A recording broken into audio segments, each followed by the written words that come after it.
The Chen clan was akin to a ragpicker gathering up the abandoned and burdensome remnants left behind when those great powers departed. Another month passed. The fused body of the life Dao state and the Lingwen Dao state fully melded into the very core of the Nanming Dao state.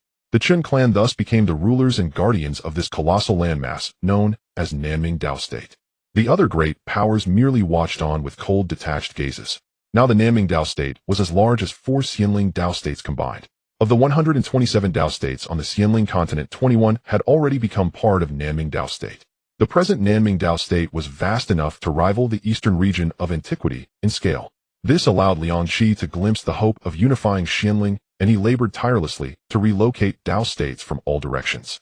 At the same time, over pots of warmed wine, he and Chen Feng discussed the world and its affairs, forging a fine friendship. He admired Chen Feng, this rising latecomer, and Chen Feng in turn was glad to befriend him. Yet the current Nanming Dao state was broad in territory, while its guardians were few. Even counting the Dragon clan's reinforcements, the 7 Sanxian cultivators of the clan, and Sanxian Liang Qi, there were only 9 Sanxian in total, not including Hua Qingwu and Chen Feng, who even if counted brought the total to merely 11 sanction-level combatants. To garrison all of Nanming was thus difficult. For now, they could only concentrate the population and forces at the very center, the core formed by the 4 Dao states of Lungwen, Tianwen, Shengming, and Tiannan. Yet even this core region was exceedingly vast.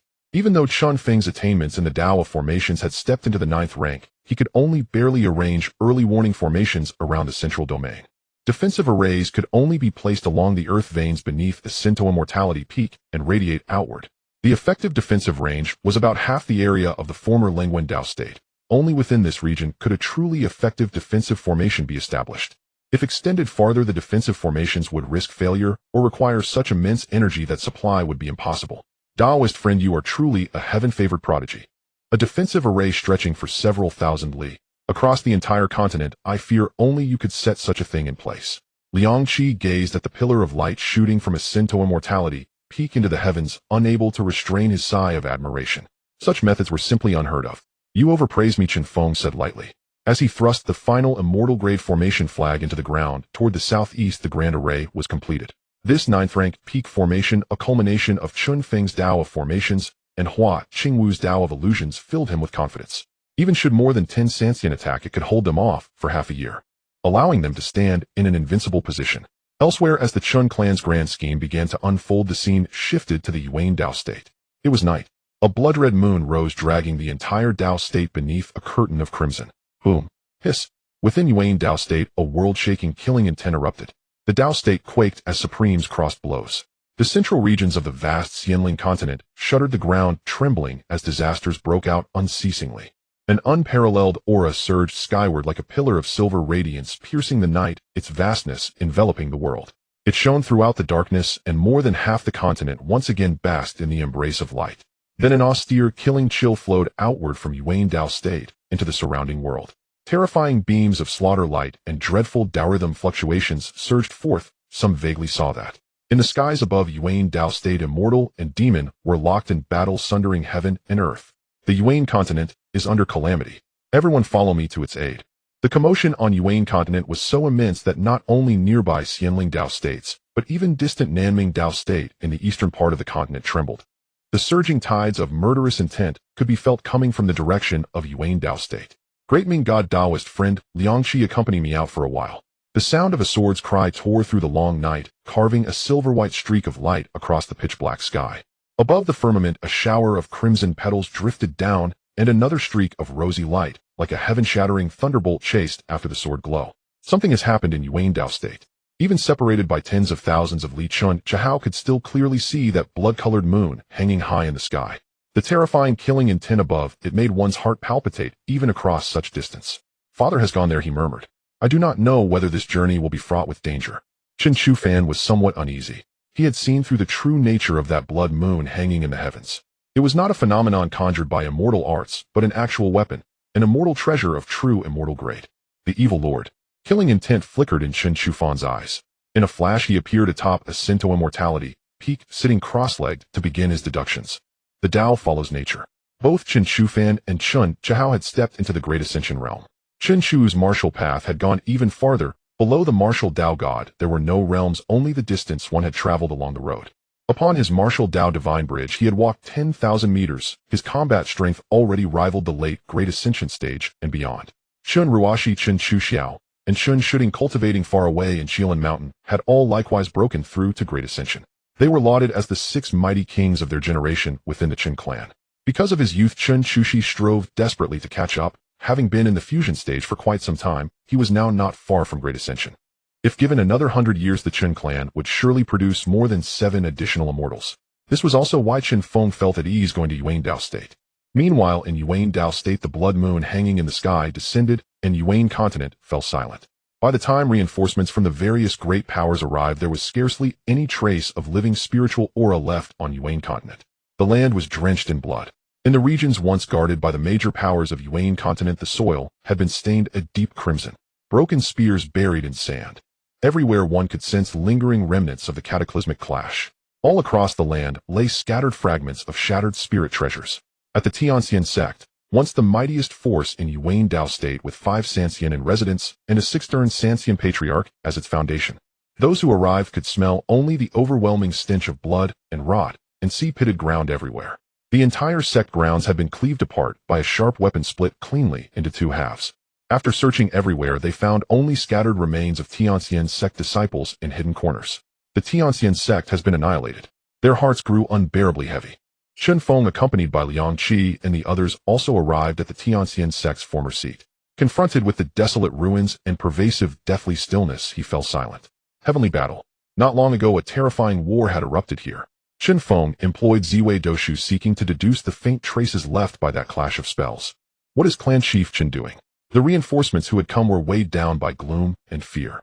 Seeing Chen Feng wandering among the ruins with a purple array disc spinning in his hand, they could not help but ask. Most likely he is deducing and reconstructing the circumstances of this battle. At those words, everyone turned their gaze toward him. The prefect of the Ziguang prefecture had not expected Chen Feng to command such an art, as well deepening his curiosity. This man who had taken less than 1,000 years to forge such a formidable and terrifying power fascinated him all the more. After a long while, Chen Feng remained standing upon a crumbling stretch of ruins. With a light tremor of his single hand, a broken arm was drawn out from the rubble and suspended before him. That is the severed limb of the Tianxian sect patriarch. The lord of Ziguang prefecture recognized the origin of the remnant at a single glance, and his heart jolted in shock. The vitality above had already dispersed with the level of cultivation they possessed. If the person were still alive, a severed limb would not be so thoroughly shrouded in the aura of death. He has fallen, Chen Feng stated, voicing the conclusions he had derived through his divinations, a heaviness weighing upon his heart. The Yuan continent had been wiped utterly clean in the span of less than half an hour. The power of the evil lord's lineage had advanced yet again by a frightening margin. There were once 13 rogue immortals who ambushed the Tianxian sect. All 5 rogue immortals of the Tianxian sect perished, their souls and flesh drawn away by the blood moon. Chen Feng was deeply unsettled. That blood moon hanging in the heavens was far too horrifying. Relying on the residual aura, he reconstructed the scene of that time. The might of the blood moon was appalling. Once its power was unleashed, even a 6th rogue immortal could not resist, and could only allow their soul and body to be absorbed. No wonder that in all these years, wherever the evil lord's lineage set its sights, there were almost never any survivors. Most likely it was precisely because of the moonlight of that blood moon. The blood moon. Everyone was greatly alarmed, recalling the blood moon that had still been hanging high in the sky not long ago. Originally, they had all assumed it was merely some mystical divine art. They had never imagined it possessed such a function. If nothing unexpected has occurred, that blood moon is an immortal treasure of true immortal grade. Hua Qingwu, who stood behind Chen Feng, spoke slowly. Her appearance drew all eyes to her, and in but a single second everyone was inwardly awed. Chen Feng cast her a brief glance, a ring of divine radiance unfurling to envelop Hua Qingwu. Ahem. Everyone realized their own impropriety and used a few feigned coughs to ease the awkwardness. This daoist friend is saying that it is an immortal treasure of true immortal grade. The voice of the lord of Ziguang prefecture trembled. As the foremost inherited power on the continent, Ziguang prefecture was thoroughly familiar with the gradations of immortal treasures and the hierarchy of the immortal Dao. A being of true immortal rank was a mighty existence even in the immortal domain. How inferior could a treasure of such a being possibly be? No, that's not right. I recall that the records state the evil lord's artifact was a pair of twin blades, not a blood moon. The lord of Ziguang prefecture suddenly remembered, and the fear in his eyes deepened several degrees. This could only mean that when the evil lord invaded over 100,000 years ago, he had not yet employed this immortal treasure. Or perhaps he had used it, But at that time the immortal Dao experts did not yet understand what it was, and thus never. People's hearts were in turmoil. After Chen Feng displayed the visions he had deduced for them to see, their feelings were extremely complicated.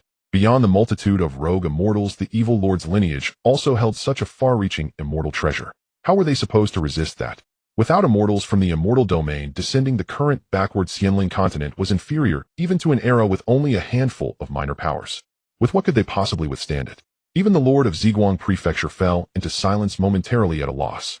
He turned toward the direction of the dragon clan and asked Qilong, Daoist Qilong, can the seniors of the dragon race descend to the lower realm? He remembered that the dragon race was also a great power in the upper realm. Furthermore, among the few races on the continent not constrained by the ascension stair was the dragon clan, a testament to their formidable influence in the immortal domain. Our clan's seniors have an agreement with the major powers of the immortal domain. True dragons who have ascended may not descend to the lower realm, Qilong said, directly shattering his hopes, and shook his head. Qilong himself did not feel excessive panic toward the evil lord. At worst, he could abandon the dragon clan members here and with some reluctance depart for the immortal domain to preserve his own life. Yet doing so would be no different from abandoning the branch of the dragon race on Xianling continent. Unless he was driven to utter desperation, he would not choose that path. The lord of Ziguang Prefecture felt somewhat disappointed, and his gaze involuntarily fell upon Chen Feng. He inquired, Daoist Chen Feng, do you have any method? His form of address had shifted from Patriarch Chen to Daoist friend, a clear sign that his recognition of Chen Feng's strength and abilities had risen yet another level. What method could I possibly have? Chen Feng shrugged. He himself could barely protect his own life. How was he supposed to devise a solution for them? The thought stayed only in his heart and did not pass his lips. At that moment a sharp light flickered in the eyes of Liangqi Sanxian, who spoke up in succession. This old Daoist does in fact have a method. What method? For this old monster's ideas the lord of Ziguang Prefecture was still inclined to listen. My earlier proposal was to merge the various Dao prefectures, concentrating our combat strength to respond together, Liangqi Sanxian said with great solemnity. He knew well that the lord of Ziguang Prefecture and the major powers still had no intention of adopting it. Thus he put forth his second plan. As soon as the lord of Ziguang Prefecture finished voicing his refusal, Liangqi immediately continued. In that case, why not merge the Shanglan Dao Prefecture and the Xianling Dao Prefecture? That alone would greatly increase our overall strength. Moreover, it would avoid the drawbacks of an overly large and unwieldy populace. The lord of Ziguang Prefecture fell into silence. This proposal was far preferable to having his Xianling Dao Prefecture merge with the other Dao Prefectures to recreate the central region. Now only the forces of Shanglan Dao Prefecture and Xianling Dao Prefecture remained. If they still did not unite and gather together, the next attack from the evil lord's lineage would likely fall upon one of the two. Once this proposal was raised, it was met with the endorsement of the major powers of Shanglan Dao Prefecture. Compared to such matters, resources were now of little importance. Had they not just seen that the Yuan Dao Prefecture, slightly stronger than Shanglan, had already been annihilated? If they did not band together, Shanglan Dao Prefecture might very well become the next to fall. Chen Feng's thoughts stirred. He had been troubled over what pretext to use to reverse the situation and shift the stars. Now this was an excellent opportunity. He cast a look of approval at Liangqi and gave him a faint nod. Prefecture Lord of Ziguang, if your two Dao prefectures merge, I am willing to lay down for you a warning formation and a defensive formation for your core regions. Of course, the resources and materials for the formations will need to be provided by you. Chen Feng looked at the Prefecture Lord of Ziguang. His attainment in the Dao of arrays had long been widely known within the small circle of the Xianling Immortal Assembly. Quite a few powers had invited Chen Feng, hoping he would arrange a protective sect formation for them, but he had declined them all on the grounds of being overwhelmed with affairs. Truly, the Lord of Ziguang Prefecture's expression trembled. He was well aware of how transcendent Chen Feng's attainment in array Dao was, and had even personally visited the Chen clan's formations, leaving him deeply astonished. With Xianling in peril, Chen Feng cannot simply stand by. To contribute what strength I can is in itself immense merit. Chen Feng's eyes were full of melancholy, yet resolute determination. Good. Daoist Chen Feng's spirit of selfless dedication is worthy of our admiration. The Prefecture Lord of Ziguang sighed with emotion and agreed to the proposal of merging the two Dao prefectures. If matters succeed, I am willing on behalf of Ziguang Prefecture to present you with a set of immortal-grade materials. My Shanglan Academy as well. And I. As one force after another was stirred to conscience, Chen Feng smiled and nodded. Good. From this point on, Chen Feng had the opportunity to approach the core of the Xianling Dao Prefecture and manipulate the initial earth veins. The news of the annihilation of the Yuan Dao Prefecture quickly spread throughout the entire Xianling continent. The fear of the evil lord's lineage among the people grew even stronger. Many hidden forces could no longer sit idly by and began to join the Xianling Immortal Association to seek refuge. 31 scattered immortal cultivators along with 2 fifth-turn scattered immortals. At the Ziguang Mansion, all the high-level cultivators of the Xianling Dao Prefecture were invited to attend. The master of the Ziguang Mansion also conveyed the news he had received from Chen Feng. The fear of the evil lord's lineage among the crowd intensified with 31 scattered immortals. The total number of scattered immortals in the Xianling Dao Prefecture, including those who migrated from other Dao prefectures, was merely 23. In terms of numbers, they were simply no match for the evil lord's lineage. The master of the Ziguang Mansion went to great lengths to alleviate the reluctance of the other powerful forces in the Xianling Dao Prefecture. After listening to the master's description, these ancestral figures had no choice but to agree. The Shenlan Dao Prefecture merged with the Xianling Dao Prefecture, and the two major forces combined as well. From then on there was no more Yuan Dao Prefecture, only the dominant Xianling Dao Prefecture remained. The remaining scattered immortal forces also joined the Xianling Dao Prefecture. Vast lands and Dao prefectures were left abandoned. At the same time, the Chen clan began to collect from various Dao prefectures, even incorporating the already devastated Yuan Dao Prefecture. All major forces in the Xianling Dao Prefecture looked on coldly at the actions of the Chen clan. This was akin to courting death. The strength and foundation of the two Dao prefectures had undergone drastic changes. During the period of silence for the evil lord's lineage, some forces in the Xianling Dao Prefecture began to refer to the Nanming Dao Prefecture with a new name, the Lower Dao Prefecture.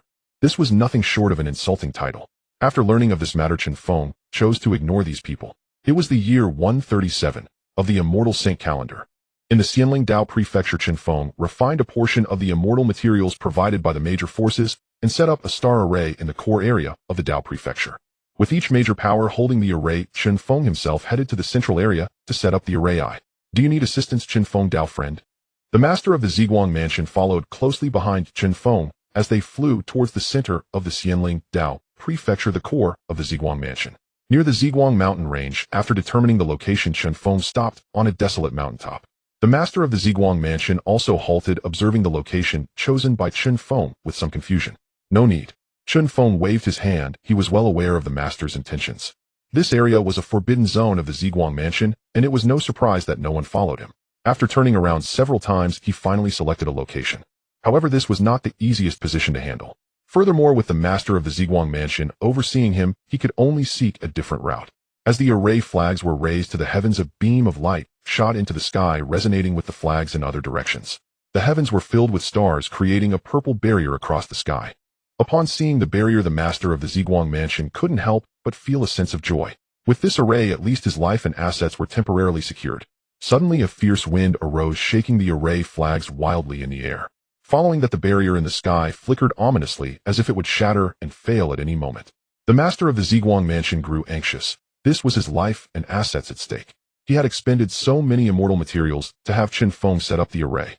Can I offer assistance, Chen Feng, Dao friend? He could no longer hold back and asked. This area is where the earth veins are. The array flags cannot take root and draw energy from the earth veins. Help me stabilize the array flags and prevent them from moving, Chen Feng said decisively, calling over the master of the Ziguang Mansion. The master complied and came over, firmly grasping the array flag.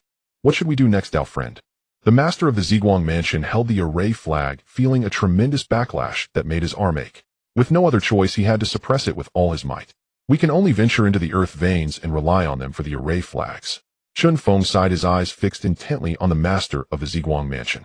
He was curious about the master's reaction. The master of the Ziguang Mansion hesitated. As the highest authority of the Ziguang Mansion, he knew exactly what lay beneath his sect. The origin point of the earth veins for the entire Xianling Dao Prefecture, and even the continent, was also known as the Dragon Head. If outsiders were allowed to enter and tamper with it, it would be detrimental to the Ziguang Mansion's legacy. This was also why he had been following Chen Feng closely. As the foremost expert in the arts of array formation on the Xianling continent, how could Chen Feng not know that this was the source of the earth veins?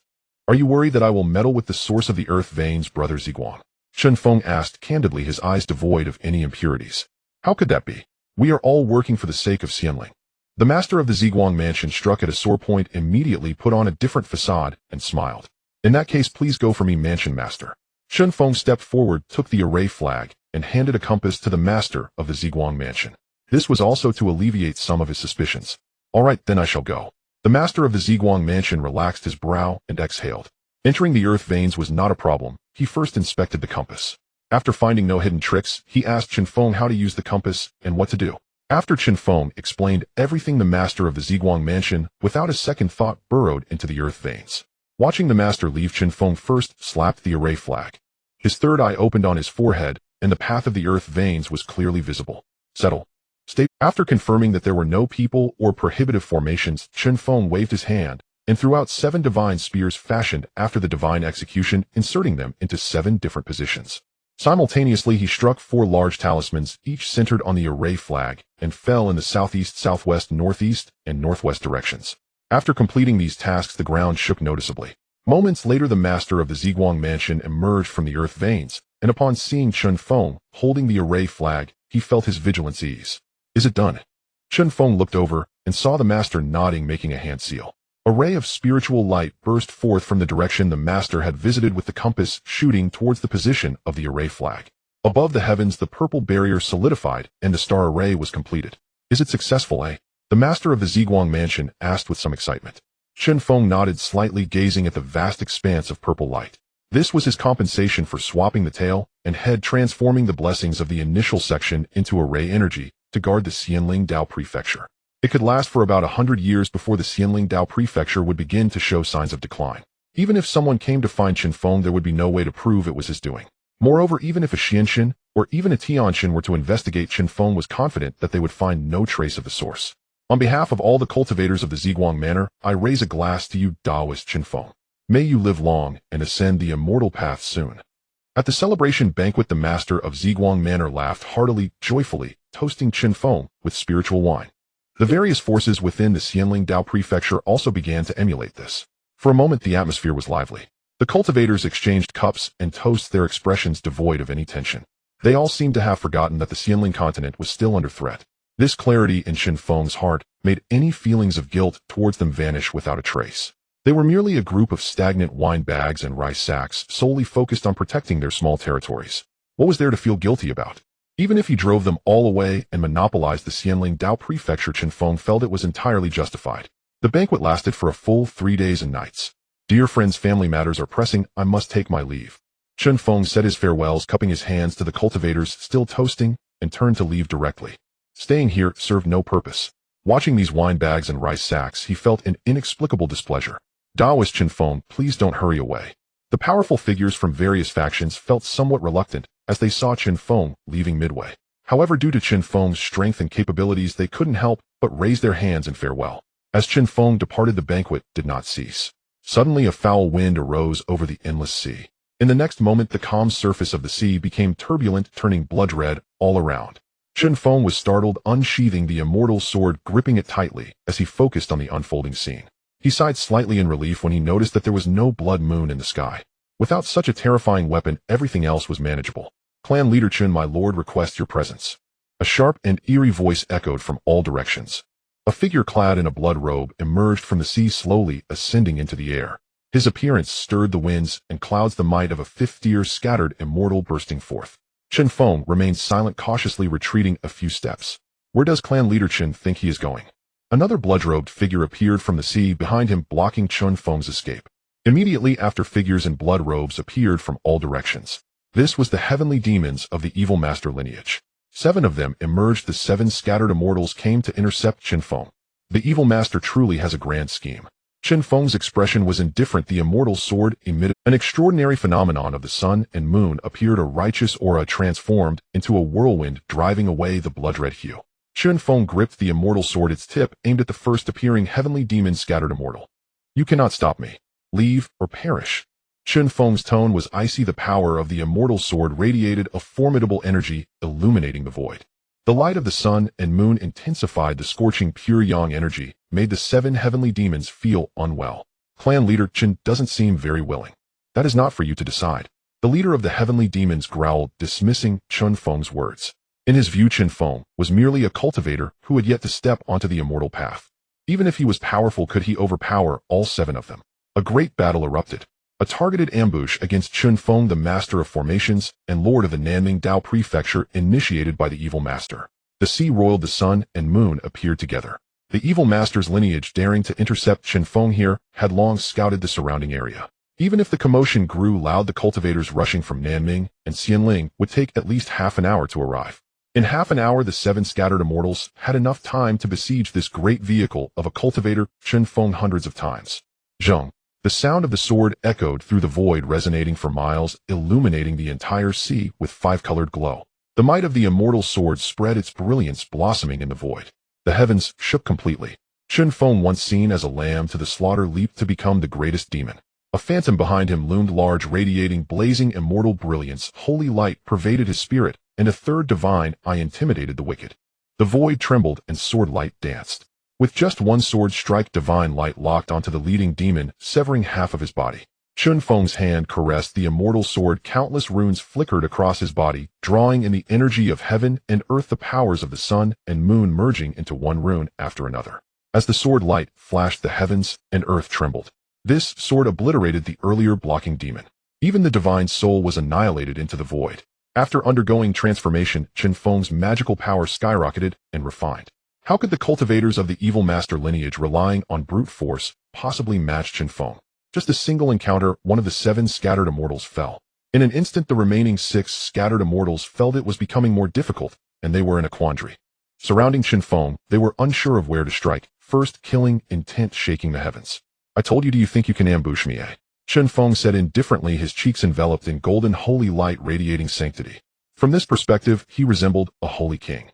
The 6 scattered immortals exchanged glances, hesitating to make a move, secretly weaving their powers and transmitting sound in secrecy.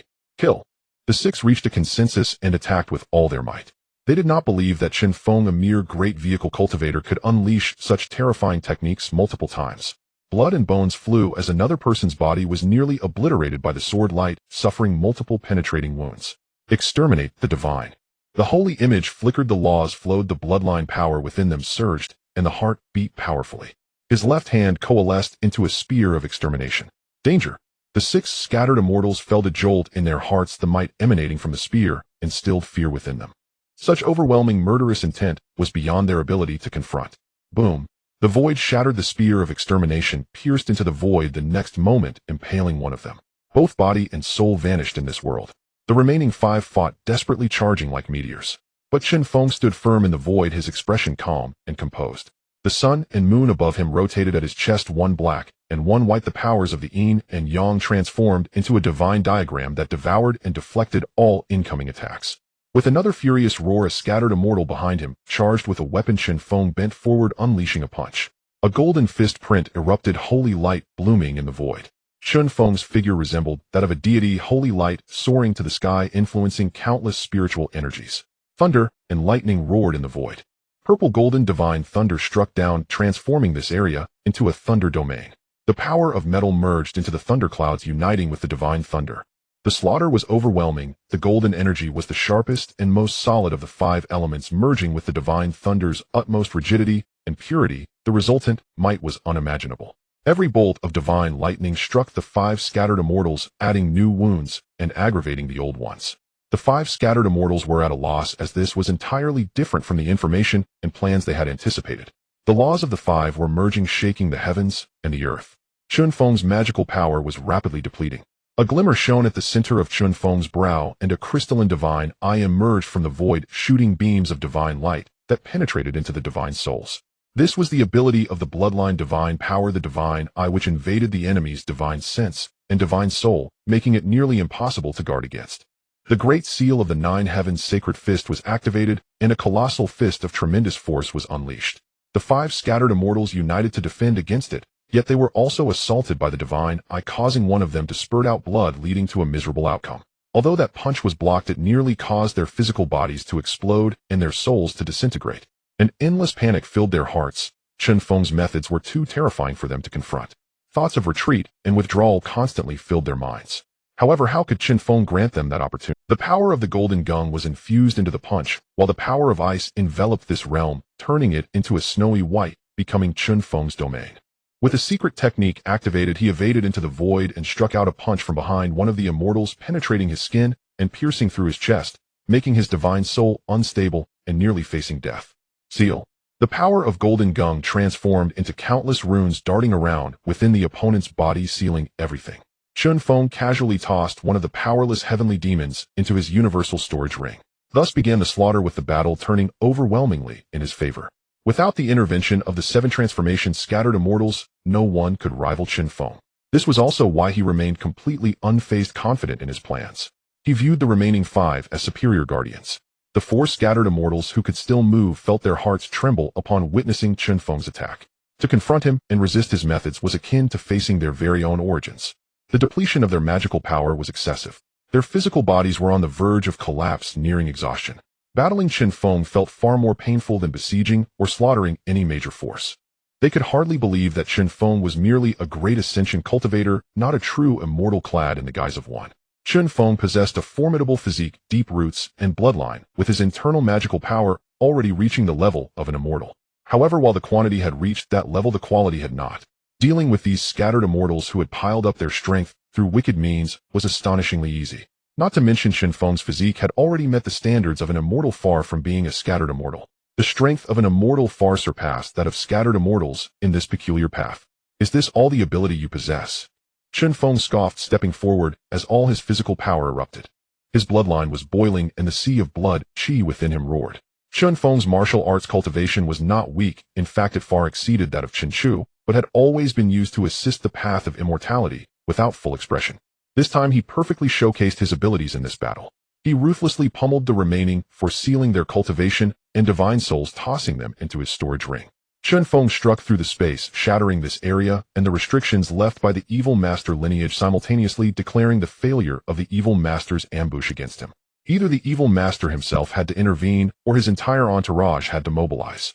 Otherwise, the scattered immortals of the evil master lineage posed no threat to the current Chen Feng. This was also why Chen Feng dared to continually expand the territory of Nanming Daozhou, accepting so many cultivators and mortals. As long as the evil master did not appear, Chen Feng's strength on this continent was absolutely top tier. The commotion in this uninhabited sea was clearly sensed by the major forces. They felt a surge of tension within as they detected the fluctuations of Chen Feng's magical power. Only Nanming Daozhou remained still. When the scattered immortals of the Immortal Spirit Conference arrived, they were left with traces of battle everywhere, remnants of shattered corners of the sea. They were alarmed because Chen Feng had not fallen. The messages conveyed to them indicated that all the scattered immortals from the evil master's lineage who had come to ambush him had been completely eradicated. The Immortal Spirit Conference was shaken. Previously, they could not believe the news that Chen's clan had annihilated 6 scattered immortals from the evil master's lineage. Now Chen Feng personally demonstrated what it meant to counterambush. The ripples from this battle were perceived across half the continent, and the aura of Chen Feng's ascension sword spread throughout the nearby sea. Chen Feng's slaying of the scattered immortals from the evil master's lineage was indeed irrefutable.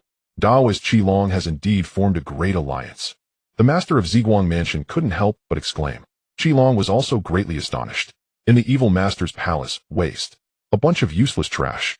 7 against 1, and still being countered. Oh, all those years of cultivation, and all that blood and food have gone to waste. The evil master roared in anger within the grand hall. The subordinates below dared not move, bowing their heads, and feeling an overwhelming pressure that surpassed that of scattered immortals.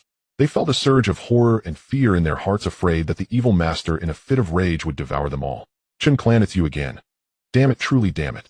The evil master continued to roar, his entire being radiating an uncontrollable power, stirring up waves upon the nearby sea. A terrifying, horrific, killing intent emanated from the far west of the continent. At that moment, the scattered immortals on the Immortal Spirit Continent were filled with dread, all looking towards the west. Over there, a terrifying aura far surpassed the power of all scattered immortals on the Immortal Spirit Continent. It must be the evil master. Countless scattered immortals panicked, gathering together. The aura unleashed by the evil master left them feeling hopeless. This kind of incomprehensible strength and power filled their hearts with despair. The Immortal Spirit Conference convened. Countless cultivators gathered to discuss strategies. Simultaneously, the aura released by the enraged evil master allowed the scattered immortals of the Immortal Spirit Conference to locate him. The evil master's palace was exposed. Surprisingly, no one was willing to go to their deaths. The strength of the evil master's lineage had already far surpassed that of the Immortal Spirit Conference. They dared not take action, merely watching as the restrictions above the evil master's palace were gradually worn away. I have already transmitted the message to the ancestral masters of the immortal realm. The master of Ziguang Mansion also utilized his resources to contact the ancestral masters of the immortal realm for assistance. However, upon hearing it was the evil master, there was no further response. In the Daluo Immortal Domain, Xianyu Immortal Kingdom, Ziguang City, on this day the Lord of Ziguang City received a distress signal from the forces he had founded on the Immortal Spirit Continent. The evil master has emerged. The Lord of Ziguang City, turned pale listening to the frantic calls from the other end of the transmission. He fell silent. Finally, he chose not to suffer from indirect deafness. The evil master is a true immortal. My disciples, do not endanger your master. The lord of Ziguang City frowned, his heart hardened, deciding to no longer concern himself with the matter. After ascending to the celestial realm, he worked diligently, and eventually became the lord of a city under the banner of the Xian Yu Celestial Kingdom. With his peak cultivation at the Xianxian level, he had carved out a name for himself. However, he never expected that the Dao lineage of the Xianling continent would want him to descend at a great cost, to confront a true immortal of comparable strength to his superior. Wasn't this sending him to his doom? A bunch of unfilial descendants, it's better not to bother. Taking a deep breath, he destroyed the communication artifact he had kept. From today onward, there is no ancestor of the Ziguang mansion in this world, only the lord of Ziguang City. Upon receiving the message from the ancestor, the lord of Ziguang mansion immediately beamed with joy. He turned to the surrounding cultivators and said, "Everyone, my ancestor of the Ziguang mansion has sent a message." This statement instantly brightened the faces of the various scattered immortals present who were previously frowning. The lord of Ziguang mansion straightened his back, thinking, having someone above is indeed good. He fantasized happily that soon the ancestor would descend to rescue the Xianling continent from peril. The lord of Ziguang mansion would become an object of reverence across the continent, and then ascend to the celestial realm alongside the ancestor. Just as he envisioned this bright future, he opened the communication message. A strong voice erupted in his smile froze, and his heart raced with countless thoughts. "What's the matter, Lord?" The crowd around him rubbed their fists in anticipation, eagerly awaiting his response.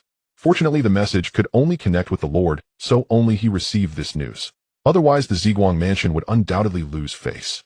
He quickly regained his composure and revealed a melancholic expression. The ancestor also said that the passage between the Xianling continent and the celestial realm is sealed, and he cannot descend. He could only hastily fabricate a reason. His words caused the cultivators present to hang their heads in disappointment. They had originally thought there was hope. The lord of Ziguang mansion could only smile awkwardly. However, the dragon clan's elder, also from the celestial realm, looked at him with a strange expression. Not long ago, he had just communicated with the celestial realm's dragon clan. They had informed him that they could ascend any time to avoid calamity. This meant that the passage connecting the Xianling continent to the celestial realm was not sealed. This implies that the lord of Ziguang mansion was lying. The dragon elder did not expose this fact, but continued to drink the spiritual wine that Chen Feng had sent. He appeared to be drowning his sorrows in alcohol. During this time, the lord of Ziguang mansion had sought out Chen Feng, asking if he had the ability to set up a formation to seal the palace of the evil lord. In his view, Chen Feng's mastery of formations was extraordinary, and he might have a way. Are you kidding me? Within Chun County, the spiritual energy was gradually increasing, and the surrounding environment was slowly improving. In a small pavilion by the lake, Chen Feng looked at the lord of Ziguang mansion with a strange expression.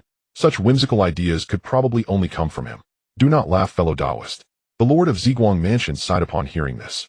Seeing this, Chen Feng explained, unless something unexpected happens, the evil lord is a true immortal of great cultivation. Even if he is on the brink of collapse after being beaten by the true immortals of the celestial realm, he has been sealed for 100,000 years. But his strength remains and his abilities are intact. You want me, a mere cultivator who has yet to touch the path of immortality, to seal a true immortal? At this moment, Chen Feng only wanted to say to him, are you all right? Even if the evil lord's strength is diminished, he is definitely not someone I can handle right now. Last time the evil lord exerted his pressure, Hua Qingwu informed me that the evil lord's strength had already returned to the early Xianxian stage. If the Southern Bright's scattered immortal were still alive, he could naturally break into the palace of the evil lord and seal him for another period. Now, according to the calculations of Hua Qingwu, Chen Feng, and Chen Shufan, the true spirit of the evil lord is mostly in a state of revival. His strength is not at its peak, and he cannot utilize his full might. However, if given time to recover, he could indeed return to the true immortal realm in a few hundred years. By that time, it would not be something anyone could resist. In that case, I shall take my leave first. The lord of Ziguang mansion sighed, and under Chen Feng's escort left Chen County. The lord of Ziguang mansion invited father to seal the evil lord. On the immortal peak, Chen Shufan looked strange as he learned this news from Chen Chua. The evil lord's full revival will take at least several hundred years. Even so, the current evil lord cannot be sealed without a Zhuangxian's intervention. Moreover, he must be brought to the brink of death. Even if a Xianxian intervenes, they might not necessarily be able to defeat the evil lord. Chen Shufan raised a cup of tea, for this was a crisis concerning the entire Xianling continent. The kings of the Chun clan occasionally took out this and that to analyze. However, they were not in a panic. Their family had a way out. At worst, they could retreat into the heavenly dragon realm. They could wait until they achieved a certain level of cultivation before coming out. This was the consensus among the kings of the Qin clan. especially Chen Feng, who made a bold statement. If father is not worried, why should they be? Indeed, with Chen Feng a towering figure in their family, what was there to Chen Feng's calmness indicated that he had a plan. What my two elder brothers said is right, it's just an evil lord after all. Even if father does not intervene, give me 500 years, and I can still capture him, and make him the protector of the Chen clan. Chen Chushi stood tall, and declared with great confidence. However, none of the kings of the Chen clan present thought this was a joke.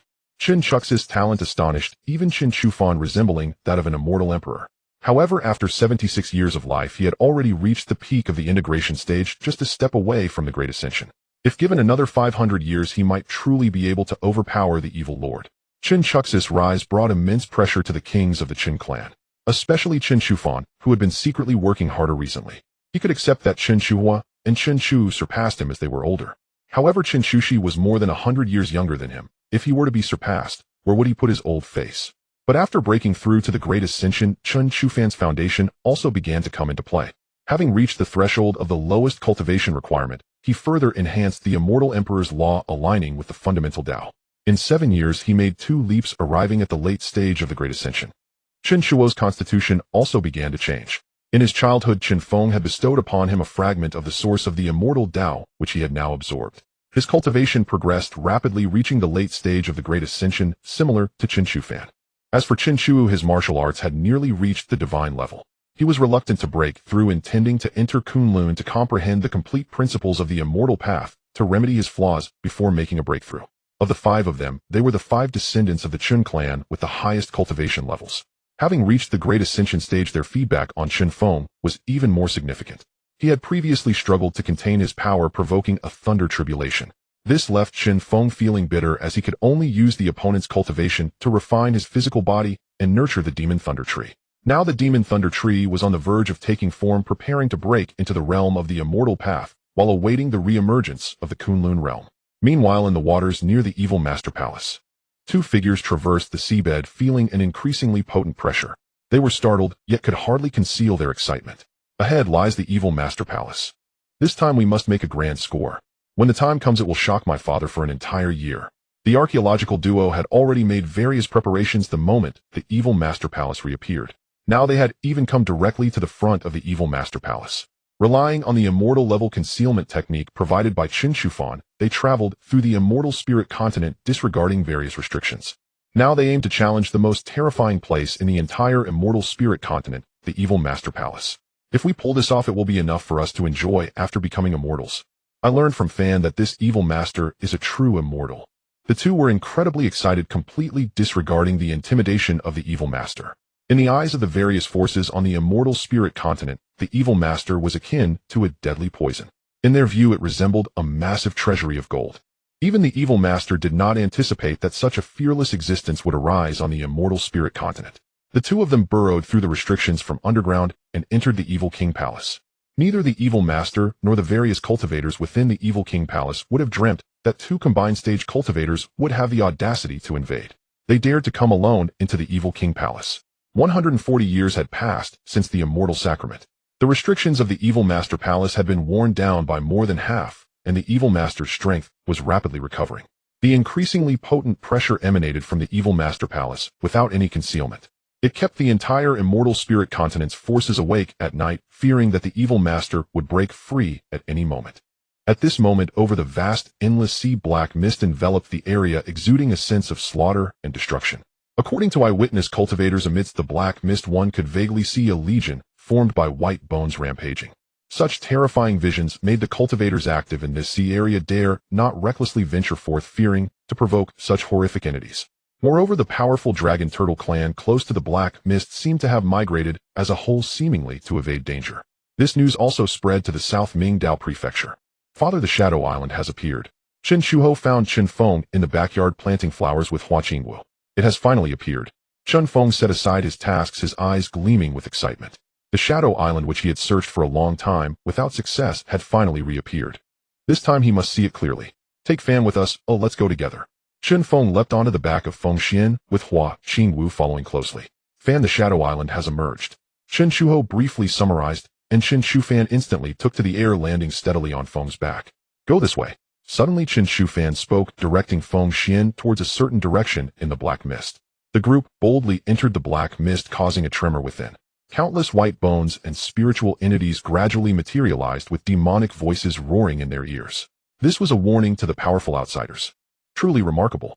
Someone has managed to apply the path of death to this extent, with endless spiritual entities existing in the black mist seemingly preserved forever. Indeed, it is the path of destruction. Chen Fan's voice carried a hint of weariness as he gazed into the depths of the black mist.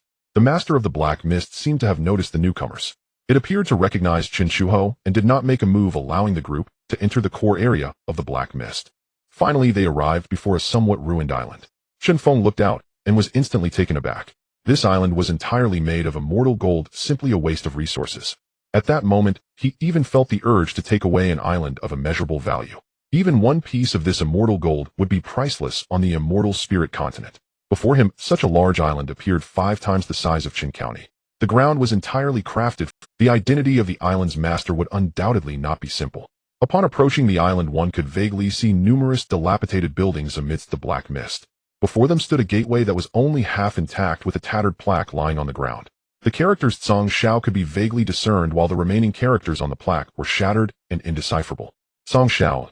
Hua Qingwu also noticed the plaque, puzzled as she searched her mind for the name. The Zhang Xiao Immortal Palace. Indeed, Chen Fan sighed, his gaze complex. Old monster, your grandson has returned. Chen Shuho patted Chen Fan's shoulder and shouted towards the island. In an instant, the black mist surged violently, as if some great terror within the island had awakened, and a vast black mist hand reached out. Little thing, you dare to return, I. A voice full of anger emanated from within the island. As Hua Qingwu was about to act to intercept the giant hand, she was stopped by Chen Feng. Let it pull us in. Upon hearing Chen Feng's words, Hua Qingwu halted her plan to attack. The giant hand reached out, carrying overwhelming pressure, seeming to want to imprison the group. Chen Feng abandoned his resistance, allowing himself to be sealed and restrained within the giant hand. Chen Fan felt a slight tremor, recognizing the aura of the hand's master. Seeing that his father and brother offered no resistance, Chen Shuho also allowed himself to be captured. In an instant, the world spun around. They passed through numerous ruins and deep ravines carved by swords. Kekekek. Little thing, you called for help. Back then, when I just awakened, I foolishly trusted you and let you escape. I never expected you would dare to return now. I treated you well. What? Are you bringing people to kill me? This was a relatively well-preserved great hall. Every corner of the grand hall was etched with countless scriptures and runes. Clearly, this was some sort of forbidden place. Old monster, it is my father and younger brother who are looking for you. What do they want with me? Chen Chiheo shrugged, showing no signs of panic. Within the hall, a black mist transformed into the ethereal figure of a young man, only a rough outline visible. Even as merely a phantom, his presence was extraordinary, exuding an aura that flowed like the Tao, resembling either a deity or a demon. His gaze shifted towards Chen Feng and Chen Fan. As his eyes landed on Chen Fan, the phantom paused, and after a moment spoke. The aura on your body is very similar to that of a familiar acquaintance I once knew. Are you his disciple? The voice of the phantom returned to normal, no longer raspy or eerie, but instead a robust male tone. Eternal and undying, the deep sea cannot be severed. The Tao is eternal, the heavens endure forever. Who are you? Your old friend. Chen Fan smiled faintly, and in an instant a terrifying aura of immortality erupted from him, a shadow appearing behind him, its face obscured, yet the might it radiated commanded reverence from all. This was an invincible shadow. The moment it appeared, the void began to hum and tremble. It was but an instant, fleeting, making it impossible to pursue. Existing only for a moment, after a brief pause, Chen Fan's aura plummeted wildly, his divine sense began to spiral into chaos. Yet he still held on, smiling at the phantom. Su Xiaoyang, do you not recognize me? Chen Fan felt a powerful hand resting on his shoulder, a warm flow coursing through his limbs, easing his breath. Chen Feng took action, listening with Chen Xingshu. Is it really you? Have you returned? The phantom's figure trembled slightly, and the entire Shadow Island felt its master's emotions shaking in response. It is I who I have returned. Chen Fan spoke slowly. Ha ha ha, I knew it. How could you be entirely obliterated? The phantom fluctuated in size. If it had a physical body, it would surely be teary-eyed by now. Disciple Su Xiaoyang, I bow to my master. Welcome back, master. The phantom sincerely bowed, prostrating on the ground and refusing to rise. Chen Fan sighed, his eyes filled with complexity. At that moment, he heard Chen Feng's voice beside him. Feigner, go on. Power Qingshu, this island is truly peculiar. I wish to explore, accompany me. Chen Feng turned and smiled, grabbing hold of Hua Qingshu's hand and playfully kicking Chen Chiheo, leading the two out of the grand hall. The prohibitions of the hall had long since been lifted for them. Meanwhile, Feng Xian stayed beside Chen Fan, staring blankly, eyes full of curiosity. Seeing his father and the others leave, Chen Shufan wasted no time grabbing Feng Xian by the leg and tossing him out of the hall. Feng Xian was thrown out chirping loudly. Let's go. Give the space to the children. Chen Feng pulled Hua Qingshu and casually found a place to walk to. Father, wait for me. Seeing Chen Feng moving away, Chen Shihao hurriedly pursued, but found he could not catch up no matter what. This made him somewhat displeased, feeling rather foolish. Feng Lang, look at these undead. Hua Qingshu noted that the area was filled with undead who now showed great respect, bowing to the two as they entered the island. They parted to make way for the two. Huh. Chen Feng chuckled, finding it amusing, and with Hua Qingshu they found a corner to begin examining these beings. Master, the calculation by Yutian Xianjun was right. It is said you might be reincarnated in the Xianling continent. Now that I see you, disciple. Disciple? The phantom's voice was choked with emotion. Chen Shufan quietly watched him, feeling a deep sense of nostalgia. Why had his disciple become like this? Before his fall, this island was renowned as a sacred ground of the Immortal Palace, receiving countless worshippers daily. Now it had turned into this ghostly sight. However, when he mentioned Yutian Xianjun, Chen Shufan's brows furrowed noticeably. Did Yutian Xianjun tell you to come to the Xianling continent? Indeed, master. Su Xiaoyang nodded. Chen Shufan's face darkened with rage. What is it, master? Seeing Chen Shufan's expression, Su Xiaoyang quickly inquired.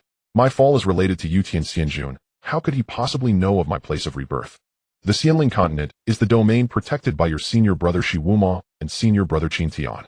Yutian Xianjun must have deceived you to come here to capture you all at once. A glint of hatred surfaced in Chen Shufan's eyes, witnessing his disciple's plight, coupled with the involvement of Yutian Xianjun. He understood the reasons all too well. Yutian Xianjun betrayed us. Damn, I will kill him.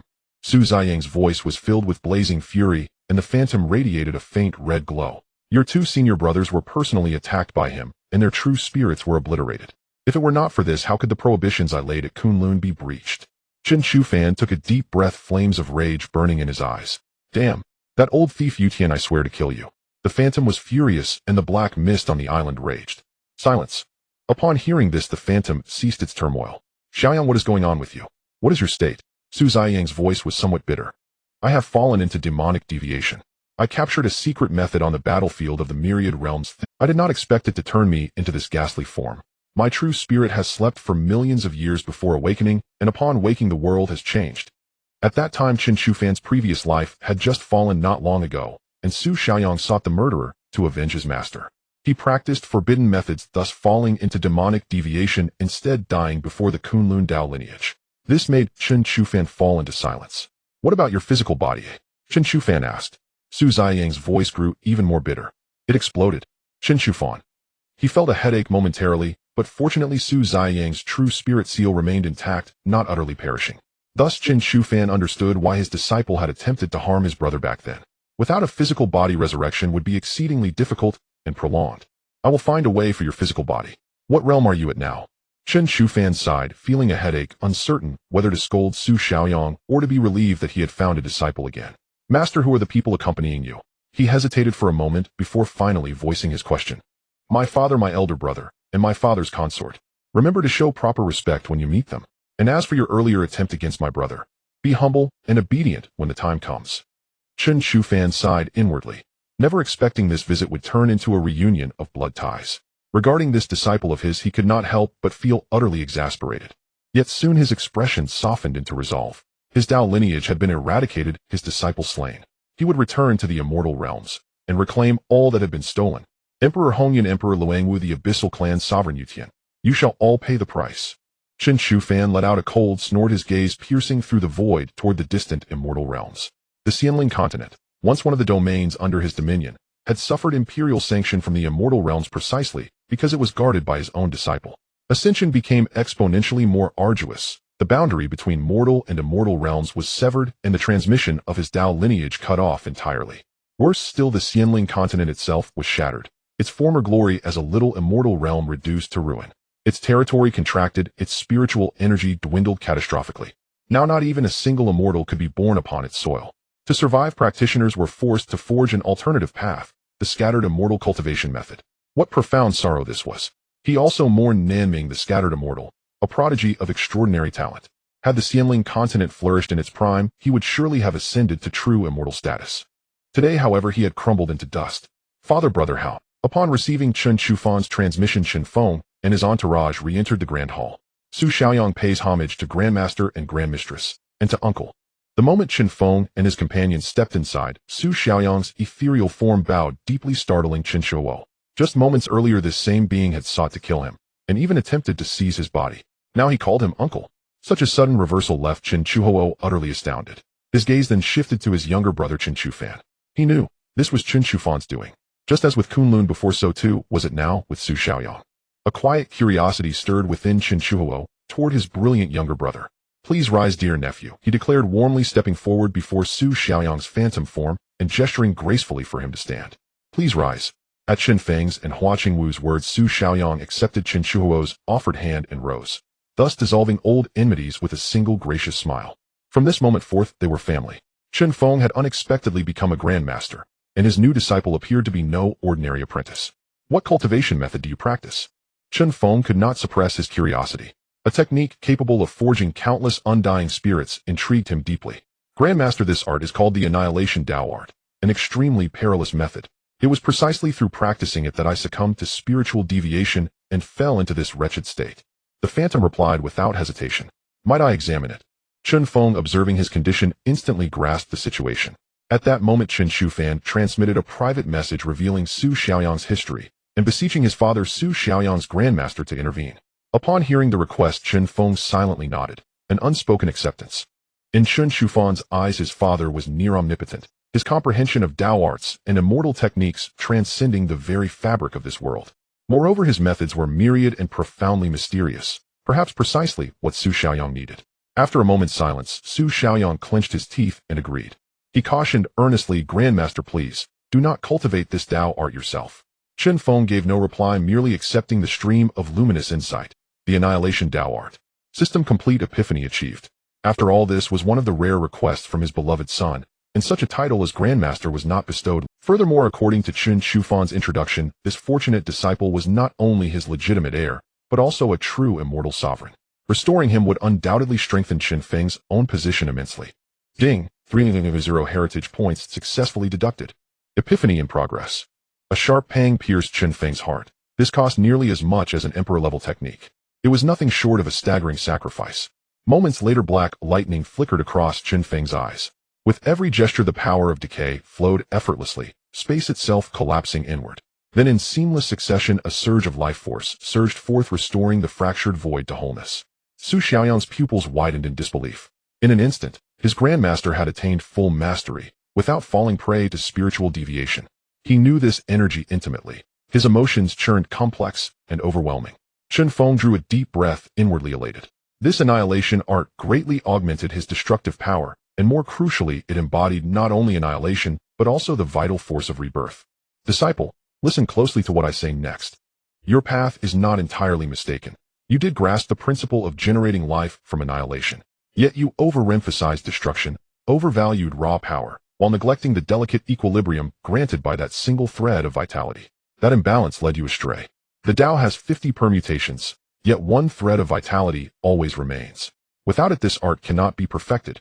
As Chen Feng spoke, he demonstrated the principle once more.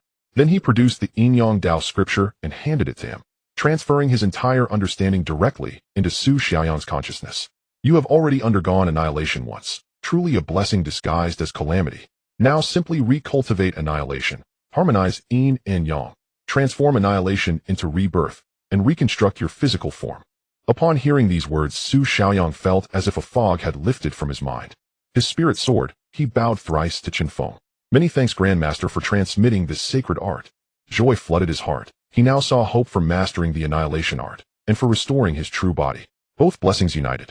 At the same time, profound wonder stirred within him, toward Grandmaster Chen Feng and toward his master's birth father. To achieve instantaneous epiphany of an emperor-level Dao law, what celestial sovereign could possibly wield such terrifying power? All he could sense within Chen Feng was the aura of a great perfection cultivator, remarkable in many ways yet still beneath the realm of mysterious immortals. Do not presume to fathom Grandmaster's true nature. In time you will understand. For now, honor him as you honor your master, and as I do. Chen Shufan, perceiving his disciple's thoughts, sent this private admonition.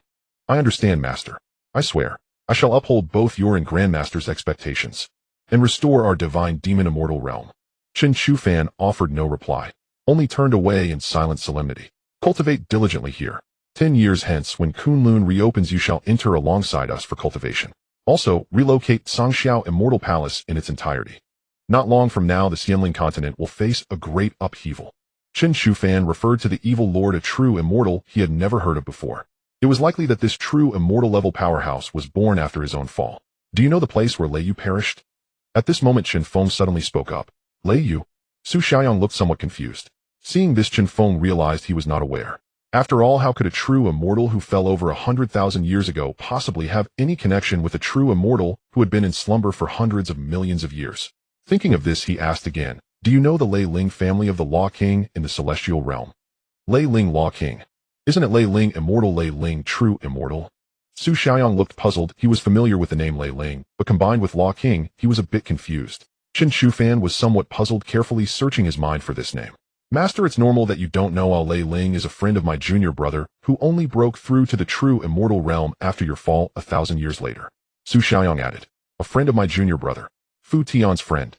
Chen Shufan spoke, nostalgia flickering in his eyes as he mentioned Fu Tian. That's right, their friendship is profound.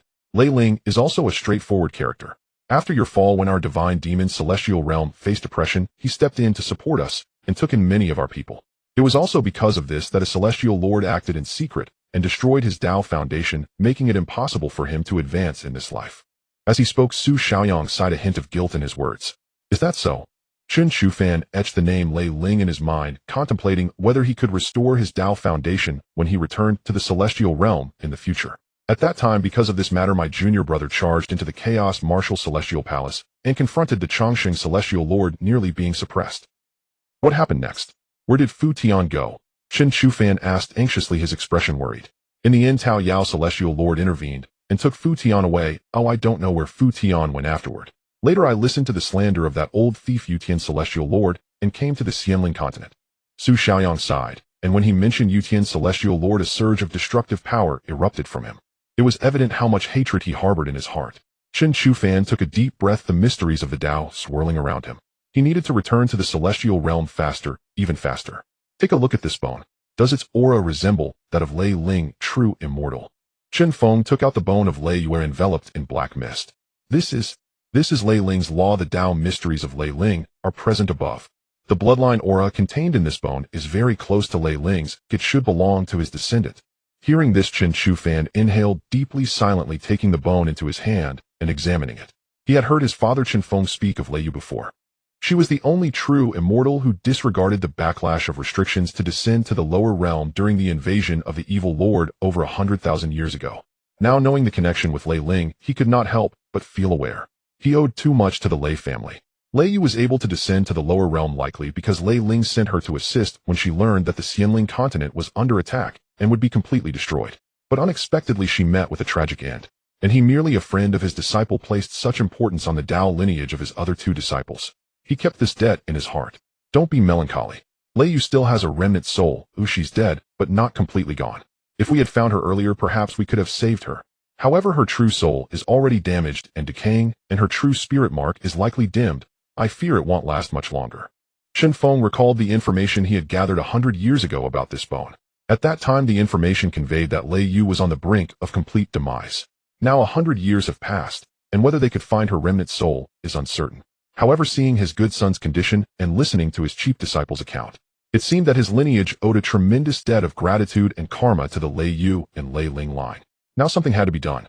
Moreover, Chen Feng also felt a bit melancholy. At least he had clarified his child's identity. The celestial emperor of the divine demon celestial realm had an astonishing background. He also owed a tremendous debt and had a host of enemies. This was nothing short of a huge surprise for him. Wishing to ascend to the celestial realm, he would likely be killed. Chen Feng found it somewhat amusing. He had not yet gone to the celestial realm, yet he, or rather his son, had great enmity with most of the rulers of the celestial realm. Then weren't his enemies equivalent to his own enemies, the enemies of the Chen clan? Really? Where? Chen Shufan suddenly jolted, looking at Chen Feng. Of course it's true. Has your father ever lied to you? In the Tianhai abyss I once went in to search, but I didn't. Chen Feng relayed the information, observing Chen Shufan's eager expression, and felt immensely gratified. At least his child valued loyalty and was clear about grievances. That was enough. Tianqing. Patterns emerged, and Chen Feng took the skeletal remains, tapping on various positions above to lay down the patterns. He also extracted some of the qi and infused it into several bells. Take these to search for her. If you get close to her remains or her remnant soul, the bells will emit a unique sound. Chen Feng handed the bells and the remains to Chen Shufan, then looked at Hua Qingwu and smiled, saying, "You know what to do." "Understand. I know nothing." As they grew closer, Chen Feng and Hua Qingwu had no more reservations or modesty. Hua Qingwu directly drew dozens of bottles of innate soul rebirth liquid from the nearby spirit river. "Take this. You know what this is for, it's needed." Hua Qingwu tossed the bottles to Chen Shufan, appearing indifferent as she maintained her aloof demeanor. Chen Shufan smiled. He held great respect for this seemingly aloof but kind-hearted elder. "Thank you, my lord." This was a unique title within the Chen clan, primarily because Chen Feng had too many wives. Chen Feng also did not like using terms like madam or first wife, second wife. Thus, as long as they were his wives, he referred to all juniors as my lord.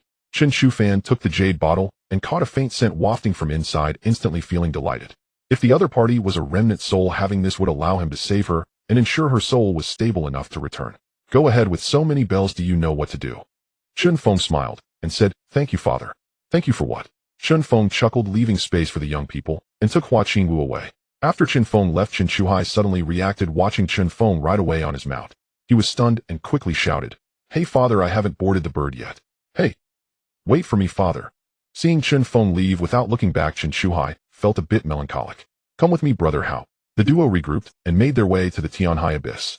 Yuying Island followed closely beside them, while Su Xiaoyang, filled with a sense of decay, was acutely aware of these life forms that were either dead or dying. Being able to help many, he had also received favors from Lei Ling. The two, one soul and one fragment, stepped into the Tianhai Abyss. With the order of the Chen clan king, over 30,000 Chen clan cultivators rushed into the Tianhai Abyss to search for the remains or lingering soul of Lei Yu. In the year 144 of the Immortal Saint era, this was a day worth commemorating. After 2 years of searching in the Tianhai Abyss, Chen Shufan finally found a dimly glowing fragment of bone in a dark underwater cave. The spirit bell vibrated, penetrating the underwater obstacles and relaying the sound into the ears of the Chen clan disciples. "Lei Yu." Chen Shufan cautiously approached, separating the surrounding pressure of the seawater. He reached the pile of broken bones and could barely see that only half of the body remained. If it weren't for the faint spiritual light above, along with the large-scale search by everyone at the seabed, he would not have found this place. The bones did not reveal the remnants of Lei Yu's soul, as expected. Only the spiritual light flickered faintly, as if responding. Chen Shufan took a deep breath, pouring several bottles of innate birth soul liquid over the bones, then gently spoke. "I am a friend of Lei Ling. There's no need to worry. Let me stabilize the last remnant of your divine soul and prevent it from dissipating. I have come to save you and to bring you back." The spiritual light began to slowly absorb the innate birth soul liquid, its brilliance growing ever brighter. After a long while, a faint voice came from the position of the ribcage, stopping abruptly after expressing gratitude. "Thank you." Chen Shufan felt a mix of emotions and poured 10 more bottles of innate birth soul liquid, using secret methods to assist in its refinement, allowing this remnant soul to absorb better. Thus, quietly, half a month passed. The remnant soul finally revived. "Who are you?" The voice was still very weak, but it was no longer as fragile as when he first found the remains. "A friend of Lei Ling. Rest assured, I came here to save you and bring you back," Chen Shufan patiently repeated. The voice was soft, afraid of causing harm to this weak remnant soul. "Brother's friend. Brother." Chen Shufan's heart trembled. He did not expect this corpse to be, contrary to his deductions, not a descendant of Lei Ling, but rather his biological sister, which made Chen Shufan feel even more complicated. "That's right, your remnant soul has just revived, pulled back from complete annihilation. Do not expend any more divine soul power." Chen Shufan condensed some innate birth divine liquid and poured it over the bones. Now that the divine soul was awakened, it needed a long period of nurturing. "Enter my sea of consciousness. I will use the power of the divine sea to help you nurture, and you will recover faster." Lei Yu's voice was somewhat ethereal, agreeing to Chen Shufan's proposal. The fact that she could enter the divine sea meant that he was indeed one of their own. After all, the divine sea was a place that was most taboo within the body and the divine soul. If any issues arose, the consequences could range from confusion of the mind to death, or even being possessed. Lei Yu gradually grew to trust Chen Shufan due to his unreserved actions. Chen Shufan crouched down, placing his fingers on that rib, guiding Lei Yu's remnant soul into the divine sea. In just a moment, he felt a current of electricity surge from his fingertips into his mind. This was the depths of the divine soul, and here there was an additional shadow that seemed to be somewhat ethereal, as if a gust of wind could blow it away. He could vaguely see the general outline of Lei Yu. This also indicated that her divine soul was severely incomplete and weak to the extreme. "Your divine sea is somewhat different, isn't it?" "It is indeed a bit different. It has undergone a mutation." "Haha, don't mind it." Chen Shufan chuckled. After all, he was once a supreme powerhouse, and his divine soul would naturally be different. Why are there 6 seals here? Upon entering Chen Shufan's divine sea, Lei Yu became like a curious child looking around. She touched this and tugged at that, bouncing around. After not having spoken to anyone for over 100,000 years, she opened her mouth and chattered non-stop in the divine soul. Chen Shufan patiently responded, and slowly he felt that this remnant soul, named Lei Yu, was quite adorable. He carefully collected Lei Yu's remains and sealed them in the spirit liquid. All disciples heed my command. Back to the clan. Chen Shufan spoke, loudly, his voice resounding. The Chen clan disciples responded, their bodies shaking, standing tall, and following behind Chen Shufan, all disciples heed my command. Back to the clan. Chen Shufan spoke, loudly, his voice resounding. The Chen clan disciples responded, their bodies shaking, standing tall, and following behind Chen Shufan, as they headed towards the Nanming Daozhou. The Chen clan. I have never heard of this family before. In the divine sea, Chen Shufan opened permissions to prevent her from feeling bored, allowing her to see the happenings outside. That is my family. Chen Shufan explained to her, narrating some details about the Chen clan and countless little stories. Father, I have not disgraced my mission. I have brought it back. The first thing Chen Shufan did upon returning to the clan was to find Chen Feng, who was fishing, casting a glance at the empty bucket. Father has missed again. However, he did not voice this thought. Well done, here are 100 bottles of innate birth soul liquid. If it's not enough, come ask me again. Chen Feng, being wealthy, waved his hand, producing 100 bottles of innate birth soul liquid. This caused Chen Shufan's expression to turn peculiar. This item could only be found in the immortal domain.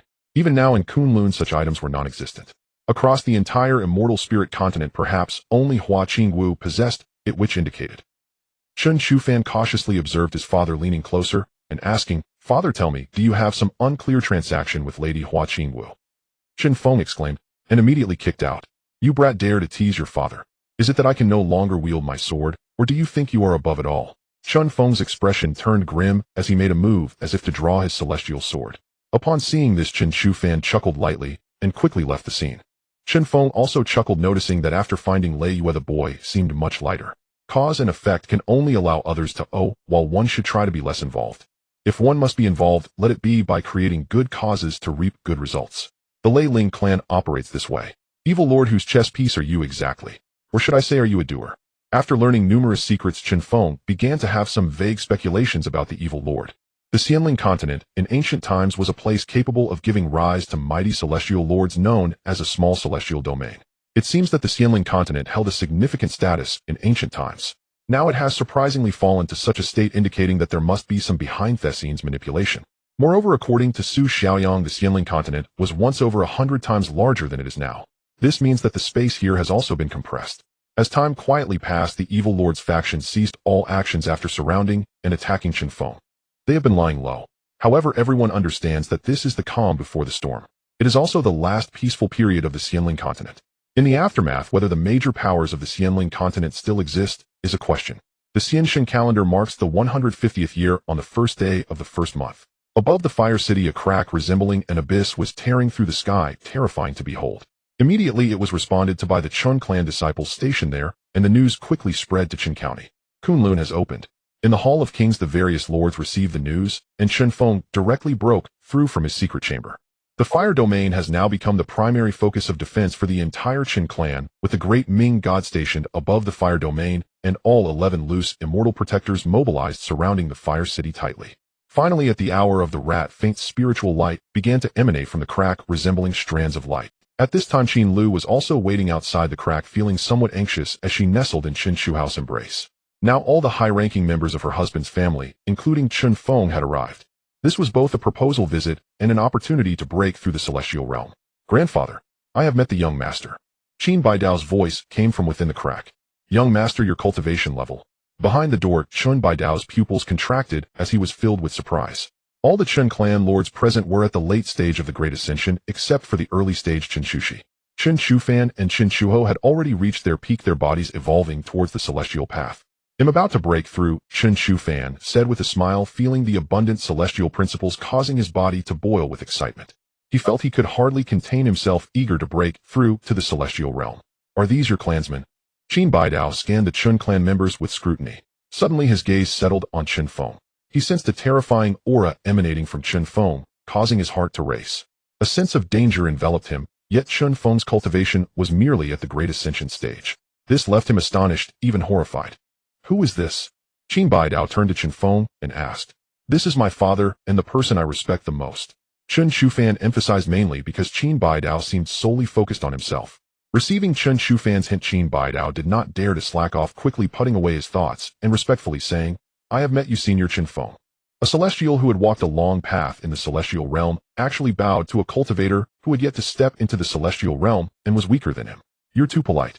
Chen Feng did not refuse, recognizing this as a reflection of his child's background and followers. He maintained a calm demeanor, using his spiritual power to assist him up. "These are my elder brothers and sisters along with a few younger brothers and sisters." This was what one meant by a large family going on a group trip, referring to the Chen clan's entourage. Hua Qingwu was also curiously observing the legendary Kunlun inhaling the rich celestial energy and celestial principles within it. Seeing Qin Baidao preparing to pay respects one by one, Chen Feng directly stopped him. "No need for such formality, just a greeting will suffice," Chen Feng said with a smile, while scrutinizing Qin Baidao. This was a celestial being, the second living celestial he had seen aside from Hua Qingwu. This left him somewhat astonished and curious, feeling the celestial materials circulating within him. The power of the celestial path and spiritual power represented a tremendous change, a qualitative leap. "My father and the others are here to break through the celestial realm in Kunlun. A calamity is currently unfolding in the outside world, with true celestial beings ravaging the Xianling continent. Such a thing exists, true celestials descending." Qin Baidao took a deep breath, considering suggesting to Chen Shufan to close Kunlun and hide for a few thousand years until they could break through to true celestial realms before emerging. One remnant celestial, not a complete true celestial, is currently at the late stage of the Xian celestial realm. Hua Qingwu spoke up, being the only one able to accurately sense the evil lord's revealed power these days. Her own cultivation was also on the brink of entering the Xian celestial realm. "Who is this?" Qin Baidao turned to look upon, hearing the voice, first startled by her beauty, then overwhelmed by her robust presence that far surpassed his own cultivation. The cultivation environment outside could actually give rise to a near Xian celestial existence. Incredible. He sighed inwardly. "This person, I must call them senior, while Qin Tian must call them master. I have met the ancestors." Hua Qingwu raised an eyebrow, clearly feeling that it was inappropriate to be called old. Seeing this, Chen Shufan gained a new understanding of his disciple's honesty and sincerity. Kunlun needs to remain open to the outside world for many years after understanding this matter. At that time, my father will arrange these matters. All of this is to lie low and prepare for a return to the celestial domain in the future. Seeing Qin Baidao frown, about to say something, Chen Shufan added, which immediately eased Qin Baidao's frown, and he excitedly agreed. "The changes in the outside world cannot wait for my father any longer. I will demonstrate once how to attain the celestial path, what it means to be a celestial." Chen Feng addressed the people beside him, determined to be the first to break through to the celestial path and transform into a true celestial. The sacred decision of creation was operating. The yin-yang sacred decision was pushed to its limits, bloodlines boiling and anomalies frequently occurring. He comprehended the celestial principles surrounding him, drawing the celestial energy fully into himself. Suddenly, as the winds and clouds moved, a holy light spread from Chen Feng's body outward. A long howl resonated, shaking the heavens and the earth. Endless essence appeared like a mighty river. Suddenly, Chen Feng's body transformed. The sacred light became sacred intent, and his magical power transformed into the power of the celestial spirit. The sun and moon manifested in his eyes as his strength soared wildly. His physical body, divine soul, and magical power underwent earth-shattering changes, marking a leap from mortal to celestial. His aura surged explosively, several times stronger than before. His physical body reached its peak. His blood was pure yang, his body was pure yang, and his divine soul also underwent a transformation, achieving a godlike state. Chen Feng treated his physical body as a furnace, constantly refining and transforming it. The laws within him rapidly condensed, though the process was extremely slow as he refined the celestial spirit power. His entire being was transcending, his aura ascending to the celestial realm. System claimed the reward for a population of 10 million. To expedite this process, Chen Feng consumed the cultivation he had stored during his first attempt. In an instant, countless vast rivers of energy poured into his body, along with celestial power, enriching his being. Relying on these cultivation rewards, Chen Feng was able to quickly perfect the laws and establish a foundation for the celestial path. The process of establishing the celestial foundation was extremely slow for an ordinary person. They would typically first enter the celestial realm and then continue refining. However, Chen Feng was different. He aimed to break through two realms at once, directly surpassing the celestial realm and challenging the profound celestial. Even if this attempt failed, he would accumulate experience for the next time. The foundation must be thoroughly refined. The innate human bloodline was boiling with every inch and every law being reworked. Under the impact of powerful cultivation and energy, this process was completed quickly and was extraordinarily terrifying. To hasten the result, one must endure the pain. Any slight misstep could result in his body exploding, leading to his demise. However, Chen Feng's current physical form was more formidable than a celestial being. He dared to gamble and dared to act. The situation in the celestial spirit continent could not afford him the luxury of taking his time. He did not wish to find himself having to flee with his entire clan, escaping the celestial spirit continent, only to return and fight once more. Chen Feng communicated with the celestial power of Kunlun, absorbing the residual energy of the flying immortal, rapidly amplifying the aura contained within his body. With sufficient energy at his disposal, he gathered all his strength in one go, charging toward the celestial and profound celestial realms. His physical body transformed into the profound, his divine soul into the divine. The blood within him and the laws of magic danced around, continuously merging as countless pure energies were consumed, becoming the fuel for his transformation. A stream of sacred light overflowed, wrapping Chen Feng together with the power of the laws. Within the cocoon forged of sacred light sat a figure that was slightly ethereal, exuding a celestial aura. The sun and moon surged in his eyes, the divine eye on his forehead shattered illusions, and he grasped the stars while operating the laws. As long as he completely fused the Tao and magic of his physical body, elevating it to the utmost profound, he could ascend to the heavens in one step. Chen Feng's momentum continued to rise, causing Hua Qinggu to frown slightly. Chen Feng's aura suddenly transformed into the profound, indicating his progress toward the profound celestial realm, yet his current cultivation felt exceptionally ethereal, like a being neither celestial nor mortal. This left her puzzled, and she could only observe closely, ready to intervene immediately should Chen Feng encounter any issues. Chen Feng's foundation was solid within him. It was as if a world had transformed. The power of his bloodline surged like an ocean, rolling and crashing with great waves. With a sudden impact, the innate sword path condensed into his physical body, shaking the void lightly. The second wave of cultivation rewards was utilized, with celestial cultivation spreading 5,000 years of pure cultivation, transforming into immense energy. His bones transformed into celestial bones, shining with an indestructible radiance, like a pillar supporting the heavens, with a layer of Tao fire burning within, all undergoing metamorphosis. In every corner of his body, unique celestial patterns were inscribed. Suddenly a fierce wind arose. The flash of sword light cleaved through the sacred cocoon. At this moment, celestial cultivation erupted, ascending the celestial path, taking countless steps. The aura within him rapidly transformed into the profound, absorbing celestial spirit artifacts frantically, as a force of immortality was born within him, continuously settling within his body. The celestial light finally overshadowed the mortal light, successfully transforming into a celestial being, shining brightly as the sacred light danced.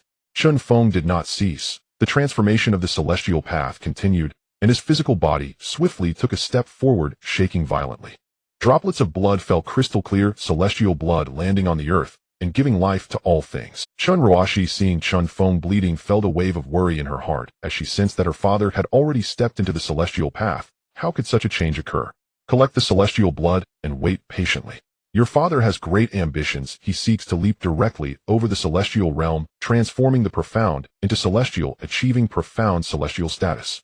What a... Hua Qinggu's body trembled as she looked at her master. Chen Shufan also nodded at this time, a look of astonishment on his face. In this world, perhaps only Chen Feng would dare to do such a thing. Leaping from celestial to profound was simply against the heavens. Qin Baidao was deeply shocked and rendered speechless, feeling that the celestial being before him was a freak. As the transformation of the celestial path unfolded, Chen Feng's physical body continuously birthed celestial substances, his aura soaring crazily, his body gradually crumbling, yet being reforged. This was breaking the rules, breaking his own celestial form to recondense it. What a feat and determination this required. Should he fail, he would undoubtedly face the fate of death and destruction. Father seeks to break through to the profound celestial realm and suppress the evil lord. Chen Shufan understood and looked at Chen Feng, whose figure loomed large and his eyes shrouded in holy radiance, stirring a tempest within his heart. Chen Feng stimulated his Tao, inscribing marks throughout his body, using different paths and laws to provoke his original Tao, allowing the Tao and laws to collide, letting his body be reborn in the midst of ruin. This was a new path born from the destruction of the old laws, the most fitting path for the present. To gain rebirth in the midst of ruin would only make one stronger. He aimed to break the conventions and achieve profound celestial status. Even though he had not fully transformed, yet his state had reached its peak with the laws of the celestial path circulating. Chen Feng urged the sacred blood within him to completely collapse, then birthed new blood anew. The laws of the celestial path flooded his body, albeit only for a brief moment. The original laws shattered and recondensed, causing his aura to fluctuate. Father is already transforming into the profound celestial realm. Chen Fan could hardly believe at his mouth agape as he shared his insights with his siblings. Finally, just one step away. The last 200 years of celestial cultivation played a role, providing the final push that barely allowed him to enter the realm of profound celestial. The vital energy within him boiled, the celestial path transformed into the profound, and his strength doubled. Even in the realm of celestials, the status of profound celestial was already considerable. At the very least, he could live well. Unlike celestial beings who were stuck in a limbo. In this promotion, a continuous stream of celestial substances was birthed within him, filling him, completing his path, as his cultivation soared wildly. Especially his magical power, which became ferocious to an unimaginable degree. Mystic Immortal. Chen Feng clenched his fists, feeling the surging power coursing through his body, momentarily intoxicated by its boundless might. With a mere gesture, he could shatter heavens and extinguish earth. Yet he could also nurture all creation. This was the Mystic Immortal, the path of creation fully awakened and magnified upon ascending to this realm. Congratulations, Father, on your ascension to the immortal Tao and breakthrough into the mystic immortal realm. Chen Fan trembled with exhilaration. The Tao Chen Feng had verified was unprecedented, truly without peer in past or future, save perhaps for certain primordial beings. Moreover, with Chen Feng's ascension to mystic immortal, the existential crisis threatening the Xianling continent could now be resolved decisively, most crucially enabling its complete unification. A fragment of its former celestial glory would be restored, the continent would awaken anew. Thus, the Xianling continent would become the ancestral foundation of the Chen clan, and the springboard for their counteroffensive against the immortal realms. Yet this process would span an unfathomable expanse of time. Congratulations, Father. May you soon pierce the veil of the supreme Tao and ascend beyond it. Chen Feng smiled faintly, every movement radiating the profound grace of creation itself. Surplus energy gently diffused, refining into pure essence that flowed into the bodies of those nearby. Go forth. I shall guard your Tao paths. Chen Feng's ascension had taken half a month. Now he bestowed his final blessing upon his descendants, those on the cusp of breaking through the mortal veil to become immortals, lending them decisive aid. Then he stirred the forces of creation, elevating the ambient Xianling energy to its absolute zenith. I depart now. Chen Shufan, Chen Chuo, Chen Ruashi, and Chen Chu each selected a cardinal direction. They immersed themselves in the Tao's fundamental laws, striving toward immortal ascension. Instantly, 4 colossal pillars of light pierced the heavens from the 4 directions, each trembling with overwhelming sovereign power. The spectacle deeply stirred Chen Chushi, who immediately sat in meditation, sensing the immortal Tao's resonance and divining the path beyond his great perfection cultivation. Time slipped away silently. Across the Kunlun realm, 4 nascent immortal auras, steadily intensifying, enveloped the entire world. Flames erupted. Chen Ruashi had broken through first. Her spiritual body restrictions dissolved. Ethereal immortal flames wreathed her form, refining her constitution into something ever more transcendent. Beyond immortal ascension, the tyranny of mortality vanished, a most immediate manifestation. Yet every step thereafter, ascending even higher upon the Tao, proved excruciatingly arduous. Most immortals remained forever stranded at the threshold of immortal ascension, never even glimpsing the mystic immortal realm. 3 months passed. Chen Chu then shattered his Tao barrier, treading an extraordinary, unparalleled path. He merged his being with the Tao in turn became him. Within his body, a microcosmic world began to coalesce, a development that left Chen Feng astounded. Chen Chu walked the path of embodied cosmos, a formidable cultivation route indeed. That inner world would serve as his ultimate foundation and safeguard, granting him strength far surpassing peers of equal rank. Consider how could one possibly hold advantage against an opponent who carried an entire world within himself. Chen Chu had not only embodied his own Tao, he had manifested a microcosm radiating divine majesty. His bearing grew ever more commanding, exuding the sovereign aura of a cosmic ruler. What path lies ahead for you? Chen Feng approached Chen Chu. After Chen Chu attained divine martial transcendence, the reverberating cultivation energy elevated Chen Feng himself into the same realm. Though he redirected his martial cultivation into physical refinement and bone essence fortification, rendering his constitution even more formidable than that of ordinary mystic immortals. Transcend the divine to reach the ultimate. Pursue the martial god's apex. The path of ultimate martiality should rival the mystic immortal realm. And beyond that, Chen Feng nodded slightly, gazing intently at him. Divine transformation. My microcosm is already formed. Upon divine transformation, I shall spontaneously manifest myriad Tao principles. My world is me, and I am my world. Chen Feng silently approved. This path held infinite potential. After all, no one could ever claim absolute certainty that any given Tao was the sole correct path. Even if countless cultivators tread it, they merely follow roads forged and proven by predecessors. They walk along established trails. Chen Chu, however, blazed his own, cutting through thorns and brambles, forging his unique sovereign Tao. Next, Chen Chuho's body convulsed violently, undergoing profound metamorphosis. At that moment, his being fused seamlessly with the immortal Tao. A radiant Tao light erupted from within his flesh and bones. He sought to merge with the Tao, and have the Tao merge with him. This too was an uncharted path. Chen Feng furrowed his brow, fearing his son might stray astray. Since childhood, Chen Feng had often recounted ancient tales to him. Clearly those stories had kindled inspiration, leading him onto this novel path. Yet Chen Feng felt no anxiety. Chen Chuo possessed immense fortune and destiny. Failure seemed improbable. Then came Chen Chufan's de-emergence, his attainment of the immortal Tao. Simultaneously, the spiritual restraints Chen Feng and Hua Qingwu had placed upon his soul dissolved completely. 3 distinct auras, divine, demonic, and immortal, swirled about him. Now a 4th, sacred radiance, joined them, harmonized seamlessly within his being. Faintly yet unmistakably, a mysterious arcane Tao coiled around him, assisting in the fusion of the 4. Blazing with the fierce brilliance of destiny's flame, he retraced the path of his past life, yet subtly transformed. Behind him loomed a towering, ethereal silhouette, aloof, omnipotent. Destiny. Chen Feng was struck with sudden insight, nearly certain this enigmatic profound Tao was none other than destiny itself, or perhaps causality. This Tao was incomparably potent. Who once perfected it rendered its master utterly invincible. All 4 had succeeded, vastly amplifying their foundational strength. The Chen clan had now surged to become the preeminent power across the entire Xianling continent. Congratulations, master, on your immortal ascension. Qin Bai's address had shifted, prostrating with fervent, unwavering devotion.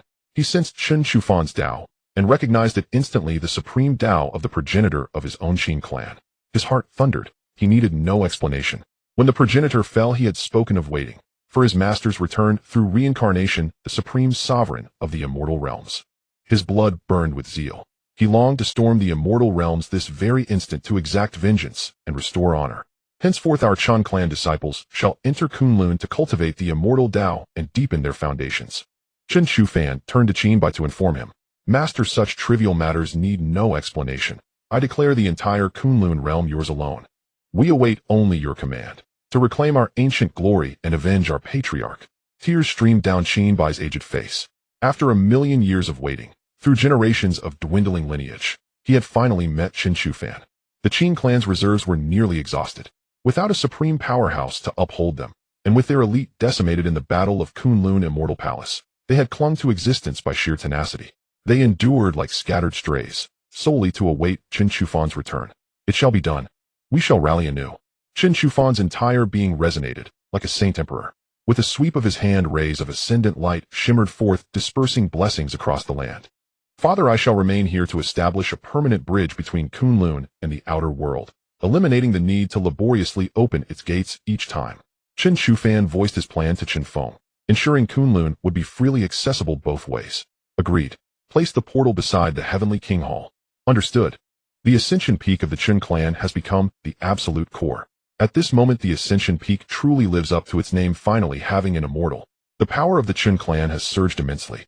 After Chen Chu and Chen Shihao emerged, they quickly executed their plan, relocating various Dao provinces and piecing them together.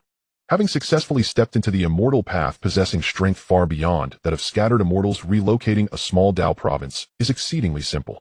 The major actions of the Chen clan also attracted the attention of the Immortal Spirit Association and even the Evil Lord Palace. However, one side couldn't be bothered and felt it was all in vain. The other side even allowed the Chen clan to continue merging Dao provinces, which saved them a lot of trouble. In July, within the Evil Lord Palace, a black-red light shot into the sky. A blood moon hung in the heavens, and an incredibly terrifying aura swept across the 4 seas and 8 wildernesses, fully freeing the Evil Lord. As the barriers shattered, the world trembled, and boundless blood energy enveloped the entire immortal spirit continent. In an instant, countless beings wailed in fear. Kik. Little Lei Yue, I, the Evil Lord, have escaped. Ha ha. Even if you seal me for 100,000 years, what can you do? The immortal spirit continent is still mine. The Evil Lord laughed wildly, and the pervasive evil energy sent countless beings into a panic. The Immortal Spirit Association could no longer sit idly by. The Evil Lord's escape was like a thunderclap to them. What level of existence is the Evil Lord? He has now reached the late stage of Shin Immortal, and no one can stand against him. With no reinforcements from the immortal domain, they can only passively await their demise. The moment the terrifying evil energy manifested, the Chen clan sensed it. Immediately Chen Fan and the others wanted to take action. Let him enjoy himself for a while first. Chen Feng did not plan to act yet, as it would be too rash at this moment.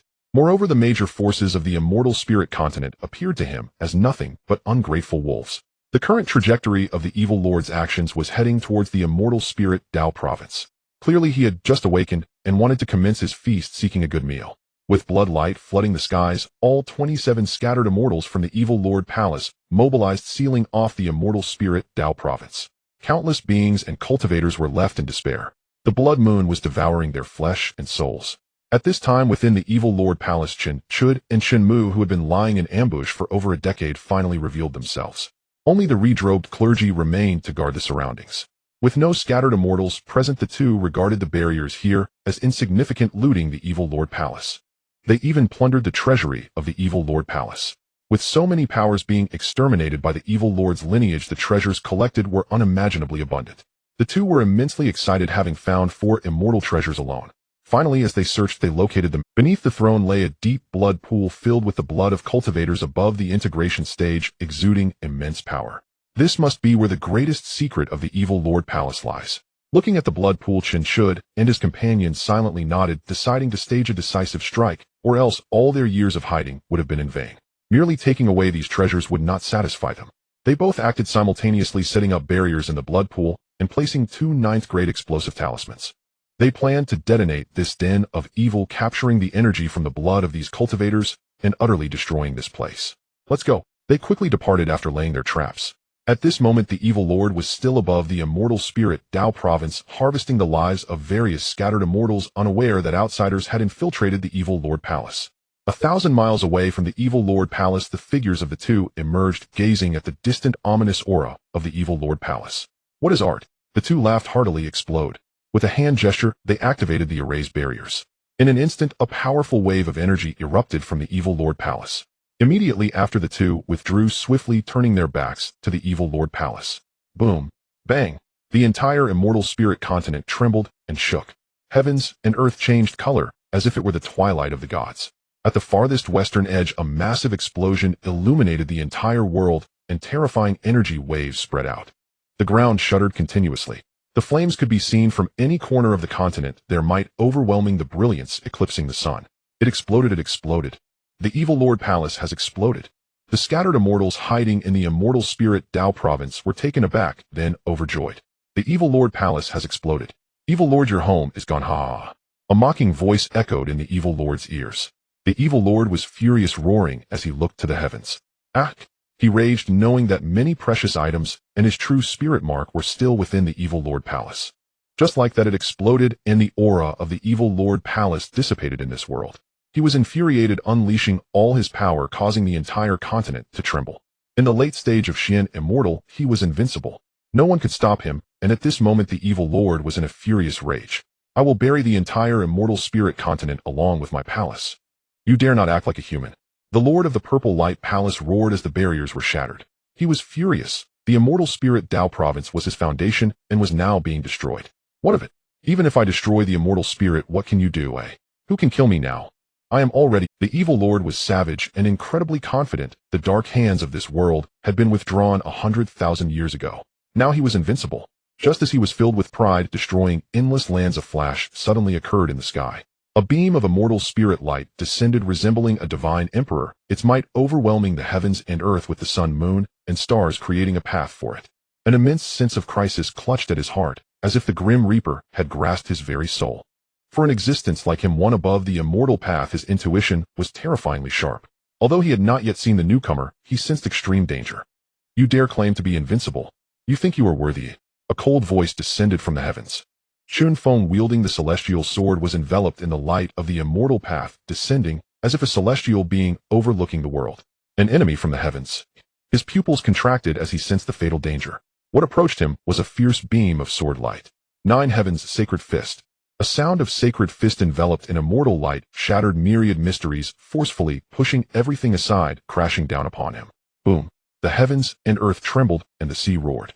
In the sky, the blood moon was suppressed by a colossal seal, leaving only the holy moon and holy sun standing in the air, illuminating the world. Who are you? the Xian immortal realm, initial stage. The Xianling continent has no record of you. In the evil sovereign sealed for 100,000 years was no fool a century of millennia ago immortals could no longer be born upon the Xianling continent. Only 2 or 3 stray cultivators remained. And he himself had slain them all, leaving the continent in a state of utter immortality vacuum.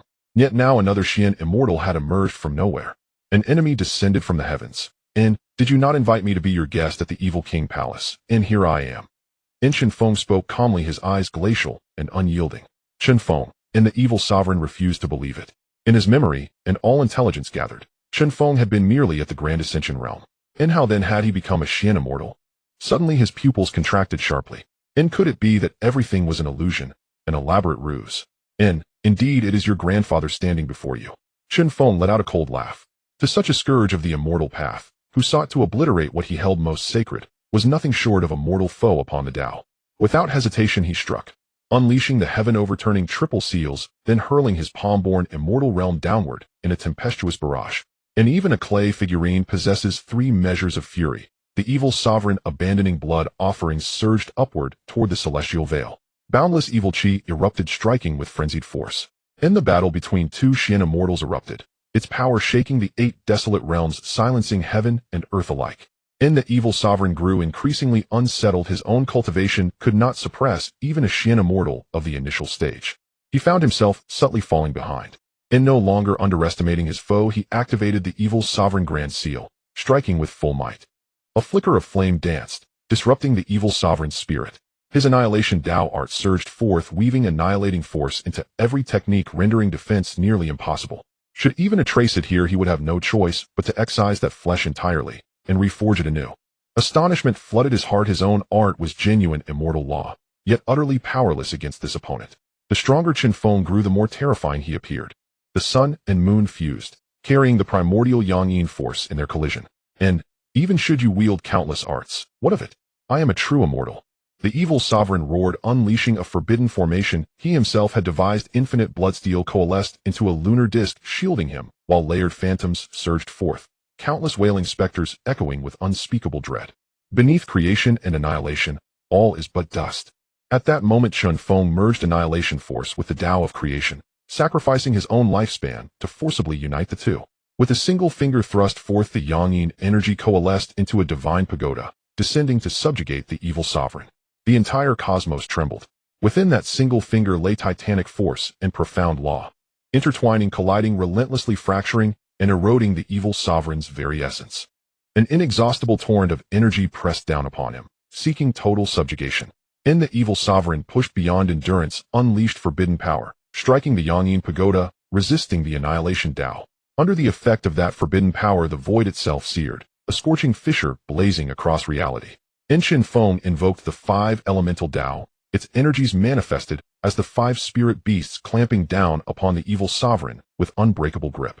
The surrounding space transmuted into a realm of absolute frost and thunderous lightning, gales howling, bolts lashing wildly. In supreme ice formed the ultimate shield, containing the cataclysmic aftershocks, safeguarding the world from annihilation. True sovereign, in the heaven demons surged forward, 27 demon lords acting in unison, aiming to obliterate the 8 surviving dispersed immortals. Ziguang Prefecture Master had long exhausted his strength, joining his fellow cultivators in serene resignation, eyes closed awaiting death. And, dare these vile vermin dare raise their heads? By decree of Ancestor Chen, we guard the Xianling continent. Chen Chu and the other 3 immortals struck. Having ascended to true immortality, their power had undergone a cosmic transformation. Heaven and earth quaked.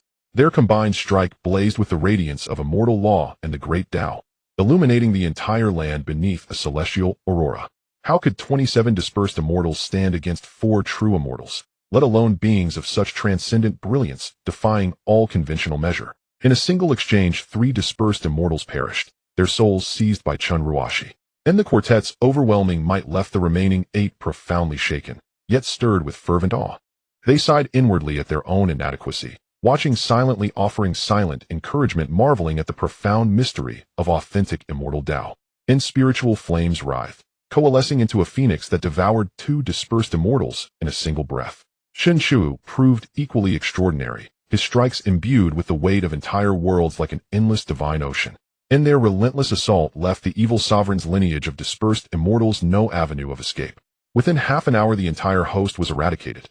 In such swiftness and supremacy left the surviving 8 dispersed immortals utterly speechless. "We owe our lives to you elders," and the 8 dared not delay.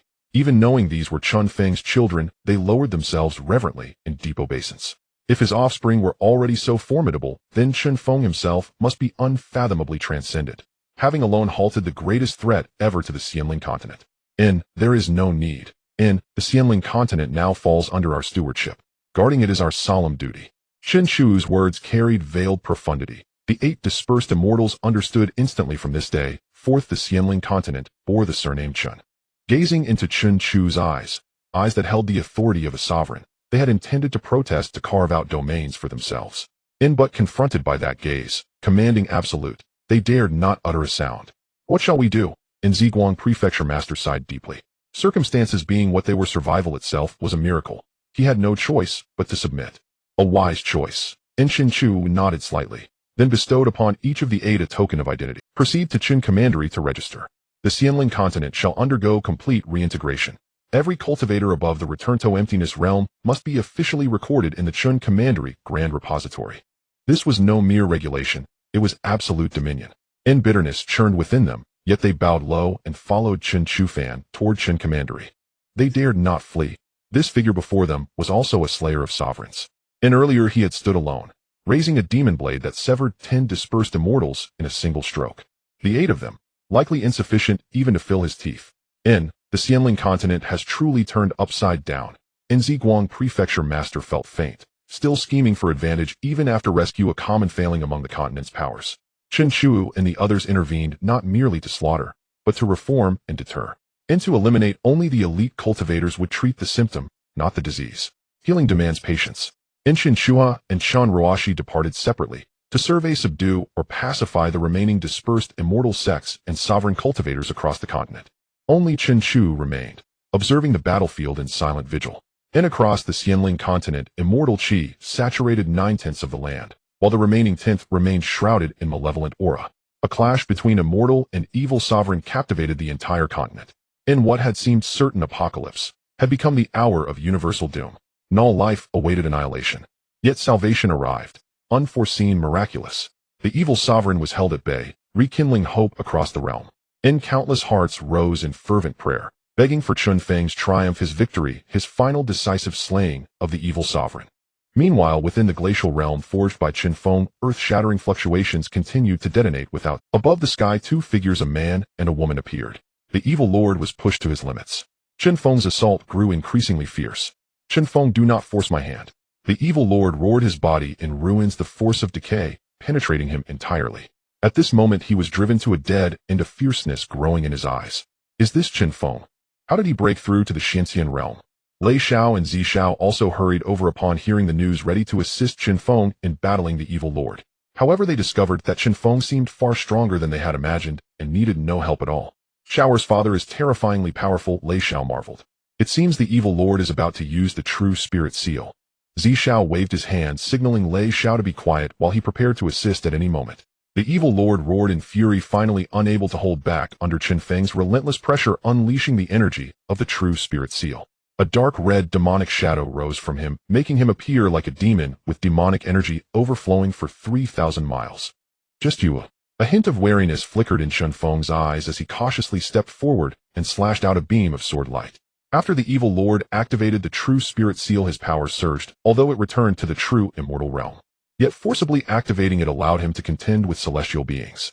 This put Chen Feng at a disadvantage, as the terrifying power caused the icy plains to crack inch by inch. "Today you shall die. I will shatter your bones and annihilate the Chen clan."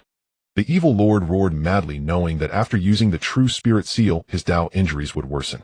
Restoring his peak condition would become infinitely more difficult. The light of the blood moon surged, casting a crimson hue over the land. This energy was corroding Chen Feng's flesh and spirit. Furrowing his brow, he immediately summoned the sun and moon to resist, while also enveloping himself in the power of yin and yang. Suddenly, a great fire ignited, with boundless karma energy being set ablaze. The evil lord cried out in pain and hurriedly withdrew the blood moon. "You will die." Seeing that the suppression of the blood moon was ineffective, he turned and dove in, exhausting his blood energy for a strike that twisted the void. Chen Feng summoned the power of the 5 elements, forming a thick wall to block, but it was pierced by a single finger. The might of the celestial being was terrifyingly great.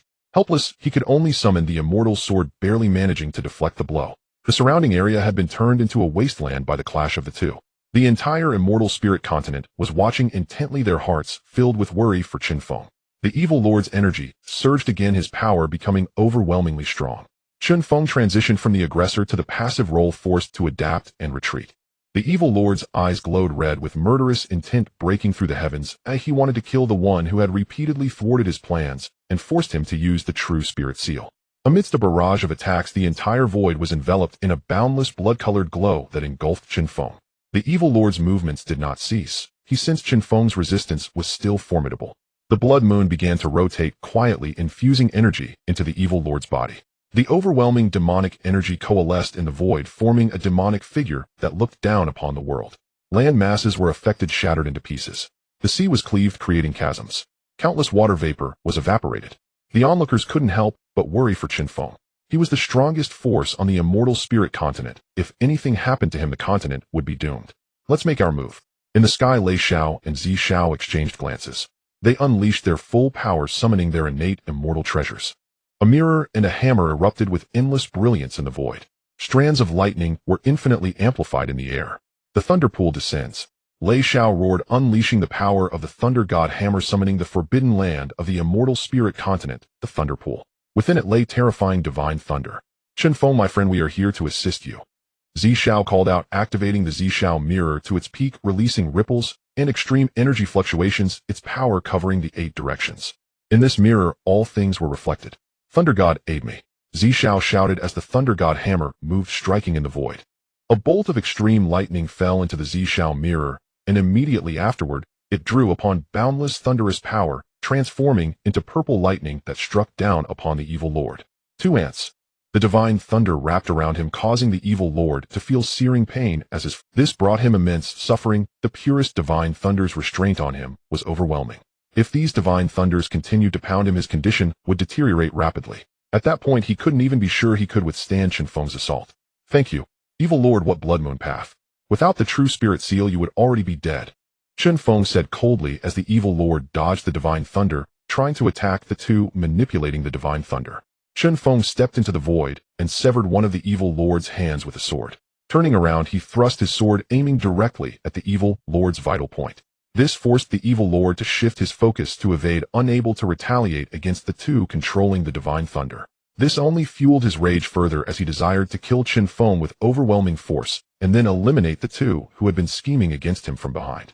Yin Yang Divine Wheel. Chen Feng snorted coldly, merging his Dao heart's demonic seed into the Yin Yang Dao, exhausting 2,000 years of lifespan. The Yin Yang Dao, now a divine wheel, formed from 8 attributes, sliced through the void and smashed toward the evil lord. Do not be arrogant. The evil lord growled, lowly, forced to counter the divine wheel. Its embedded might was too terrifying for him to withstand. This filled him with a sense of crisis. Chen Feng's methods were too diverse. Simultaneously, his resolve to eliminate this formidable enemy, Chen Feng, grew ever stronger. Yet he had not found the opportunity to strike a fatal blow. The divine wheel smashed against the evil lord's blood moon, sparking a shower of sparks. With this strike, 2,000 years of lifespan, the evil lord sensed something amiss and could only invoke the laws of the immortal path to suppress it. How could Chen Feng's divine wheel, which fused numerous forces, be easily broken? Chen Feng's spiritual power was linked to the divine wheel, continuously supplying it with magic power. In his hand, the sacred light of blood flashed, and a golden spear infused with the purest killing power from his bloodline was thrown, piercing the void and striking toward the evil lord. This was the true source of the killing intent. The evil lord trembled violently, caught by a sudden impulse, and could only turn to face the new attack, causing the divine moon to lose control at this moment. PFF. The god-slaying spear struck, formed from pure bloodline power and essence. The evil lord welcomed it wholeheartedly, yet still found himself wounded by the spear's properties, spitting out a mouthful of blood. Behind him, the Yin Yang divine wheel unleashed its power, the force of the golden gung, transforming into spikes, breaking through barriers and crashing violently into the evil lord. All that could be heard was the sound of sharp weapons slicing through flesh as the Yin Yang divine wheel exploded. A scream of pain rang out, and a massive explosion of flames engulfed a large portion of the sea, dimming the stars as if they were about to be consumed by the fire. His blood moon was cut with a small wound, and his innate immortal treasure was damaged, exacerbating his injuries. Half of his body was shattered under this dual assault, leaving him in a pitiful state. Having consumed 2,000 years of life and gathered most of his cultivation along with everything he had learned throughout his life, it was not something that could be easily countered.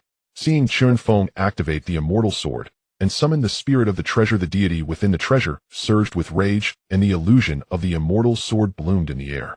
Another sword strike made the soul tremble. The method of obliteration was extraordinarily powerful. Divine Thunder was also taking advantage of his illness, seeking his life. Releasing terrifying energy, the evil lord was left with only half his body, spitting out a mouthful of blood that ignited into flames, scattering fragments of the immortal path's laws. The evil lord was seriously injured. Without the support of the true spirit seal, it was likely that the explosion of the divine wheel would have rendered him incapacitated. Chen Feng's eyes suddenly focused, releasing boundless killing intent. As his sword rose, its might becoming distinctly different. At that moment, the evil lord seemed to embody the heavenly Tao, and Chen Feng's sword intent appeared, as if it would shatter the one who defies the heavenly Tao. The long sword emitted a soft cry. No matter whose pawn you are, if you dare step into the immortal spirit continent, even if you are a true spirit of an immortal emperor, I shall slay you without hesitation. Chen Feng snorted coldly, combining 3 slashes into one. The sword that cleaved the heavens cut through the vast universe, splitting the evil lord's remaining half in two. Yet under this strike, the evil lord was still not dead.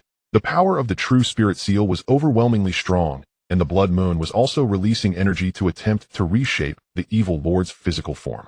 Flecks of blood light enveloped and condensed into a human shape. After this battle, Chen Feng's magical power was nearly exhausted, and the evil lord was also disrupted in his laws, reforming his body. His strength dropped by a rank, barely maintaining at the mid-stage of the Xian immortal realm. His condition was extremely poor. However, fortunately, the number of people slaughtered earlier was sufficient, allowing the blood moon to act as an energy reservoir, releasing power at the moment the evil lord needed it most, blooming anew. This was equivalent to a second life. I told you today you must die, Chen Feng. The evil lord roared, not expecting to be killed once by a mere mid-stage Xian immortal. At this point, there was nothing more to say between the two. Chen Feng drew upon the power of heavenly thunder, transforming it into armor that clung to the surface of his body. The power from the thunder pool continuously aided Chen Feng. Lei Xiao and Zi Xiao, unable to inflict much threat to the evil lord, instead utilized another function of the Zi Xiao mirror to assist Chen Feng. In this first battle, upon entering the immortal path, Chen Feng faced this troublesome existence in a bloody struggle. The evil lord was still a true immortal expert, and even if his strength was diminished, his comprehension of the immortal path was exceedingly rich, having advanced further than Chen Feng, making him somewhat stronger. As they battled in the void, the scattered remnants of blood fell into the sea, giving rise to countless life forms on land. This was also the most formidable enemy Chen Feng had encountered since his cultivation began. Incredibly troublesome, and possessing a moving spring, killing him once or twice was trivial and could not inflict fatal damage, unless his soul was completely obliterated. Chen Feng was continually forced to retreat, the situation becoming critical. Lei Xiao shifted from defense to offense, the might of heavenly thunder crashing down upon the evil lord, bombarding him relentlessly. And die. The evil lord could no longer hold back, choosing to withstand Chen Feng's strike, while unleashing a wave of light in return. The thunder pool was shattered, and Lei Xiao was sent flying violently, spitting blood. Even though the evil lord lacked true immortal realm status, his strength remained terrifying. Dealing with a mere Lei Xiao who had transformed into thunder only required a single blow. The disparity atop the immortal path was suffocatingly terrifying.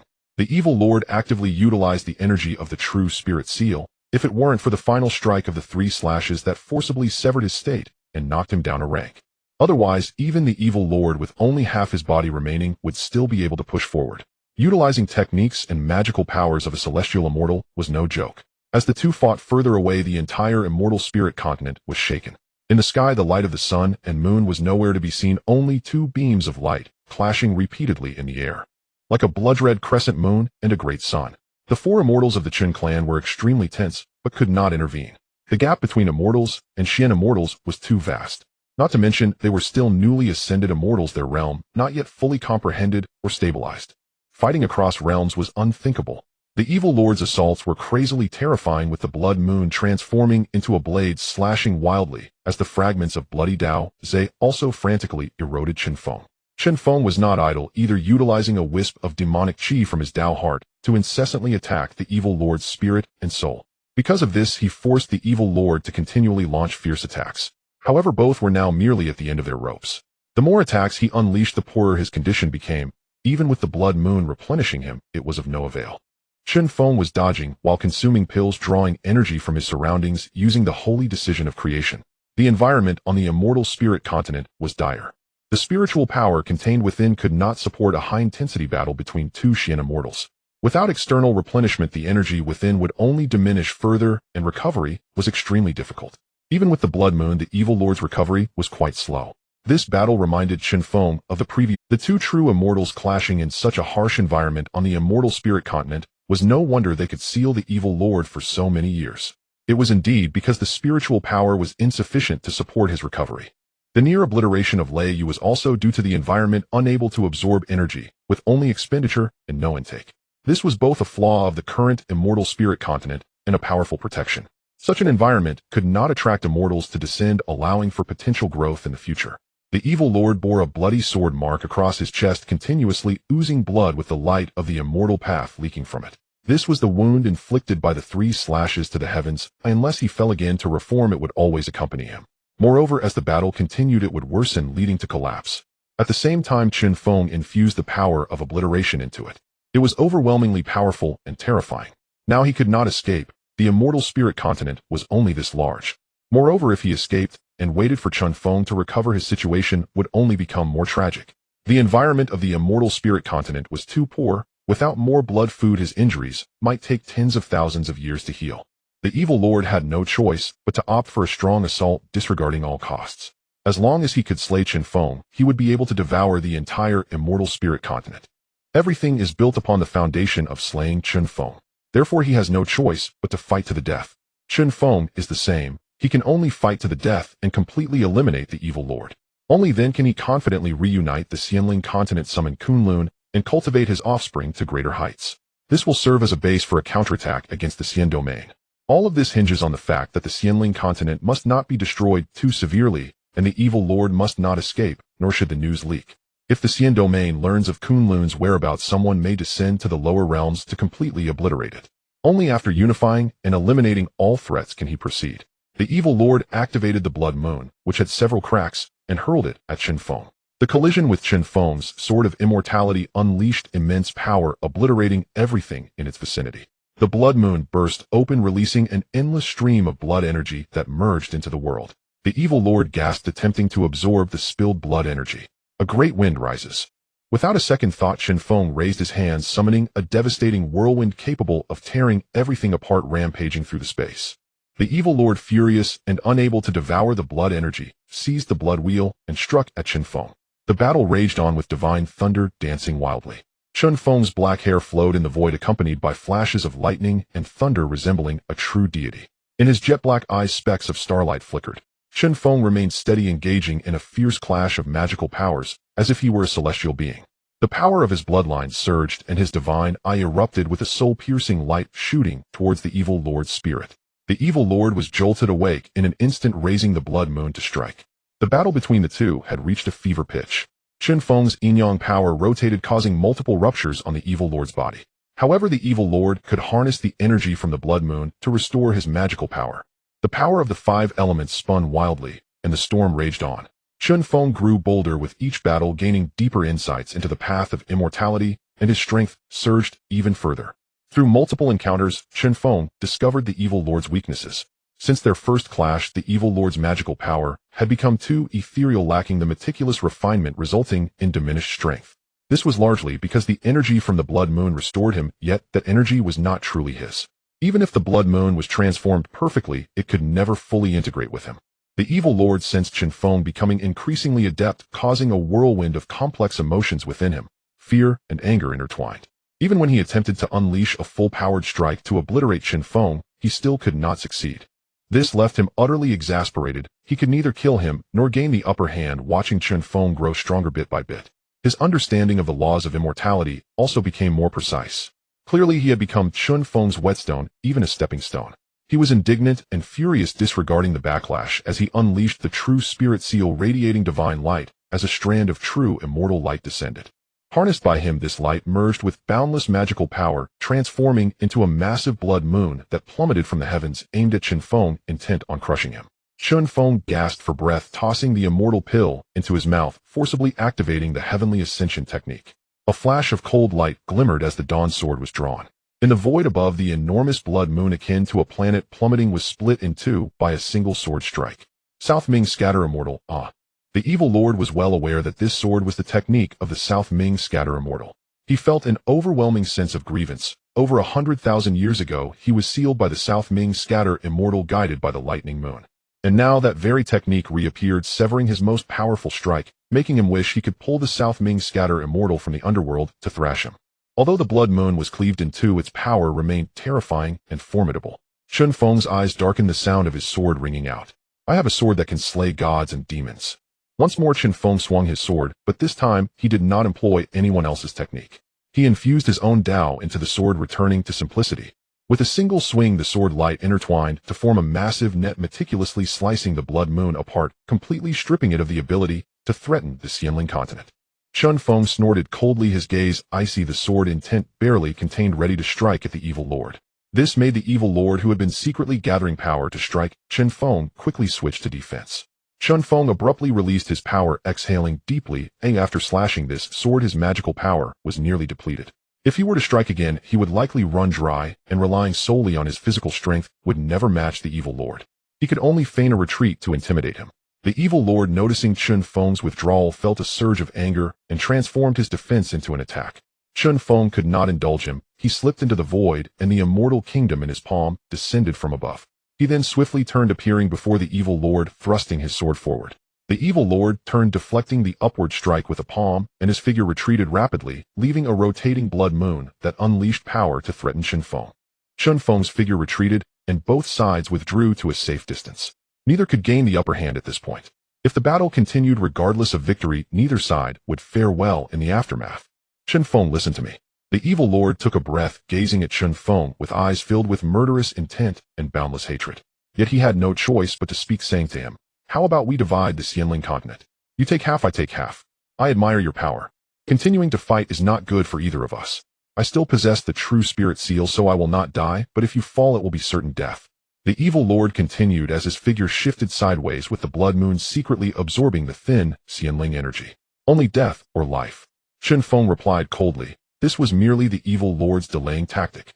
He aimed to prolong the fight to restore some magical power. Chen Feng would never accommodate his wishes, even if he was already at the end of his strength.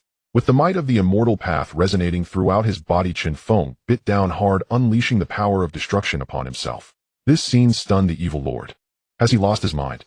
Regardless, this was a once-in-a-lifetime opportunity for the evil lord, as Chen Feng used destruction on himself, causing his physical body to collapse. If he did not act now, any unforeseen events later would be beyond his capacity to withstand. The blood moon descended with immense force, causing the laws of immortality left by Chen Feng to scatter. The evil lord attacked with all his might, aiming to defeat him outright. Cycle of fortune, form of destruction, unyielding transformation. The sound of the immortal path resonated as if some being in the void was chanting. The decaying flesh on Chen Feng's body began to regenerate, his magical power condensing forcibly, seeking life from destruction. His physical state was restored to its peak, and his magical power regained a trace. This transformation startled the evil lord. The blood moon had already descended, and he could not afford to concern himself with anything else. He unleashed his full power. Boom! A thunderous sound erupted in the void above, like the roar of thunder. At this moment, Chen Feng had just revived and was forced to withstand this strike, retreating several miles as the tip of the celestial sword was abruptly broken. Fortunately, his physical body remained uninjured, which made his eyes grow colder. With the divine eye activated, everything slowed down, allowing Chen Feng to seize the opportunity to counter the evil lord's attack. A concealed strike surged forward with his body, braving the gusts of the evil lord's unleashed winds. He threw a punch, attacking from both flanks with divine sense. At this moment, amidst the flashes of lightning and thunder, Zishao alone summoned two celestial treasures and fiercely smashed them down onto the evil lord's head. The evil lord was stunned by the strikes of thunder, as the two attacks had already penetrated 3 inches into his flesh. Puff! The evil lord was caught off guard, feeling a wave of weakness wash over his body as the laws of the celestial path violently repelled him. He spat out a mouthful of fresh blood, his condition rapidly declining. Clutching his chest wound, he gritted his teeth and glared at Chen Feng. He was furious, yet utterly helpless. He never imagined that Chen Feng, who had reached the end of his tether, could still turn the tide. Chen Feng, you are indeed impressive. Blood moon merge. He had originally intended to conserve his strength, but it now seemed that if he held back any longer, he would likely be killed. The evil lord gritted his teeth, his eyes filled with bloodshot rage. Hatred filled his heart as the celestial light within him began to stir, with the blood moon gripped tightly in his hand, crazily drawing energy from it. At his fingertips a thread of condensed magical power pierced into the blood moon. His arms swelled and deflated, the momentum gradually rising as his magical power was restored. At this moment his heart bled, for this was the culmination of many years of accumulated strength. It was completely depleted. He vowed that if he did not kill Chen Feng, he would never advance in the celestial path in this lifetime. As the evil lord revived, Chen Feng was not idle either. He drew celestial spiritual power from the Tianlong realm, using the divine transformation sacred art, quickly replenishing his body. The evil lord forcefully activated his trump card, the celestial path dust. If he could not kill Chen Feng, he might be trapped in the Xianxian realm for eternity. However, if he did not fight back, he too would ultimately be slain by Chen Feng. Then everything would be for naught, and his path and laws would be obliterated in the merciless passage of time. He would not resign himself to this fate. With a roar to the heavens, his body quickly swelled. His momentum once again returned to the late Xianxian stage. In that moment Chen Feng sensed danger, and his heart sank. He had not expected the evil lord to have further tricks up his sleeve. This was likely his last resort, and he prepared himself. The blood moon in the evil lord's hand dimmed, transforming into a crimson blade that attached itself to the evil lord's right arm. Today I forsake everything to vow to kill you. The evil lord panted heavily, feeling his forcibly restored cultivation of fierce light flashing in his eyes. This was a rhythm of desperation. Chen Feng did not dare to be careless, for neither his cultivation nor his condition was at its peak. The ensuing battle would undoubtedly be incredibly arduous. Innate. Chen Feng's expression tightened, his bloodline boiling as holy light gradually overshadowed his magical power, forming a holy shadow behind him. The power of his bloodline was being ignited forcibly, enhancing his combat strength. The holy shadow held up the sun and moon, reflecting the stars behind him, devoid of sorrow or joy. Burning the bloodline. What if you possess the bloodline of a saint emperor? In the end you still cannot escape death. The evil lord snorted coldly. Seeing the phantom behind Chen Feng, he felt a twinge of apprehension, yet ultimately dismissed it. He was only concerned about the combat power summoned by Chen Feng through the activation of his bloodline. Do you recognize it? Then why not submit? Chen Feng replied solemnly. The god-slaying spear, condensed with blood essence, transformed into a solid form, the holy light enveloping him entirely. A burning heat surged within him as his blood seemed to transform into molten lava. Mysterious patterns appeared on his skin, resembling strange runes. Although Chen Feng was curious, he had no time to study these now. This battle would either end with his death or the evil lord's demise. This was the final battle, and it remained uncertain who would fall first. Chen Feng ignited himself, trading his own strength for formidable celestial combat power at the cost of his innate human bloodline being rapidly consumed. If his blood was drained dry, he too would perish. His laws of the celestial path danced and roared. This was the strongest state of Chen Feng, the ancestor of the Chen clan, whose might inspired awe in all beings. The evil lord moved. His true spirit seal was burning, being drained, unleashing the maximum combat power he could muster at present. He was indeed a true celestial. Even on the brink of death, he could not afford to lose his celestial might. Even if he were to die, he would take Chen Feng down with him. Thus a fearsome battle erupted, the most powerful and far-reaching in over 100,000 years. Chen Feng's will remained unshaken as he gracefully evaded the evil lord's fierce attacks, wielding his longsword to counter the power of the celestial path, circulating and shattering. The void trembled. The extent of this battle caused an entire Dao state to sink into the ground. This made the various cultivators feel the might of the celestial path. Even beings of just the second tier of the celestial path could easily destroy the celestial spirit continent, not to mention those of higher tiers. This instilled both relief and intense fear in the hearts of figures like the master of the Purple Light Mansion. Let alone Chen Feng intervening, any one of the 4 immortals of the Chen clan could effortlessly obliterate their lineage. The decline of the celestial spirit continent could be ruled by even those at the celestial being level. If not for the establishment of the loose immortal path, the environment of the celestial spirit continent would surely be even more desolate now. Brother Fan, I wish to assist Father. Chen Shuho was filled with deep concern, as many descendants of the Chen clan sensed that Chen Feng was fighting desperately. Their old father was already risking everything, burning his bloodline to fight.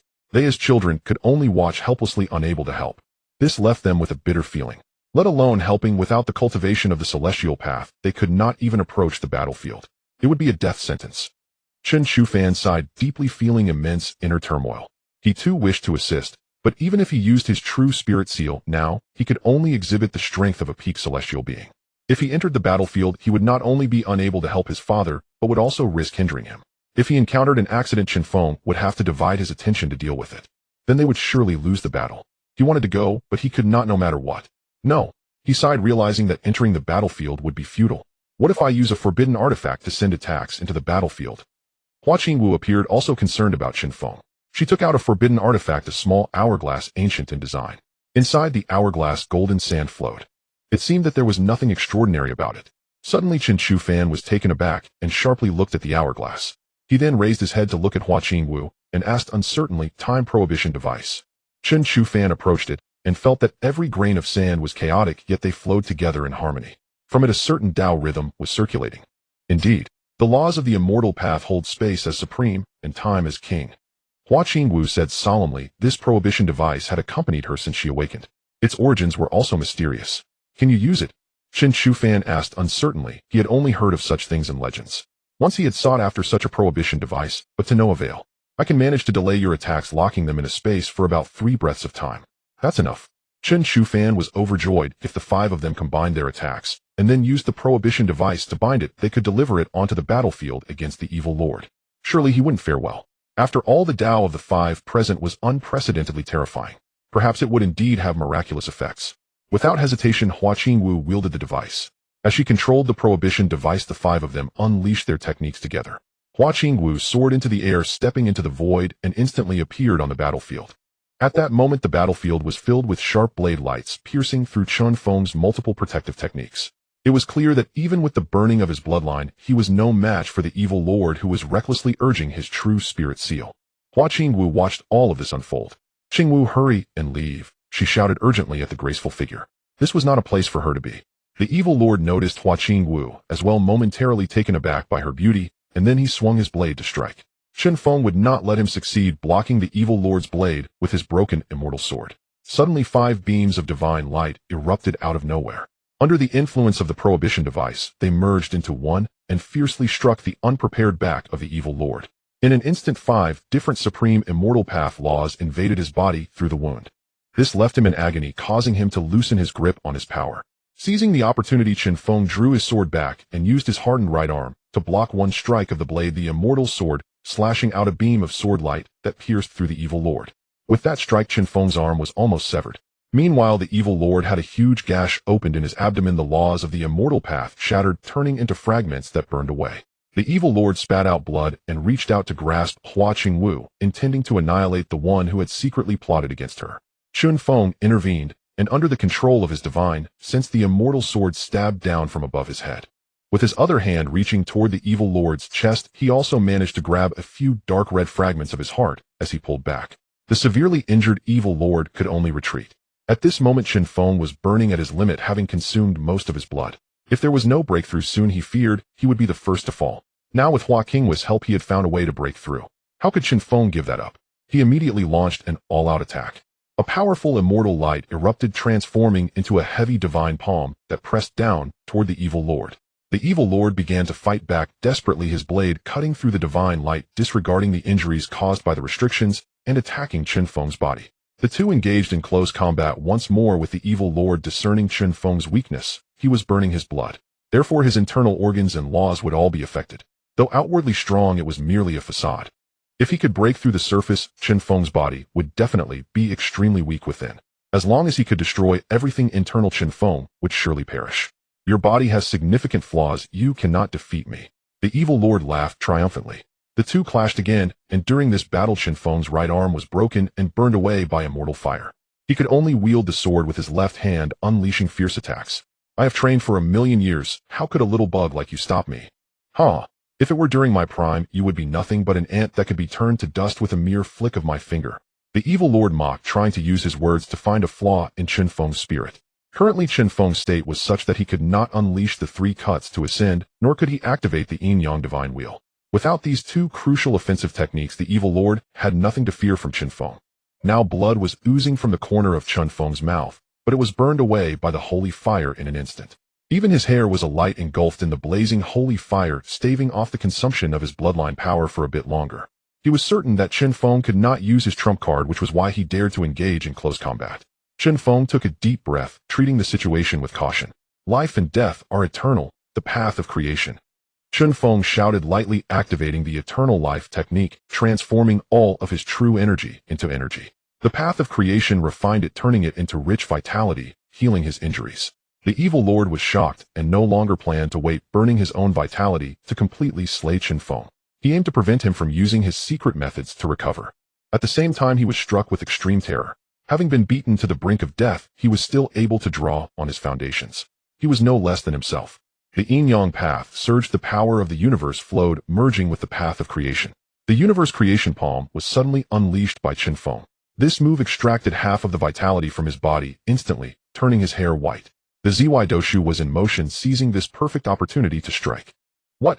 The emperor exclaimed, sensing a blow that was no less than the yin-yang divine, while placing the blood moon before him to block. Unfortunately, he was simply too close. He spat out a mouthful of old blood, having just mocked Chen Feng for being unable to unleash his killing move a second before. Now he proved it to himself. The might of the universe combined with the ultimate destruction of the path of creation severed his vitality. Boom. Chen Feng stepped forward with a fierce stomp, his body beginning to collapse, his hair dancing wildly. His fists fell like divine thunder, repeatedly smashing into the evil lord, who was restrained by the power of the universe. Golden flames burned on him. It was holy fire, annihilating everything. It burned the immortal materials on the evil lord's body, consuming his true spirit seal. In this strike, Chen Feng expended half of his vitality, completely depleting his true energy, and his breath began to rapidly decline. If he weren't still burning his bloodline, he would have already fallen. Chen Feng. This was the last sentence uttered by the evil lord as he sought to perish together, desperately unleashing his true spirit seal, disregarding everything. As the evil lord made his final struggle, Chen Feng raised his hand with the dual energies of yin and yang swirling in his palm, pressing down on his forehead. He ignited the power of the universe within him, causing his body to collapse. Like the destruction of a world, the universe within him collapsed. His soul also crumbled, disintegrating. Finally, a ripple emanated from the evil lord. This was his last struggle. Then the evil lord transformed into countless starlights ready to disperse. The evil lord had transcended. The collapse of the true spirit seal led to his complete demise. However, he was indeed a true immortal. Even in his tragic state, his transcendence was immensely beneficial to the world. Moreover, he had devoured the energy of countless beings. Chen Feng intercepted these orbs of light, merging them into a single mass, and then hurled it towards the distant Chen County's ascension peak, integrating it into the earth's veins. At last, as he completed this final act, the flames on his body extinguished in an instant, his soul nearing collapse, and his body on the verge of breakdown. He plummeted towards the endless sea, filled with fragments of the continent below. The Ascension sword finally shattered, disintegrating in the air and raining down alongside him. The battle of the Xian Immortals concluded, and the evil lord's palace was destroyed. The 5 revered immortals of the Chen clan were struck with fear, the joy of victory overshadowed by the battle's end. Chen Feng's aura rapidly vanished, sinking into the infinite ocean. The immortals of the Chen clan moved quickly, arriving at a devastated sea area, where they found Chen Feng's body nearly collapsing. They carried him on their backs and brought him back to the clan. The remaining members searched for the shards of the Ascension sword. Chen Shufan took Chen Feng back to the clan. In a moment, the women felt heartbroken, and the descendants of the Chen clan fell silent, heads bowed. Bring him to me. I can save him. Hua Qingwu was incredibly anxious. Chen Feng's current state was too perilous, his soul drifting and his body on the brink of collapse. In the territory of the Chen clan, nothing could save him, not even within Kunlun. Master. Chen Ruashi called out softly, tears in her eyes. Believe in me. Hua Qingwu carefully took Chen Feng from Chen Shufan's hands and held him close. I will take him back to my small world. During his unconscious time, I do not wish for anyone to disturb me. Hua Qingwu held Chen Feng and opened the portal to the flower realm. There she had an abundance of innate soul-nurturing liquid capable of saving his soul. All right. Chen Shufan agreed. Hua Qingwu was incredibly mysterious, but she was undoubtedly deeply loved by her father. Moreover, with the innate soul-nurturing liquid at Hua Qingwu's disposal, Chen Shufan could rest assured about entrusting his father to her. Aside from her, no one else could truly save his father. Even if he were to use forbidden methods, it would take millennia of cultivation for his father to fully awaken. His situation was different from Lei Yu's. His father's soul was too strong, yet now it was perilously weak, on the verge of death. Furthermore, his father lacked the true spirit seal and could not afford to take risks. Entrusting him to Hua Qingwu was the optimal solution. Xia Jiao, Sheng Linmei, and other ladies looked on with tears in their eyes as they watched Hua Qingwu carry their beloved into the flower realm. They did not know if they would ever see Chen Feng again, and could only place their hopes on Hua Qingwu. Do not be sad. In the final moment, Feng Lang infused the blessings from the evil lord's demise into the ascension peak, endowing it with the fortune of a true immortal. Surely the earth's veins below will also rapidly recover. What you should do is not mourn, but uphold your father's wishes and ideals, unifying the immortal spirit continent and spreading the descendants of the Chen clan across every corner of the continent. Wards, it is now up to you. Before closing the flower realm, Hua Qingwu turned and spoke, her figure gradually vanishing from everyone's sight. Hua Qingwu is right, we cannot slacken the days without our father. Let the Chen clan bloom throughout the immortal spirit continent, and let the Chen clan take root and sprout in the immortal domain. Chen Shufan quickly calmed down and addressed everyone present. Now all the nearby individuals were the absolute elite of the Chen clan. We must fulfill our father's founder's wishes. Without Chen Feng the pillar supporting them at that moment, the lords felt an immense burden on their shoulders.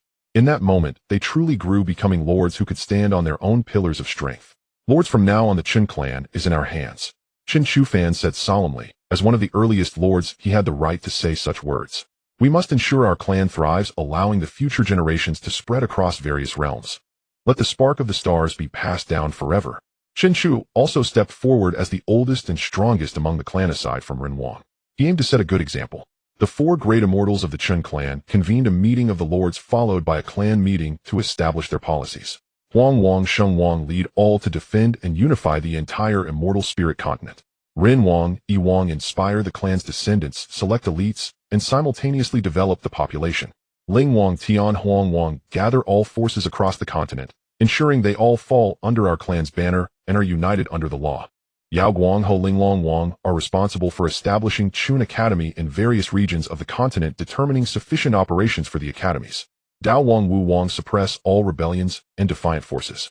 For those lords yet to be assigned, they will lead the various branches of the Chun clan to establish cities in every region of the continent. Respect the decree of the Lord meeting. The meeting of the Chun clan's lords concluded and orders were issued, setting the entire Chen clan of 15 million people into motion like a colossal machine. One fragment of the Dao state after another was pieced together, centered around Qin County. The immortal spirit Dao state and the holy mist Dao state were also drawn in. A well-organized beginning to the construction of the new immortal spirit continent. After the calamity of the evil lord, the population of the entire immortal spirit continent had drastically reduced by 60%, and powerful cultivators were nearly extinct. The entire continent's vitality was severely damaged. At the same time, under the leadership of the Chen clan's lords, a remarkable revival began. Without those cultivating wicked arts, no cultivators dared to slaughter mortals indiscriminately. Moreover, they opened up cultivation to the public. Every 3 years, Chen Academy would venture into the mortal realm to search for and initiate the Ascension Conference. They recruited these innocent mortal descendants, and as long as they possessed spiritual roots and good character, they were all accepted as disciples of the Academy, stepping onto the path of cultivation. The number of low-level cultivators increased, and the environment of the cultivation world improved significantly. This also ushered in an era of population explosion. 160 years into the Immortal Sage era, the Chen clan completely restored the immortal spirit continent, forming a complete landmass. They renamed it Xianxin Continent. The unification of the entire continent was referred to as the Time of Unification. It was renamed the Xianxin calendar, calculated from the end of the battle, with the evil lord marking it as the 10th year of Xianxin. The Chen clan officially renamed themselves Xianxin. They officially entered the era of Chen clan ruling over the immortal spirit. In the 15th year of the Xianxin calendar, extensive construction commenced, and countless members of the Chen clan ventured out to take root in every corner of the Xianling continent. Meanwhile, one after another Chen family academies were established. Simultaneously, the academies became the highest enforcers of justice, establishing major cities throughout the land. The Xianxin continent was divided into 5 regions, with the central Chen domain and the 4 surrounding regions as its guardians. The 4 regions were further divided into 10 sectors, constructing 9 major cities and 1 central city, each equipped with 9 academies and 1 main academy. Below the academies, additional colleges were established in non-central and non-guarded areas to select elite disciples to send to the academies. The selection of city lords in various regions was limited to members of the Chen clan or those from the academies. All 10 cities were governed by the elite members of the Chen clan, with the central city defended by the noble lords of the Chen clan. In no time, control over the territories of the Xianxin continent reached unprecedented levels. The 4 regional lords of the major cities were all held by the 4 celestial figures of the Chen clan. In the early days of unifying the Xianxin continent, a powerful military force was necessary for suppression and deterrence. Consequently, the major lords of the Chen clan acted decisively, eradicating all forces that rebelled or refused to join the Xianxin. In the 30th year of the Xianxin calendar, after over a decade of suppression, various factions gradually accepted the existence of the Xianxin. On this day, in the center of the Chen domain, the bells of the Xianxin rang 8 times, signaling the convening of the lords' meeting. The 20 lords of the Chen clan have gathered. The meeting begins. The meeting was presided over by the eldest Lord Run, who sat beside the main seat, and declared, "Let us assess the completion of our tasks." Let us start with the eastern region's defenses. Chen Shuren nodded to Chen Shihao. Chen Shihao slightly nodded, and with a snap of his fingers he manifested a map of the eastern region before everyone's eyes. The map depicted one city after another with detailed regional divisions. Each named city bore the mark of the Chen Shihao spoke clearly. The eastern region has been cleared of forces that do not accept the laws of the Xianxin. All defenses and city lords, governors, and deans are now in place. All cities under the 10 regions have returned to order, totaling 1,700 major cities. Among all major cities, the city lords and academies are fully established, and countless small to medium cities dependent on the major cities have been completely brought under control. After Chen Shihao finished speaking, he returned to his seat. The meeting continued. Chen Shufan stood up. His defended area was the northern region, which had been completely suppressed and reclaimed. A total of 1,500 major cities. Next, Chen Shu from the western region reported a more complex situation with too many other races and demonic beasts involved. To persuade them to submit to the rule of the Chen clan, Chen Shu exerted considerable effort. He exterminated 8 demonic beast clans led by loose immortals and about 100 other races before fully reclaiming the territory. The remaining major cities totaled 1,100, the least among the 4 regions. All other academies and city lords were accounted for. The southern region was also fully established with its cities numbering 1,650, just behind the eastern region. Next, the order to exterminate sects can be implemented, Chen Shuren said calmly, pulling out a map of the entire Xianxin continent marking the locations of numerous major sects. To better consolidate power and concentrate cultivators, exterminating sects is a necessary measure. This was something Chen Shuren had contemplated for a long time. If they were to completely dominate the Xianxin, they must eradicate all local powers that posed a threat. These major sects with millennia of heritage must be suppressed, and their power dismantled with their legacies absorbed into the academies. Do we really have to do this? Chen Shufan spoke. Exterminating sects involves too much, and moreover, if the academies are completely relaxed, the future disciples born from them will continue to enter cultivation, merely treating the symptom, not the root cause. Long-term implementation of this strategy will only lead to the emergence of alternative sects forming aristocratic families in cultivation.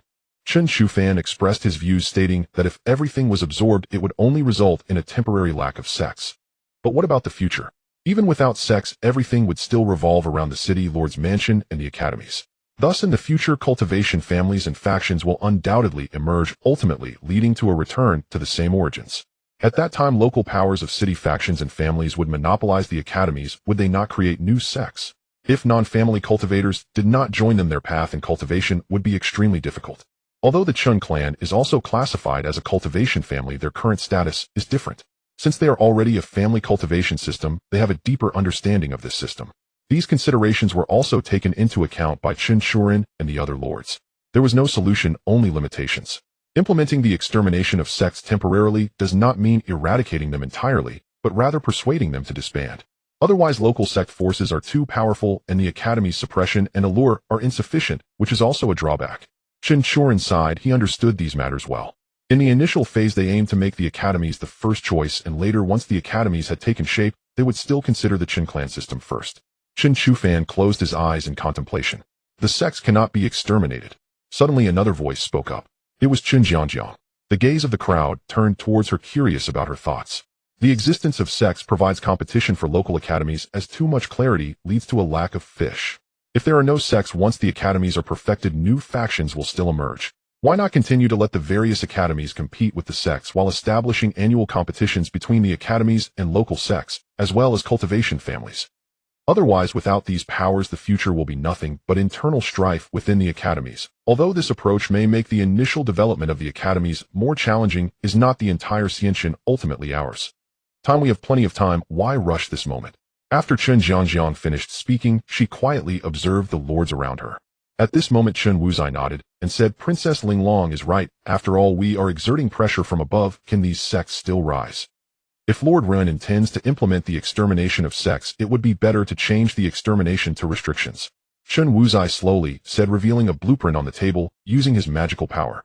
This captured the attention of all the lords. Previously, Princess Linglong proposed a strategy for the annual competition between academies and sects. Why not do this? Add a few rules and restrictions to it. Why not add a few more regulations, such as the qualification for sects to accept disciples? For local sects, the qualification for accepting disciples should be established in each city along with the local sect powers. Restrictions must be placed on sect powers, allowing them to accept disciples only at specific times and in designated areas. Chen Wuzai spoke incessantly. For instance, to designate the competition between the academy and local sects during the 3 days from the 1st to the 3rd of January each year. At the same time, through the outcomes of battles, it will determine whether the sect can recruit disciples in that year. If the sect wins, they can recruit disciples throughout the year. If they lose, they will lose the qualification to recruit disciples for that year. If the local academy discovers that the sect has recruited disciples during a non-recruiting year, they can mobilize the power of nearby academies to advise them to dissolve you, otherwise they will annihilate their lineage. Chen Wuzai continued speaking, and the kings began to ponder.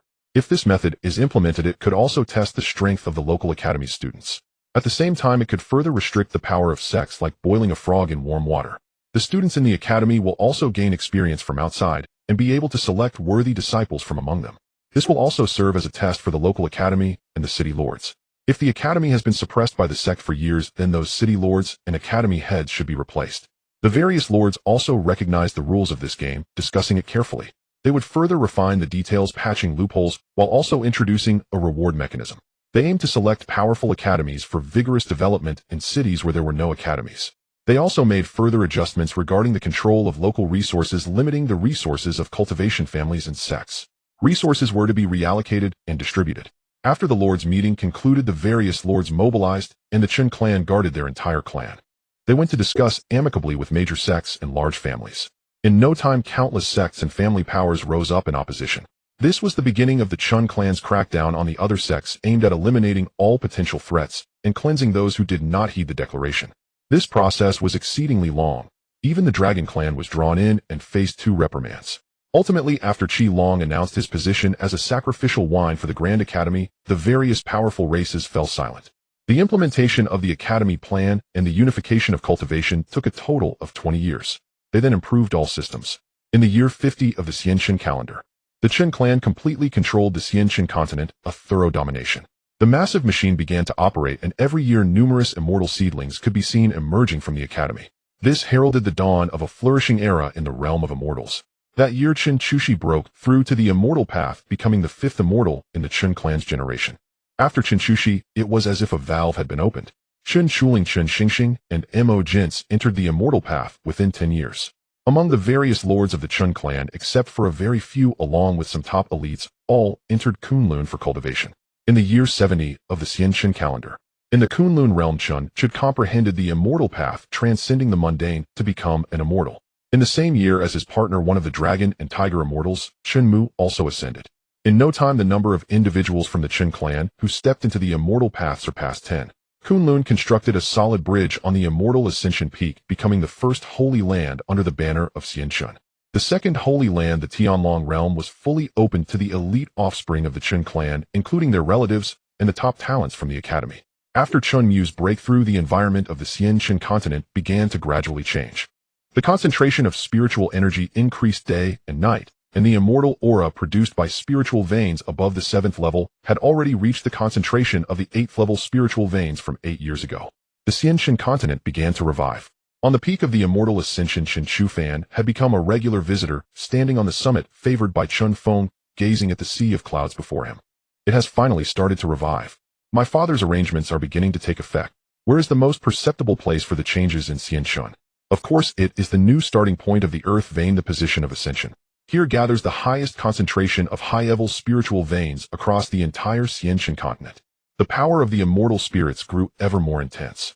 But why has the laws of the immortal path not begun to restore? Chen Feng gazed at the sky. A revival is a lengthy process. However, the revival of the immortal spirit continent sooner or later will impact his arrangements as well as the arrangements made by his father Chen Feng. Isn't the method of a true immortal supposed to hasten the revival? Chen Feng sensed something was amiss. Logically, Chen Feng had infused all the essence of the evil lord into the earth vein. Using the offering of a true immortal's method should be enough to restore the incomplete immortal path of the immortal spirit continent. Xiaoyang, come with me for a trip. Chen Feng looked towards the direction of the Kunlun passage. What is it, master? Su Xiaoyang flew out from Kunlun, now in a state of rebirth. His divine soul had almost fully recovered, unlike before when it was merely a vague silhouette. Now he had regained his appearance, resembling an extraordinary young man. There might be an issue with the foundation of the continent. Come with me to investigate within the earth vein. All right. Given the gravity of the matter, Su Xiaoyang became fully alert. Su Xiaoyang adhered to Chen Feng's physical form, using his earth burrowing technique to enter the core of the earth vein. Is this the tail of the earth vein? How could this be? Su Xiaoyang was utterly astonished. The layout before him was not the starting point of the earth vein, but rather its endpoint. No, that's not right. Someone has cast a spell, and the head of the earth vein has vanished. It's the aura of my master. Su Xiaoyang quickly detected the lingering aura of Chen Feng's power here. The tail and head have exchanged places, with the tail becoming the new starting point. This is a new birth of the earth vein. What a powerful method from my master. Su Xiaoyang could not help but praise, slowly filled with astonishment and reverence.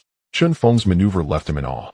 Chen Shufan could not help but marvel at his father's genius. The problem probably lies at the head.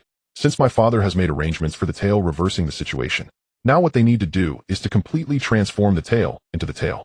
This is not the original point of the tail. Suddenly the voice of Lei Yu echoed in the space. She had learned of this method through the conversation between the two. Lei Yu had also been to the location of the earth vein. At that time, she was sent down to the lower realm on Lei Ling's orders. Besides dealing with the evil lord, another task was to see if she could restore the immortal spirit continent. You know, Chen Shufan responded. Then let's first go check the original point. One person, two souls, after some discussion, decided to visit the original point of the tail first, then completely transform the head into the tail.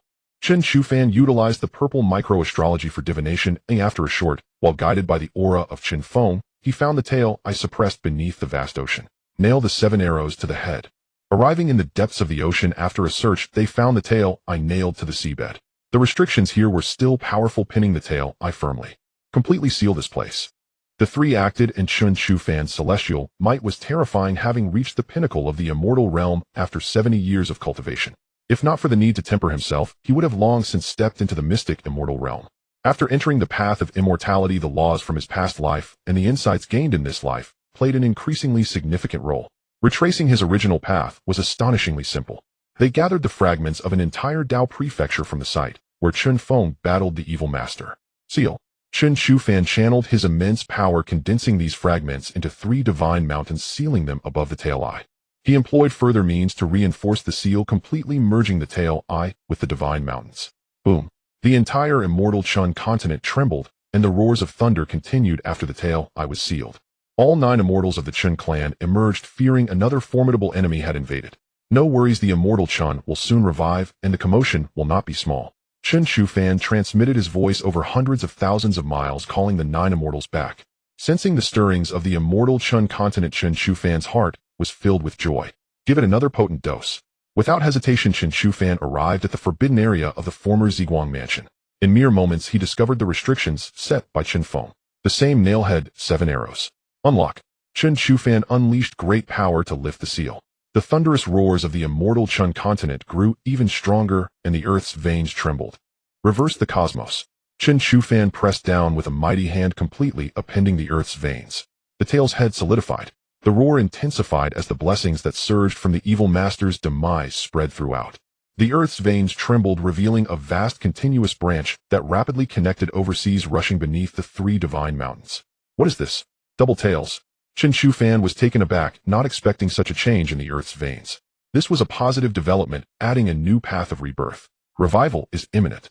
Chen Shufan declared, joyfully sealing off the area. The noble council convened once more. He laid out Chen Feng's arrangements along with his subsequent measures. He informed the major nobles that soon the immortal Chen continent would undergo a complete transformation. They should prepare in advance, while also informing them of the situation at the 3 overseas divine mountains, requesting the Renwang to send people to guard them.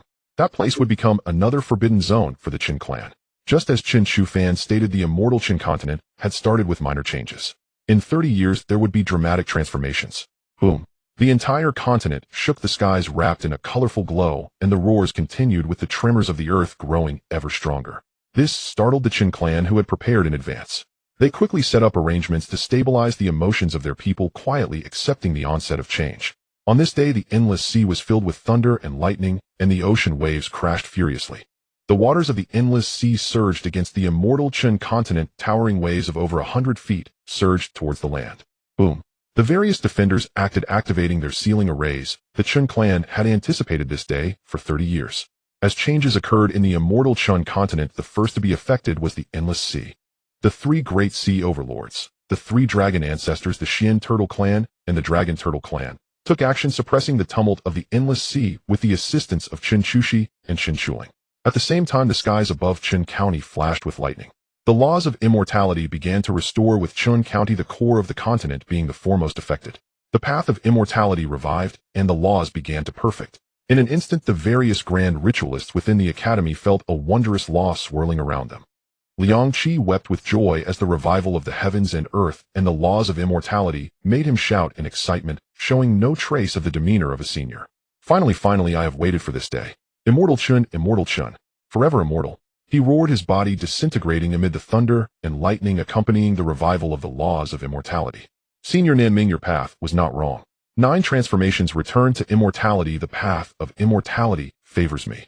His body shattered and his soul surged into the thunder and lightning, being obliterated. Liang Qi, the grand ritualist. Chen Shuho noticed a beam of immortal light shooting out from the academy, only to be obliterated by the lightning. This aura was familiar. It was Liang Qi, one of the 7 grand ritualists of the academy. Moreover, he had been a great help to the Chen clan and had a connection to his father. Watching him madly disintegrate and vanish left Chen Shuho feeling quite unsettled. He is not dead. Chen Shufan placed a hand on Chen Shuhao's shoulder, looking approvingly towards the thunder. He practiced the methods of Senior Nanming and has received the true transmission from him. Though he has only reached the 7th transformation now, it is enough to reverse and return to immortality. However, the risk is too great. He was so resolute that he dared to disintegrate his body to lift the restraints in pursuit of a slim chance at immortality, which is indeed a remarkable feat. Chen Shufan's vision was keen. His determination to live until now was for the sake of the 9 transformations to ascend to immortality and the revival of the immortal Chen. Now he had fulfilled his greatest wish, and with the opportunity to become a true immortal before him, what did he have to fear when he had no attachments? As Chen Shufan's voice fell, starlight shimmered within the lightning. A flow of immortal energy circulated, and the immortal light blossomed. The immortal path of the immortal Chen continent trembled, reviving even faster. Chen Shufan let out a hearty laugh, rising into the air. He embraced the freshly revived power of the immortal path and the laws of immortality. The immortal light blossomed, and Chen Shufan let out a hearty laugh, rising into the air. He embraced the freshly revived power of the immortal path and the laws of immortality. The immortal light blossomed, and Chen Shufan refined his immortal path, transcending to the mystic immortal realm. No wonder you have been reluctant to break through in Kunlun for so long. Chen Shuho laughed heartily, soaring into the sky with the immortal path blooming around him, sublimating and transforming into the mystic realm. He too aimed to advance to the mystic immortal realm on this day, adding another stroke to the immortal path of the immortal Chen and stimulating its revival. I'm coming too. Chen Shuho began to refine himself, honing the immortal path. Oh, so you're not bringing me along. Chen Roashi appeared on the immortal ascension peak, watching the 2 men breaking through in the sky. Her heart stirred as she too sought to elevate her immortal path. The revival of the immortal path accelerated. The land of the immortal Chen continent began to shift, mountains grew wildly, and the earth expanded. The land area was rapidly increasing, and the entire territory of the immortal Chen was expanding. The immortal Chen continent officially began to revive, returning to its ancient glory. The breakthroughs of the 3 immortals further hastened this process. The martial path roared. Chen Shu soared into the air, the manifestation of the martial Dao divine bridge, as his inner small world accepted the baptism of the immortal path of the immortal Chen. At the same time, the paths of Chen Shufan and the others were also embraced by the small world within Chen Shu. This caused his aura to surge violently as he crossed several tens of thousands of meters on the divine bridge.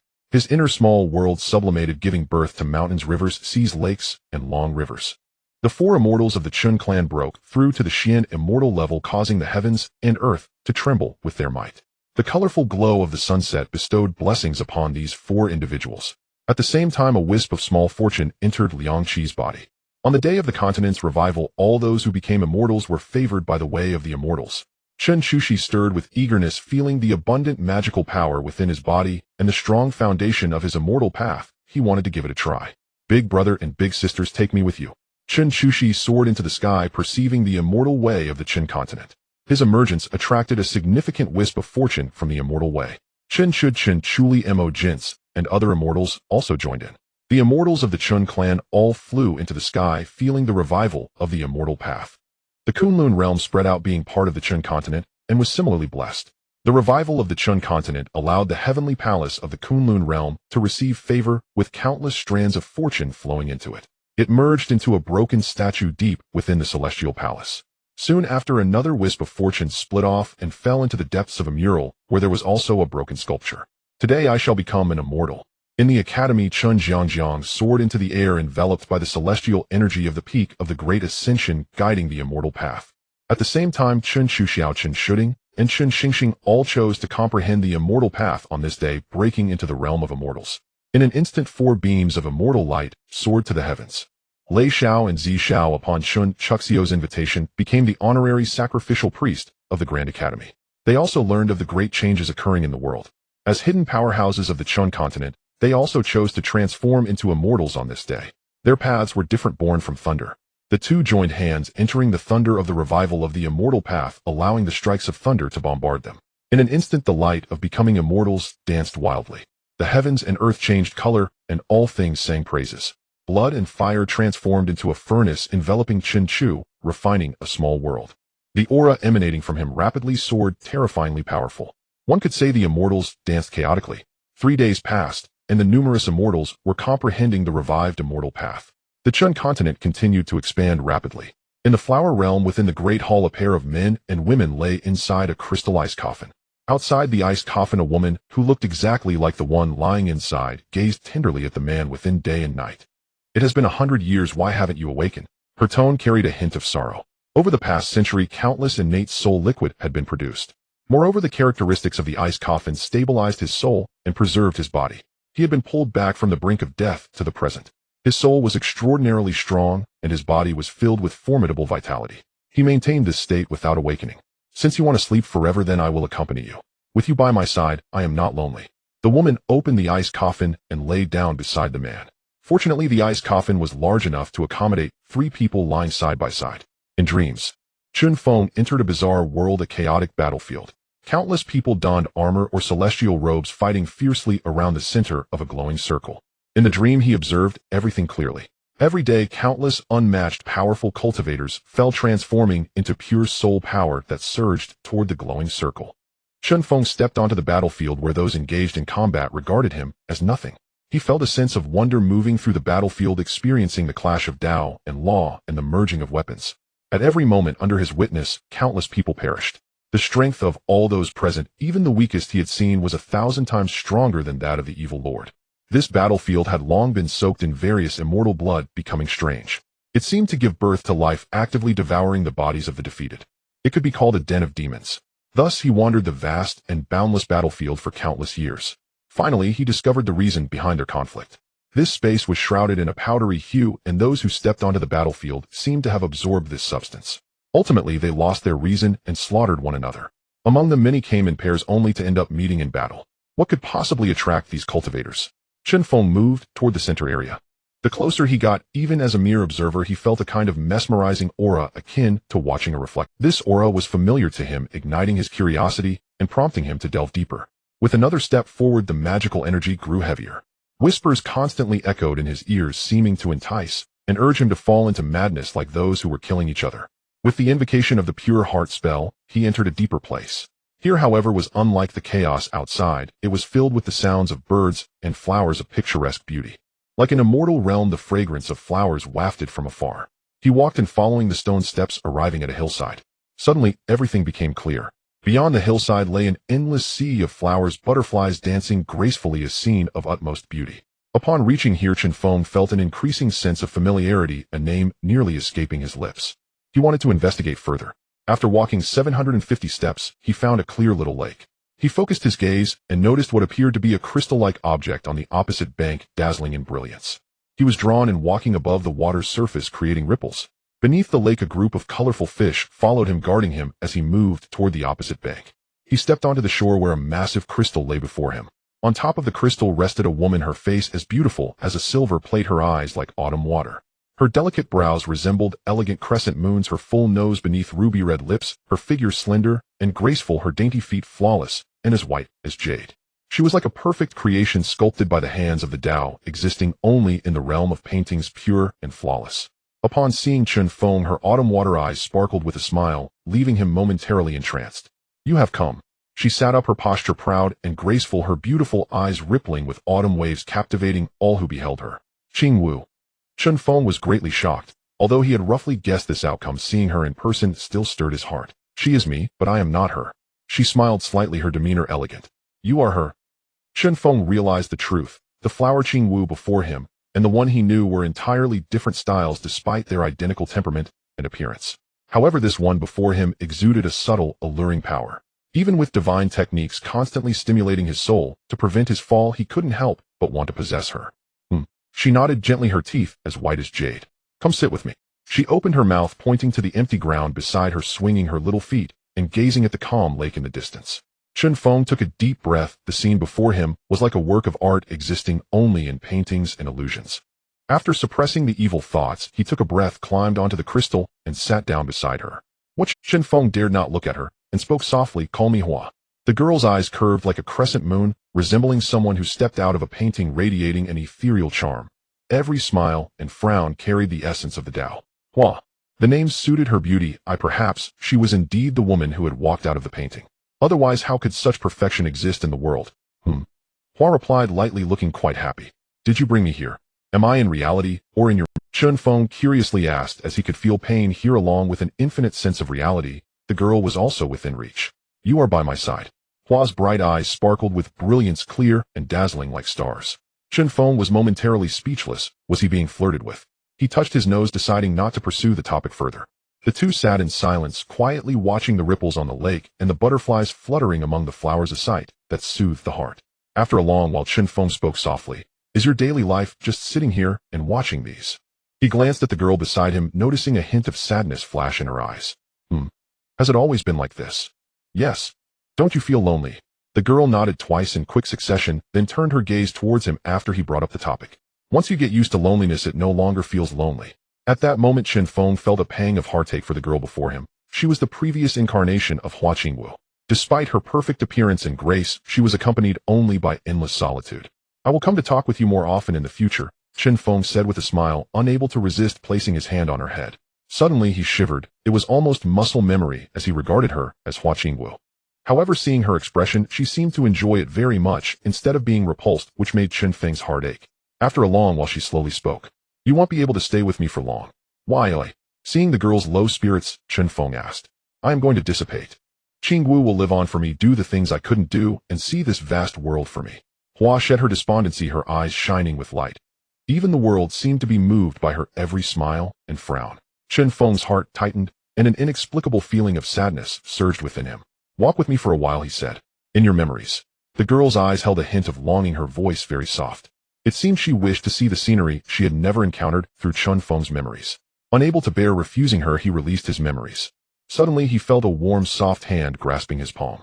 In the next moment, everything spun around, and the two vanished from the crystal. When they reappeared, they found themselves in Chen Feng's memories. I knew it, you are not from this world. Gotcha. Hua's brows were smiling as she entered the deepest, most forbidden and hidden memories of Chen Feng. That was the memory of his past life. Chen Feng was at a loss for words, not knowing why he felt completely unguarded against her. A sense of destined trust enveloped him. The two walked along a bustling street, doing what Chen Feng loved most in his past life. Driving that old beat-up car, they sped down the quiet mountain road. In the memories, each point of recollection lingered for a long time. Time passed by little. The two moved from the timeline of the past life to the Xianling continent. Hua witnessed Chen Feng rise from an ordinary person struggling at the bottom, relying on the memories and thoughts of his past life to earn his first bucket of gold. By chance, using the money earned as a mortal, he purchased a tattered and incomprehensible entry-level qi cultivation technique. Thus began his path of cultivation. Along the way, he was cautious, relying on the entry-level technique and his exceptional willpower and heart. He climbed to the city of cultivators and slowly, barely squeezed into the ranks of cultivators. Then he began to soar. Along the way, he passed through many memory points and experienced the charm of the Xianling continent. During this time, they talked and laughed. Chen Feng also learned Hua's story. Born perfect and flawless, she came into being in that small world. However, unlike ordinary people, she naturally emitted a certain charm that continuously attracted those who peeked at her.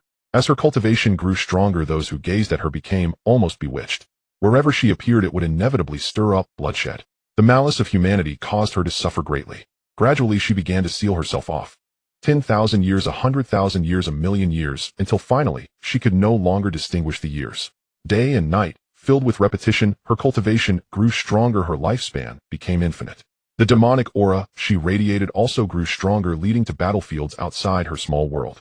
She had attempted to stop it, but each time she appeared, it only brought forth more frenzied cultivators. Thus, after sealing herself in the small world for an unknown period, she grew weary. She deeply loathed her own body and soul.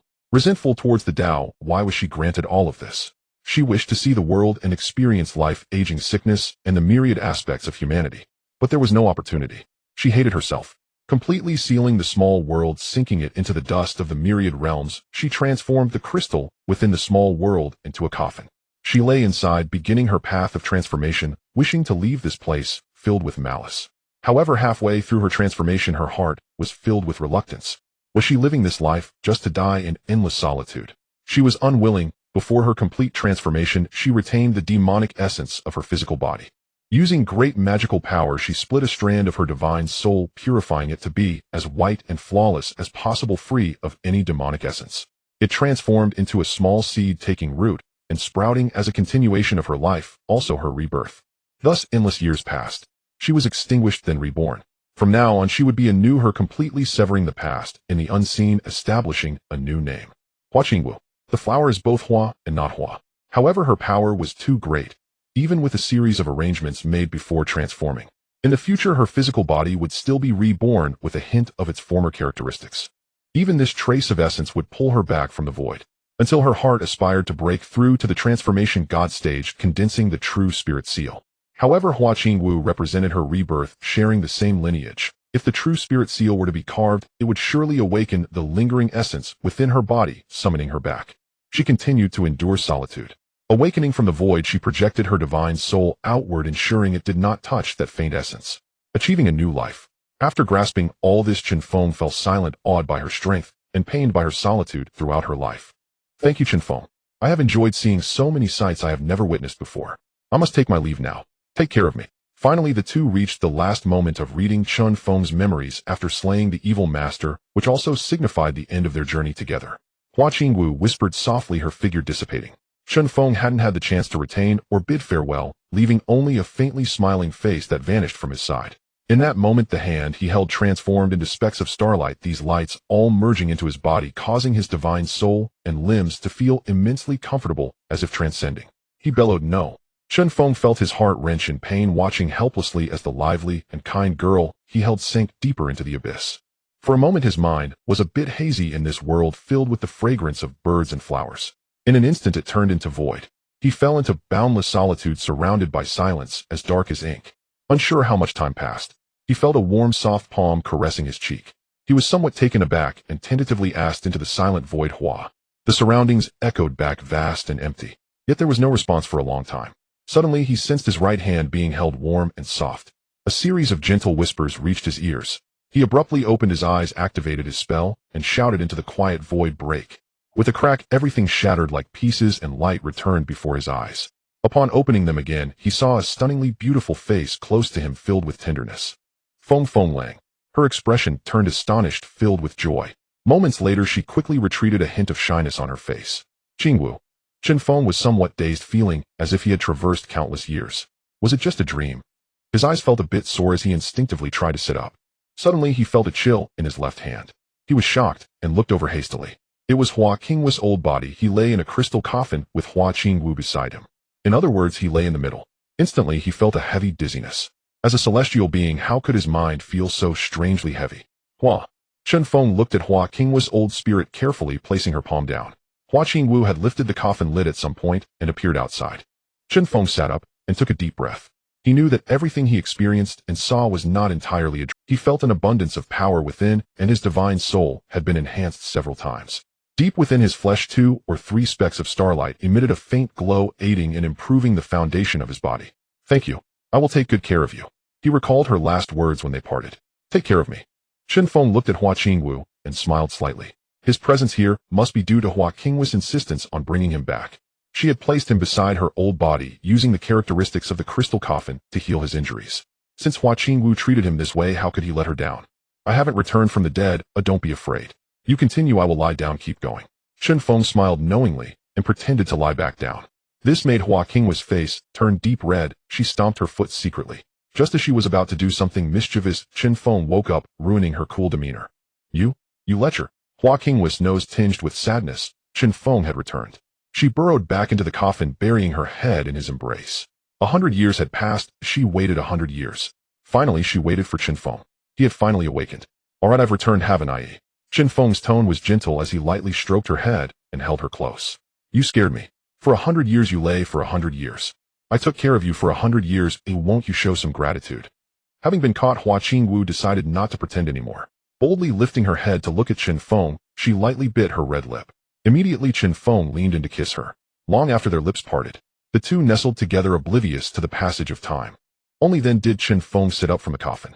He felt a bit guilty lying here with Hua Qingwu. He stepped out of the coffin and pulled Hua Qingwu out as well. He carefully placed the old body properly and covered it with the crystal lid. Wait! Just as the coffin lid was about to close, Hua Qingwu suddenly spoke, her eyes wide in astonishment. What is it? Chen Feng followed her gaze, his heart tightening. My old body. Chen Feng also turned back. He saw Hua Qingwu's old body being scorched by a layer of celestial fire. Chen Feng hurriedly tried to open the coffin. Just as he was about to touch it, the celestial fire vanished. And the old body had changed. Hua Qingwu stood frozen in place, somewhat incredulous. Feeling some unease, she walked toward the coffin. Placing her hand on it, tears streamed down uncontrollably. The demonic essence has disappeared completely. She wept, overwhelmed by an inexplicable sadness. Seeing this, Chen Feng's heart tightened. She had come. Chen Feng suddenly understood that Hua had done the last thing for Hua Qingwu. To refine away the demonic essence, to take it away, leaving behind a flawless body for Hua Qingwu. Similarly, she was also given to Chen Feng. Chen Feng felt a sudden sadness and walked to Hua Qingwu's side softly, saying, She has come. With this one sentence, Hua Qingwu abruptly lifted her head, her eyes shimmering with crystalline tears, revealing her tender heart. Yes, your past life. Chen Feng did not hide it and spoke directly. Hua Qingwu seemed not surprised as she closed her eyes. She has left, departed completely, leaving not a trace behind. She sensed something as the continuation of Hua's life. She could feel some presence of Hua's arrival. From now on you are her, but she is not you. A new life, a true beginning has begun. Hua gifted the flawless body as the last present for Hua Qing. You should smile and say goodbye to her with a smile. Chen Feng's eyes were filled with complexity. Hua was strong, capable of connecting through countless threads, returning from the void. Yet she was willing to fulfill her desires and leave everything behind in this world. Meanwhile, she would return to the void to endure its emptiness. Have you seen her? Hua Qingwu suddenly asked, her eyes glistening with tears. I have seen her. How is she? Hua Qingwu was not surprised as she sensed something was amiss as Chen Feng revived. She spoke cautiously. She is well, very kind, and has a good temperament, but she is too lonely, as if abandoned by this world. Chen Feng sighed and expressed his feelings. Upon hearing this, Hua Qingwu fell silent, standing there. Seeing this, Chen Feng walked over and embraced her. She is she, and you are you. You are Hua Qingwu, destined to witness the world's splendor with me, and to ascend to the immortal realm together, to be the wife of an immortal emperor. Chen Feng teased her and playfully pinched her cheek. Hua Qingwu's mood lightened significantly, and she quietly asked, what is her name? Hua. She felt a deep curiosity about her past life.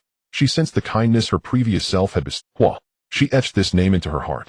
The two of them relied on each other like this as time quietly flowed. Chen Feng then noticed the several notification sounds quietly resting deep in his mind. Ding. Congratulations, host, for achieving the accomplishment of unifying the immortal spirit continent. Rewards 6 paths of reincarnation seal.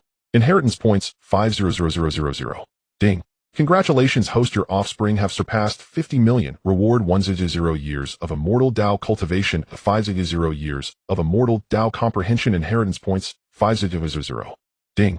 Congratulations, host, 10 immortal beings have been born among your descendants, increasing the family's foundation to a new level, becoming an immortal family. Reward Dao method, the simplest path, X1. Inheritance points 5000. These 3 rewards left Chen Feng somewhat stunned. 100 years had already passed while he was away from the family. His children had managed the family and even the continent with great order. This was something to be grateful for. He released everything. He let go of Hua Qingwu, feeling the state of his own realm. He had been propelled by countless descendants, now lying at the late stage of the profound immortal. Moreover, with the blessings Hua bestowed upon him, breaking through to celestial immortal in the next 100 years would not be a problem. The bottleneck was almost negligible for him. However, cultivating after becoming a true immortal would be increasingly difficult. The celestial immortal realm was already the pinnacle for most immortal beings. To advance further, one must possess extraordinary talent, enough astonishing capability, ample resources, and favorable circumstances. Otherwise, everything would be mere talk. These were not issues for Chen Feng. Suffering for 100 years, Chen Feng held Hua Qingwu's hand, walking together in the flower realm.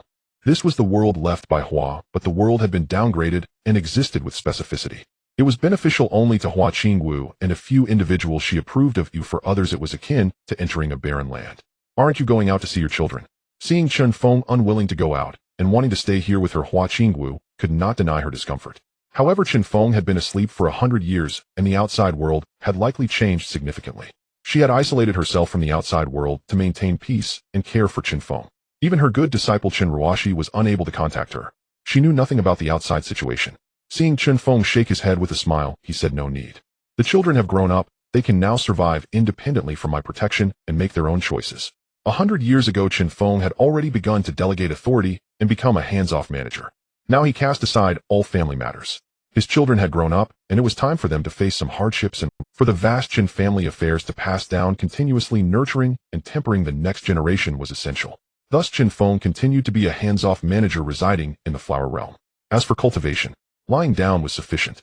Even if he did not cultivate, his descendants' efforts would be enough for him to cultivate.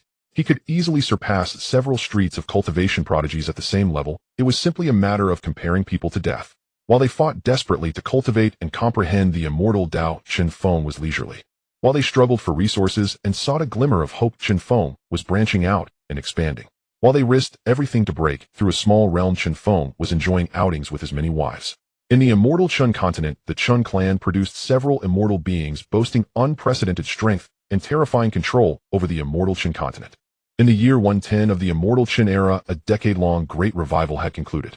The revival had now slowed with the density of spiritual energy far exceeding that of 500,000 years ago, approaching the levels of 1,000,000 years ago. The richness of the immortal spiritual artifacts in the immortal Chen continent was also nearing that of the years following the calamity. To fully restore to its peak, many more years would be needed. After all, during the peak of immortal Chen, it was possible to give birth to immortal monarchs, extraordinary figures. Now at most, only celestial immortals could be born to support all beings in breaking through the immortal Tao. In the same year, the nobles gathered once more. This time they aimed at the immortal Chen's celestial ladder.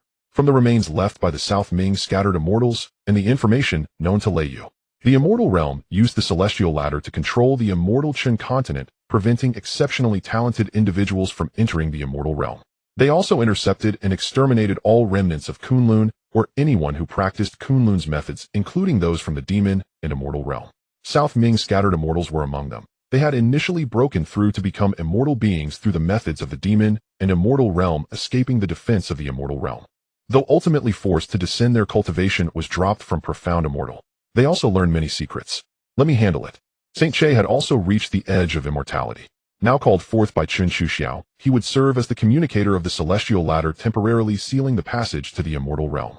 Within the immortal Chen, some individuals with ulterior motives communicated with the immortal realm to inform them of the current changes in immortal Chen. If that were the case, it would be a fatal blow. Before gaining sufficient strength, one must avoid the spotlight and proceed cautiously. Please excuse me, maternal grandfather. Chen Shuxiao nodded and made way. Saint Chi's talent was terrifying, having comprehended the creation immortal art to its fullest extent, and from it, he sought his own path. However, Chen Feng's descendants were too extraordinary, overshadowing his brilliance. The Red Feather Sect. Sheng Che pondered for a moment before revealing the name of it. He did not communicate with the laws of the immortal Chen, but instead summoned the lightning tribulation connecting with the immortal realm. Thunder rumbled. The furious lightning struck down. That was the tribulation of ascension. It was a restriction weapon and method set by the powerful beings within the immortal realm. In the immortal realm, ascending to the immortal path only required comprehension of the Tao. There was no such thing as a lightning tribulation. For the real danger is never the lightning tribulation, but the immortal path itself. A moment of carelessness could lead to being assimilated by the Tao, thus resulting in death by the Tao. A wave of thunder roared by. Had it been an ordinary peak great ascension cultivator, they would have perished beneath the lightning tribulation. Finally, the second stage arrived. A golden immortal ladder descended with wisps of rich immortal spiritual power flowing down. That was the essence of the immortal realm, the laws of the immortal realm. This immortal ladder was also man-made. Walking upon it, the ladder could probe into your depths, even your soul. If there was anything amiss, it would directly strike you down, potentially even killing you.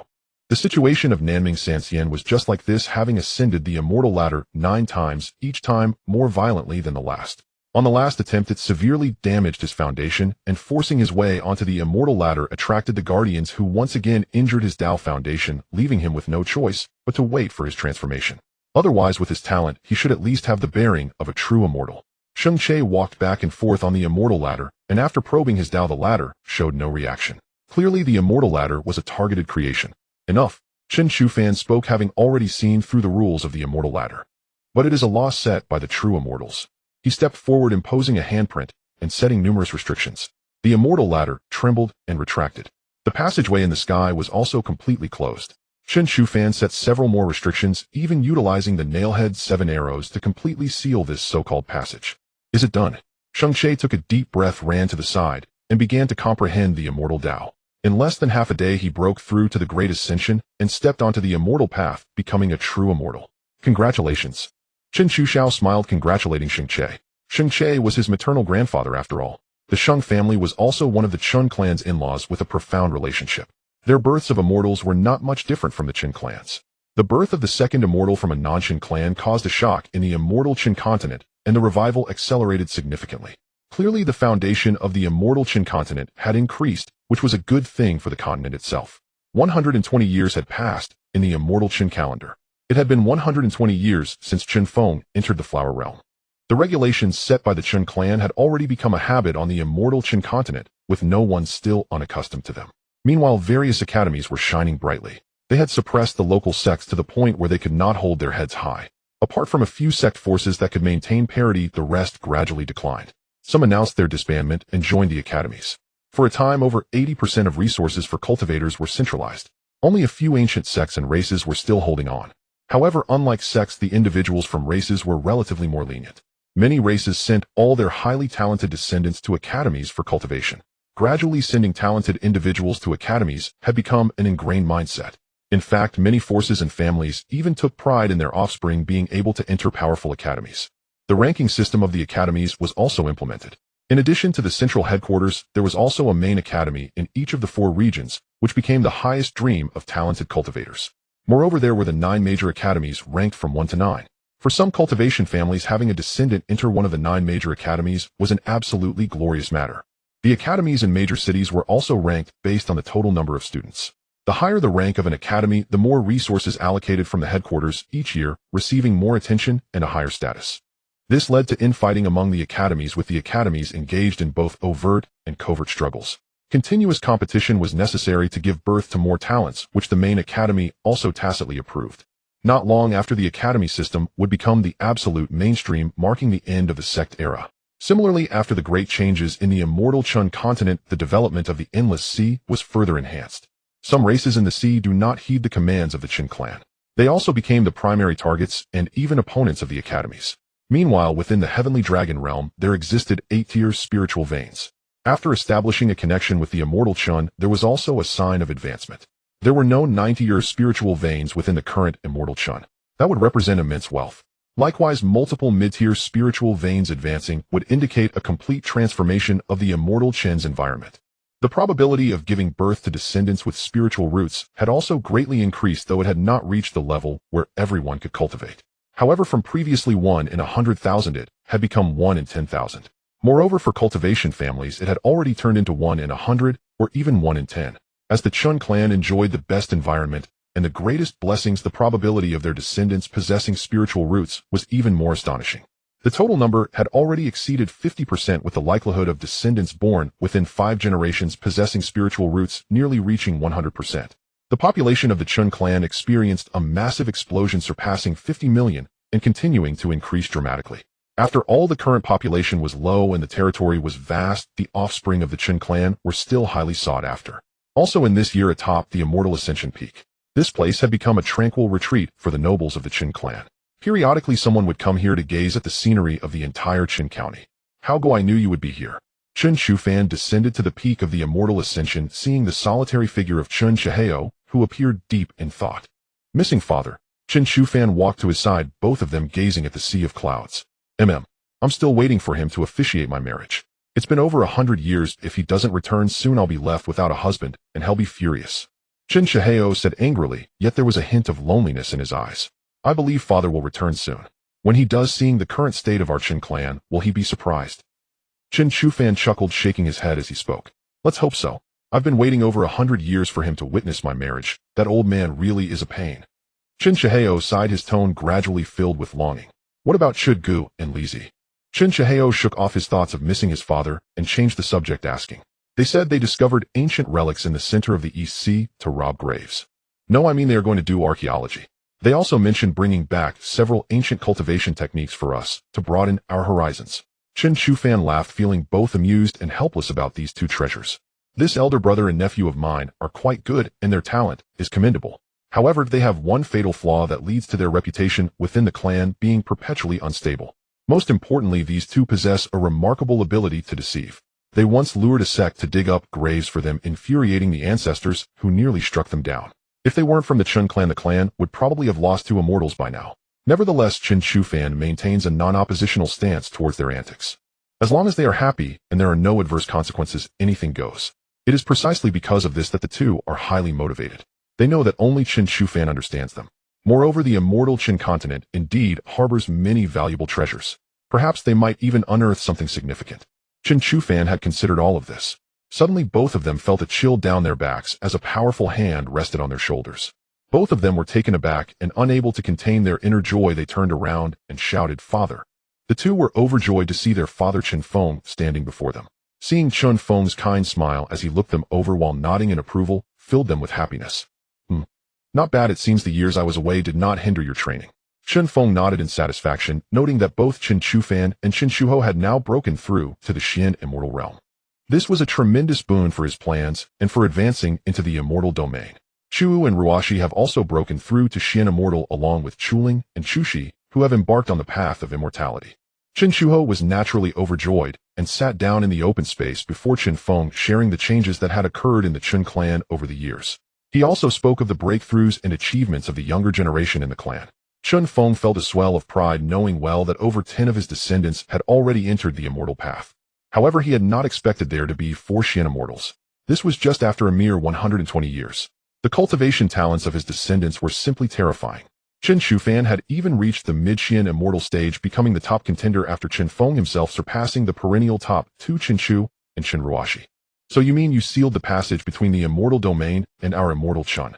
Chen Feng calmly examined the layout plan, clicking his tongue in contemplation. The area of immortal Chen had surprisingly expanded to more than 5 times its size since before his slumber. The density of spiritual energy and immortal spirit energy had also increased. Indeed, this is the only way to ensure maximum safety. Chen Shufan nodded. Well done. Chen Feng nodded in approval, thinking that he would have made the same choice as Chen Shufan. As for whether they could ever ascend to the immortal domain, that was not within the scope of consideration. If one cannot even protect their life, what is there to discuss about entering the immortal domain? Furthermore, as long as he breaks through to the true immortal level, he will be able to reconstruct the bridge to the immortal domain. Alternatively, there are the Kunlun Light and the already sealed passage to the immortal domain. If that doesn't work, they can enter through Kunlun. By then, even if they are discovered and pursued by those in the immortal domain, he could still decisively sever ties and use Kunlun as the front line in the conflict. Chen Shufan scratched his head and smiled, feeling immensely pleased. His father's praise brought him great joy. Father, don't worry about not being able to enter the immortal domain. Once I break through to the celestial immortal level, I will be able to reactivate the passage within Kunlun. Chen Shufan explained his backup plan. The independent passage within Kunlun would greatly benefit the Chen clan. Is it just the celestial immortal level? Chen Feng was a bit surprised, having thought that only true immortal cultivators could communicate through such bridges. He hadn't expected that celestial immortal cultivation would suffice. Does that mean he could also establish a bridge for communication? Exactly, Father, only celestial immortal cultivation is needed. Because the passage within Kunlun is still very stable, as long as we utilize immortal spirit power to open it, and inject more immortal spirit power to get it running, it will work just fine. Chen Shufan's explanation was exceedingly simple, and Chen Feng silently committed it to memory. In the immortal domain, celestial immortals already hold a high status. At that time, he would also be able to visit and experience the differences between the immortal domain and immortal Chen, the place everyone yearns for. So when do you plan to march into the immortal domain? Chen Feng inquired, looking towards Chen Shufan. He decided to leave this decision to Chen Shufan. After all, he had a tough battle to fight in the immortal domain. Additionally, due to the previous entanglements with the true immortal Lei Ling, he had to repay the debt.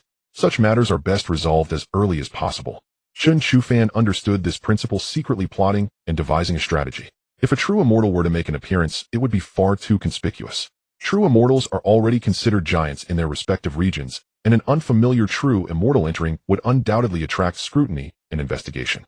On the other hand, celestial immortals are just right. Neither too strong nor too weak. Among lower-tier immortals, celestial immortals are already at the ceiling. Their strength is not weak, and they won't draw excessive attention. This way, it also provides some breathing space and time. With the changes occurring in the immortal domain, he must investigate thoroughly as soon as possible. Otherwise, charging in without knowing the enemy's background while brandishing a sword could lead to unforeseen deaths. I will wait until the clan has at least 3 celestial immortals. That will be safer. Since we are entering the immortal domain, at the very least we must leave behind a long-term formation.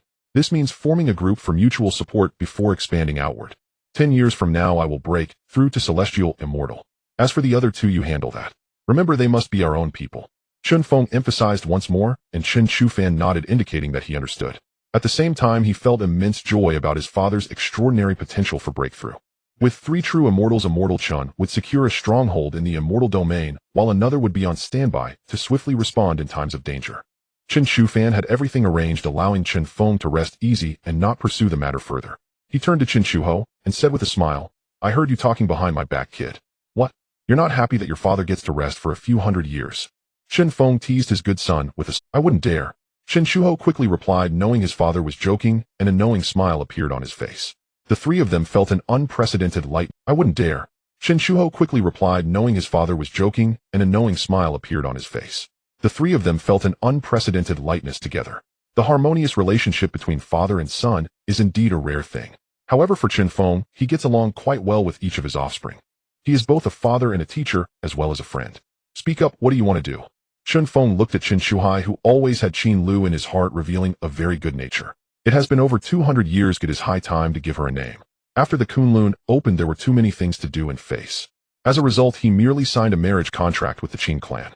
He wanted to wait until he dealt with the evil lord before organizing a grand wedding for Chen Shuhai and a good daughter-in-law. In the end, although the evil lord was dead, he had also been lying down for over 100 years. This matter had been left unresolved, and Chen Feng felt somewhat indebted to the 2. "Of course we should do it big and joyfully," Chen Shuhai said, seriously taking this matter very earnestly. "Good, I am still waiting for my little grandchild to be born. Look, little Yin can already crawl everywhere." "No, wait." Chen Feng suddenly awoke. Chen Chuling's offspring, his little grandson, Yin, was already nearly 200 years old. Yet his memories still lingered when Chen Mayan was crawling on the ground. "No matter what, I want to hold my grandson within 10 years. Chen Feng declared, his gaze sweeping towards Chen Shu. His son was fine in every way except for his reluctance to marry. This made him extremely troubled. Now, seeing Chen Feng's clear intention, Chen Shufan still chose to play dumb. This made Chen Feng extremely angry, wishing he could kick this brat. All right, I will listen to you, father." Chen Shuhai readily agreed. He had long had this intention. Watching his brothers and sisters running around with their children, he too wanted a child to call him grandpa in a Then let's set the date for June 6th this year. It is already April, of course. They need to act quickly to fulfill. Chen Shuhai did not refuse. "Feiner, you will be in charge of this matter. Consider it a special training for you." Chen Feng glanced at Chen Shufan again, his eyes no longer kind. Got it. Chen Shufan felt a bit of a headache, while Lei Yu in his mind was secretly laughing. After all these years together, she understood Chen Shufan's identity. Now seeing this supreme powerhouse, whom even his father respected and admired, being urged to marry by his old man, made her burst into laughter. The huge contrast made Lei Yu redefine the term immortal emperor. "What are you laughing at?" Chen Shufan felt even more troubled, covering his head, somewhat helpless. "I'm not laughing at you. Do you think we should just go along with it? To deal with your father?" Lei Yu proposed seriously, her eyes shining as she stared at Chen Shufan's spiritual body. "Let's talk about it later." Chen Shufan was momentarily speechless, ultimately only able to utter this vague statement. "All right, I'll wait for you." Lei Yu chuckled, drawing little circles in his spiritual sea. On April 15th, a significant event occurred in the Xianqin clan, stirring the entire clan. The ancestor of the Chun clan, Chen Feng, returned. Countless clan members were moved to tears, excited to pay their respects to the ancestor. This left Chen Feng somewhat troubled. There were simply too many clan members now, each eager to meet him even faster than they could give birth. This led to an endless cycle, and that was unacceptable. He had refused it at the time. Moreover, in the skies above the Xianqin continent, he used his magical powers to project himself into every corner, spreading some motivational literature to inspire the Chun clan members. Simultaneously, another piece of news was conveyed. The king of the Xianqin clan, one of the 4 great Xian immortals, was to marry the eldest princess of the Qin clan in the Kunlun realm, Qin Lu. This news set the entire Xianqin clan ablaze. Numerous forces were stirred, pondering what gifts to present to catch the eye of the king. The overseas dragon clan expressed great joy at Chen Feng's return. Among the ruins, Chen Shud and Chen Mu were already ready to rush out and cling to Chen Feng's leg. Meanwhile, Chen Feng met with the various lords of the Chen clan and conversed for a long time. After that, he found Sheng Che and shared a drink, asking about the heavens. Xian Shan was undergoing a transformation, and Sheng Che was also becoming anxious, diligently enhancing his cultivation, striving not to miss this opportunity. "What about the Dao lineage of the creation lineage in the immortal domain? Can you get in touch with them?" After a few drinks, Chen Feng began inquiring about the heavenly saints of the past. During ancient times, the heavenly saint sect was considered a considerable force in the immortal spirit continent. Now in the era of Xian, only a group of old and weak remained.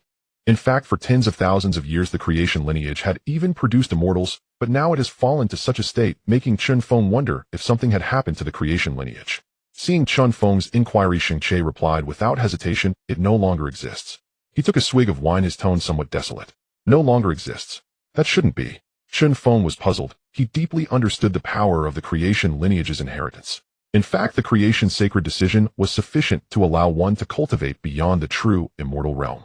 Mastering the power of creation was like having an all-purpose tool belonging to one of the dominant paths of immortality. Why would I lie to you? After the ancestor Sheng Shi Tian ascended, our heavenly saint lineage was suppressed, and we became the target of a true immortal force's covetous gaze. As a result, our creation lineage's Dao lineage in the immortal domain was extinguished.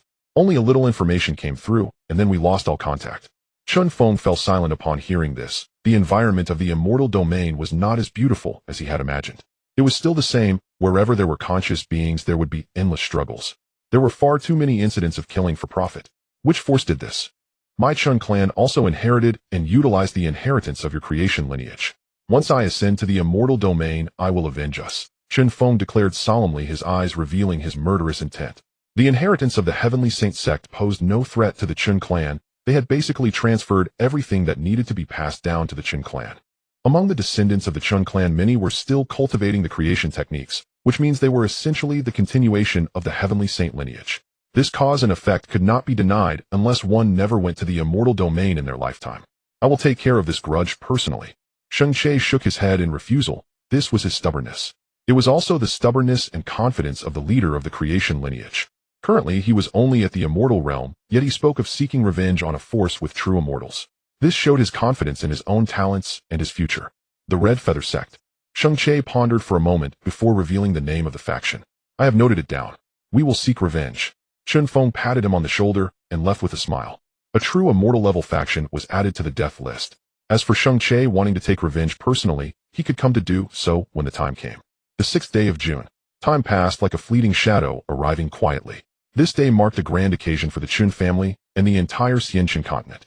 On the great day of the king of the wilderness, Chen Chuho news from Kunlun also spread. The Qin clan of Kunlun officially announced their allegiance to the Chen family. The celestial saint lineage also announced their joining of the Xianqin clan, becoming a major faction within the academy.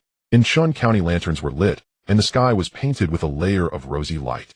Visitors from all directions, bowing to the parents in the high hall. Under the invitation of Qin Shufan, who acted as the host, Qin Shuho and Qin Lu, witnessed by many kings, nobles, and scattered immortals. They bowed to Qin Feng and Xia Jiao in the high hall. This gesture was of utmost importance. Qin Feng and Xia Jiao nodded with smiles, marking the completion of the ceremony. Second salute to the path of immortality. Qin Shuho and Qin Lu bowed towards the void. Husband and wife bow. In the final segment, Qin Shuho felt a bit nervous. Qin Lu's cheeks flushed slightly as she performed the bowing ceremony, with Qin Shuho sealing their covenant. In the unseen realm, an invisible force of causality was conferred upon him. Qin Lu was filled with excitement. Over the years, she had accompanied Qin Shuho from Tianwen, Dao Prefecture, battling everywhere, and finally today, they achieved their rightful union. Recalling their first meeting, she gazed at the resolute Qin Shuho. Her heart was filled with joy. As they exchanged greetings, the grand hall was filled with a lively and festive atmosphere. The older siblings who watched Qin Shuho grow were also deeply moved. Finally, the mischievous little brother of the clan had grown up, becoming a man capable of standing on his own. In Chun County, joy was abundant, and many descendants of the Chun family had been taught by Qin Shuho. Moreover, many regarded him as an idol, worshipping him to the utmost. Brother, congratulations. I wish you both to walk the path together and leave no traces of time behind. Qin Shufan sincerely blessed them. The little boy who once liked to drag him into trouble had now grown up. He was genuinely happy. Qin should also step forward to congratulate them, carefully preparing a gift for Qin Shuho and Qin Lu. Long ago, when Qin Shuho was still small, Qin should enjoyed taking him on archaeological trips, causing trouble that attracted the pursuit of various major factions. They sought joy from it, and traveled the mortal realm, gaining insights into the ways of the world. Now the younger brother, who still needed his care, had surpassed him in cultivation, having walked far along the path of immortality, becoming the guardian of the Qin family. I wonder if there will be an opportunity in the future to take Hao Di to explore the tomb of the immortal emperor. Qin should thought, knowing that Qin Shuho's strength would only grow stronger.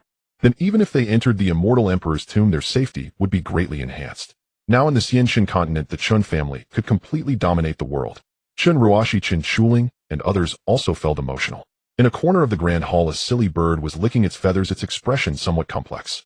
As the ceremony continued, Chen Chuho held Qin Lu's hand. First they paid respects and offered wine to their biological parents who gave him life. Chen Feng also took out all his treasured collections. The path of immortality is long, and having someone by your side is indeed a wonderful thing. Chen Chuho celebrated, joyfully experiencing the great joy of life, just like a mortal, playing and laughing, drinking to the point of drunkenness. Then he was supported by Qin Lu back to their new home. On the 7th of June, the grand celebration of Chen Chuho came to a close, and the hosts and guests enjoyed themselves. Chen Shufan felt immense pressure once again from the different eyes of his father and mother. "Sierra, you are growing up too." Chen Feng sat atop the ascending immortal's peak, communicating with the thunder tree, infusing it with the power of the immortal path, constructing the path of thunder. At this moment, Chen Shuxi strode over nonchalantly. Upon seeing him, Chen Feng recalled Chen Shufan. Instantly, he felt a surge of anger. His little grandson Chen Mayan had many beautiful confidants, while it seemed that Chen Shuxi had no interest in such. Unfortunately, Mo Jins was not very knowledgeable about these things either, so Chen Feng brought him to his side for guidance. However, Chen Chux's mindset and character had almost solidified, causing him much headache. At least Chen Chufan had a remnant soul of a fairy within him, but Chen Chuxi had shown disinterest in women all along. He knew that deep in the Kirin clan, Chen Shuding had introduced many talented Kirin women to Chen Chuxi. Yet he turned down every single one. His heart only held the immortal path, even more stubborn than Chen Shufan. Chen Chuxi noticed his father's expression and immediately spoke up. "Father, please stop urging me. Sierra has goals, so I mustn't just bring home a true immortal fairy as a daughter-in-law. I can't be worse than Fan Ge." Chen Chuxi straightened his back, articulating the words he had long prepared. Chen Feng felt a bit helpless. This kid was still at the immortal stage, yet he was speaking of true immortal fairies. If he waited for that day, he would probably have withered flowers. Forget it. Do as you wish. Chen Feng helplessly invited Chen Chuxi to sit beside him. "You primarily cultivate the path of yin and yang, which is closely related to the universe. Today I will teach you how to operate the power of the universe and create the natural transformations." Chen Chux's interest was piqued upon hearing this. "Magic thunder, today I will help you take shape." Having become prosperous himself, he couldn't be stingy with his old friends. The foundation of the magic thunder tree had already surpassed the peak of the Great Ascension. However, due to being a spiritual wood and the inheritance of the Spirit Wood clan had all been lost, it had been unable to take form for a long time. Today, Chen Feng intended to break the limitations and help it take shape to step into the path of immortality. The magic thunder tree responded, swaying and conveying excitement and anticipation to Chen Feng. "Watch closely. Transforming yin and yang, the universe twists."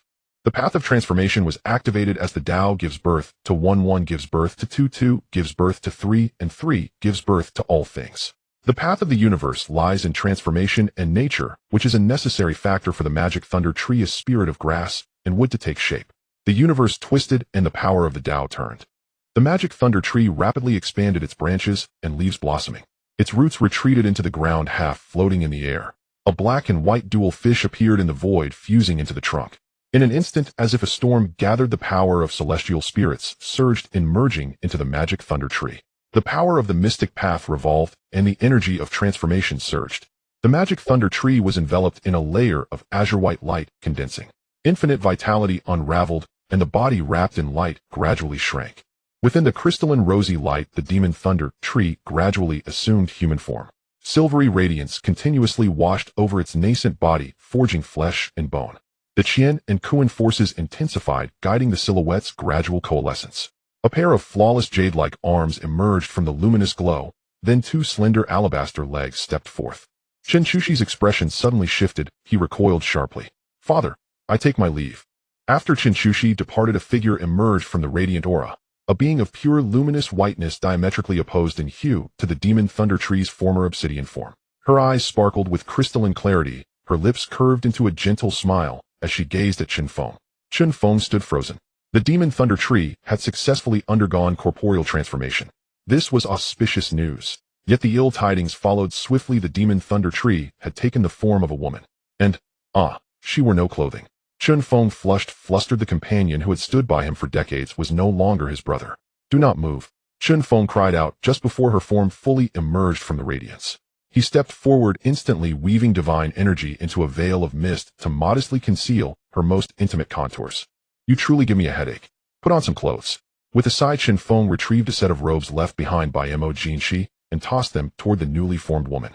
The woman born of the demon thunder tree giggled softly, clearly delighted by Chen Feng's discomfiture.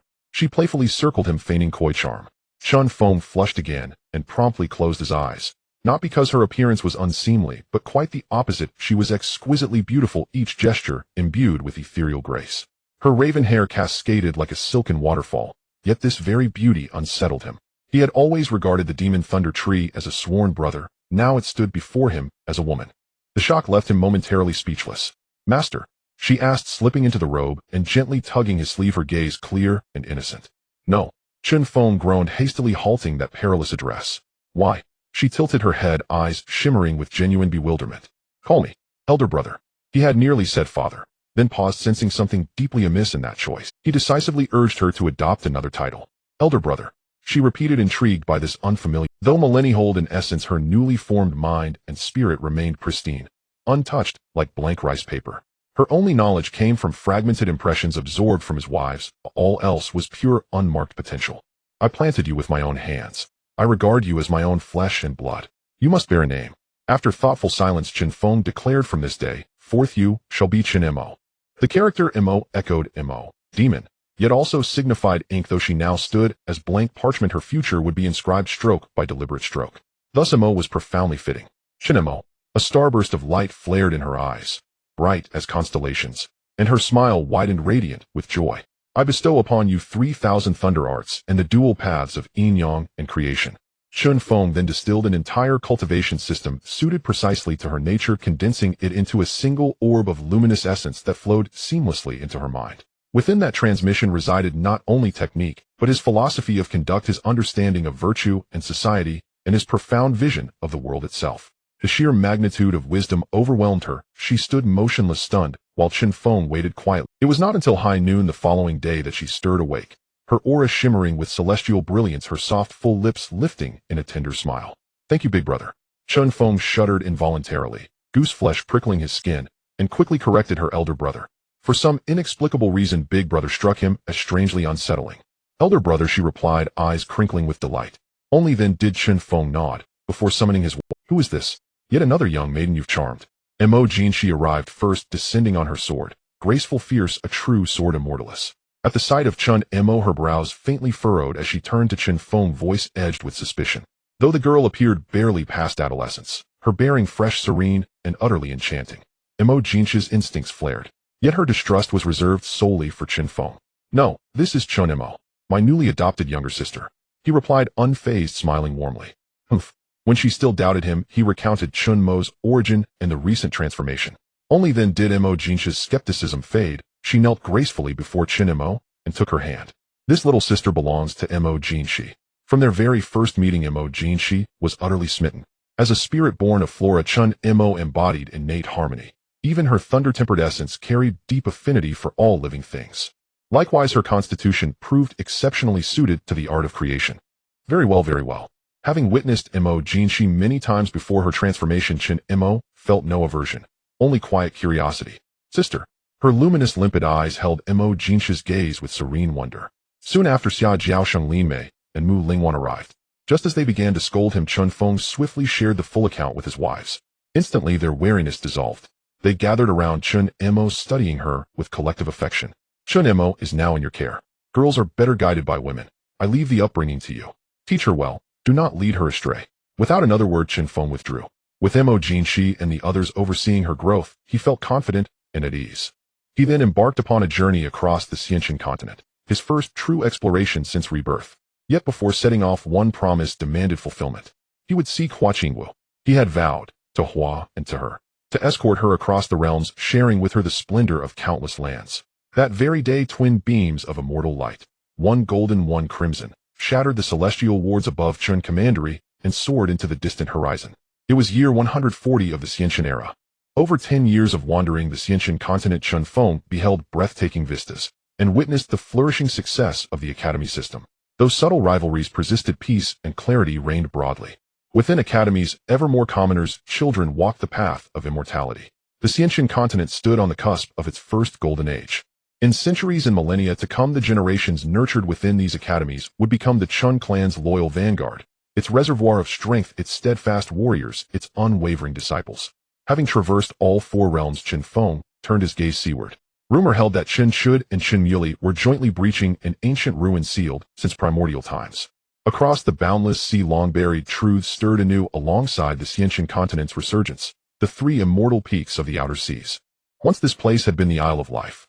Now, after having extracted the ley lines by himself, he sealed it with mountain stones. Later, Chen Shufan found this place and reinforced the seal, completely locking it down. Using the shattered Dao province, three divine mountains were formed. A new ley line emerged, allowing life to arise from death, turning this place into a forbidden ground of Xianchun guarded by scattered immortals. Similarly, every 3 years elite disciples come here to guard it. This year, overseeing the three divine mountains is Chun Xingyuan, a descendant of Chen Shiyuan. He is also his most beloved grandson, now possessing the cultivation of the Void Return realm. Among the third generation of descendants, he holds a respectable rank. Great-grandfather. Chun Xingyuan, stationed here with his clan and some small family cultivators, was startled by the sudden arrival of visitors. Upon recognizing the visitors' face, a storm of shock surged within him. You've worked hard, Xingyuan. Chen Feng descended upon the largest and highest divine mountain. It's no trouble, it's the responsibility of a descendant of the Chen clan. Chen Xingyuan replied, earnestly straightening his back. Do these three mountains have names? Chen Feng became interested. He had some plans regarding these three divine mountains. No, the Holy King did not bestow names originally. In that case, this place is the forbidden ground of my Chen clan. It cannot be without a name. Let us call it Penglai, the Penglai Three Islands. Chen Feng smiled, blending the overseas fairy islands of his past life with those of the Xiantian continent. Penglai Three Islands. I will obey the great-grandfather's decree. Chen Xingyuan bowed, and then raised his head, but Chen Feng had vanished without a trace. Everything felt like an illusion. Chen Xingyuan understood that his great-grandfather must have been here and did not dare to be careless. He quickly noted down this name to pass it back to the Chen clan. In the 145th year of the immortal sage calendar, Chen Shud and his companions successfully deciphered the restrictions. They entered an ancient relic, a remnant left after the destruction of a celestial power. Among them were numerous immortal techniques and records. They chronicled the battle of annihilation of the spirit continent and the day of the great calamity. This discovery was fully stored in the Chun clan's academy, ensuring this ancient history would be passed down. In the same year, the first son of Chen Shuhang was born, prompting Chen Feng to return to the clan. The birth of the direct descendant of the Chun patriarch and the heir of the wilderness king was known throughout the entire Chen county. Quick, let me see my grandson. Chen Feng pushed open the door, which was filled with people who hurriedly made way for him. The little one was incredibly adorable and not shy at all. Giggling, his small hands were dancing, utterly charming. Oh, Chen Feng was somewhat astonished. The little one's bloodline was extraordinarily pure, rivaling his own. At the same time, he inherited the ice and thunder spirit roots of Chen Shuhang. With an extraordinary physique, he would undoubtedly be a standout among the future generations, perhaps even a leader. Have you thought of a name yet? Chen Feng looked at Chen Shuhang, who was cradling Qin Lu, his face filled with tenderness. As a first-time father, he must be quite nervous. I've thought about it for a long time. Let's name him Chen Mu Jun. June. Chen Feng nodded upon hearing this. Balance of all things. It is also a good name for a Dao seed. Chen Feng accepted it. This name had been prepared by Chen Shuhang, waiting for this day to arrive. Xia Jiao's face also showed joy as she held little Mu Jun in her arms, gently teasing the little one. Finally, after a millennium of waiting, she had become a grandmother. This filled her with emotion, and she was very fond of the little one. I want to hold little Mu Jun too. As Chen Feng's sister Chen Mo was also present. Looking at the newly born little life, she felt an overwhelming sense of closeness. Being a transformed being of the Thunder Demon Tree, she had a strong affinity for powerful beings of the Thunder Dao. The little one was not afraid of Chen Mo. On the contrary, he was very affectionate towards her. Chen Mo carefully held Chen Mu Jun, her heart filled with curiosity. Regarding the inheritance of the human race, this small life before her was significant. Time passed quietly. Chen Feng's cultivation also reached the peak of the Xian Immortal realm, just a step away from the Tian Immortal realm. He was unwilling to wait any longer and planned to directly absorb the rewards from the system. He aimed to elevate his cultivation to the Tian Immortal realm and explore the Immortal domain. He was still very curious about the mysterious Immortal domain. At the same time, he needed to scout the Immortal domain in advance to determine the first stronghold for expanding the clan's influence there. With the cultivation of the Tian Immortal realm, as long as he did not provoke those giants in the Immortal domain, it would be more than sufficient. Father, are you going to break through? Chen Feng called over Chen Shufan, intending to open the passage connecting Kunlun to the Immortal domain at the very moment he broke through. The powers of the Tian Immortal have already touched the void, their lifespan on par with the heavens, truly immeasurable. Even more terrifying is that the physical body of a Tian Immortal has reached the limit of sublimation, even a drop of blood can spawn myriad things. A single spirit root can transform into a world. As long as Chen Feng is willing after advancing to the Tian immortal realm, he can freely create a world becoming a creator. Most small worlds came into being this way. The difference between a Tian immortal and a Xian immortal is like heaven and earth. One can already be a creator of a realm, a deity of creation. Energy and power are nearly 100 times that of the peak Xian immortal. Its beginning. Chen Feng moved forward, connecting to the immortal path of the Xianqian continent as his physical body underwent sublimation. At this moment, the required energy and cultivation were enormous. The entire continent's immortal spiritual energy was being absorbed and set into motion. At the peak of the immortal ascension, an energy storm had already emerged with Chen Feng at its eye. Claim the reward for breaking through to 5 million descendants. Chen Feng had saved these rewards for now, intending to impact the Tian immortal realm with a continuous influx of hidden energy. 5,000 years of insights into the immortal path suddenly made his consciousness resonate, deepening his understanding of the immortal way. 1,000 years of cultivation filled the energy he needed, pushing his mana and physical body to the limit. There was a thunderous sound. Golden light enveloped Chen Feng, binding him in a cocoon, the aura within continuing to elevate. Countless powers of the immortal path surged into the immortal cocoon. Radiant rainbow light graced him. Chen Feng's breakthrough caused the Xianqian continent to tremble once more. The second revival had begun, and the world was changing again. As the first to brave the great changes of the heavens, and the first to awaken the immortal path of Chen Feng was bathed in blessings which flowed into his body, aiding him in making further breakthroughs in the immortal path. In an instant, thunder and lightning erupted. A terrifying aura revived the might of the Tian immortal surged. The rainbow light stretched for thousands of miles, the first Tian immortal to congratulate after the great changes of the world. Chen Feng's figure emerged from the cocoon of holy light, his aura now even closer to the immortal path. The ethereal aura surrounded him, and he felt an unprecedented power capable of shaping life and death. The entire Xianqian continent was drawn to this aura from Chun County, irresistibly inclined to worship. The aura of the Tian immortal was as bright as the sun suddenly appearing in the night. Senior Chen Feng has broken through. A celestial immortal, truly a celestial immortal. Liang Qi was jolted from his cultivation, gazing upward at the heavens where an overwhelming aura of immortality blazed like a second sun. He trembled with exhilaration. Chen Feng had once again affirmed the daoist truth. On the Xianqian continent, celestial immortals could now emerge. Let us go, Feigner. Take me to tour the immortal realm. Chen Feng felt the surging tide of immense power welling within him, and for a moment his spirit soared with unbridled magnificence. With Chen Shufan's cultivation as a profound immortal, their strength was already more than sufficient within the immortal realm. Follow me. Chen Shufan nodded and slipped into Kunlun Mountain. Chen Feng trailed closely behind, arriving at a location tightly guarded by the Qing clan. A pillar of immortal light shot upward toward the black hole suspended in the heavens. The very passageway to the immortal realm. Now their task was to re-establish the connection between the immortal realm and Kunlun. Moreover, this passage was a reserve route, never activated before, and thus highly secure. Begin. Chen Feng raised his hand, ripples shimmered across the void, waves interwove, and a torrent of potent immortal light surged into the ascension light, merging seamlessly with it. Simultaneously, heaven and earth trembled. The fierce immortal light struck the black hole above with tremendous force, shattering ancient prohibitions, shaking the entire Kunlun mountain range. The immortal light was overwhelmingly mighty. A thunderclap roared forth, and an ineffable resonance of the Tao rippled outward. Immense energy pierced across the two realms, forging a stable path between Kunlun and the immortal realm. Boom! Deafening reverberations rolled ceaselessly, like a sky torn asunder, or as though some primordial entity were stirring back to life. Chen Feng lifted his gaze to the heavens, dim and hazy, where endless streams of immortal light poured into the black hole, causing it to radiate an unusual ethereal glow. Suddenly he sensed something, a flash of intuition, and thrust forth a palm strike imbued with the unity of yin and yang, striking directly upon the black hole. Instantly the tremors ceased, and a cascade of radiant light descended. Accompanying it came wave after wave of pure immortal qi flooding Kunlun Mountain. This was the ancient method by which Kunlun had once linked to the immortal realm.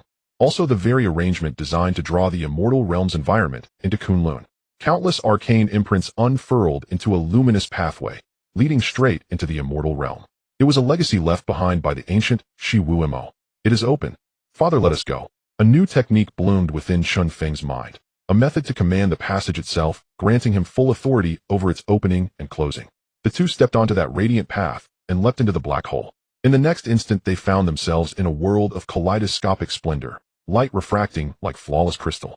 Delicate currents of energy brushed against their cheeks, ahead stretched a sea of white mist. They walked on, for a long while. Then silence settled over the land. The celestial radiance faded entirely, and the surreal prismatic sensation dissolved. Before them rose a grand gateway inscribed with a single colossal character, Xian Immortal. They leapt through the portal, and were met with an abundance of immortal chi and a vast expanse of snow-draped land. Is this the immortal realm? It bore little resemblance to Chen Feng's imagination. No celestial palaces soaring among clouds, no immortals soaring freely through the skies. Instead, it was an endless ice plain. Aside from the immortal chi being several times denser than that of the Xianxian continent, and the Tao principles far richer, there was little else to distinguish it. Only the environment had subtly shifted.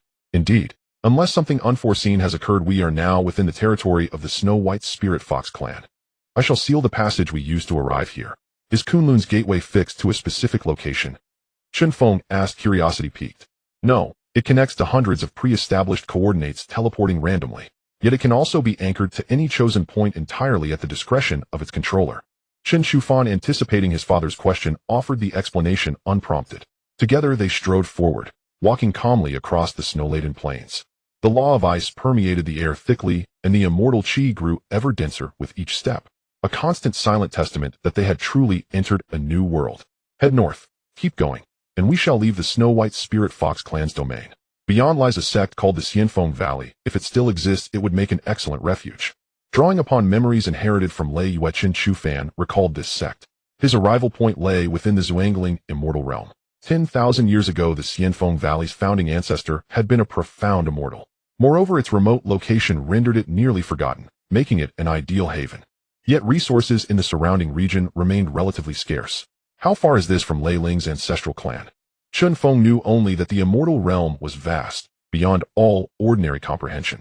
Indeed, countless microrealms clung to its periphery, and pathways even led from the immortal realm to the Star River expanse. The term immortal realm referred not to a single landmass, but to a conglomeration of microrealms, continents, and macrorealms. An entire cosmos suffused with immortality. The region they now occupied was known as the Changxing Domain, a realm hosting numerous dependent microrealms. Ranked low within the broader immortal realm, it was a lawless frontier devoid of any true immortal lineage. Chen Shufan paused in quiet contemplation. Within the immortal realm, distance held little meaning. Domains drifted unpredictably, shifting near or far without warning. He communed inwardly with Lei Yu. From here to Lei Ling's clan, a true immortal would require 2 days of flight. A celestial immortal, over a month and a half. Lei Yu manifested spontaneously, her soul now fully restored, though still lacking a vessel to house her. Having grown accustomed to residing within Chen Shufan's body, she remained ever at his side. So vast. Chen Feng had already imagined staggering distances, but the immortal realm defied all rational estimation. At his current cultivation, circling the entire Xianxian continent took less than a quarter of an hour. Yet traversing merely from one domain to another here would demand over a month and a half. A thrill surged through Chen Feng. Arriving in such a boundless world ignited his spirit. As they journeyed onward, even marauding cultivators failed to perceive their presence. Racing swiftly, they arrived at the Chen Feng Valley, exactly 1/4 hour later, just as Lei Yu had described. Here the endless snow had vanished. Perpetual mist veiled the land, and the spiritual energy hung so thick it seemed to stifle blossoms themselves. Upon closer inspection, however, the mist revealed itself to be pure condensed spiritual energy. This was almost certainly the Chen Feng Valley's own cultivation array, designed to enhance the sect's ambient environment. After all, it housed a profound immortal, among the most powerful lineages in the entire Changxing domain, where even true immortal sects were absent. A profound immortal was indeed exceptional. Nor was every being in the immortal realm an immortal. Ordinary cultivators remained abundant. Even a few mortals persisted, though always under the governance of established sects. As they approached the valley's entrance, a dusky yellow immortal light rose, shrouding their vision in swirling mist. When the mist parted, a profound immortal Taoist stood before them, robed in flowing daoist vestments, holding a ceremonial whisk. Esteemed guest, this is Chen Feng Valley. Is there any urgent matter that brings you here unexpectedly? The visitor was a true immortal from Chen Feng Valley, who, noticing his vigilant expression, fixed his gaze on Chen Feng and his companion. Before they could approach, he had already sensed the aura of Chen Shufan. After all, the two of them had arrived here and had used their magical powers, how could they not be detected by the immortals residing here? His face revealed a look of wariness. He could not see through Chen Feng's cultivation level. In front of him, Chen Shufan was at the peak of the Xian Immortal stage. At the peak of the Xian Immortal stage, I thought you had already broken through to the celestial immortal level. Chen Feng felt a bit disappointed. Over 100,000 years had passed, and this so-called master of Xianfeng Valley had yet to break through. He initially wanted to test his own strength. Senior, you jest. Breaking through to celestial immortal level is not an easy feat. The Xianfeng daoist was somewhat uncertain. The faint aura emanating from Chen Feng made him feel a chill run down his spine. Years of experience told him that this was most likely a formidable being not to be trifled with. Moreover, the man could see through his cultivation level at a glance, constantly mentioning the celestial immortal level. If he was not mistaken, the person before him was undoubtedly a powerful celestial immortal. I have come here to discuss a matter with you. Chen Feng got straight to the point, stepping forward with a smile, releasing a hint of his imposing presence. The expression on the Xianfeng Daoist's face changed drastically, filled with shock. He had not guessed wrong. He quickly retreated a few steps, fearing that in the next moment he would inexplicably meet his end. That would be quite unprofitable. What matter? My Xianfeng Valley has limited resources. If there is something you require, please let me know. The Xianfeng Daoist looked as though he had seen a ghost. Celestial immortals were exceedingly rare in the eternal life domain. Furthermore, the difficulty for a Xian immortal to break through to celestial immortal was immense. Otherwise, he would not have been stuck at this level for tens of thousands of years. Otherwise, he would have broken through long ago. It was precisely because of this that he understood the terror of celestial immortals adopting a very lowly attitude. I want your Xianfeng Valley, what do you think? Chen Feng said with a smile, surveying the Xianfeng Daoist. The environment of Xianfeng Valley was quite good, and it connected to the central passage of the eternal life domain. Although the location was somewhat remote, it suited Chen Feng's desires perfectly. Senior, you jest. The Xianfeng Daoist's expression changed, and he stepped back into the valley warily, eyeing Chen Feng and Chen Shufan. What a pity! If you had agreed directly, I would have granted you a fortune. Chen Feng's expression was one of regret, as the formation rising before him seemed to be of little significance. He still tried to block him. Chen Feng couldn't help but laugh. Senior, I, the Xianfeng Daoist, have never offended you. Please leave. Seeing the opponent isolated outside the formation, the Xianfeng Daoist breathed a sigh of relief. The pressure from this unfamiliar celestial immortal was overwhelming. What a pity. Let's make our move. Chen Feng shook his head and spoke to Chen Shufan beside him. The success of one could lead to the demise of many. Chen Feng was determined to secure the stronghold. He initially wanted to spare the Xianfeng Daoist's life. Now that he thought about it, he still needed a local representative in the immortal domain. Thus, he was the best choice. Chen Shufan understood, releasing his cultivation to seal off the entire Xianfeng Valley. Seeing the two preparing to make a move, the Xianfeng Daoist felt a bit flustered and quickly crushed the communication jade talisman in his hand. After all, this was a celestial immortal one he could not withstand. At the same time, he kept recalling whether he had offended anyone recently, or rather if he had killed anyone he shouldn't have. After searching for quite a while, he could not think of any reason. Senior, please leave quickly. I have already contacted a celestial immortal from the Tianqing sect. If you do not leave, do not blame the celestial immortal from the Tianqing sect for making a move against you when they arrive. The Xianfeng Daoist advised, hoping to persuade Chen Feng to leave. He attempted to invoke his backing. However, to his surprise, Chen Feng was completely unmoved and even wanted to laugh. Then I shall see what this Tianqing sect can do to me. Chen Feng laughed boldly, his tone domineering. Seeing Chen Feng unfazed, the Xianfeng Daoist began to panic. He had already mentioned the name of the Tianqing sect. It seemed that the other party did not care at all. Thus, the opponent was either very confident in their strength or had an extraordinary background that made them unafraid of the Tianqing sect. In any case, he would be in for a tough time. This left his expression fluctuating between fear and uncertainty. Before that, let's subdue you first. Chen Feng's hand penetrated into the formation and runes began to flicker. Moments later, the formation suddenly erupted and dissipated. The Xianfeng Daoist was stunned, a look of disbelief on his face. He looked at Chen Feng as if he had seen a ghost, and hurriedly said, Senior, spare my life. In the world of cultivation, the weak are prey to the strong. The immortal domain is no different. Moreover, the forces in the immortal domain are numerous and vast, making conflicts even more intense. At the moment the formation was broken, the Xianfeng Daoist decisively bowed down. For someone of his status, it was extremely uncomfortable. To survive, the first thing to do was to cast aside his pride. Seeing the other party surrender so decisively, Chen Feng was momentarily taken aback. According to the script, there should have been another act of unwavering defiance to the death, and the spirit of fish die and nets break. The Xianfeng Daoist's actions caused Chen Feng to slightly change his view of the immortal domain. One does not achieve such a fluid surrender without having practiced it 1,000 times. I accept your surrender. Chen Feng smiled and walked forward, but the Xianfeng Daoist silently moved backward, filled with vigilance. Do not hide. You will not die.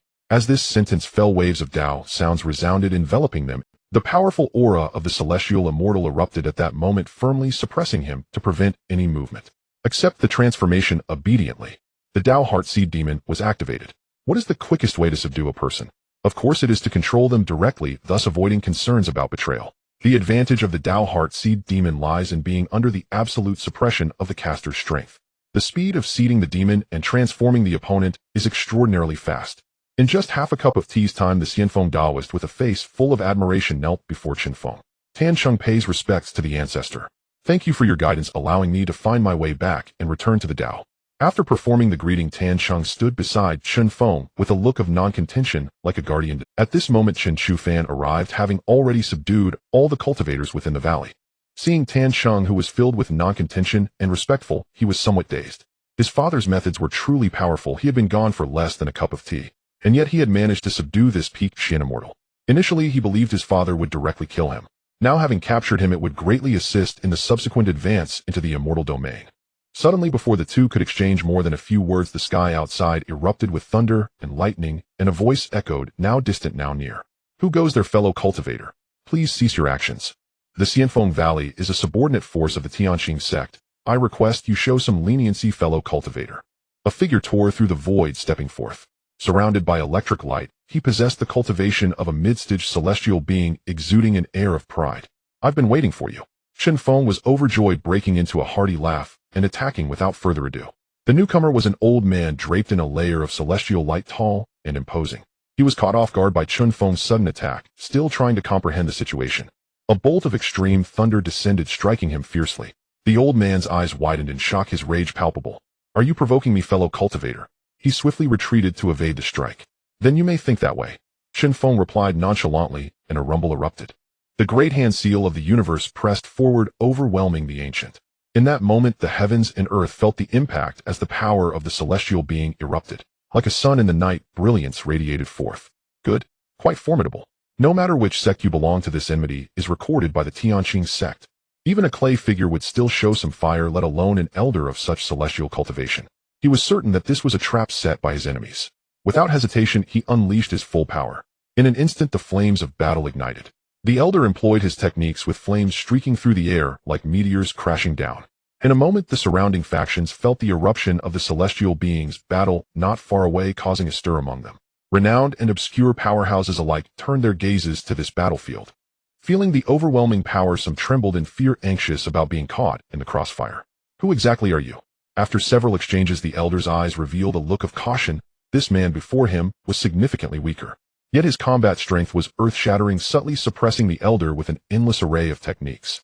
In his memory, there was no such figure in the realm of longevity. This compelled him to be vigilant. Just fight? I'm merely an unnamed wanderer, there's no need to worry. However, I am quite interested in your Tianqing sect. Why not submit to me? Chen Feng shrugged casually as he spoke. To outsiders, it seemed exceedingly disdainful. Upon hearing Chen Feng's words, many cultivators watching in secret were taken aback. Who is this person so audacious? Many wondered internally, questioning whether his boastfulness was due to ignorance or real strength. It appeared that the realm of longevity would soon be stirred, the tranquility of the upper echelons about to be shattered. Such was the trend, yet whether it was good or bad remained uncertain. In secret, many celestial beings from various forces sighed, unaware of your own mortality. In an instant, the elder struck again, his eyes radiating terrible celestial light, his killing intent exuding a fearsome pressure. The might of a celestial being is indeed terrifying. Those in the shadows were astonished. The might of the celestial being could manipulate the void at will, sending it. The might of a celestial being is indeed terrifying. Those in the shadows were astonished. The might of the celestial being could manipulate the void at will, sending attacks through the emptiness to strike at the opponent, making it nearly impossible to defend. In their perception, the elder's power overshadowed Chen Feng, leaving them skeptical of this outsider. His celestial path cultivation was formidable, breathtakingly strong. Just as the hand seal was about to strike Chen Feng, a buzzing sound resonated. The forces of yin and yang intertwined, forming a black and white 8 trigrams in the eyes of the onlookers. The hand seal struck above, yet the energy of the attack was entirely absorbed, remaining unfazed. The elder was astonished, launching successive attacks. In the blink of an eye, a thunder pool descended, and the sky was filled with the constant rumble of thunder. Bang! A massive explosion occurred as a palm struck down, affecting the Xianfeng Valley, shattering the mountain gate. In the sky, amidst the chaotic thunder, Chen Feng's figure had vanished.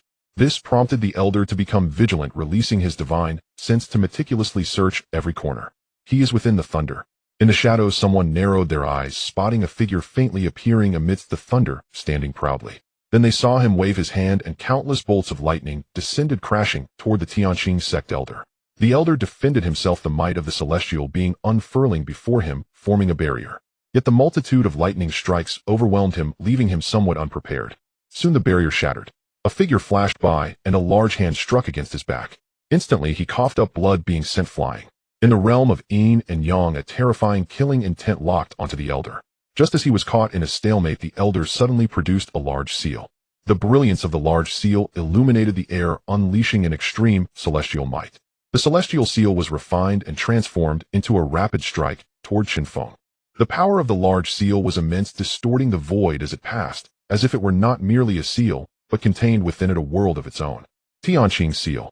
He must be one of the three celestials of the Tianqing sect. It seems this person has stirred up a great deal of trouble.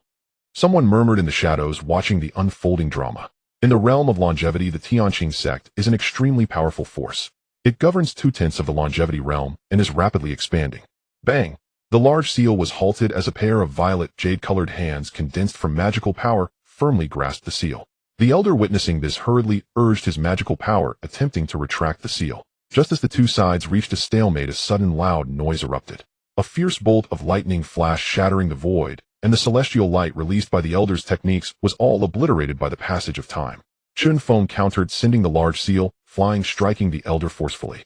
A piercing scream echoed. The large seal was a treasured artifact of the Tianqing sect, its might overwhelming. In an instant, without resistance, it struck the elder, leaving him unable to escape. He spat out a mouthful of celestial blood, his momentum greatly diminished. Fortunately, this was something belonging to his sect still within his control, and he quickly retracted it. He dared not strike again, with the large seal, fearing it would be controlled again to strike him. Who exactly are you? You cannot possibly be of my longevity, immortal domain. Your path, your laws do not belong here. In that moment, the elder hesitated to act, as the strength of the man before him was simply celestial. Though he was a small realm below, he was still able to severely injure him in such an outrageous manner. Stop hiding. Come out. Chen Feng did not respond, his gaze cold, scanning the void around. After a moment, ripples appeared in the void, and two figures stepped forth. When they looked at Chen Feng, there was a hint of trepidation in their eyes. Are you all right? The Tianqing true man quickly appeared before the elder, placing a hand on his back, as immense magical power surged forth to heal his wounds. Who exactly are you, and why are you causing trouble for my Tianqing sect? The Tianqing true man hesitated to act, witnessing the tragic state of his sect's elder. If they hadn't arrived in time, this man would have continued his assault, perhaps even killing the ancestor. That would have escalated the situation significantly. I want this territory.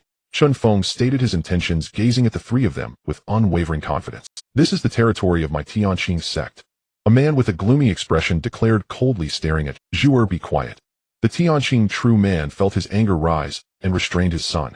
Despite their numerical superiority, he still felt uncertain. This man before him was far too mysterious and had severely injured the elder without showing any signs of weakness, indicating that his strength was far beyond what they perceived. Since he wanted the territory of his subordinates, they might as well give it to him. It wasn't worth provoking such a powerful being over a mere piece of land. Moreover, the Changxing domain was not solely occupied by Tianqing's sect. Losing a celestial being would deal a fatal blow to their sect. Father, the young man seemed a bit dissatisfied and spoke hastily. I have made up my mind. The Tianqing true man, as a leader of a faction, handled the situation with great finesse. Even if you give me Xianfeng Valley, what good will it do? I advise you to be obedient. Boom. Puff.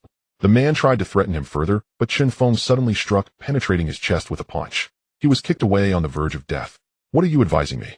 Threats are the least enjoyable thing for me in this life. Chen Feng calmly summoned the water spirit power to cleanse the celestial blood from his hands, speaking in a detached tone.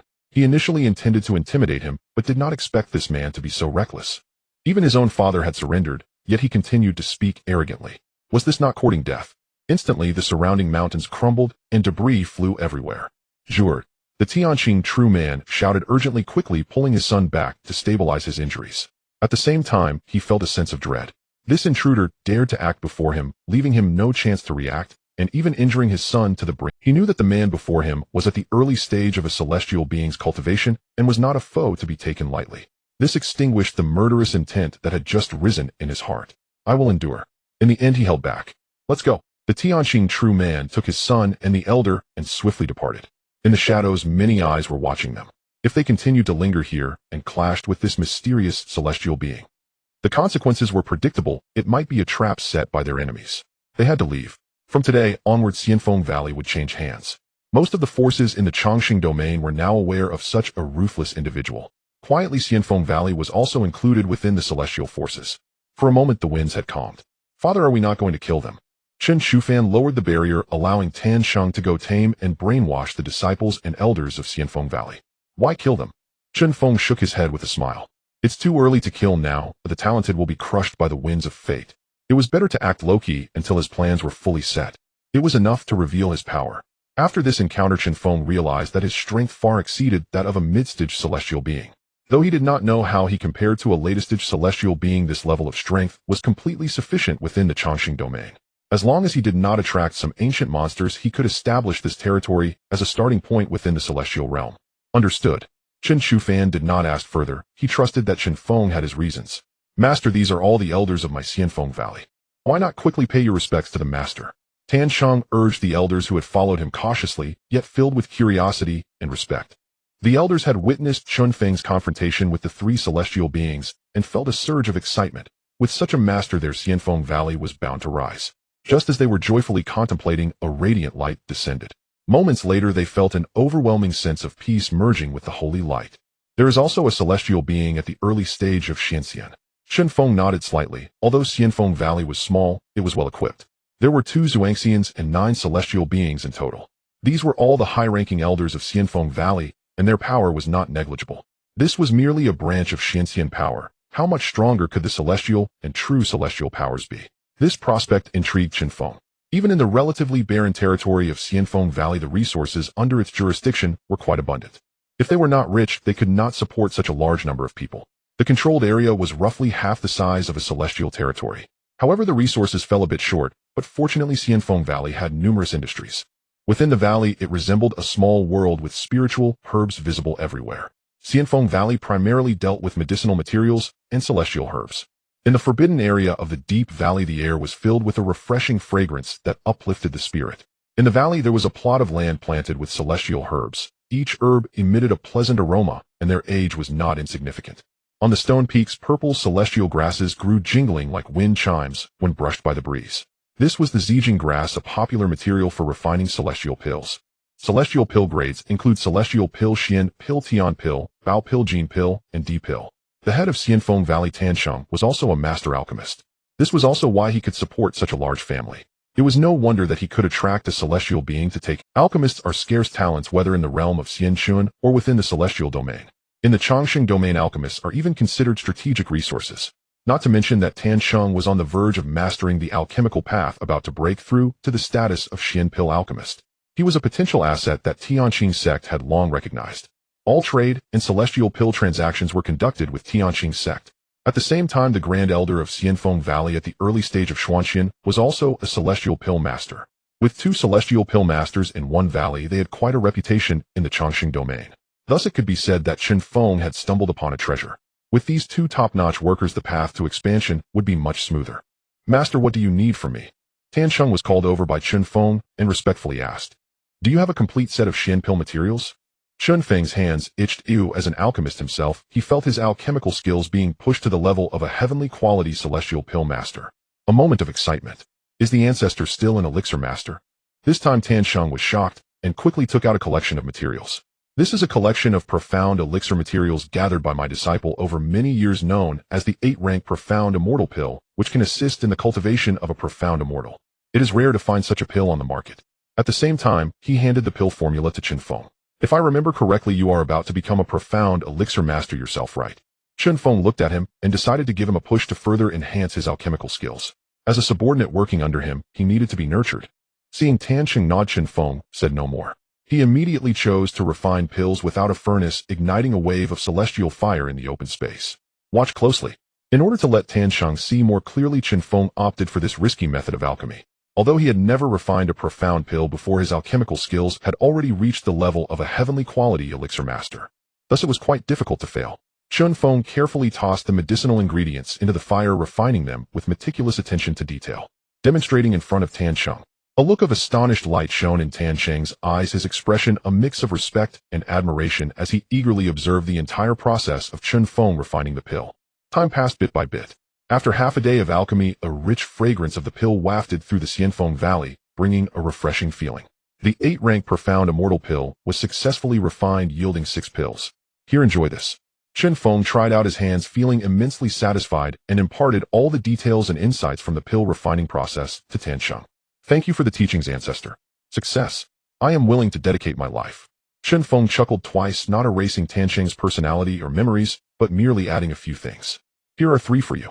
Chen Feng smiled as he handed Tan Sheng 3 of the 8-rank profound immortal pills. He then left Tan Sheng in place to comprehend the law while he turned to find his beloved son. Here you go. Chen Feng found Chen Shufan in the depths of Xianfeng Valley, absorbing the essence of heaven and earth, and tossed 3 pills at him. 8-rank profound immortal pill. Father, where did you get this? Chen Shufan recognized the name of the elixir immediately upon smelling it. I just refined them. They will aid in your cultivation, so refine them. Chen Feng's goals had increased in number. Naturally, the more of such cultivation-aiding pills, the better.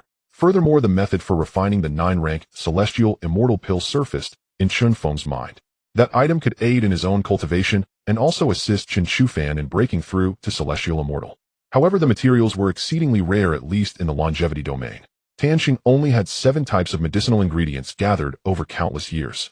The celestial immortal pill required 27 types of materials, 3 of which were particularly rare and difficult to find. With a target in mind, Chen Feng improved the formation of Xianfeng Valley. He instructed the disciples of Xianfeng Valley to start major construction, building residences for at least 100,000 people. One by one, the disciples bustled about like ants, diligently engaged in the construction. Chen Feng waited for more than half a month. Within the valley, a peak profound immortal power flowed, and a hearty laugh rang out. Chen Shufan had broken through to the peak of profound immortal. Chen Feng immediately made up his mind to find all the materials for the 9-rank celestial immortal pill before returning to elevate Chen Shufan's realm to celestial immortal. This kid had no bottleneck. Breaking through did not require comprehending the Tao, just a natural progression would. This greatly simplified matters for Chen Feng. As long as he provided ample energy, Chen Shufan's breakthrough would be as swift as riding a rocket. Come with me to Longevity City. Chen Feng called for Chen Shufan, intending to head to the largest city in the longevity domain. It was also the headquarters of the Miao family, the strongest force that once ruled the longevity domain. After their ancestor fell, the Miao family quickly contracted their power, controlling their territory within the most affluent center of the longevity domain. Thereafter, they managed to sustain themselves. Meanwhile, Longevity City also served as the trading center within the longevity domain, the largest port of exchange with the outside world. Every year, countless treasures, elixirs, and even people were auctioned in Longevity City. It was prosperous and flourishing. The Miao family of longevity. Chen Shufan was quite familiar with this power, as if he had heard of it somewhere. After all, it was a fallen true immortal force. I know. The voice of Lei Yu sounded somewhat dispirited. The true immortal ancestor of the Miao family was killed by my brother, Chen Feng. This was quite delicate. Now Chen Feng and his group, who had a close relationship with the Lei family, which had slain the Miao family's ancestor, were heading to the Miao family's headquarters to acquire goods. If discovered, would they be besieged? It was no wonder that Lei Yu was somewhat familiar with certain places in the line. Why didn't Lei Ling take over the longevity domain after killing the Miao family's ancestor? Since he killed their ancestor, he should have taken over that territory as well. My Lei family has been restricted by the true Miao immortal lord, preventing us from expanding our influence beyond the Lei domain. Lei Yu sighed and explained the matter. Essentially, the Lei family was now a closely monitored target. The Lei domain was akin to a larger prison. Their situation was quite dangerous. Is the Lei domain close to the longevity domain? Chen Feng asked, his eyes sparkling as he contemplated something. Exactly. Lei Yu nodded and continued. The Miao family was sent by the true Miao immortal lord to test my brother at that time, intending to take action against him and control the Lei Ling domain. As a result, they were no match for my brother and were swiftly defeated. Lei Yu seemed unconcerned, looking down on the Miao family's ancestor. Chen Feng figured it out. This Lei Ling was quite formidable. Possessing something that made a true immortal lord fearful was what allowed the Lei family to survive to this day. Can outsiders enter the Lei domain? Chen Feng asked again, quite curious. The Lei domain lies on the main continent of the Xianling immortal domain, and outsiders can come and go, but the Lei clan's strong ones cannot leave. Lei Yu shared all the information about the Lei domain. At the same time, this gave Chen Feng a rough understanding of the immortal domain.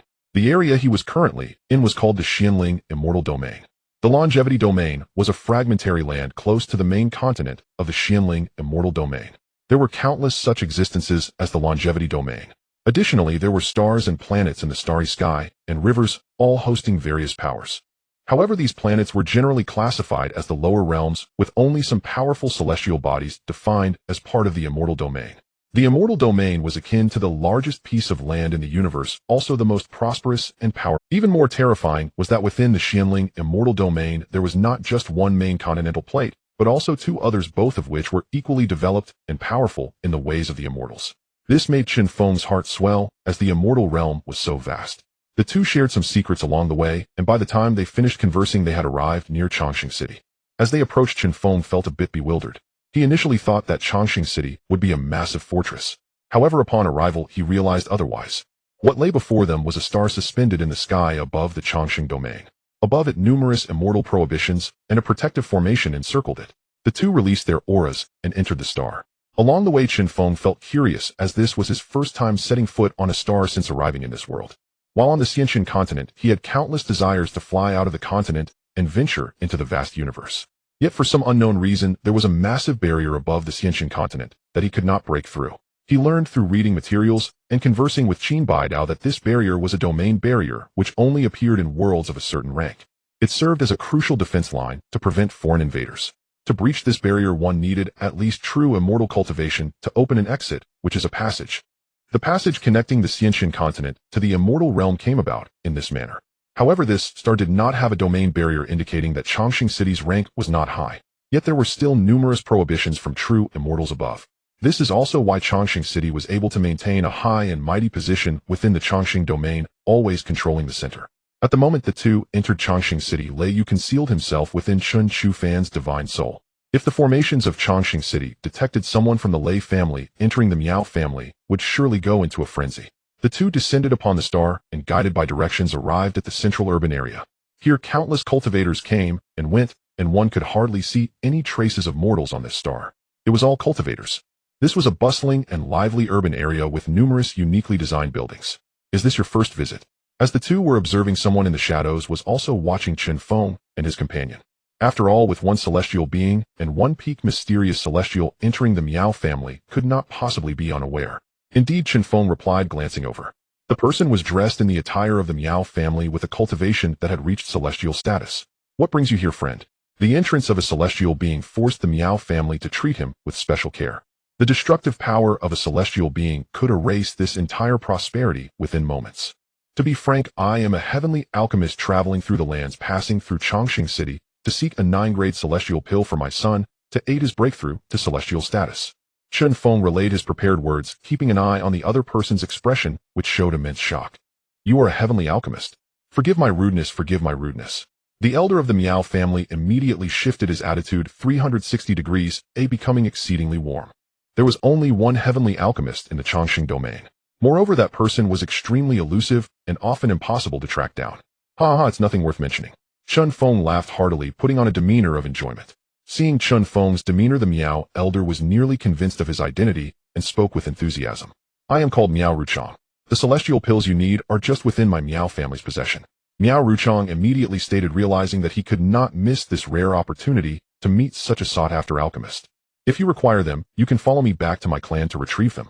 To be honest, there haven't been any celestial pill materials appearing in Chongqing City recently. He added another point. At the same time, he was also indicating that besides the Miao family there were no other places with what he wanted. At least that was the case in Chongqing City. Miao Ruchang's hidden intentions were clear to Chen Feng at a glance. One was short when taking from others, and one was soft when eating from others. What do I need to do? Let's be straightforward about this. Chen Feng spoke up. Miao Ruchang smiled. I can tell you're a straightforward person. My Miao family has materials for 3 batches of 9-grade celestial pills. If you can refine 2 furnaces for us, the remaining materials will all belong to you. How does that sound? Chen Feng smiled. Ruchang, are you trying to deceive me? As an alchemist, the compensation would not be low, whether in Xianxin or the immortal realm. However, Miao Ruchang's offer only allowed him 1/3 of the profits. He was clearly taking advantage of Chen Feng's strong need for the materials and trying to undercut. You should understand the value of the 9-grade celestial pill without me stating it right. Typically, a heavenly alchemist would have a success rate of at least 30%. Chen Feng looked at him with a faint smile, making it hard to discern his depth. And my success rate is 99% when I refine. If the Miao family has this little sincerity, I think I should go look elsewhere. Chen Feng said, turning to leave. Miao Ruchang became anxious. He had only been testing the waters. Yet Chen Feng boldly claimed a 99% success rate in refining 9-grade celestial pills. This was unheard of, unless he was a treasure pill alchemist. If so, that would be terrifying. Regardless, he had to keep him here by any means. If he let him leave, the family head would surely blame him. Moreover, the fact that he dared to boast indicated that his strength was certainly not weak. Wait a moment, master. Miao Ruchang stepped in front of Chen Feng and said, I am just an elder within the clan and cannot make such a significant decision. I was presumptuous earlier. Please accompany me back to the clan and I will report to the family head. At that time, just let me know what you want. He lowered his posture considerably. Upon hearing this, Chen Feng nodded lightly and agreed. He had come precisely for the celestial pill materials. As for other treasures, he truly did not care. This is just right. I will take this opportunity to probe the Miao family's foundation. Chen Feng transmitted this to Chen Shufan. Even if the Miao family had declined, they were still larger than a dead camel. They held absolute power within the Chongqing domain. Furthermore, the Miao family head was someone who dared to invest and gain. When their ancestor fell, he decisively abandoned the rule of the Chongqing domain, consolidating his forces to preserve strength. This was a commendable decision. His willingness to visit the Miao family was also due to this. As his own family was on the decline, it was essential to investigate these local strong powers thoroughly. Under Miao Ruchang's guidance, they faced no obstructions and quickly reached the Miao family's territory. After bringing Chen Feng and his companion to the reception hall and having them seated, Miao Ruchang instructed the clansmen to prepare high-quality tea. Master, please be seated. Our clan patriarch will return shortly. Seeing Chen Feng sit with unruffled composure and sip tea calmly, the attendant dared not underestimate him. They now stood deep within the Miaojia clan's core territory, teeming with formidable cultivators.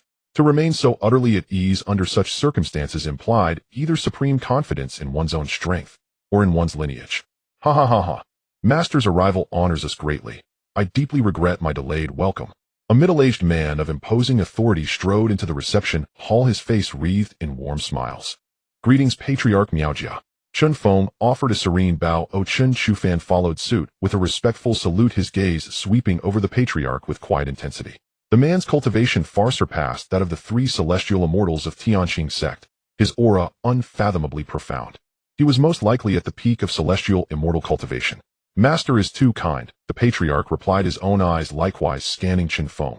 Higher cultivation granted keener perception of the extraordinary aura radiating from him.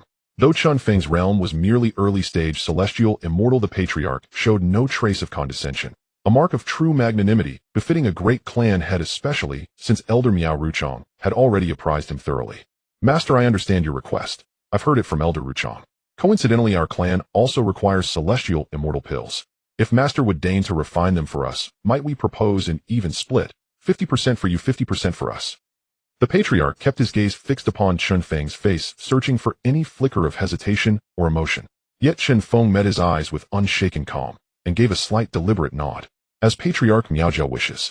Excellent. Might Master wish to rest first, he asked. Refining pills of one's own realm demanded meticulous mental preparation. Cultivators required time to center their spirit and elevate their state to its zenith. No need. Chen Feng shook his head faintly. A secluded chamber will suffice. He did not even mention it. Seeing such unwavering self-assurance, the patriarch's misgivings eased considerably. Immediately he gestured with open palm, inviting Chen Feng forward. They proceeded deeper into the Miaojia clan grounds, crossing a vast expanse of grassland. They arrived at a place redolent with the fragrant essence of immortal herbs, the clan's sacred herb cultivation grounds. Nearby stood the Miaojia Alchemy Hall. The Miaojia clan boasted several profound rank alchemists. As if forewarned, they had already gathered at the Alchemy Hall's entrance awaiting the visitor. The arrival of a supreme rank immortal alchemist stirred genuine curiosity among them, not least because Chen Feng intended to refine celestial immortal pills, a notoriously difficult formula even among supreme-tier prescriptions. Master, might we allow our clan's alchemist to assist you during the refinement process, to observe, learn, and lend support? The patriarch suddenly proposed. Chen Feng nodded slightly. The patriarch's request served 3 purposes: to guard against potential fraud, to verify Chen Feng's authentic mastery, and to prevent covert sabotage. Should this master prove an enemy agent, slipping poison into the pills, the Miaojia clan would suffer catastrophic consequences. Refusal was impossible, and Chen Feng accepted without hesitation. The patriarch's expression softened into benevolent serenity as he gestured again with open palm. Thank you. All ingredients have been prepared. Nearby, an elder clad in Miaojia ceremonial robes, his body permeated by a subtle alchemical fragrance, approached Chen Feng and saluted with clasped fists. Honored master, I am Miao Rui, chief immortal alchemist of the clan, and your guide. Thus the clan's foremost alchemist personally escorted Chen Feng into the sanctum. Young sir, please wait outside. The alchemy chamber is a restricted sanctum. Even I may not enter. The patriarch gently barred Chen Shufan, who had followed closely behind Chen Feng, from crossing the threshold. Chen Feng halted mid-step and whirled around abruptly, ancestral blood surging through his veins. Father, proceed alone. I shall be unharmed. Chen Shufan transmitted the words, silently cutting off Chen Feng's imminent reply. Upon hearing them, Chen Feng gathered divine energy in his palm and shaped it into a jade token, handing it solemnly to his son. Then he entered the alchemy sanctum side by side with Miao Rui. Once Chen Feng vanished inside, the patriarch turned to Chen Shufan with a gentle smile. Young sir, having journeyed with master to Chongqing City, we as hosts must extend our utmost hospitality. Linger, escort this young master through Chongqing City, and should he admire anything, purchase it for him without hesitation. Yes, father. The patriarch smiled wordlessly. Youth belonged to youth. A voice ethereal and distant drifted softly through the air, yet within moments its owner stood before Chen Shufan. She was a woman of exquisite grace, her bearing refined, her every gesture redolent of noble upbringing. I am Miao Linger. May I know your esteemed name, young master? Miao Linger laughed lightly, her luminous eyes glancing over Chen Shufan with quiet appraisal. Chen Shufan, he replied, tone measured and detached. At the sight of her, his mind instantly grasped the patriarch's intent. Internally, he scoffed, that wily old fox of a patriarch. In his spiritual sea lay you had already erupted in indignant protest. Ah, so this is young master Chen Shufan. Miao Linger's voice chimed like silver bells, her laughter enchanting. Come, I shall show you around. She turned, summoning a celestial steed-drawn carriage, and extended an elegant hand to invite him aboard. Chen Shufan accepted without hesitation, stepping gracefully into the carriage, and as he did, cast a faint knowing smile toward the seemingly empty void nearby. He meant to discern precisely what game the Miaojia clan was playing. After the celestial carriage departed, the patriarch emerged from the very void Chen Shufan had just acknowledged, his gaze lingering astonished upon the receding path. He sensed me, he murmured, startled. Chen Shufan had deliberately turned his head mid-boarding and smiled directly at the concealed space where he stood. This was no coincidence. A mere late-stage azure immortal, perceiving his hidden presence, defied expectation, leaving him deeply impressed. His curiosity about Chen Feng and Chen Shufan's origins intensified further. A supreme-rank alchemist at early celestial immortal stage, and a gifted azure immortal scion whose innate foundation was extraordinary. Such a pairing was undeniably exceptional. His mind raced through every known Chen-affiliated sect across the immortal realms, yet the sheer immensity of the realm rendered such identification nearly futile. Even true immortal-level powers proliferated beyond count. Tracing individuals by surname alone remained an insurmountable task. Linger, let us hope you uncover something meaningful, he murmured softly. Unraveling the Father Anson duo's origins was paramount, for a supreme-rank alchemist represented an irresistible boon. Securing their permanent allegiance to the Miaojia clan would yield immeasurable dividends. Indeed, the number of the clan's celestial immortals could easily double. Thereafter, even if he himself failed to ascend to true immortal, he could reassert dominion over Chongqing domain and restore the Miaojia clan's lost glory. This ambition had long haunted him, and thus, he would not hesitate to offer his daughter's hand to bind Chen Feng and Chen Shufan to the clan. Within the Miaojia Alchemy Hall, 4 profound-rank immortal alchemists stood poised in reverent anticipation. At the sight of Miao Rui ushering Chen Feng inside, they braced themselves fully. This was a supreme-rank alchemist. Even a single insight gleaned from his art would profoundly advance their own alchemical cultivation. Honored master. All 4 bowed deeply, eyes burning with fervent eagerness. Chen Feng swept his robe aside with quiet grace and strode to the central alchemy furnace. First, he ignited celestial flame to purify the furnace, scouring away residual impurities. Amid the rapt attention of the 5 profound-rank alchemists, Chen Feng spoke at last. Calm, decisive, and resonant, begin. The alchemical process began with the immortal flames rising. The sacred fire unique to the innate human bloodline flickered in the alchemical furnace. Chen Feng prepared meticulously for his first batch of heavenly-grade immortal pills. The various herbs were refined with unique techniques, transforming into medicinal liquid, while the power of the flames condensed them into a solid form. Chen Feng's techniques were so elusive that the 5 immortal alchemists were dazzled and constantly amazed. Just this technique alone was enough for the 5 to recognize Chen Feng's identity. Everything was executed with unparalleled proficiency, and under the infusion of celestial energy, the sacred fire completely took shape. A rich fragrance of the pills wafted through the air, uplifting spirits. The heavenly immortal pills appeared golden, adorned with 9 pill patterns, their luster exuding a tempting aroma that seemed to seduce the onlookers into consuming them. You could elevate your cultivation and ascend to the realm of heavenly immortals in one fell swoop. A batch of 6 pills, the refined medicinal concoction, was at its peak with an exceptional quality. Master's alchemical skills are truly admirable. It's simply breathtaking, such a perfect heavenly immortal pill. I've only seen it in the hands of my predecessors. Even the heavenly grade alchemists from my Miao family could not produce such a flawless heavenly immortal pill. Miao Rui exclaimed completely in awe of Chen Feng. His eyes were filled with admiration and his old face glowed with excitement. Indeed, Senior, you must be a great master. Perhaps you are not far from being a treasure-grade alchemist. Another person sighed in admiration, holding the heavenly immortal pill and unable to tear his gaze away from it. These individuals were all true alchemy enthusiasts immersed in this path for a lifetime. Senior, could you stay with my Miao family? I am willing to relinquish my title as chief alchemist to serve you in managing the flames. Miao Rui's eyes held a hint of longing. Having such an alchemist in their clan would be a tremendous boon.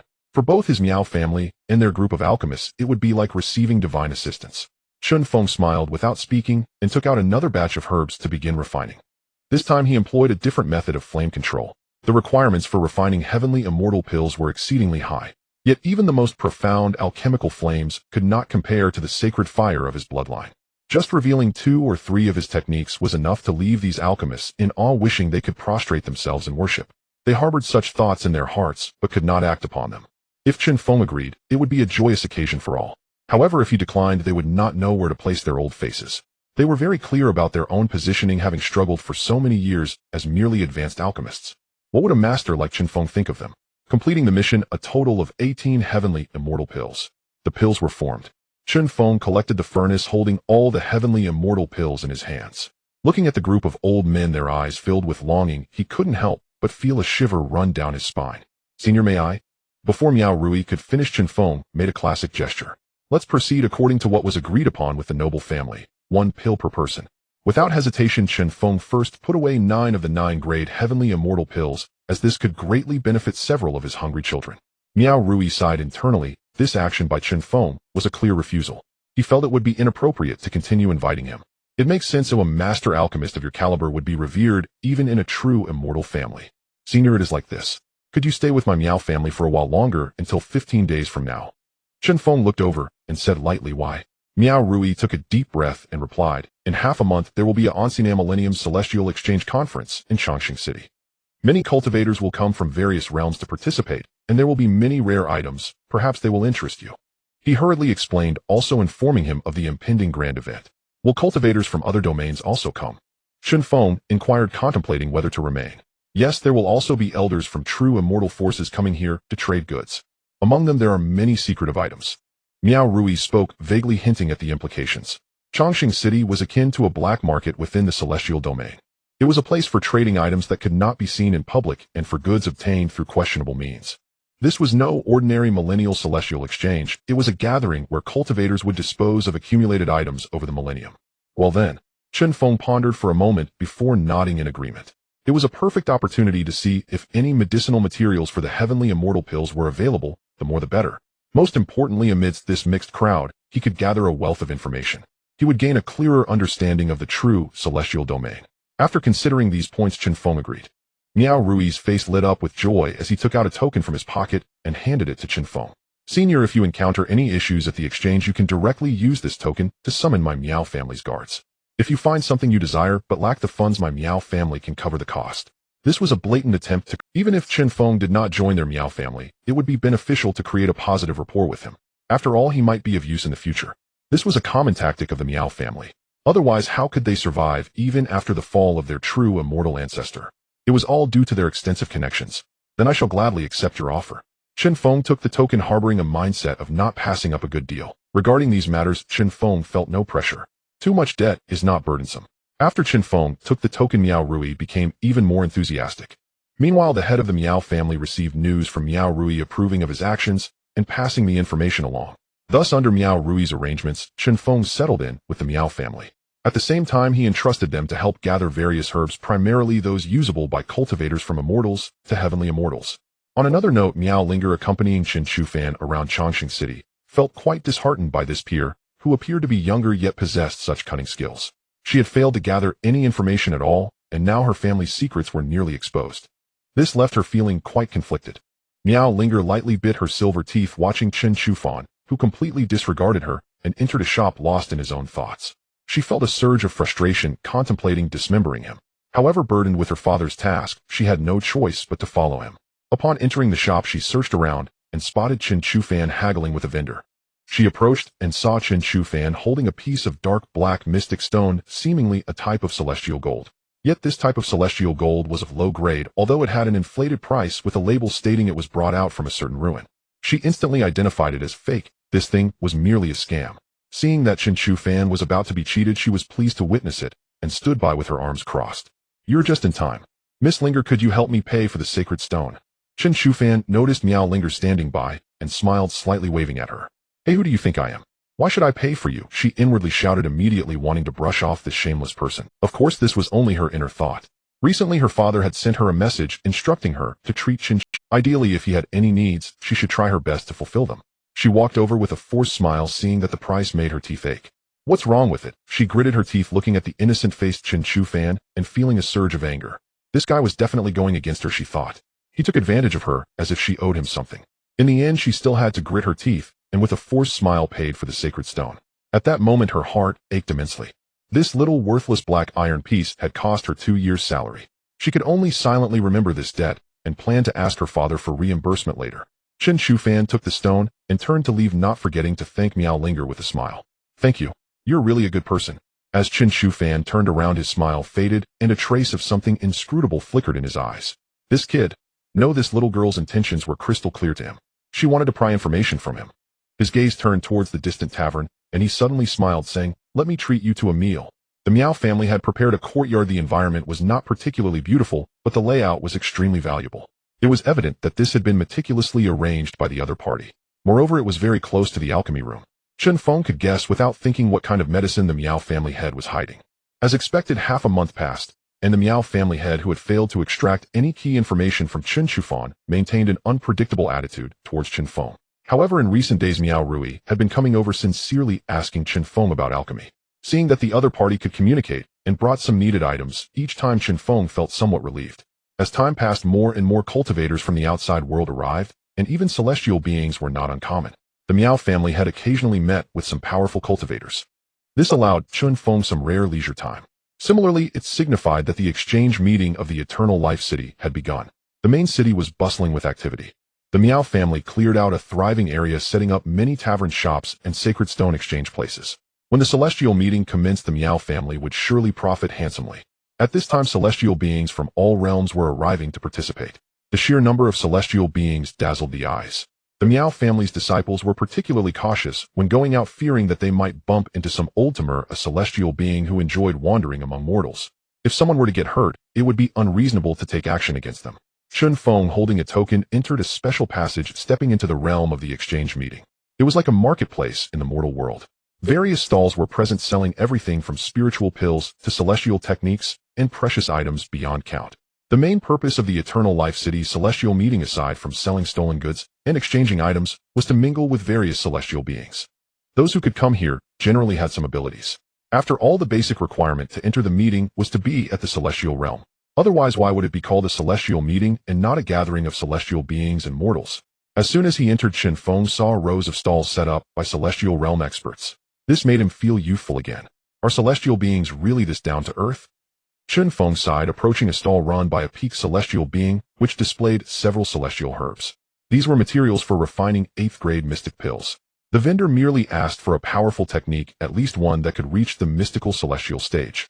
The price was somewhat high, but Chen Feng was too lazy to haggle. He could replicate as many as he wanted. It wasn't worth mentioning, and he casually threw out an old piece of work, the flow of the sea. The vendor was first taken aback, then overjoyed, quickly handing over the celestial herbs to Chen Feng, while carefully taking the celestial technique and heading towards the exit. It was evident he had obtained what he desired. Staying here, aside from watching helplessly, he couldn't do anything. Even worse, he might be shaken from his resolve by the transactions of those powerful celestial beings. One must accept things appropriate for their current stage. Otherwise, without the strength or background to acquire those things, it would only lead to an imbalance within. If one couldn't come to terms with it, even the obstruction of the Tao heart would be a small matter. Subsequently, Chen Feng made another move, sweeping up some 8th grade mystic and even 9th grade celestial pill materials. His generosity quickly attracted others' attention. However, no one dared to plot against him. Even if they had ideas, they wouldn't act on them. Otherwise, did they really think the cultivation of a celestial being was merely a plaything? Moreover, most of those who traded with him were below the celestial realm. Celestial realm experts were still a rare minority. After strolling around, Chen Feng had gathered enough materials for 2 celestial pills and 12 sets of 8th grade mystic pill materials. He then stopped his purchases and began to roam around the market made up of celestial beings. At the same time, he brought along Chen Shufan ready to seize any extraordinary items they came across.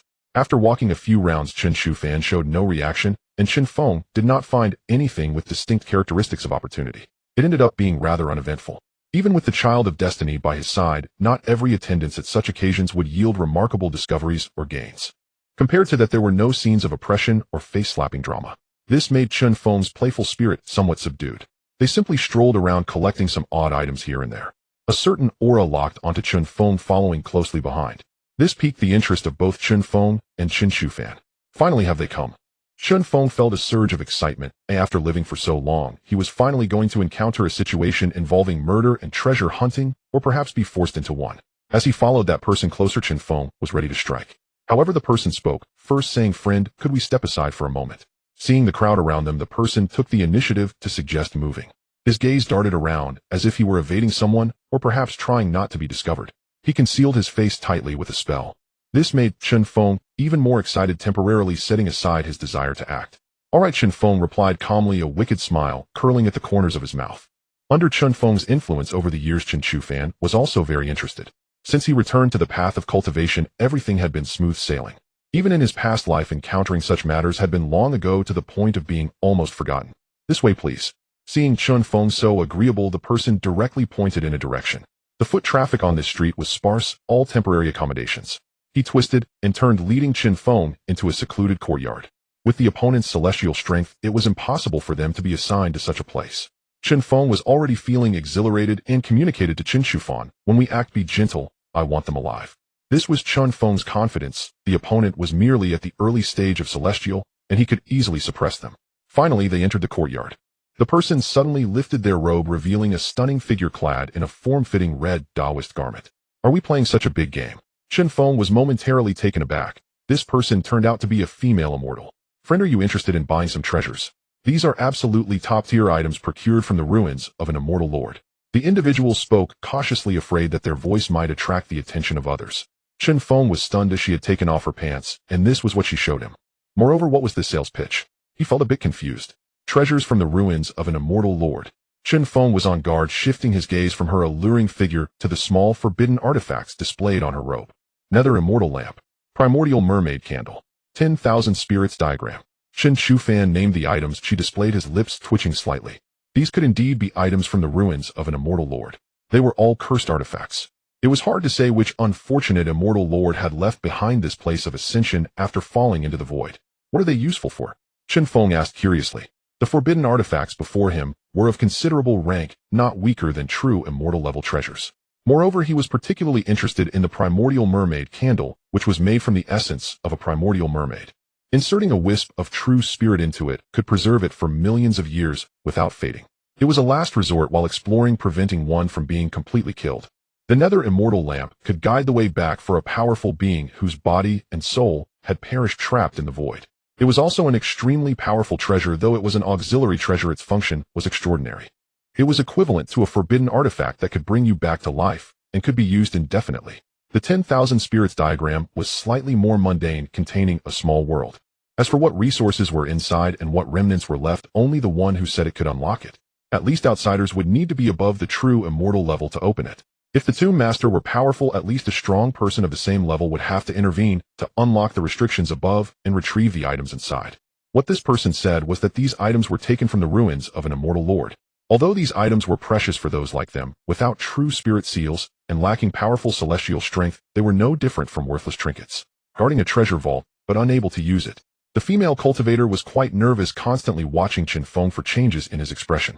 Chen Feng followed her gaze, noticing her exceptionally animated eyes. However, when their eyes met, she suddenly averted her gaze, unwilling to meet his stare. "Father, I believe this female immortal is likely a descendant of some immortal lord. Otherwise, even if she were a true immortal, she wouldn't be able to obtain these items from an immortal lord's tomb." Chen Shufan suddenly spoke. Chen Feng looked at her, finding it intriguing. "What a fallen noble. She has been with us for a while, as she probably saw that we were generous and never haggled, not using force against weaker immortals, which is why she dared to approach us. This also indicates that she must be in dire need of something. Reluctantly selling these 3 items, Chen Feng analyzed and communicated. Chen Feng silently nodded, focusing his gaze on her eyes, smiling. I know what these 3 items are. They are, moreover, ordinary people cannot acquire them unless they have some connection to that immortal lord. Chen Feng's gaze remained on her, a faint smile playing on his lips. The female immortal trembled slightly at his words. Though the movement was subtle, it was still noticeable. This indicated that Chen Feng's guess was most likely correct. Friend, you jest. If you have no use for it, then this transaction is over. The female immortal appeared somewhat flustered, hurriedly putting on her robe, ready to leave. Chen Feng stopped her, looking into her partially obscured face. He locked eyes with her, gazing intently. Do not be afraid, we are not bad people. No, we are not evil. You showing us these 3 items proves your determination. Tell me, what do you need? Chen Feng looked at her with a warm demeanor, quietly awaiting her response. After a moment's hesitation, the female immortal finally spoke up. I need 100,000 holy stones, the more the better. And then I need celestial pills, as many as possible, and a few treasures that can greatly enhance my power. The female immortal articulated her needs, and both Chen Feng and Chen Feng understood. She must have encountered some issue.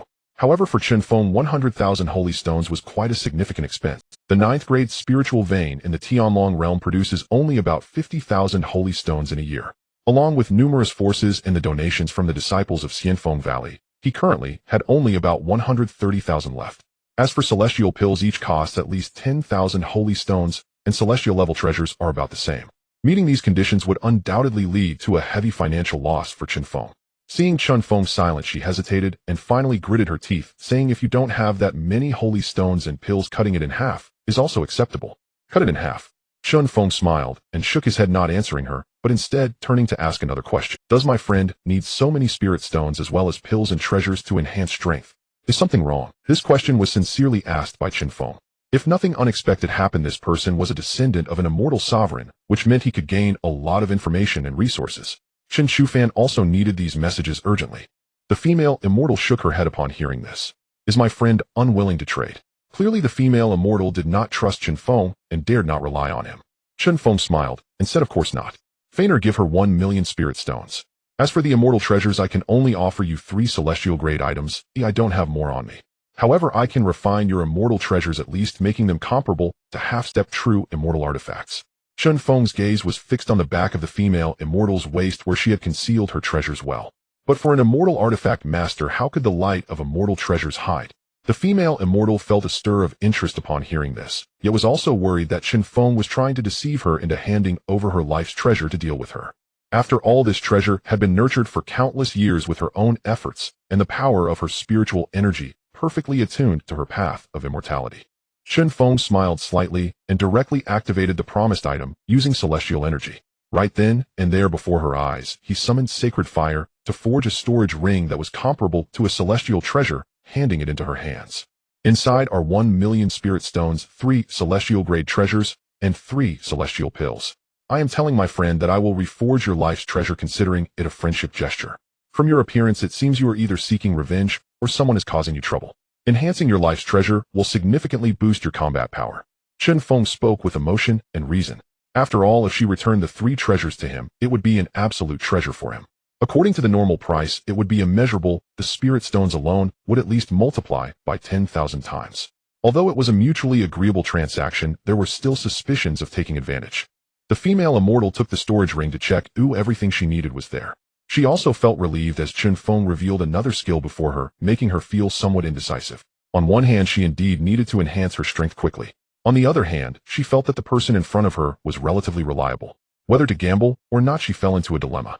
My friend need not worry. As an immortal artifact master, can I lack a bit of integrity? Chen Feng smiled, as he was merely trying to do a good deed. If she was unwilling to accept, why would he go to such lengths? Let's go, Feigner. Chen Feng stored the 3 slightly warm treasures into the storage ring. Pleasant trading. As he was leaving, Chen Feng smiled and nodded. My friend carries a large sum. With your strength, it's better for you to leave quickly. Chen Feng kindly reminded her. After all, this was someone else's territory. As soon as the female immortal spoke, she made a classic gesture. Wait, my friend. Please refine my treasure once more. I will be immensely grateful. She knew this was a once-in-a-lifetime opportunity, and if missed, her life's treasure would have to wait until she broke through to be refined again. By then it would be a bit late, as she did not have so much time to waste on forging immortal treasures. She took out a few pieces of immortal gold and 2 small spirit stones, handing them to Chen Feng. These are the immortal materials. I will be immensely grateful. Once she made her decision clear, her attitude became very serious. Chen Feng turned around calmly and took the immortal treasures and materials from her hands. The female immortal's artifact was a azure gold immortal cauldron. Few immortals used such rare treasures, and Chen Feng was slightly surprised. The immortal cauldron served as a suppressor. Its offensive power was slightly weaker, but it excelled in its suppressive might and defensive strength comparable to top-tier treasures of the same level. If it were upgraded to a half-step true immortal treasure based on the female immortal's cultivation, as long as she did not encounter a celestial-level treasure of the same grade, she could easily suppress it. Chen Feng didn't say much. He carefully examined it, and after feeling its power, summoned sacred fire. He inscribed the Tao patterns into the immortal cauldron, merging them. He also melted the immortal gold and spirit stones, pouring them into the void, irrigating them with the methods of immortality, embedding the Tao patterns within. My friend, please provide some of your essence blood. My method is different from yours. If I inject my aura into the cauldron, it will cause the immortal energy to become muddled, thus losing its potency. Upon hearing this, the female immortal did not hesitate and immediately produced a few drops of crystal clear immortal blood, placing them into Chen Feng's hands. This also represented that she had a bit more trust in Chen Feng. After obtaining the essence blood, it was thrown into the sacred fire to refine along with the immortal cauldron. At the same time, the melted immortal gold and spirit stones were also infused into the Tao patterns of the immortal cauldron. In an instant, the void trembled and the sacred fire surged. A tremendous force exploded forth, elevating the might of the immortal cauldron to an unprecedented height, granting it a trace of true immortal treasure's might. It pressed down in the air, bringing an endless suppressive might, triggering reactions from all directions. Chen Feng cast a restriction above this secluded courtyard, isolating the aura. We should leave. The power of the treasure has leaked a few strands. If discovered by someone with ill intentions, they could easily find their way here. The female immortal received the immortal cauldron and felt its weight like the essence of the universe, instantly overjoyed. This was a true treasure that could enhance her strength, and she felt excited, bowing deeply to Chen Feng. My friend, I bow to you. I, Yi Fuling, owe you a favor. If we meet again in the future, I will certainly repay you. The female immortal was also a person who distinguished between gratitude and resentment. Now that she had accepted Chen Feng's kindness, it was firmly etched in her heart. Chen Feng, on the other hand, seemed not to hear his heart tumultuous. It has appeared finally. The Yi surname, a descendant of an immortal sovereign, faced a crisis with their declining family. The three unique conditions converged. This made Chen Feng speculate in his heart, but he did not know how much chaos this person would stir in the immortal realm. Fuling takes her leave until we meet again. Wait. As Yi Fuling performed a graceful bow, the light of her immortal methods shone, and she activated her secret technique to escape. Chen Shufan suddenly spoke, his gaze fixed on her as he inquired, "Do you know Yi and Tao Ji?" Yi Fuling paused, the immortal light fading from her eyes with immense vigilance, nearly slamming the immortal cauldron down. "There is no need to be nervous. I am somewhat acquainted with Yi and Tao Ji. We once brewed wine and discussed the Tao together." Chen Shufan smiled and waved his hand, reassuring them. These words only made her more anxious. Just look at what kind of person would say such things. The two names he mentioned were those of her ancestors. Do not speak nonsense. The two you mentioned are my ancestors. You claim to have discussed the Tao with them. Her tone was somewhat cold, and she almost made a move. However, out of respect for Chen Feng, she held back. Ha, if nothing unexpected occurs, you must be cultivating the fuse Tao method. The transformation of the fuse heaven takes the mysteries of the universe and, using innate guidance, draws them all into my being, absorbing the boundless essence of the Xianhuang. Chen Shufan began to chant one difficult incantation after another as layers of Tao principles surged around him, drawing in countless immortal lights. Yi Fuling's initial vigilance and anger turned into astonishment and confusion. The reason was simple, as she too practiced this Tao method. Moreover, this Tao method could only be cultivated by those of Yi's bloodline. Even if the method was taken away, one could not fathom its mysteries. Who exactly are you? Her tone was no longer angry, but filled with a hint of nervous inquiry. You need not know. It is truly lamentable that a descendant of Yi has been forced to sell off treasures from their ancestors' tomb. Chen Shufan did not wish to say more. He lightly tapped the void, and a jade slip fell into his hand. Take this as a gift for our meeting. Cultivate well. After giving the jade slip to Yi Fuling, Chen Shufan turned away with a proud demeanor, the immortal light surrounding him, making his figure appear tall, mysterious, and unpredictable. It left one pondering. Chen Feng slightly raised his eyelids. This young man had begun. Since he embarked on the path of immortality, this aura of solitude, mystery, and superiority began to emanate. Chen Feng felt somewhat helpless. If this continued, his own brilliance as a father would be overshadowed by him. How could that be? However, from Chen Shufan's tone and the few words exchanged, he gleaned that this Yi must be a friend of his, therefore given his own status. Chen Feng smiled slightly at Yi Fuling and began to condense a method of the immortal kingdom in his palm. Since you are a friend of my child's, I cannot avoid lending a helping hand. You practice the Chen Feng method using the cauldron. This method fits you perfectly. Chen Feng lightly pointed with his finger, and a method transformed into light drilling into her mind. Every movement displayed the grace of a mighty predecessor. Chen Feng clasped his hands behind his back, tearing open the void, and with an air of profundity vanished from her sight in an instant. Remember, cultivate well, and do not tarnish your ancestors' reputation. His voice was ethereal. After his final word fell, he vanished without a trace, even a wisp of breath. This left Yi Fuling alarmed, continually speculating about the identities of the two. But seeing Chen Shufan and the method gifted by Chen Feng caused her immense shock. Suddenly enlightened, she bowed towards the directions of Chen Feng and Chen Shufan. Clearly, Yi Fuling's mindset had changed. She regarded Chen Feng and Chen Shufan as powerful predecessors traveling through the mortal realm. Filled with gratitude, she etched. Clearly, Yi Fuling's mindset had changed. She regarded Chen Feng and Chen Shufan as powerful predecessors traveling through the mortal realm. Filled with gratitude, she etched this great kindness in her heart while holding the immortal cauldron. Do not fear, little ant, I will kill all the evil clan members and rescue you. She thought to herself and immediately transformed into a beam of light and dashed away. Chen Feng emerged from the void and approached Chen Shufan. He handed over a storage ring containing the treasures of the three great immortals. Take this, these items are of little use in my hands. Hold on to this candle and lamp, they will be useful. As for this Wanqing map, keep it well, and utilize the resources within to rapidly enhance your strength. In the immortal domain, your old friends and their descendants do not live easy lives. Chen Feng spoke lightly. This young man was the biggest boss, and he rapidly cultivated him. Perhaps in the future he would only need to lay back and wander through the myriad realms, leaving all affairs to him. Then at that time he would have it easy. The aim was to be a laid-back ancestor enjoying food, drink, and fun. Should something happen, he would raise his arm and summon millions to address the crisis. After all, if everything required personal involvement, then what was the point of his existence as the progenitor? If issues arose, one phrase, such as "my son, the immortal emperor so-and-so," would surely elevate his status beyond that of an immortal emperor. Clearly, Chen Shufan did not comprehend Chen Feng's true intentions. His heart was filled with complexity, and his father's kindness left him feeling guilty. For so many years it had always been his father caring for him. Yet he himself had never been able to catch up to his father's footsteps. At this moment a familiar voice sounded. "Master Chen, have you acquired the items you desire?" It was the voice of the Miao family head approaching from afar with a... Chen Feng smiled and replied, "I bought some rare medicinal materials. This journey was not in vain." Seeing this, the Miao family head subtly nodded in approval. "Friend, 2 hours from now, please head to the central area. There will be a Celestial Immortal Conference held there, and I have come to invite you." The Celestial Immortal Conference is the main course of this exchange meeting. Each time it is held, numerous valuable items are released. He came to invite Chen Feng personally, indicating his importance to him. Upon hearing this, Chen Feng nodded. Since he was attending this immortal meeting, the most crucial part must also... He nodded and smiled, saying, "I will arrive on time.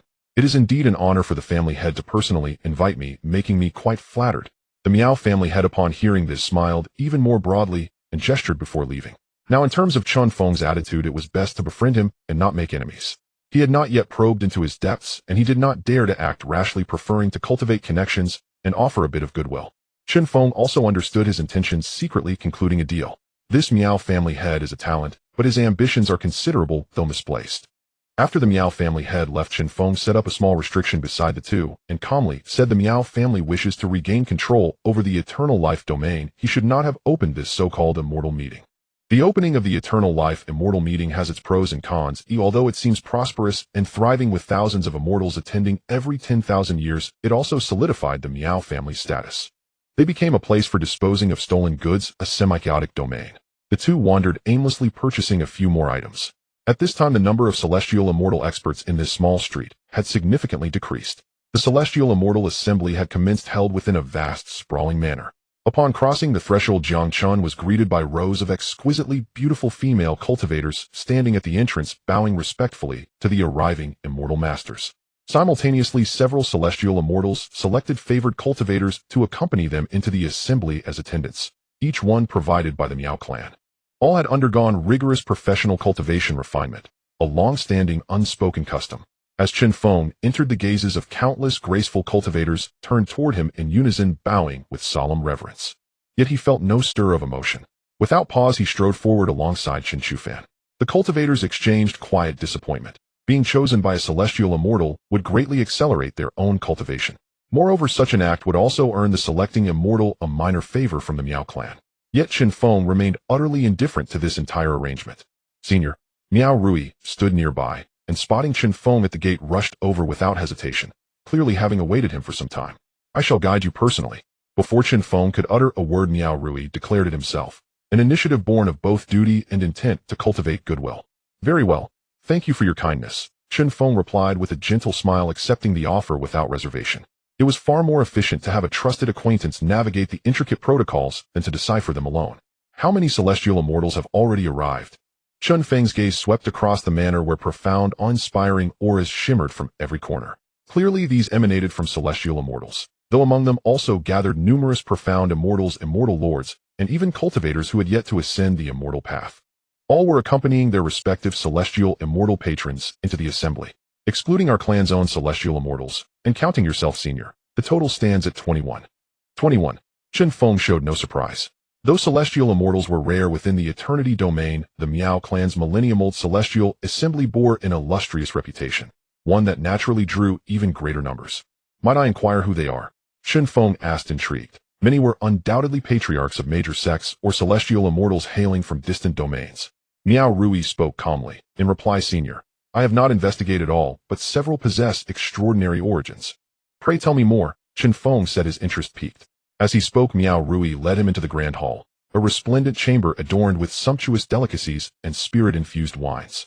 The atmosphere buzzed with vibrant energy. Near the front, the Miao clan had reserved an exquisite table carved from immortal wood, positioned close to the central dais befitting Chen Feng's status. Please be seated. I shall introduce each guest in turn.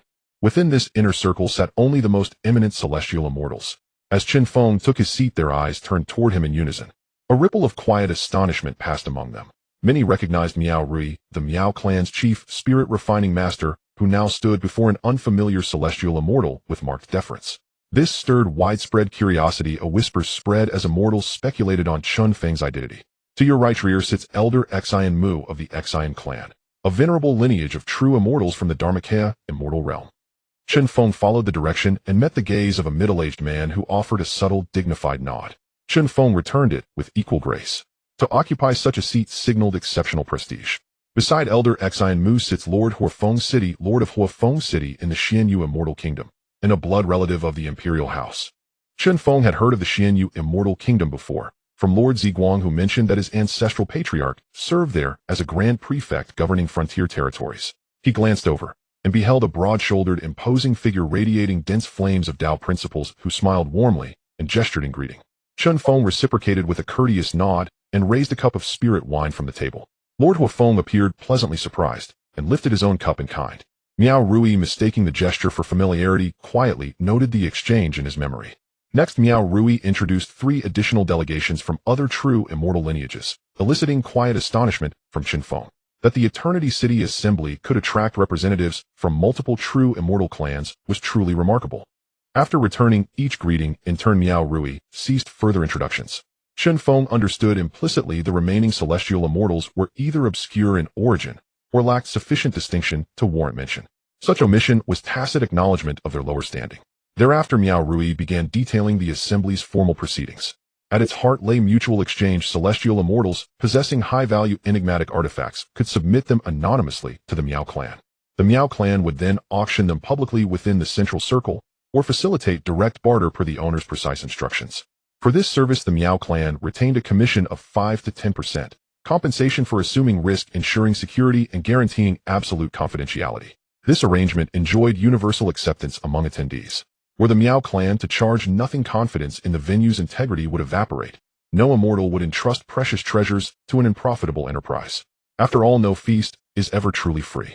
Nor was the Miao clan engaged in charity. It operated a sophisticated, discreet trade network backed by formidable power and unassailable credibility.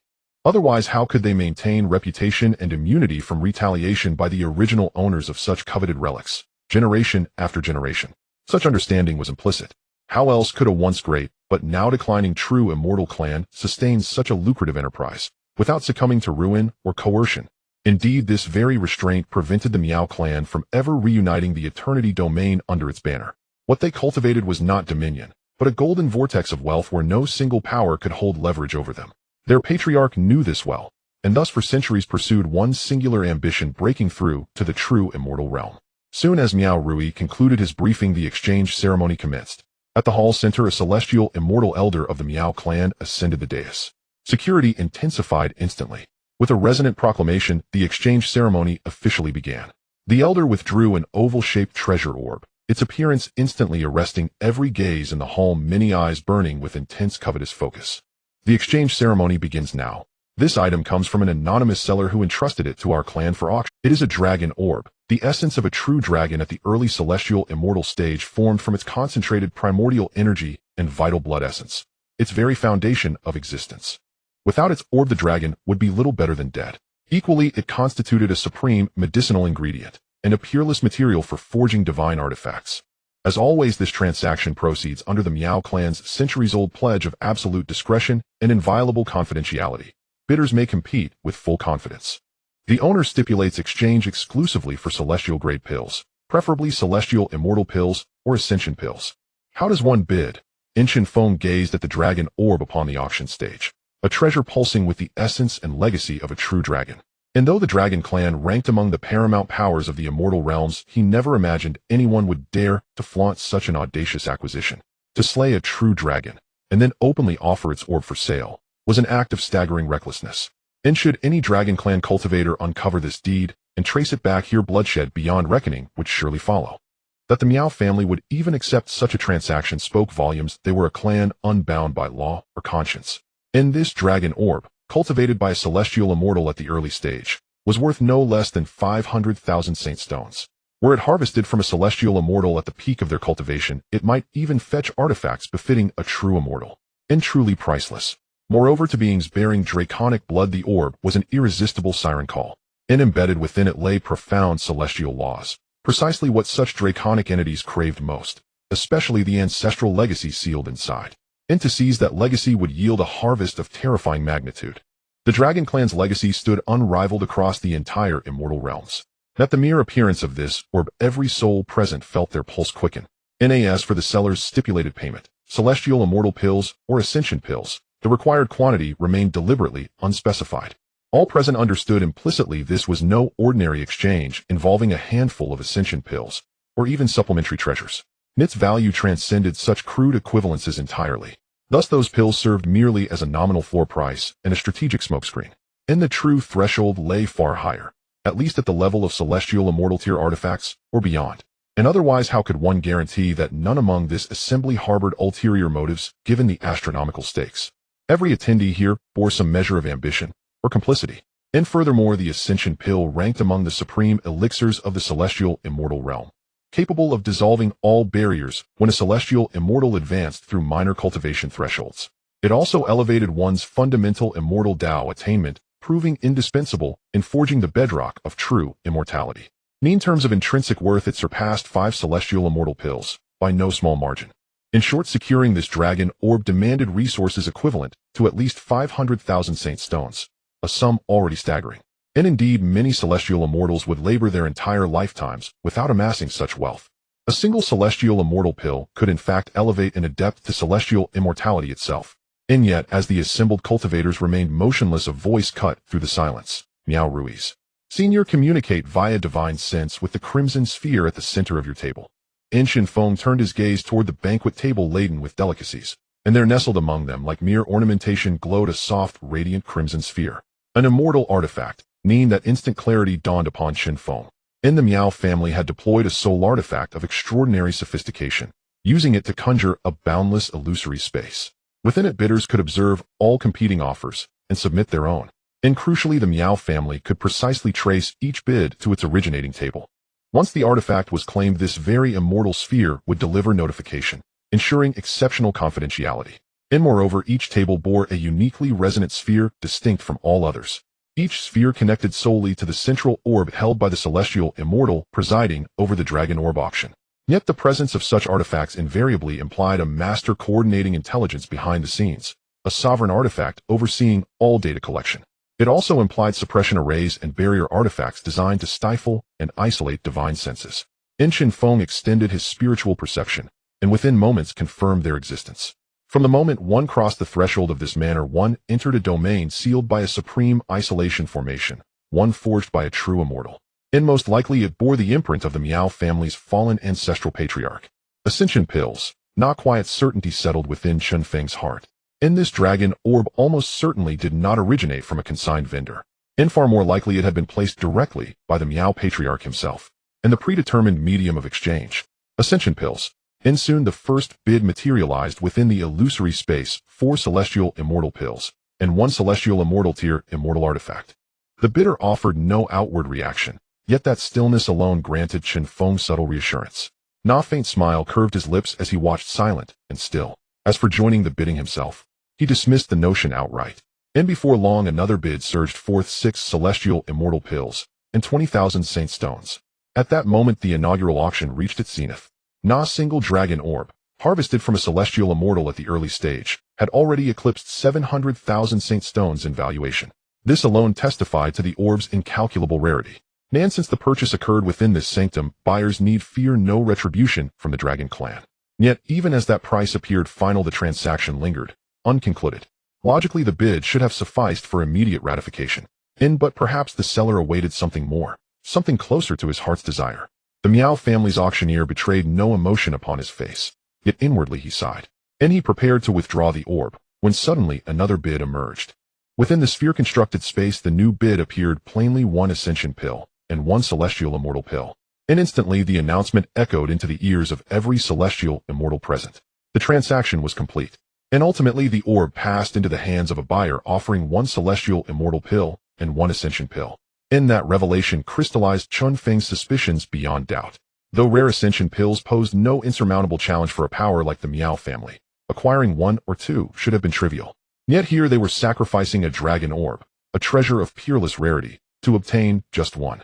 This pointed unerringly to one of 2 grim possibilities: either the Miao family had fallen under sanction, cut off from ascension pill supply, or they required vast quantities of such pills far exceeding what their own reserves could furnish. Whichever proved true, all evidence converged upon the Miao patriarch himself.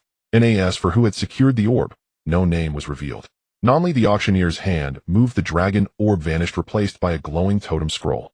Esteemed guests, our second auction lot hails from the Hongyu immortal realm, the totem cultivation art of the Tianyu clan. Legends hold that once celestial laws are inscribed into the totem, the practitioner gains mastery over additional Dao techniques, dramatically amplifying combat prowess. When cultivated to its highest echelons, activating this totem grants at least a 2 to 3-fold surge in battle strength.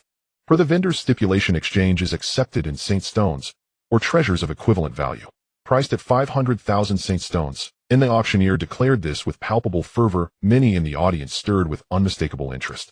This artifact served not only the wielder, but could be passed down to descendants and chosen heirs. And with one's own blood, one could safeguard future generations. Its worth was immeasurable, truly extraordinary. And among cultivators below true immortality, it ranked among the most potent means of both empowerment and lineage transmission. And immediately over 8 bidders stepped forward. In moments, the totem's valuation soared to near parity with the dragon orb. After all, the orb conferred scant benefit to lineage cultivation, whereas this totem promised profound generational advantage. With it, countless anxieties could be laid to rest. And the bidding surged, higher, ever higher. Chen Feng himself felt a strong pull. This totem would serve him well. Yet then he recalled his third son Chen Chu, whose back bore the indelible mark of the great Xuanwu totem. At once he halted his intention to bid and quietly observed. In the end, a person bought it for 600,000 spirit stones along with 2 celestial-grade magic treasures. Its value is slightly higher than that of the initial stage dragon pearl of the celestial realm. Similarly, if this information spreads, encountering members of the Tianyu clan would inevitably lead to a fierce battle. After all, this involves the risk of leaking one's own heritage. The person who bought this totem must also bear these risks. Naturally, the benefits and drawbacks are proportional. The Tianyu clan is located in the distant Xianling immortal domain, separated by countless distances. How could they meet in a corner of the Xianling immortal domain? After the auction of the Tianyu clan's totem concluded, several other items were auctioned one after another. Moreover, there were even 2 defensive treasures for sale. At first glance, they appeared to be protective items, possibly obtained from some noble youth or a powerful faction's immortal seedlings that had been slain. The value is also limitless. Within just 2 hours, the total transaction value has already surpassed 5 million spirit stones. One cannot help but marvel at the immense wealth of the immortals from the major factions in the immortal domain. The 8th item for sale was a magic statue. Chen Feng felt a bit curious as he saw 2 celestial beings steadily placing the magic statue in the center of the hall. The magic statue stood 3 meters tall, constructed entirely from precious materials capable of crafting celestial-grade treasures extraordinarily valuable. Before him, such a large statue could at least be used to create 10 or so celestial treasures. This item originates from the chaotic battlefield, rumored to be a battle puppet of the Abyssal clan. Its physical defense is considered monstrous, capable of withstanding 3 strikes from a true immortal's Dao comprehension. If one were to acquire it, it could serve as a clan protector, rivaling the peak of celestial beings. The host elaborated extensively on the rarity of this item and its immense power. This piqued the interest of many. However, the price was somewhat daunting. According to the seller, this was purchased at a high price from a predecessor true immortal. Its provenance is absolutely secure, and there will be no trouble. The host continued, alleviating many people's concerns. Simultaneously, they were quite astonished that this item was indeed a trophy brought back from the chaotic battlefield by a true immortal. With no worries, those present were eager to try their luck. Even some celestial cultivators had fiery expressions in their eyes. Even if they bought it as a personal battle puppet, it would be quite worthwhile. It would also equate to possessing a life-saving and clan-protecting treasure. According to the seller's requirements, at least 3 transformation pills along with 10 celestial pills or other items of equivalent value are needed in exchange. Upon this price being revealed, many eager individuals felt as if a bucket of cold water had been poured over them. They quickly calmed down. Numerous celestial cultivators sighed, realizing such an item was beyond their means. Only a few individuals from the true immortal factions felt a heaviness in their hearts. If this item were to be brought back, it would certainly be a monumental achievement. A completely trustworthy guardian and protector would eliminate many troubles. Moments later, someone bid 2 transformation pills and 15 celestial pills. This value was already acceptable. Almost instantly, someone offered 3 transformation pills and 10 celestial pills. Without a doubt, it was these few true immortal factions who took action. Such a precious item could only be courageously acquired by them. Similarly, this item was the third to last for sale. Throughout this transaction, Chen Feng felt as if he was merely going through the motions. He was experiencing the wealth of these major factions in the immortal domain. After reaching this price, several dozen breaths of time passed before another person bid 3 transformation pills and 15 celestial pills. This value had already exceeded 3 million spirit stones. However, in other places outside, acquiring this magic statue would require at least an additional million. However, it seemed that the owner of this magic statue was quite eager. The expressions of the representatives from the true immortal factions turned somewhat forlorn as they sighed lightly. This price was already beyond their decision-making power. Reluctantly, they could only give up. The Lord of Overlooking City was also watching eagerly. 3 million spirit stones were already enough to buy his life. I wonder who made the move. He sighed softly, judging by his expression, he had not won the bid for this magic statue. After a long time since this price was presented, and seeing that no one was moving, the host finally confirmed the sale. Clearly, the seller was not particularly keen on parting with this value. Alas, this was the limit for those present, and it was reasonable to agree.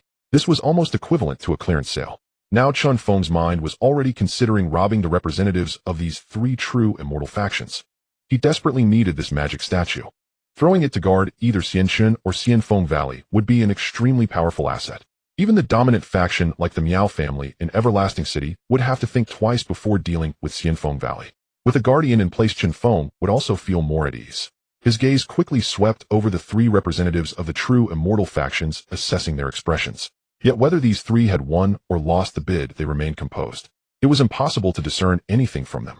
After the magic statue was auctioned, another celestial flower appeared. This caught Chen Feng's attention. The next auction item is a celestial flower obtained from a certain ancestor of the Miao family in a relic. Based on its distinctive features, this is most likely a congenital purple tulip capable of healing wounds on the soul, even effective for true immortals. Upon seeing this flower, Chen Shufan's gaze turned towards Chen Feng, seemingly inquiring. This item was of great importance to Chen Shufan. Within him, there still resided a strand of soul. Having the congenital purple tulip would greatly aid Lei Yu. Seeing this, Chen Feng was also willing to invest. He quietly awaited the host to finish the introduction. Starting at 200,000 spirit stones, the highest bidder wins. The host smiled slightly as this item was indeed from his Miao family, and there was nothing to hide, so he openly presented it. Of course, the bidding was still conducted privately. Upon hearing this, everyone's eyes were glued to the congenital purple tulip. The flower bloomed alluringly, and above it a faint layer of white light enveloped it, making it incredibly pleasant to behold. The Lord of Overlooking City and the other 2 true immortal representatives felt an immense heat in their hearts. If they were to bring this item back and present it to the true immortal ancestors within their factions, for them the benefits would be immeasurable. If I could present it to the Supreme Emperor, perhaps I could persuade the city lord to step down and become a carefree prince. The Lord of Overlooking City thought to himself, gritting his teeth in determination to spend lavishly. At once he announced a bid of 3 million spirit stones. This move immediately raised the price by 50%. This provoked other factions to secretly curse, wondering who was so bold.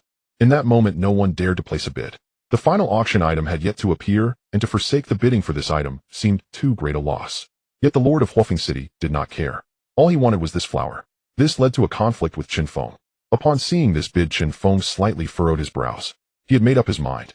Initially, he intended to offer several true immortal techniques in exchange, but now considering his identity, it would be better to test the waters to ascertain whether the Miao family was as he suspected.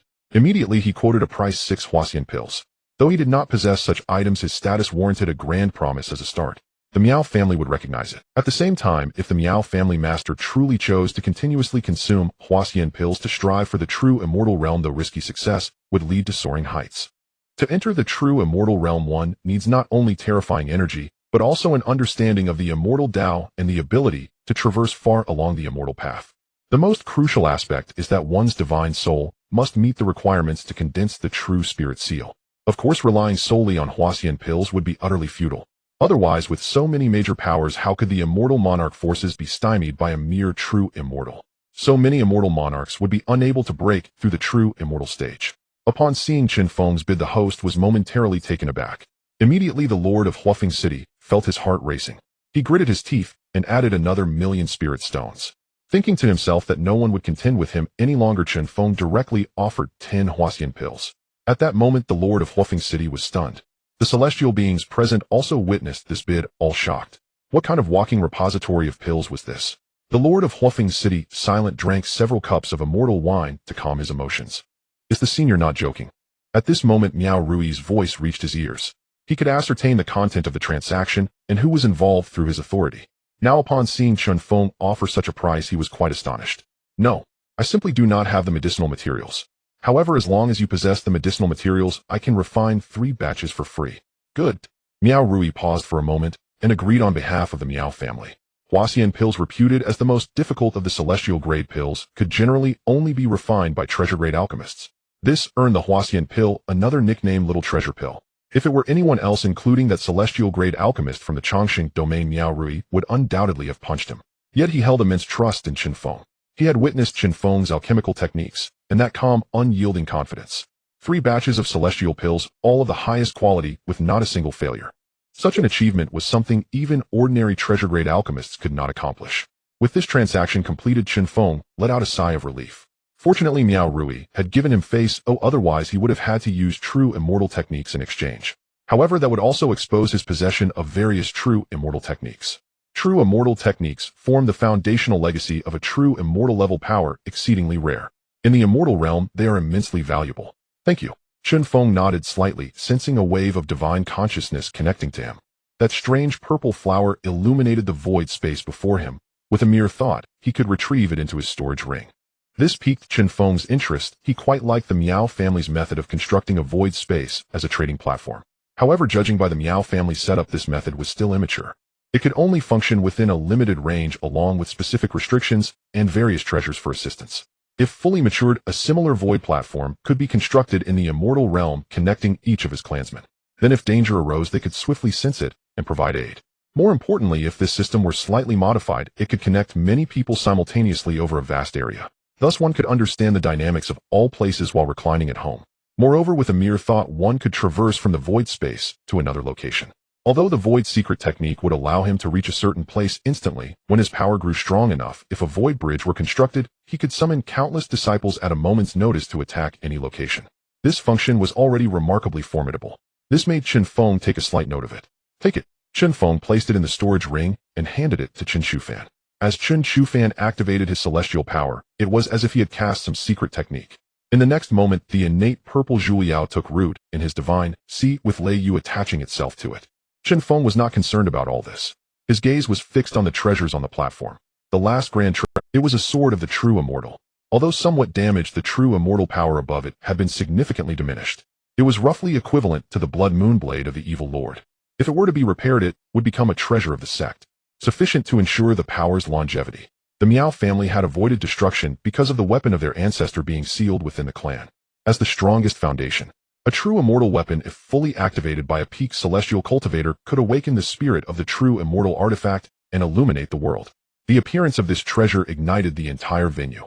The Lord of Huofeng City swept away his displeasure, his gaze fervent. The visitors from the three true immortal powers were all greatly interested. This item needs no further introduction, right? This is a weapon used by a true immortal giant carrying the might of a true immortal, and its spirit remains. If repaired, it would suffice as a treasure of the sect. The host, filled with excitement, carefully held the sword. At the same time, he infused it with magical energy and activated a formation to provide it with energy. Furthermore, by employing divine power, the true immortal artifact's self-defense was triggered. The spirit of the true immortal emitted a trace of aura, causing those present to feel trepidation. Starting at 600,000 spirit stones, the host announced. Despite being damaged, this true immortal artifact's price was undoubtedly justified. In fact, it might even be a bit low. After all, this true immortal sword was still quite intact. It was merely that its master had fallen, lacking the support of true immortal power and strong energy maintenance. If a true immortal were to step in and replenish its energy, then refine it, it would be as good as new. In an instant, all three major true immortal powers placed bids. The Lord of Huofeng City could only watch the price rise. At the same time, he felt extremely displeased with. Previously, he had purchased 3 treasures, nearly exhausting the resources he had brought with him. 10 million spirit stones. The elder from the Resigned family made his move. This true immortal treasure was something their family had long since obtained information about, and they had prepared many resources for it. They must bring it back. 10 million spirit stones. This price is already the limit. Even the Miao family, who is hosting the auction, can make a huge profit from it.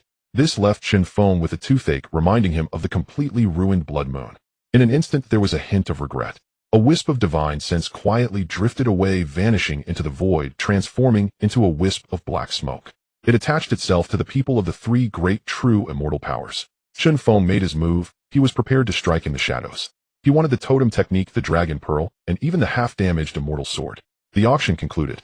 Without a doubt, this true immortal sword was auctioned off for 10 million spirit stones. As for which faction acquired it, that remains unknown. The words "thank you for your support" echoed in Chen Feng's mind as the information appeared. The Celestial Exchange Conference has concluded. Next, it was time for the banquet, where everyone could enjoy delicacies from various regions. The host clapped his hands, and suddenly a portal opened in the floor beneath him. A fragrant aroma wafted up from below. Female cultivators dressed in revealing garments carried exquisite and enticing mountain and sea delicacies to each table. Among them were quite a few pieces of meat from celestial-level demonic beasts. The banquet commenced as a highlight to conclude the exchange conference. Simultaneously, it was also a time for the celestial beings to socialize and interact. The host quietly withdrew. In the center of the hall, a group of female immortals from the Miao family emerged, their postures graceful as they danced. This added cheer to the banquet. Many cultivators present were left mesmerized. Chen Feng watched the group of female immortals with indifference, eating meat and drinking wine with Chen Shufan. Time quickly passed. The hosts and guests enjoyed themselves, marking the end of the Longxing City Immortal Dao Exchange Conference. A multitude of cultivators began to leave, including the celestial beings from the 3 great true immortal powers. Chen Feng glanced at Miao Rui and brought Chen Shufan back to their residence. "Father, are you going to make a move?" Chen Shufan seemed to have sensed Chen Feng's thoughts as they returned to the estate prepared by the Miao family. He'll be back soon. Take these 3 celestial pills and prepare. When I return, he'll break through to the celestial realm." After handing the celestial pills to Chen Shufan, Chen Feng invoked a secret technique of the void and vanished into the emptiness.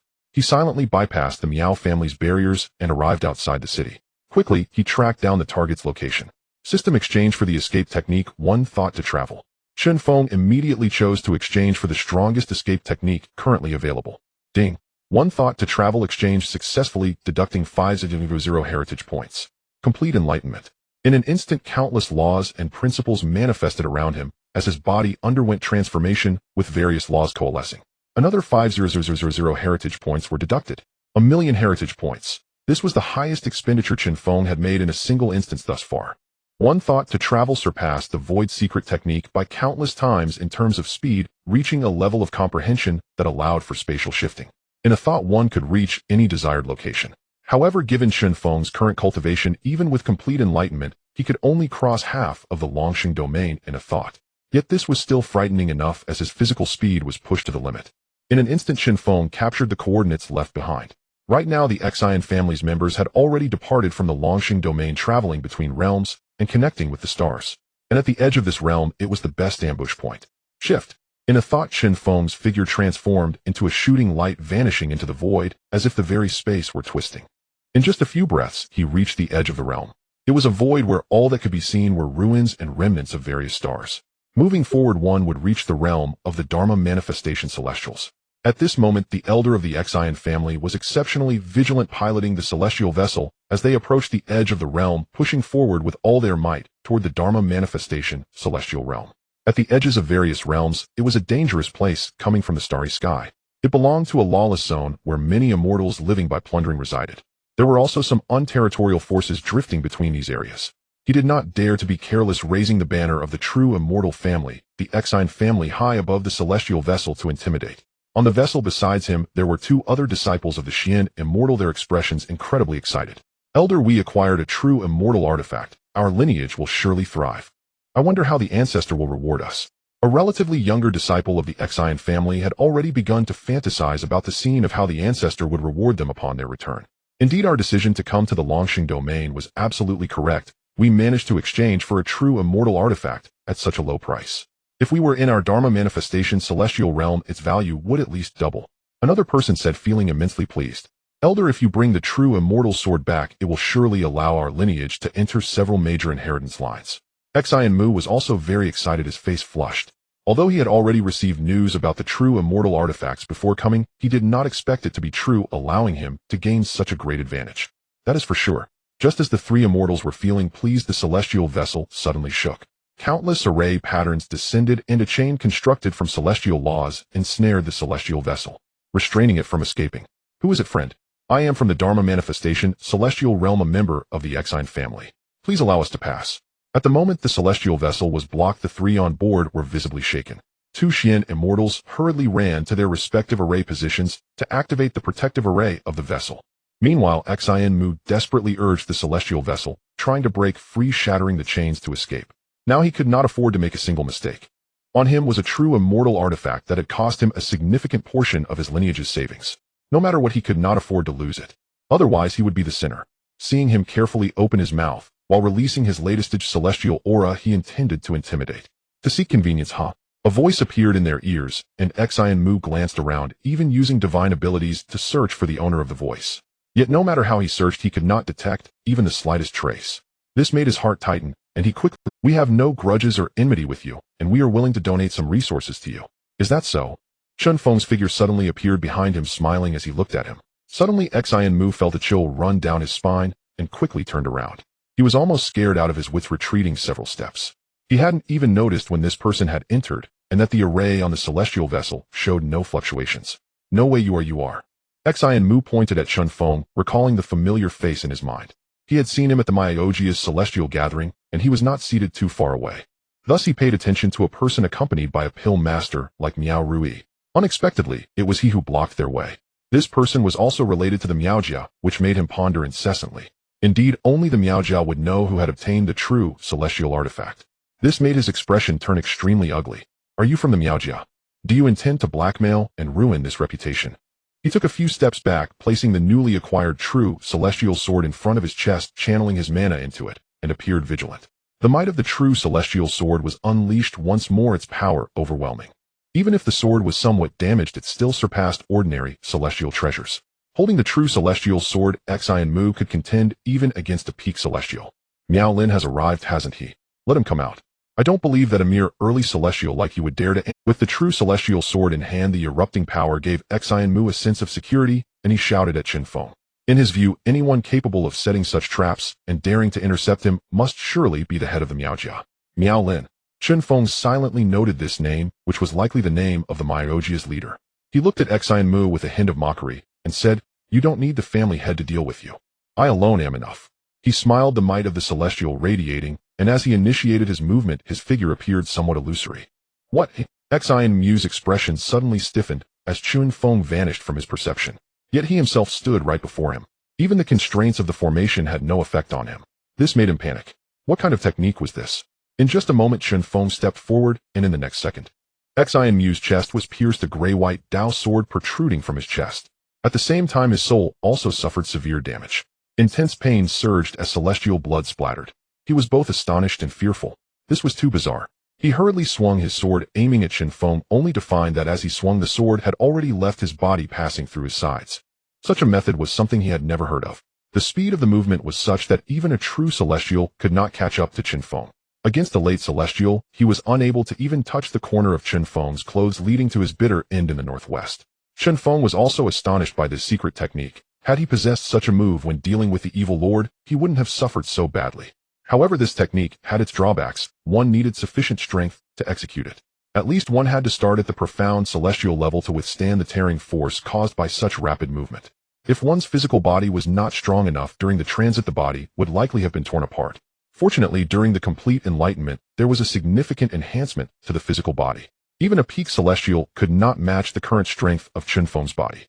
This made Chen Feng discover another path. By practicing the horizontal cultivation method and achieving enlightenment, he could enhance his physical strength. Perhaps by achieving several perfect enlightenments, his physical body could rival that of a true celestial. At that time, he would at least walk proudly in the longevity domain, having a solid foundation as his base, unafraid of external enemies. However, doing so would require an immense amount of inheritance points. Originally, his physical strength was already considerable, and further enhancement to step into the next realm was extremely difficult. Yet it at least established a method for rapidly enhancing strength. The light of the celestial sword burst forth. Although this sword was equivalent to a half-step true celestial treasure, it was sufficient for the present.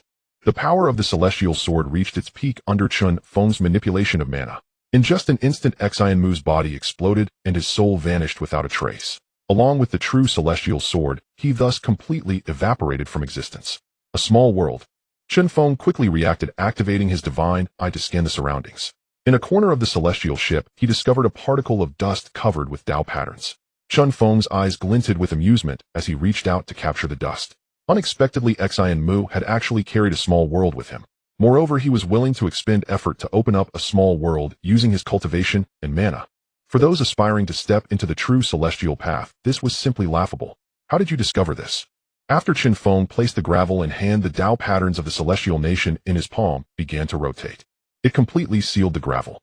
This left Xianmu, who was trying to evade this calamity in the small world, somewhat silent. You don't need to know.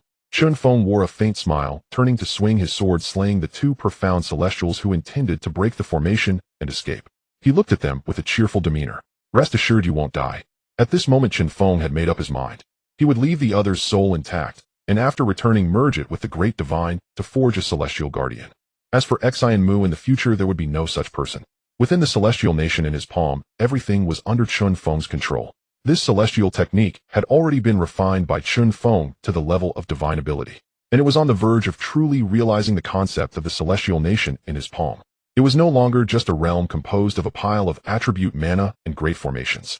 Xianmu's small world arrived just in time as Chen Feng took complete control of it.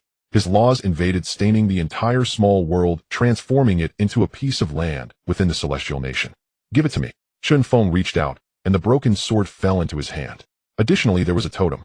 This made Chen Feng click his tongue, not expecting that it was Xianmu who had acquired the totem. With this, he obtained 2 treasures. As for why he did not participate in the trade to buy them with the ability to acquire them for free, why would he play by the rules of an already mysterious item trading fair? Even if this matter leaked out, no one would be able to trace it. However, after searching, Chen Feng only collected less than 1,000,000 holy stones from the 3 celestials. It seemed that the 3 from the Xian family had spent nearly all their resources to purchase the totem and the true celestial sword. Dragon Pearl. Chen Feng thought of the spiritual beast that had followed him for many years, which was now only at the void return stage, the purple fire. Having become prosperous, he could not forget the mount that had followed him from the very beginning. Since he had already taken action and opened the precedent, it wouldn't hurt to do it once more. Ziwei Sect. Chen Feng locked onto a coordinate, and with a thought he vanished from the edge of the realm, heading into the starry sky. As for the Lord of Huafeng City, Chen Feng had already decided to let him go. A bond over drinks. Furthermore, he had already obtained what he desired. Acquiring another dragon pearl was sufficient. The scenery around him rapidly receded. Chen Feng arrived above the realm, where the power of the realm was weak. Unlike the Xianxian continent, which was so powerful, at least a true celestial was needed to break through. Here a great ascension cultivator could already break into the starry sky. This was also Chen Feng's first foray into the starry sky. He passed through the barriers of the realms and arrived amidst the vast galaxy, where the twinkling stars shone brightly, dazzling in their colors. Chen Feng locked onto the position of a large star which appeared to shimmer with a purple light from afar, yet its scale was immensely grand. It was the Zy star, a formidable celestial body in the starry sky, home to many Dao lineages besides the core of the great immortal domain. In fact, true immortals resided on the ZY star. Chen Feng needed to intercept the elders of the ZY sect before they reached the Y. As the distance closed in, Chen Feng admired the beautiful scenery along the way. However, the journey through the galaxy was long. It took 3 days to fly from the realm of the Chongqing domain to the ZY star, which accompanied the immortal domain. With the effect of a single thought, he caught up to the group from the ZY sect riding the celestial vessel in just a quarter of an hour. Chen Feng leaped across to the path the celestial vessel had to take. After waiting for just a moment, the enormous celestial vessel adorned with the ZY sect's banner appeared in Chen Feng's line of sight. Seeing this, Chen Feng waved his hand. The light of the sacred fire erupted, illuminating the galaxy. It connected with the powers of the sun and moon, forming a barrier that completely sealed off the path of the celestial vessel from both sides.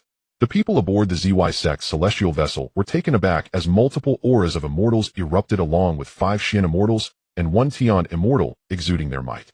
This was a show of force, warning the obstructors that they were not to be trifled with. Who is it? I am Elder Song Tong of the ZY sect, and I ask you to spare our ZY sect some face and leave at once. Song Tong's aura was not to be underestimated, and there was even a hint of anger on his face. In the starry sky, how could there be someone so reckless as to block the celestial vessel of the ZY sect? One must understand that the ZY sect was also a major power in the starry sky. There were at least 3 true immortals within the sect. Moreover, the founder of the ZY sect was a true immortal sovereign. This gave him a sense of pride. Is the ZY sect really that formidable? Chen Feng said lightly, his voice echoing through the void. Song Tong's expression changed as he released the presence of a true immortal searching all around. It is obvious you are an ignorant little thief, not even knowing of our ZY sect.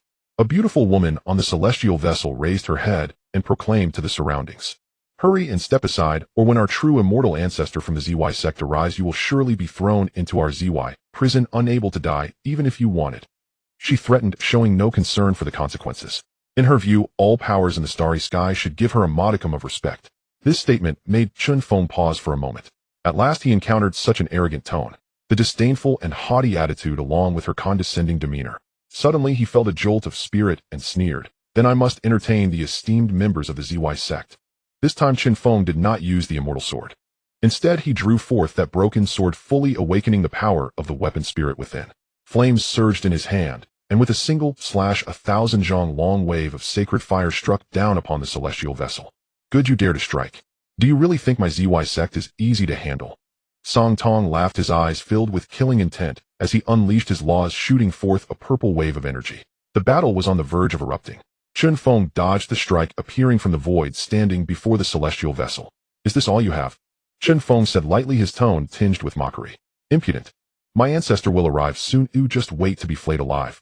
The woman said fiercely, walking to the spiritual cannon on the celestial vessel and firing another shot at Chen. However, Song Tong did not rashly act. He merely frowned and said sternly, if you leave now, you may still have a chance to live.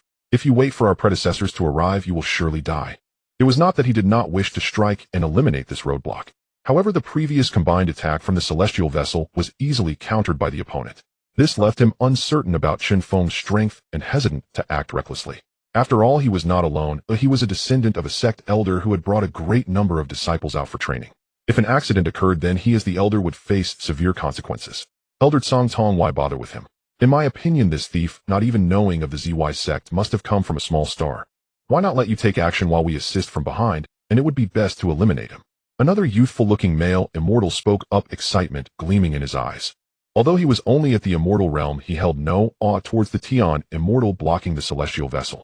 On the contrary, he wished to join in slaying him to achieve glory. Seeing this, Chen Feng understood the type of people they were. No, this person is not simple. We should wait for reinforcements to arrive before taking action. Song Tong refused, believing it was better to be cautious. If he were to harm these young lords, his responsibility would be immense. He dared not take the risk. What is there to fear? With so many of us, is it not simple to slay a Tian immortal? The woman replied, her eyes filled with excitement. Song Tong took a deep breath, slightly furrowing his brow. These young ones were far too unaware of the dangers. They dared to boast about killing a Tian immortal at the immortal realm. Chen Feng was amused, looking at them and saying, I stand right here. Who among you can kill me? Chen Feng's words pierced like a thorn into the hearts of these second-generation immortals. Immediately, the leading male disciple could not hold himself back. What a joke. My father is the true immortal Liangbai. As his son, I flow with rich immortal blood. Killing you will be a piece of cake. He snorted coldly, about to break the restrictions of the celestial vessel and use his laws to slay Chen Feng. This action frightened Song Tong. He hurriedly blocked the young lord. Listening to Cang Tong's attempts to persuade him, he refrained from acting instead, drawing out a light blade, coldly stating, "With you, I can take down 10 of you." Chen Feng remained expressionless, even wearing a faint smile, and made a gesture inviting him to come forward. This made the group of young masters quite angry, shouting that they would rush out with their treasures to fight. After toying with them for a while, Chen Feng found it rather dull who such existences, once their forebears' blessings were exhausted, would be unable to gather true spiritual imprints or step onto the path of true immortals. It was no wonder that with so many immortal sovereigns and true immortals, each generation would fall behind the last. In the end, they would completely decline, with not even a few cats left. This also reflected the importance of education and awareness. Chen Feng felt fortunate that no matter the time, he always held firm concepts for his descendants. Moreover, the family rules were strict, with the most severe punishments even reaching the level of shattering one's soul. Otherwise, it would be quite common for his descendants to include a few failures. Send you on your way. Go meet your ancestors. The power of the residual sword erupted, accompanied by thunder and lightning under the enhancement of Chen Feng's swordsmanship. The void was sliced open for just a moment. The immortal boat was cleaved, revealing a smooth cross-section that's above the heavens. More divine thunder descended. In this world, only the rumble of thunder remained. The restrictions of the immortal boat were effortlessly broken, and Chen Feng sheathed the residual sword. His figure gradually became ethereal, and in the next moment he appeared within the restrictions. The brilliance of the god-slaying spear flashed, annihilating Cang Tong's physical form and sealing his soul into the immortal realm. The sacred light of the innate human race illuminated the heavens, causing the void to tremble. Under the radiance of the sacred light, all beings aboard the immortal boat dissipated into nothingness. At this moment, Chen Feng's magical power was also depleted by more than half. After all had been completely annihilated, Chen Feng collected the spoils of war and vanished into the void. Not long after his departure, a tear opened in the void. A man in a purple robe with a cold expression and radiating immortal light descended before the remnants of the ruins. Looking at the scattered pieces of the immortal boat, he was furious. Who dares to attack the members of my ZY sect? The power of the true immortal erupted like a great sun shining in the starry sky. The purple light enveloped this star region, searching for the perpetrator, yet found nothing. This alarmed the other two true immortals of the ZY sect, and together they activated a secret technique to replay the events that had transpired here. However, they discovered that they could only see the void and the power of the true immortal treasure erupting. At this moment, Chen Feng had already returned to the longevity domain back in Longevity City. After sorting through the items obtained, the spirit stones alone exceeded 5 million. Additionally, there was a Dragon Ball, over 10 8th-grade Shenxian pills, and 3 Tianxian pills. The harvest was substantial. Most of the gains came from this group of young masters. Killing and setting fires, a golden belt for the waste. Chen Feng couldn't help but sigh as he stored all the gains. Are you ready? Chen Feng found Chen Shufan in the courtyard, gathering the spiritual energy of heaven and earth, noticing that the latter's aura was gradually becoming ethereal and rich in celestial atmosphere. Please protect me, Father. Chen Shufan nodded, taking 3 Tianxian pills and swallowing them, refining them. In an instant, a shadow of nothingness appeared behind him, seated in the void, faintly visible, radiating golden. After a moment, a demonic shadow erupted from his Tianchong point, pressing down upon the world. These two ethereal figures merged with his physical body, which exuded rich celestial light. The physical body and magical power were sublimating, drawing in countless spiritual energies and celestial essence. Seeing this, Chen Feng was somewhat astonished. The integration of divine, demonic, and immortal forms was Chen Shufan's path. If successful, as long as he stepped into the realm of true immortals with the unification of true immortal and divine spirit seals, he would undoubtedly be invincible. Without hesitation, Chen Feng took out a gold flag inscribed with mystical patterns and enveloped the courtyard, isolating all forms of detection. Then he crushed 50,000 spirit stones entirely. Within the courtyard, celestial power transformed into mist, becoming celestial water with spiritual energy erupting. After elevating the environment to its peak, he utilized this celestial energy to inscribe countless celestial patterns and formations, completely sealing this place. At the same time, his own cultivation was also being drawn. When his descendant broke through, the feedback in cultivation amounted to 1/3. Chen Feng sat cross-legged, extracting the bloodline power to transform it into holy essence, suppressing it at the center of the formation. He then adjusted his body, refining his cultivation to advance further in the celestial path. As the key surveillance target of the Miao family, the heavenly grade alchemist, the anomalies here were noticed by the Miao family disciples stationed to guard. Miao Rui personally arrived at the scene, looking at the various auras of sublimation sealed within the formation, his brow furrowed slightly. After much contemplation, he decided not to act rashly. As long as he ensured Chen Feng did not escape, it was sufficient. After all, he still owed the family 3 furnaces of transformation pills. Moreover, his family head was also waiting. Secure this place. If there are any disturbances, contact me immediately. Miao Rui observed for a long time, unable to see through the essence of the formation, so he chose not to wait any longer. Confirming that Chen Feng was not in danger was enough. Understood. 5 Miao family Xianxian stood at the 5 elemental corners, sealing off the area. At the same time, Miao Ruchang was also summoned to oversee the area. Time passed thus. A whole month went by. Outside, Miao Ruchang was becoming somewhat anxious. The family head had sent word saying they were ready with the herbs and wanted to summon the master. But under the current circumstances, with the formation still closed, he had no way to act. He couldn't just storm into the formation, right? If he offended this alchemist, it would be disastrous. In an instant, the entire Miao family was waiting. Miao family head Miao Lin was also waiting. He was waiting for Chen Feng's transformation pills. Another month passed. Within the formation, Chen Fan had refined his foundation to its peak. The 3 forms were fully condensed, and the divine and demonic bodies could now separate, becoming independent entities. Seeing his 3 sons, each with different auras in this courtyard, Chen Feng couldn't help but marvel. Most importantly, each of these 3 forms possessed distinct personalities and independent consciousness. In Chen Feng's view, this was quite a risky venture. If any mishap occurred with the 3 forms, their strength would undoubtedly be greatly diminished upon advancing to true immortality. However, this path was an extraordinarily terrifying broad avenue. When condensing the true spirit seal, the unification of the 3 forms would be akin to the merging of 3 true immortals, resulting in absolute peak power in the realm of true immortals. Nevertheless, it seemed that Chen Fan did not intend to merely unify the 3 forms at the level of true immortals. In his past life, he had already inscribed the true spirit seal upon the 3 bodies on the mountain. Now he aimed to tread a highly adventurous path, simultaneously cultivating the 3 forms, ultimately to merge them when breaking through the immortal emperor barrier. Thus, in this life, he would surely surpass his past self. It's done. The 3 forms awakened simultaneously, all undeniably at the Tianxian level. The demonic form was the most ruthless, fierce, and unmatched in combat strength. The divine form possessed boundless wisdom, ruling the path, transcending all things. The immortal form was the main body, balancing both, cultivating the great path independently. Father. The 3 forms greeted simultaneously, and at this moment Chen Feng's cultivation had been pushed to the brink of early Tianxian, only 1 step away from entering mid-level. Seeing the 3 forms so synchronized, Chen Feng was somewhat surprised and helped them up.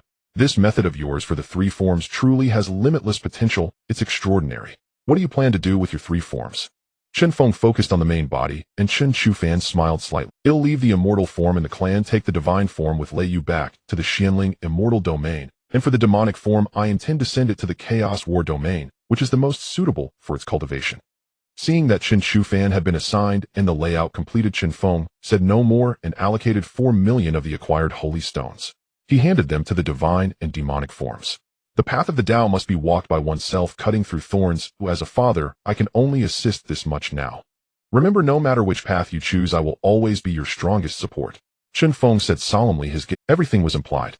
Chen Feng handed the Yin Xing Ji to Chen Fan. Cultivating immortality while living and dying are both crucial.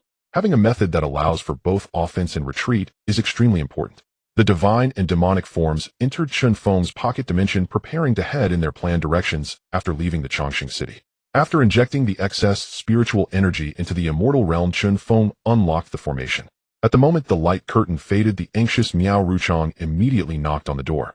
It had been over 2 months. He had waited for over 2 months. Miao Lin was about to push him to death, and if Chen Feng did not come out soon, he would seriously consider knocking on the formation. Master, you have finally exited your seclusion. Miao Ruchang breathed a sigh of relief upon seeing Chen Feng. Chen Feng looked at him and understood what was going on. As for his interactions with the 5 great Xian immortals stationed outside the formation, how could he not have noticed? It seemed that Miao Ruchang's urgent arrival was due to Miao Lin's impatience. He had urged himself to go and refine the transformation pill. What matters have you that make you so hurried? Chen Feng pretended to be surprised. Miao Ruchang realized he had lost composure, adjusted his breathing, and spoke. Master, the materials for refining the transformation pill have been prepared. I understand now. Indeed, it was this matter. Chen Feng nodded slightly. Miao's family seemed to be on the verge of impatience. If Miao Lin could truly break through to the true immortal realm, then he would have a lot of fun in the Chongqing domain. However, he remained completely unperturbed. There were still 2 thunderclaps hidden in the shadows that would give the Miao family a headache for a long time. Even if Miao Lin broke through to the true immortal realm, his forces had long since expanded, and perhaps he would possess true immortal combat power as well. Chen Feng nodded and took Chen Fan to the alchemy room of the Miao family. Once the refining was complete, he would take Chen Fan and leave. If he did not leave, he might very well be kept behind. Miao Lin's intentions had already been exposed. To facing someone like himself, this talent would definitely not be overlooked. Moreover, he had tested and probed into his information multiple times just to find out which force supported him and whether he could offend someone who would keep him here. At the entrance of the alchemy room, Chen Feng met Miao Lin. At this moment his aura was quite mysterious, having already surpassed the peak of the celestial immortal. Chen Feng understood what was happening. With a smile he cupped his hands in congratulations, saying, "Congratulations, Master Miao." Among those present, very few could see Miao Lin's state. Chen Feng was one of them. At the same time, Miao Rui was also one of them. "I implore you." Miao Lin, not surprised that Chen Feng could discern his state, respectfully cupped his hands toward Chen Feng. It was evident that he wanted to go all in. Using the transformation pill to create a qualitative change, he aimed to provide energy for his breakthrough to the true immortal realm. The 3 batches of transformation pills refined by Chen Feng were crucial for him. His personally coming out to wait for Chen Feng at the door showed this. Chen Feng said nothing and followed Miao Rui. Their 3 sets of medicinal materials had long been prepared. Moreover, the Miao family had somehow obtained an immortal furnace, which was countless times better than the previous one. "Senior, I implore you." Miao Rui earnestly cupped his hands and said to Chen Feng, "I will do my best." Chen Feng replied, nonchalantly walking to the alchemy furnace and first inscribing his Dao patterns into it for convenience in the subsequent alchemy. In the matter of refining the transformation pill, all 5 great immortal alchemists had gathered. They stared intently at Chen Feng's actions. Chen Feng did not rush anyone, calmly refining various medicinal materials while drawing in the spiritual energy from the assisting alchemical formation below the alchemy room. His techniques operated swiftly, and the precious immortal herbs melted in an instant, countless Dao patterns being inscribed into them. The refining began with the holy fire illuminating everything and the power of his divine soul meticulously controlling every detail. Every layer down to the size of dust was meticulously controlled, maximizing the potency of the medicine. Meanwhile, Miao Lin communicated with the forces of heaven and earth outside the alchemy room, infusing power to assist in the alchemy. The power of the celestial immortals circulated, and the fragrance of the pills wafted through the air. It made even the immortal path feel restless, yearning to capture the source of the fragrance and devour it. Miao Lin was taken aback. The fact that Chen Feng could refine the transformation pill so swiftly was astonishing. He marveled at the sight. 1 furnace yielding 6 pills was already top-notch. As the first furnace was completed, Chen Feng showed no signs of fatigue from refining such high-grade pills. His divine soul was not even the slightest bit weary. This once again left Miao Rui and the others dumbfounded. The speed of refining the second furnace was even faster than the first. After merely 3 days, 3 furnaces produced a total of 18 pills, all successfully refined, without a single one being destroyed. This made Miao Lin's heart race, and his gaze fixed on Chen Feng. "Dan, Master Chen, I must confess something. I have been stuck at the peak of the celestial immortal for over 300,000 years, and my foundation is already sufficient. Now I just want to force a breakthrough with numerous pills. If I successfully break through to the true immortal realm, may I invite you to preside over my Miao family. As long as you are willing, whatever you desire within my Miao family's capabilities can be fulfilled." This time Miao Lin truly wanted to keep Chen Feng, a master alchemist capable of continuously refining the transformation pill, was invaluable. If he let him slip away, it would be a tremendous loss for both him and the Miao family. Chen Feng smiled and shook his head, saying, "Destiny cannot be forced." Upon seeing Chen Feng refuse, Miao Lin's thoughts shifted, although Chen Feng's son had broken through to the celestial immortal. With Chen Feng, they were merely 2 early celestial immortals, which he could handle. Once he secured his position and then broke through to the true immortal realm, even if problems arose, they would be easily resolved. His expression changed, his gaze darkening. Surrounding him, several celestial immortals from the Miao family gathered around, eyeing Chen Feng like a pack of wolves. "Master Miao, are you planning to kill the donkey after grinding it?" Chen Feng was unfazed, quietly watching Miao Lin. No. I simply wish to invite the master to be my Miao family's chief alchemist for several thousand years. Would you be willing to agree?" This time it was not a question but a threat. "What if I say no?" Chen Feng replied calmly, quietly employing his techniques to shield Chen Shufan with a faint glow. "No, master, do not jest. Staying in my Miao family will not be a hardship for you. I am about to break through to the true immortal realm, and at that time you will be the biggest contributor. The status of being above all others. Are you still unwilling?" And then, Miao Lin could no longer contain himself, completely revealing his true intentions. Chen Feng replied indifferently, a flash of golden light appearing in his eyes. "Please, master, do not be unappreciative." Miao Lin completely tore off the facade, sealing off the surroundings. He knew that he could not persuade Chen Feng with his current strength. He would wait until he broke through to true immortal before placing restrictions on the other party. "Sorry, I truly do not know anyone by the name of appreciation." Chen Feng shrugged nonchalantly. Since the Miao family chose to act this way, he felt no psychological pressure in taking action against them in the end. seize him, and seal him in the alchemy chamber. Upon seeing this, Miao Lin waved his hand, and 10 celestials acted to seal off the surroundings. At the same time, Miao Lin set up further restrictions. Miao Rui sighed, and said to Chen Feng, "Master, please stay here quietly, and wait for the head of the family to break through. I hope you do not struggle." Seeing the area sealed tight, Miao Lin felt much more relaxed. As long as he could keep this pill master who could continuously produce golden eggs, his Miao family's rise would not be difficult. Lord Po Wolf King Lei Ling, Miao Lin, will definitely avenge this grudge. He thought, a murderous intent overflowing from his gaze.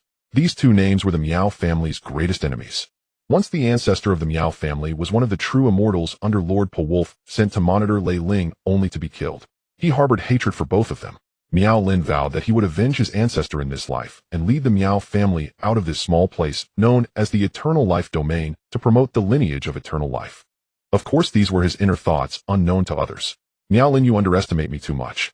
I can leave, and even if you set up countless killing formations, you cannot stop me. Chen Feng smiled faintly, placing a hand on Chen Chufan's shoulder, turning to Miao Lin with a disdainful look. Turn. In an instant, the figures of Chen Feng and Chen Chufan vanished, slipping away without a trace from the net laid by the Miao family. This left Miao Lin stunned, his expression shifting from shock to rage. "Chen Feng," he roared. "Chase them. Investigate, they cannot have gone far." Miao Lin was furious. Chen Feng and his son had escaped right under his nose. The entire Eternal Life City began to mobilize, searching for Chen Feng's whereabouts. Miao Lin's anger was not to be trifled with. The most prosperous areas were turned upside down. Even though Miao Lin was unwilling to admit it 100 times, the fact remained that Chen Feng had escaped. This made him regret not knowing earlier that he had such means of escape. Had he known, he would not have torn off the facade, or he could have waited until he broke through before planning. Unfortunately, it was all too late. Now he redirected his attention to another top-tier alchemist in the Eternal Life Domain. At this moment, Chen Feng appeared in Xianfeng Valley. The methods Chen Feng displayed left even Chen Chufan, who possessed memories of 2 lifetimes, in awe. Such methods, such secret arts, were things he had never heard of or witnessed before. To traverse through so many great formations and restrictions covering hundreds of thousands of miles, and escape to Xianfeng Valley in just the time it takes to brew 2 cups of tea was terrifying. This is the one-thought travel technique I have taught you, my son. Once perfected, you can reach any place in an instant. Moreover, you can traverse through countless formations and restrictions. Against the heavens. Chen Chufan could only utter these 2 words to express the terror of this technique. Now you can send out your divine and demonic avatars. With one-thought travel, as long as no true immortal intervenes, your life will be secure. Father, we shall take our leave now. The divine and demonic avatars performed a grand bow and headed off in different directions. After all, Chen Chufan had returned to the immortal realm, and there were surely many arrangements to be made. Chen Feng had not forgotten that there were at least 2 top rulers in the immortal realm near the Tao who were hidden adversaries. This made him somewhat headache-inducing. He hoped that Chen Chufan's divine and demonic avatars could unleash some of their latent potential. Surely he wanted to announce to the entire immortal realm that he had returned. After the divine and demonic avatars left, Chen Feng looked towards the horizon and spoke, "Chufan, we can start building the bridge now to guide the members of the Chen clan. The time is ripe. Chen Chufan has also broken through to true immortal, ensuring safety. Now what needs to be done is to absorb this northern region into our fold as the starting point of our rise." Chen Chufan nodded, utilizing the connection with the Kunlun realm to shift the passageway, constructing it, and setting the coordinates within Xianfeng Valley. Once the passage was constructed, Chen Feng dove into the portal, returning to the Kunlun realm. Chen Chufan remained stationed in Xianfeng Valley, pulling out the map of the Tianqing sect, meticulously making arrangements. It was evident that the first target for expansion had been decided to deal with the strongest Tianqing sect within the northern region. Next, it would be a matter of consuming everything around them. Kunlun realm. At this moment, a burst of celestial light appeared. Under the brilliant multicolored lights, Chen Feng emerged from the passageway. Head of the family. Qin Baidao had actually broken through to the Xian immortal stage. Noticing the unusual passage, rushed over immediately. Upon seeing Chen Feng step out of the passage, his expression relaxed. The foothold within the immortal realm has been arranged. We can now guide our clan members to the immortal realm. Really? Huh. The heavens bless my immortal Chun, the heavens bless my master. Qin Baidao was excited, immediately delivering this news to all members of the Qin clan. The few remaining cats of the Qin clan awakened from their slumber. Together with Qin Baidao, there were a total of 5 immortal existences, 4 of whom were at the immortal stage. In the Eternal Life Domain, many cities were guarded by immortals. Thus, the Qin clan's immortals could take charge in those areas. Within Qin County, the clan members who received news of Chen Feng's return were all excited. Chen Feng's return meant that they could use other means to enter the immortal realm. Flying immortals for the entire clan is no longer a dream. Father. Chen Chuho was the first to arrive, looking at Chen Feng with excitement in his eyes. Can we now take people to attack the immortal realm? It's still too early. For now, let the major lords of the clan enter the immortal realm first and establish our foundation before anything else. Chen Feng felt the gradually awakening immortal Chen, a smile appearing on his face. As the heart of Xian Chun Jun now possesses a power of celestial spirit comparable to that of the Chongqing domain. Moreover, it is rapidly recovering. In the future, with the Xian Chun continent as the base and the nurturing ground for the celestial army, the foundation for attacking the Xian domain has already been laid. The first thing the Hui clan does is to convene the noble conference. Numerous nobles sit in their respective positions listening to Chen Feng discuss matters within the Xian domain, their eyes filled with excitement and anticipation. The Chongqing domain is actually this vast. Even the ancestor takes over an hour to fly from the south to, as the only existence among the nobles of the Xian generation, everyone takes great care of her. Now she has reached the great ascension phase, becoming the first among the Xian generation. She has surpassed many of the star generation, even the first generation. Has Chu Fan already broken through to the celestial immortal level? This kid has left us all behind. Father, I request to go to the Chongqing domain. Chen Chiheo was taken aback upon hearing that Chen Chu Fan had broken through. After so many years, his own cultivation had been surpassed by this exceptionally gifted younger brother. This sparked a drive within him. Similarly, Chen Chu, Chen Ruoshi, and others felt the same. The three of them are just a step away from becoming celestial immortals. I want to go too. Add me to the list. As one of the four immortals of the Chen clan, how could they bear to fall behind? The three of them fixed their eager gazes on their father with a strong yearning for the legendary Xian domain. All right. Chen Feng nodded and looked at Chen Shushi, continuing, all disciples of the Chen clan nobles reaching the Xian immortal level or above shall advance into the Xian domain. Moreover, every noble entering the Xian domain must bring 10 branches to expand into various regions. Chen Feng's words were clear, marking the beginning of territorial expansion. Centered around Xianfeng Valley, they will spread outwards. Given the strength of Chen Chiheo and the others, conquering some Xian immortal forces would be quite simple. We want to go too. Chen Shud and Chen Mu exchanged glances, their eyes shimmering with excitement. Within the Xian domain, their abilities could be explored faster and more broadly. Chen Feng quietly nodded. These two treasures were favored by destiny, and bringing them into the Xian domain would not pose significant issues. Ancestor, I also wish to go. Chen Xianying stood up, her eyes sparkling with excitement. This caused Chen Feng some concern. Chen Xianying's strength had not yet entered the path of immortality. Although she could protect herself in the Chongqing domain, there were still many cultivator cities and regions over there. If she were to encounter a daoist practitioner, it would be a significant problem. Wait until you break through to the immortal realm before heading to the Xian domain. Chen Feng declined her request, as she was a promising talent, and if she were to fall in the Xian domain, he would likely go mad. Father, let me go as well. Staying in Xian Chun makes me feel like my body is stiffening. Chen Shushi spoke up. He hadn't fought in years, and had now broken through to the Xian immortal level. If he didn't enter the Xian domain, staying in Xian Chun would drive him crazy. Chen Feng nodded in agreement. He trusted Chen Chux's strength. He also instructed him to lead 10 branches in a unified direction for territorial expansion. As a noble of the Chen clan, he naturally had this awareness and was eager to expand territories. He aspired to become a noble who guards a region. He examined the sections of the Chongqing domain and selected a region with more than 5 Xian immortal forces, marking it as his target for entering the Xian domain. I want to go too. Coincidentally, with Xiao Changya attacking cities and territories, I can also oversee from the rear and ensure the newly acquired lands are well planned. Mother, you don't need to come. Chen Shushi quickly refused, looking at his mother with a hint of pleading, glancing at Chen Feng. Jin's just stay here to oversee Xianfeng Valley. In the face of his child's plea, how could Chen Feng do it? He immediately stopped him. Jins. At the same time, this would also be a path for Chen Shushi to gain experience. In the future, he would have to command a region. Even though he was still young, it was time for him to face these challenges. No disaster, Jiang. You should also go to the Xian domain to continue expanding our business. Resources are the foundation of everything. To maintain long-term rule over a territory, merely relying on force is not enough. In addition to deterrence, it is essential to promote education and develop one's territory well. At the same time, he focused on Chen Shiyuan, the current head of the Total Academy. Although he has only reached the peak of great ascension and is still a step away from the immortal path, Chen Feng decided to elevate his cultivation to the immortal realm so that he could continue to expand the academy. Shiyuan, you will also accompany me to the Xian domain and take along a group of ritual wine and students. Understood. Chen Shiyuan nodded, understanding the importance of the academy. Immediately, he thought of the grand ritual wine master in the academy, Lianqi Xianren. I want to go too. Xia Jiao spoke at this moment, her gaze shifting to Chen Feng and then to Mo Jins. She had already reached the peak of great ascension, only a step away from the immortal path, so going would not be a problem. It would also provide an opportunity for her to break through in the Xian domain. Alright, take Lin Mei with you as well. Chen Feng pondered for a moment, fully aware of Xia Jiao's intentions, fearing that she might cause chaos in the Xian domain, so she needed someone to watch over her. Soon the list of disciples heading to the Xian domain was finalized. A total of 12 nobles would bring along 120 branches, exceeding 5 million bloodlines. This is a massive undertaking. Nearly all of Chen clan's elite combat strength would be taken away.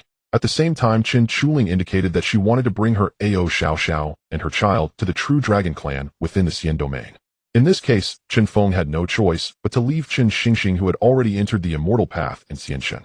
The great Ming Shen was also taken away by him. He needed its physical body to craft a celestial immortal battle puppet using Xian Mu's soul.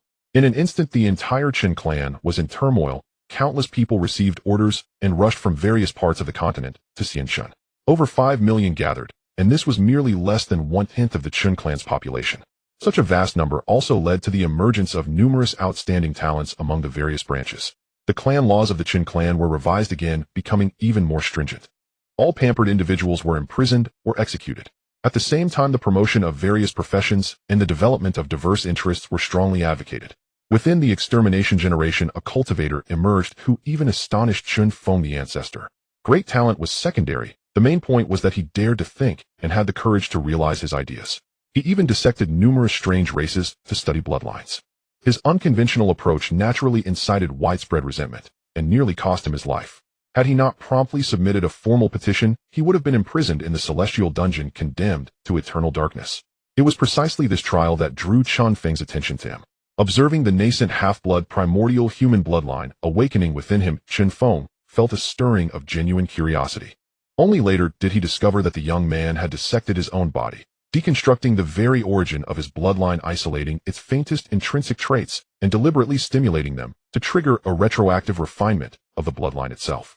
Primordial human bloodlines are inherently unstable, rarely persisting beyond 3 generations. Moreover, the youth had performed meticulous anatomical studies on numerous powerful cultivators, demonic beasts, humanoid races, and alien physiologies. Such acts ignited fierce outrage, his transgressions far exceeding even those of Chen Shud and his companion. While they merely exhumed ancestral remains to expose them to sunlight, he conducted systematic dissections and forensic analyses, reverse engineering their cultivation techniques from the remnants of their living practice. This flagrantly violated deep-seated taboos. Were it not for his status as a scion of the Chen clan, he would long since have been slain. Even the local prefectural authorities proved powerless, ultimately deferring the matter to the ancestral seat. Miesheng, I place great faith in you. Once you ascend to the immortal realm, I shall personally guide you into the immortal domain, where divine seeds and sacred blood await your study. Chen Feng sought out Chen Miesheng, a man of ruthless brilliance. His father Chen Bupai was himself a celestial rebel who ruled a minor city. Originally intending to name his son Mie Dao, Annihilation of the Dao, he reluctantly settled on Miesheng, Annihilation of Life, amid fierce opposition. Venerable ancestor, I swear, I shall strive relentlessly to match your footsteps, to exhaustively unravel every secret of divine blood and immortal essence, and dedicate my findings to our clan. Chen Miesheng's face burned with fervent zeal. To be so profoundly acknowledged by one revered as a god, the very source of his bloodline, ignited an inferno of obsession within him. That fervor drove him deeper still, not only into somatic research, but also into martial cultivation, where he uncovered the existence of innate restraints embedded within the physical form. So profound was this insight that even Chen Chu Wu himself journeyed to consult this descendant, and the revelation of these bodily locks granted him entirely new epiphanies on the path of martial cultivation. It was precisely this breakthrough that led him to consent. Once Chen Miesheng proved capable of enduring the overwhelming might of his body and blood, he would permit the severance of select limbs and vials of blood for rigorous empirical study. At the time, Chen Miesheng had only attained the reverted emptiness realm and was scarcely 60 years old. Rumor held that his ascension to that realm nearly claimed his life. A prodigious, unhinged genius. That was how the Chen clan's cultivators unanimously described him. Meanwhile, in Kunlun realm, Chen Feng reinforced the interrealm passage once more. He and Chen Shufan jointly served as dual anchors, guiding these descendants into the immortal domain. Each bore an expression of radiant exhilaration. Even among the clan's collateral branches, discontent simmered. Many petitioned Chen Chu Rin repeatedly, demanding the right to pioneer new territories within the immortal domain. All such petitions were uniformly suppressed. By the 160th year of the immortal Chen calendar, the Chen clan had firmly entrenched itself around Xianfeng Valley. They now controlled nearly half the territory of the entire immortal Chen region, bordering Tianqing sect to the east, the boundary realms to the north, Danqing city to the south, and Tianyao sect to the west. Their meteoric rise inevitably drew the watchful gaze of all major immortal-level powers across the longevity domain, particularly from this obscure peripheral sect. Their aggressive expansion triggered alarm among the three adjacent sects. Yet none dared confront the Chen clan directly. When Tianqing's sect deployed three immortals, their sovereign master single-handedly repelled them all. Danqing City and Tianyao sect likewise hesitated, uncertain of the Chen clan's true strength, and could only station border garrisons. Fortunately, after consolidating control over the surrounding region, the Chen clan ceased further expansion. Only then did the neighboring powers breathe again in relief. Meanwhile, at the southernmost extremity of the longevity domain, where the longevity city jurisdiction bordered the Xianling immortal domain, the starry expanse, and the Dharma-form stellar region, tensions reached fever pitch. The entire longevity city domain entered full lockdown, no entry or exit permitted. This unprecedented measure stirred speculation and divinatory frenzies among the longevity domain's elite. Yet the Chen clan, nestled quietly in the remote northwest corner, remained unmoved, steadily refining its strategy against those three sects. Even if they absorbed all three, they would still remain over 1,000,000 li short of longevity city's borders, rendering any conflict with its hegemony utterly unnecessary. Thus, the Chen clan skillfully avoided confrontation with the longevity domain's titans, and sidestepped entanglement with Miao Lin, whose imminent transcendence to true immortal rank loomed like an approaching storm. Meanwhile, Chen Feng Valley had been transformed into a fortress of war, its landscape crisscrossed with countless defensive formations. Within the grand hall, Chen Feng sat observing Chen Chu Hao and others, now all ascended to the immortal realm, as they meticulously plotted the assimilation of the three sects. They intended simultaneous offensives, a decision that dramatically escalated operational complexity.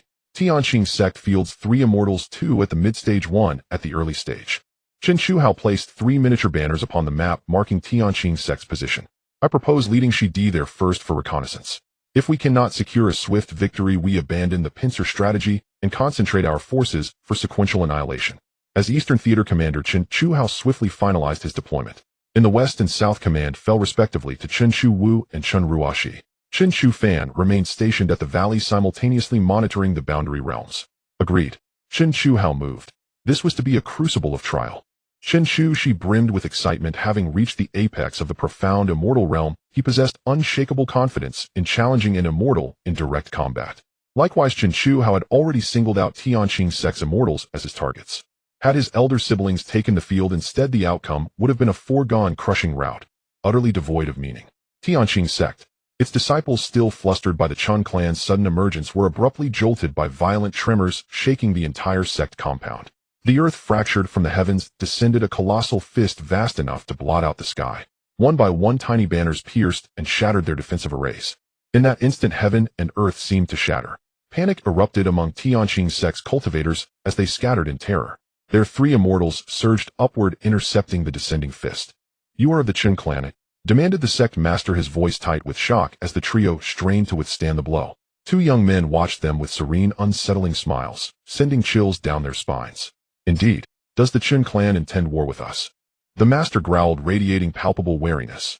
That their formation array had been breached in an instant revealed the youth's terrifying mastery. Yet to their eyes the threat was negligible. One early stage immortal, one apex profound immortal. No credible danger. War is unnecessary. You simply stand upon the path I must expand. Submit now to our sovereignty, and your lineage shall endure. Chen Chuhao chose to offer them this final dignified path to survival, leaving the choice wholly in their hand. The outcome was self-evident, a daoist lineage tracing its origins back hundreds of thousands, even millions, of years would never relinquish its ground so easily. Your Chen clan's greed knows no bounds. You dare covet the sacred lands of our Tianqing sect, roared the sect master of Tianqing, exhaling in quiet relief upon realizing Chen Feng had not yet arrived. So long as that monstrous cultivator remained absent, Tianqing sect's combat strength rendered them utterly unafraid. What of it? She brother, he is yours to handle.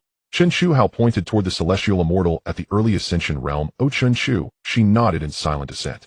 His Dao sword unsheathed in a flash, his cultivation energy flared outward. Years of relentless warfare had honed his battle instincts to extraordinary sharpness. He launched an immediate offensive technique, surging straight toward the young master of Tianqing's sect. Arrogant fool. The young master, seeing his opponent was merely at the peak of the profound immortal realm, bellowed in fury, determined to make him pay dearly. Otherwise, such blatant disregard would be an unforgivable insult to the young master of Tianqing's sect, a celestial immortal in his own right. Their divine energies collided, and in that very instant they locked into perfect parity. The young master faltered momentarily, unable to gauge his opponent's true depth, then unleashed another torrential assault, with renewed ferocity. Thus they clashed, two titans locked in celestial combat, their power shaking heaven and earth. A monster. The sect master of Tianqing sect stared in stunned disbelief. The peak profound immortal had truly halted his own son. His expression hardened instantly as his gaze settled upon Chen Shuhao. Both of you, come forward. Chen Shuhao spoke no further. His bloodline power erupted, elevating his physical might to its absolute zenith. In the blink of an eye, his combat prowess surged several-fold. From void itself coalesced a colossal fist hurtling down with cataclysmic force. It sent the senior elder reeling backward. In rapid succession, he engaged two celestial immortals of the mid-ascension realm, and not only held his ground, but pressed them relentlessly, even gaining the upper hand. The overwhelming aura radiating from Chen Shuhao's battlefield reached Chen Shuwu and Chen Ruoxi.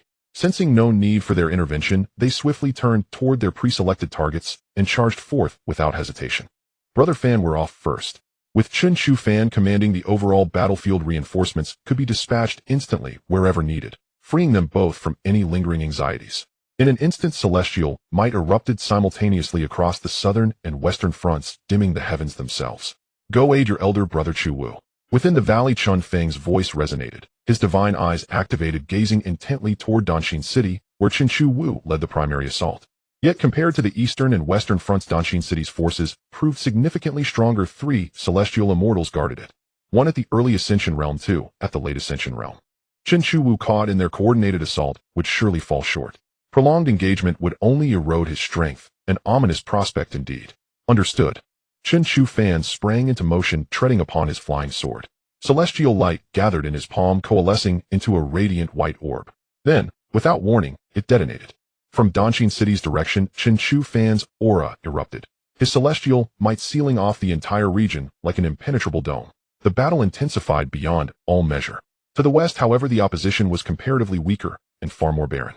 Tianmiao sect housed only 2 celestial immortals, both at the early ascension realm. A single cultivator, Chen Ruoxi, was more than sufficient to subdue them. Young sister, our Tianmiao sect bears no grudge against your Chen clan. Why do you wage war upon us? The sect master and deputy sect master of Tianmiao sect were both female immortals. Indeed, the entire sect comprised exclusively female cultivators. Not a single male disciple existed among them. Within the immortal realms, they stood as a rare and singular force. The sect master did not draw her weapon. Instead, she stood calmly before the sect's grand formation, awaiting Chen Ruoxi's arrival. Upon sensing the radiant celestial light emanating from her, she stepped forward, blocking her path and halting her advance. The immortal realms abide by the law of the jungle. Might makes right. Should you willingly submit to the Chen clan's banner, I shall personally intercede with my father to preserve your lineage intact. Tianmiao sect was no haven of evil. Chen Ruoxi, who cultivated the flowerlight dance art, possessed an acute sensitivity to corruption and malevolence. This land was pure, untainted by vice, untouched by predatory cultivation practices. Her murderous intent dissolved. The sect master and deputy sect master exchanged glances, each seeing profound resignation reflected in the other's eyes. The sect master spoke at last. If I pledge my sect's allegiance, may you guarantee the preservation of our daoist lineage and our undisturbed cultivation. Naturally, but Chen Ruoxi's gaze rested upon her. After a moment's contemplation, she declared, per Chen clan custom, either you or your deputy sect master must wed my father to seal an alliance between our houses. Stunned, the sect master stared blankly at Chen Ruo. She uttered, has the age truly shifted? Do daughters now arrange marriages for their fathers? Her thoughts spun wildly, until from the east she sensed the waning celestial auras of the 3 immortals of Tianqing sect retreating in defeat. Hesitation flickered across their faces. This tests your sincerity. Should you refuse, our earlier negotiations are null and void. Chen Ruoxi remained resolute. Alliance through marriage was the swiftest, most effective path, and it would also secure a noble future for this assembly of peerless female cultivators. Sister, I will go. The deputy sect master sighed softly. Her eyes shimmered faintly azure. Her bearing was graceful and serene. She looked directly at Chen Ruoxi and said, I sense no malice in this immortal maiden. I accept marriage to her father. Sister, recall how recently the sovereign sect's patriarch demanded your hand in marriage, or threatened to obliterate Tianmiao sect entirely. Now I find it wiser to join the Chen clan. Any patriarch capable of raising a daughter such as this cannot possibly be worse than those beasts of the sovereign sect. Hearing her deputy's words, the sect master exhaled deeply and gave a slight solemn nod. Might I inquire your honored name, immortal maiden? She gazed upon Chen Ruoxi, sensing the gentle resonance of her celestial qi, a warmth that felt strangely familiar. All things considered, aligning with such a formidable power was no misfortune, and perhaps even a stroke of providence. Thus she asked, Chen Ruoshi. A faint, elegant smile curved her lips. These two immortal maidens understood propriety, and spared her much needless effort. Xiao Yi, Xiao Tsinsen. They spoke in unison. The sect master and deputy sect master of Tianmiao sect were in fact sisters, a revelation that startled Chen Ruo, she who quietly committed both names to memory. You have made the right choice. Chen Ruo, she nodded, turning her gaze to Xiao Tsinsen. Honorable Xiao Tsinsen, please accompany me back to our clan. Very well. Xiao Tsinsen clenched her teeth, her resolve crystallizing in that instant, as she strode forward without hesitation. A tremor of anxiety tightened Xiao Yi's heart. Observing her unwavering courage, Chen Ruo, she felt a quiet surge of admiration. Do you not fear I am deceiving you? That I intend to lure you both, sister by sister, into my clan only to imprison you? We trust immortal maiden Ruo, she would never stoop to such treachery. Xiao Tsinsen hastened to deny it, her voice steady and sincere. Chen Ruoshi smiled upon hearing this. Xiao Lingling gave her a good impression. The Chen clan wished to expand, but they couldn't completely annihilate every force that stood in their way. Under absolute pressure of strength, subjugation was the best choice. Otherwise the family would not go far within the immortal domain. Over time they would likely be branded as a cruel demonic family. It wouldn't be long before forces flying the banner of righteousness would gain the support of countless immortals. Eradicate this major demonic power. As long as one is within the cultivation world, even in the immortal domain, all rules are quite similar. Powerful forces should not excessively suppress the survival range of weaker forces, they must at least provide a path for survival and not drive them to extinction. Similarly, this consideration is also for those major powers, so that they won't be attacked when significant upheavals occur due to their ruthless actions. It is still possible to preserve a glimmer of hope.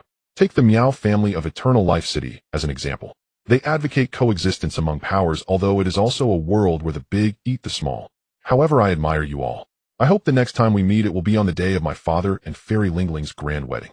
Chen Ruoshi said, holding her sword and cupping her fist while smiling at Xiao Yi.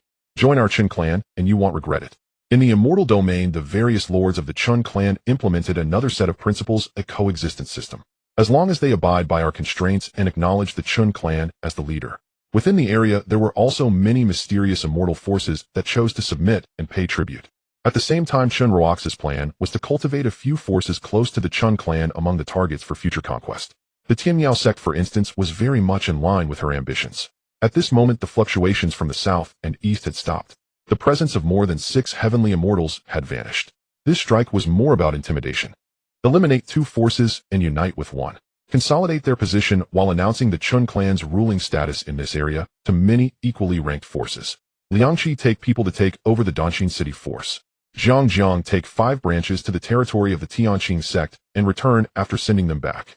Wu Zai wait for Ruoshi to return, discuss with her, and then hear her opinion on arranging the Tianmiao sect's territory. The Chen clan's business and academy must flourish under their governance. Father, I have fulfilled my duty. Chen Shuhang suppressed his killing intent and walked steadily to Chen Feng's side. Behind him, Chen Chux's eyes were somewhat resentful as he used his magical power to bind 2 half-dead heavenly. These were the sect leader and elder of the heavenly immortal sect. They had been beaten half to death and sealed by Chen Shuhang and brought back. Well done. This was an acknowledgement of Chen Shuhang's strength, defeating 2 opponents and still managing to subdue them. Father, I have slain a heavenly immortal in the early stage. Chen Shushi released the 2 individuals standing tall and looking at Chen Feng. I wonder, once I break through to the heavenly immortal stage, will I be able to match those in the late stage or even peak? Chen Feng was about to praise Chen Shushi, saying he had the potential to be an immortal emperor. However, seeing him so self-satisfied, Chen Feng decided against it. He sensed that Chen Chu and Chen Shufan had returned. Chen Chu was injured in several places with a long blood mark on his cheek that was slow to heal. It's resolved. The situation was a bit tricky. Oh, I didn't expect they had hidden a heavenly immortal. Chen Chu approached with a solemn expression. As long as it's resolved, what does it matter how many heavenly immortals they hide in the face of absolute strength? Chen Feng said with a smile, summoning his eternal life true qi and placing it on Chen Chu to aid his recovery. Chen Shufan arrived slightly later, dragging a corpse of a heavenly immortal whose soul had been extinguished. He knew that his father had methods to create many powerful beings. In absolute suppression, he had destroyed its soul without harming the body, bringing it to Chen Feng. Well done. Chen Feng nodded with a smile as he watched Chen Shufan throw the immortal corpse onto Chen Shushi, who had suppressed the heavenly immortal. The threat from Daoist City has been nearly eliminated. Chen Shufan took a deep breath and sat down in the chair facing Chen Feng. Thus the area in the northwest, nearly the size of a semi-mortal territory, was completely under their control. First we should recuperate. Now that various forces in the eternal life domain have surely noticed us, it would be unwise to act recklessly. Chen Chu spoke up, providing analysis. There are many forces in the eternal life domain. If they are too high profile and provoke a joint attack, it would be disastrous. Chen Feng nodded in agreement. First, clean up the territory they have secured before gradually expanding outward. Next, we should expand and try to recruit as many as possible, except for some particularly stubborn forces that are unwilling to join us. There's no need to clear the field. Chen Feng stated. The lords nodded, understanding the implication. Wild growth ultimately isn't suitable. Father, look at what I've brought for you.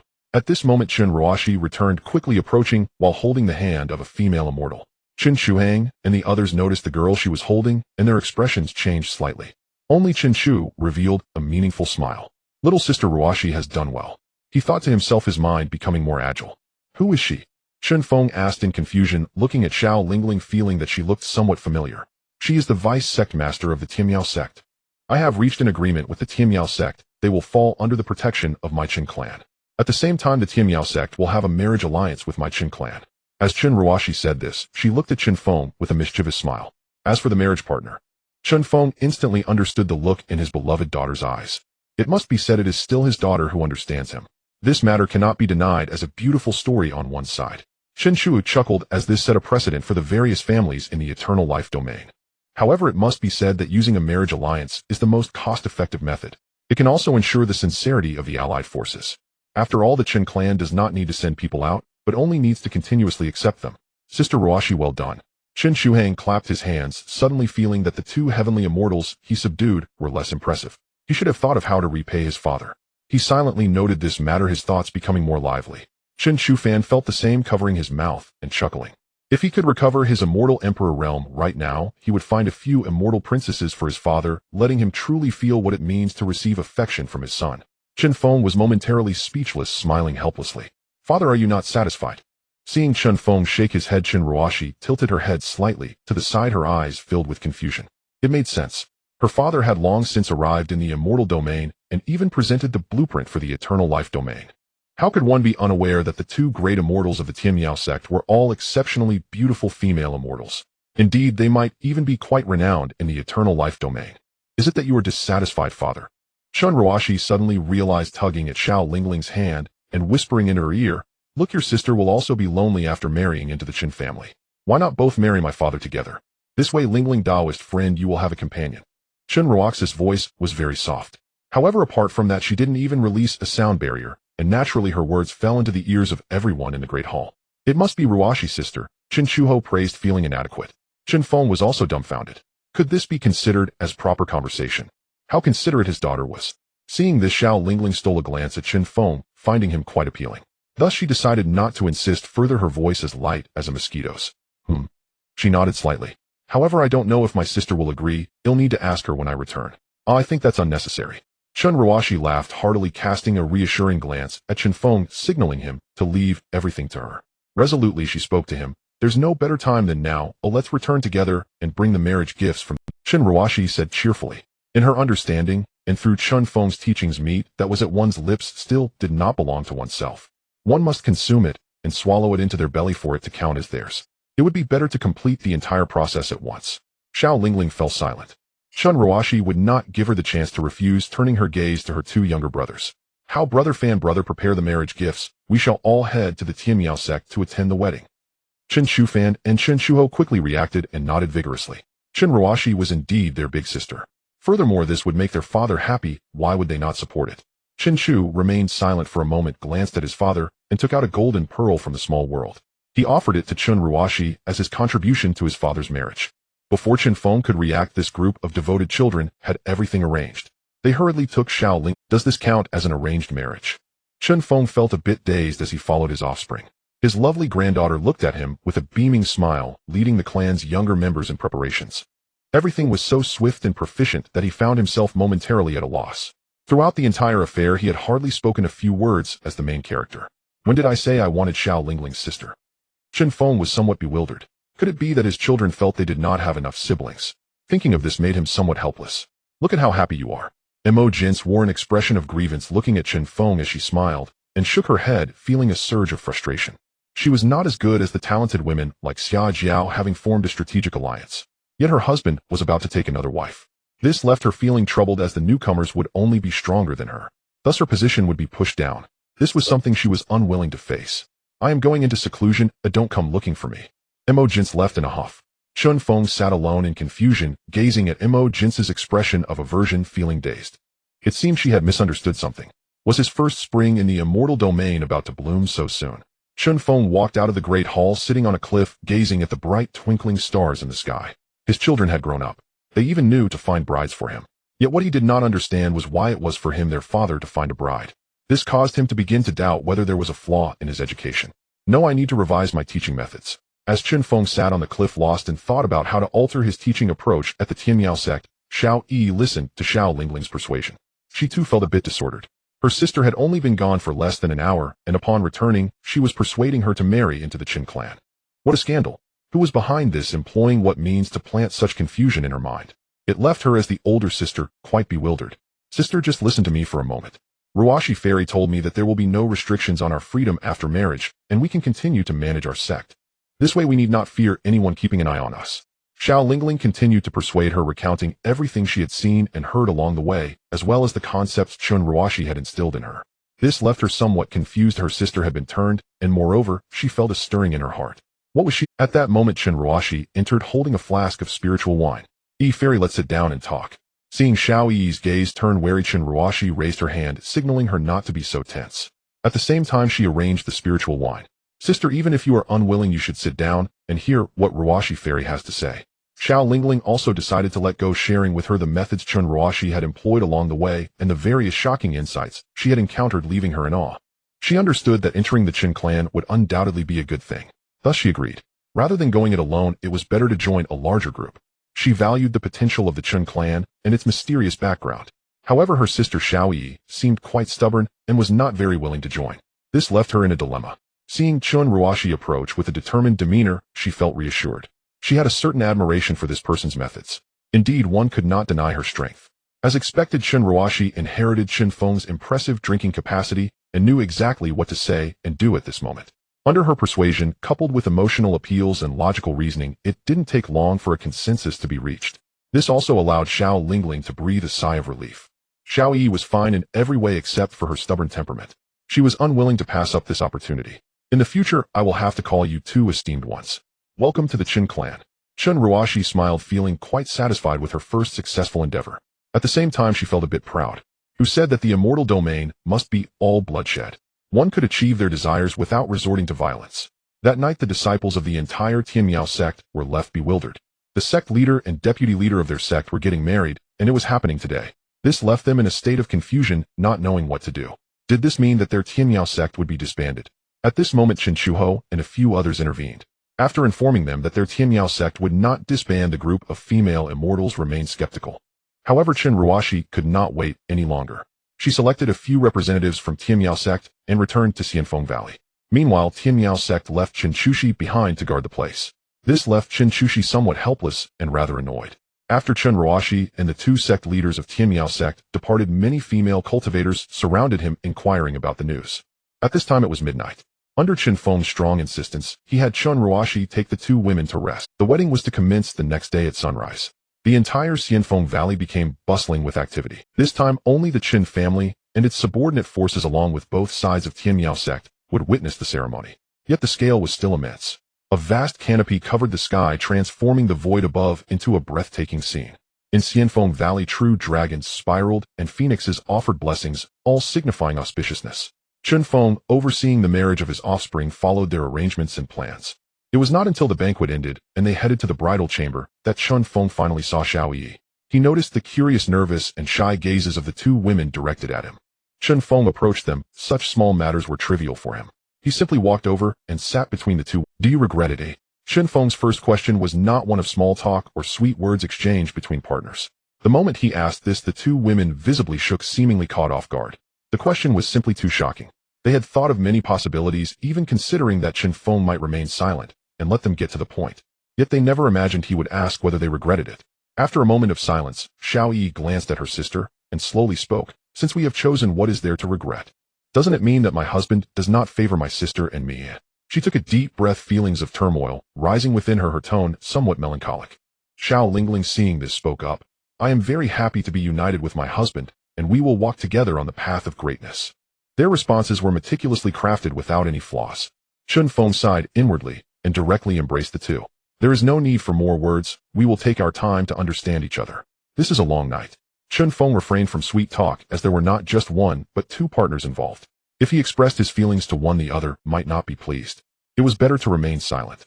Since they had reached this point, he chose not to think of anything else. This night passed. Throughout the night, the three of them gained much. Their relationships quickly warmed up as they chatted and laughed together. Chen Ruoshi defined Chen Feng's wedding as lasting 3 days. The banquet was held for 3 consecutive days. During these 3 days, Chen Feng accompanied the two women, discussing their hearts and touring Xianfeng Valley. He made up for everything he had missed. Chen Ruoshi, Chen Chuho, and the others were quite understanding, all withdrawing from Xianfeng Valley to provide enough space for their father. Meanwhile, at Tianyao sect, Chen Chushi was on the verge of exploding. The female immortals were becoming increasingly bold with him. This forced him to retreat and set up formations to dispel the situation. This action made Chen Ruoshi, who arrived later, chuckle. Her younger brother was good at everything except he was not in. Given that they were part of the Chen family with their strict father Chen Feng around, it was certain that Chen Chushi would have his share of troubles in the future. She thought of her younger brother Chen Chufan, who after reaching adulthood had begun receiving both overt and covert. Perhaps in the future I should find a partner for my brother, otherwise he might never think about this aspect, even if father were to guide him to the Tao. After identifying the key point, Chen Ruoshi made up her mind. In the future, once her cultivation improved, she would find a partner for her talented younger brother. Sister Ruoshi, you're finally here. I want to leave. I don't want to stay here any longer. Seeing Chen Ruoshi arrive, Chen Chushi looked like he had found a savior, using a space secret technique to appear before her in a flash. Seeing his expression, Chen Ruoshi couldn't help but tease him. If you remain solely focused on the path, father might really arrange something for you in the future. You should be careful.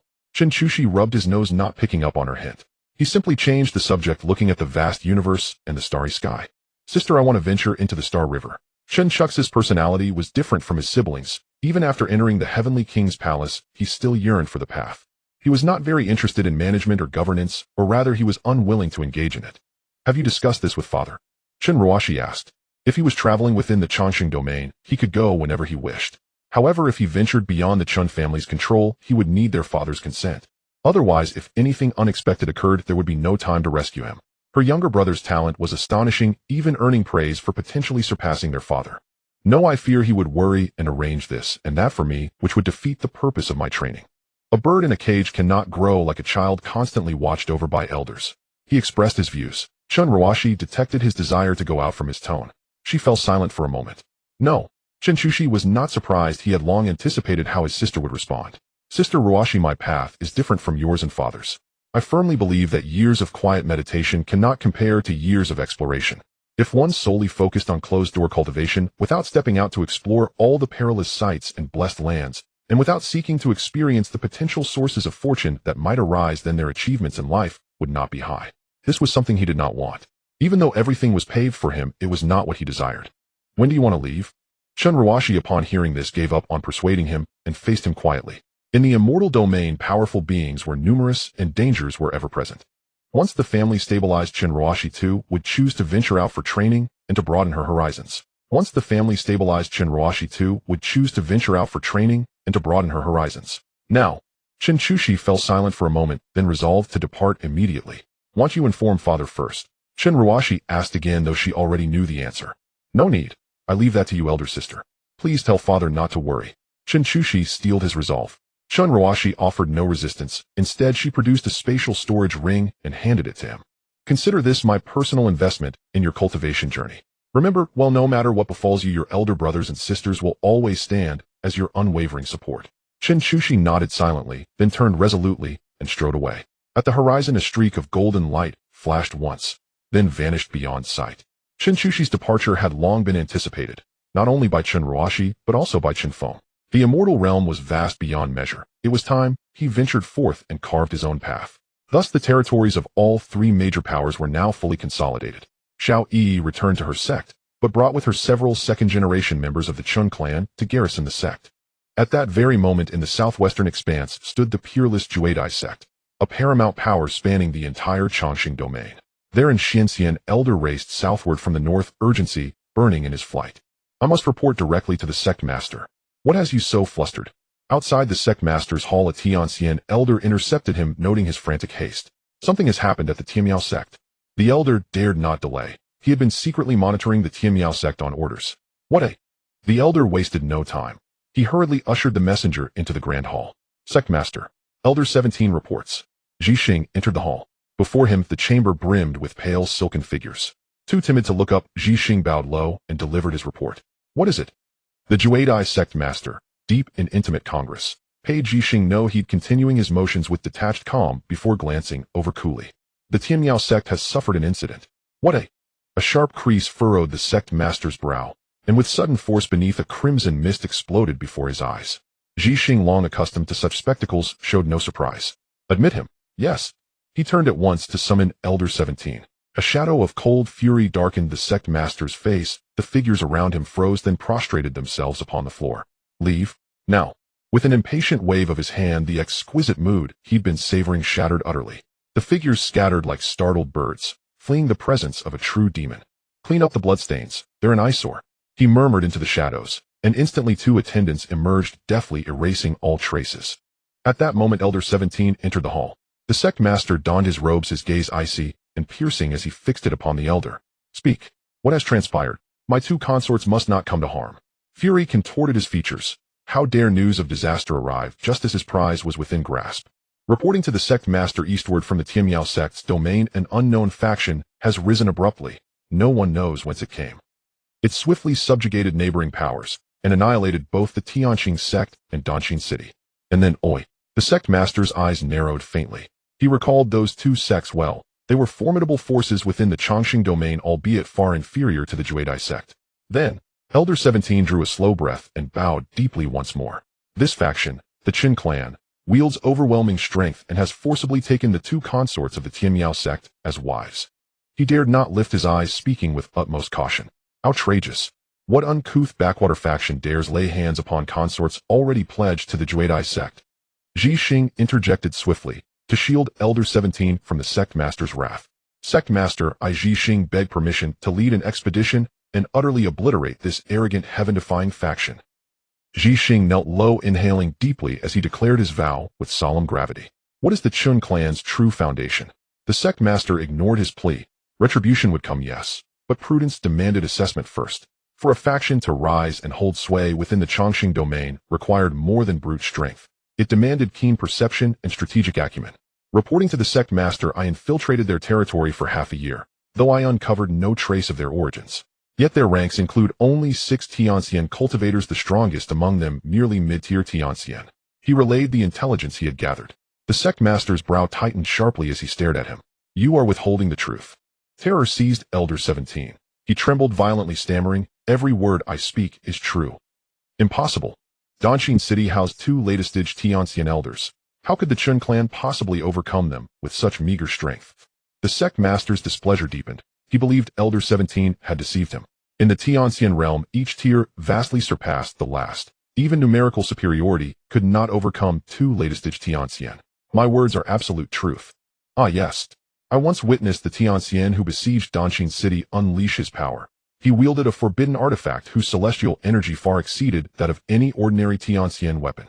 Zhixing stepped forward to clarify. Sect master, the facts stand as they are. The crux lies in that weapon. Elder 17 speaks no falsehood. Thus that weapon is almost certainly at least a half-step true immortal artifact. Zhixing bowed again, his voice now laced with auspicious praise. Congratulations, sect master. The Juadai sect stands on the cusp of acquiring a foundational treasure, an immortal-grade divine weapon for your eminence. This masterful reframing dissolved the sect master's fury, replacing it with unmistakable delight. His anger now gone, the sect master smiled faintly. Elder 17 seized the moment. Congratulations, sect master. The Chen clan is but stepping stone to glory, a mere treasure-bearing child sent to us by fate. Seeing their fervor, the sect master's lingering resentment melted away. He understood blaming Elder 17 for failure was unjust. He was, after all, only in Xinxian. The Chen clan commanded multiple Tianxian cultivators. The Tianmiao sect itself held 2. That critical intelligence had failed to reach him was hardly surprising. Are you certain? The Chen clan's foundation consists solely of 6 Tianxian cultivators, and 1 artifact suspected to be a half-step true immortal artifact. The sect master asked once more. Elder 17 nodded firmly, swearing before the sect master. Every syllable is truth. I swear it upon my Tao. Ha ha ha. Excellent. The sect master laughed heartily.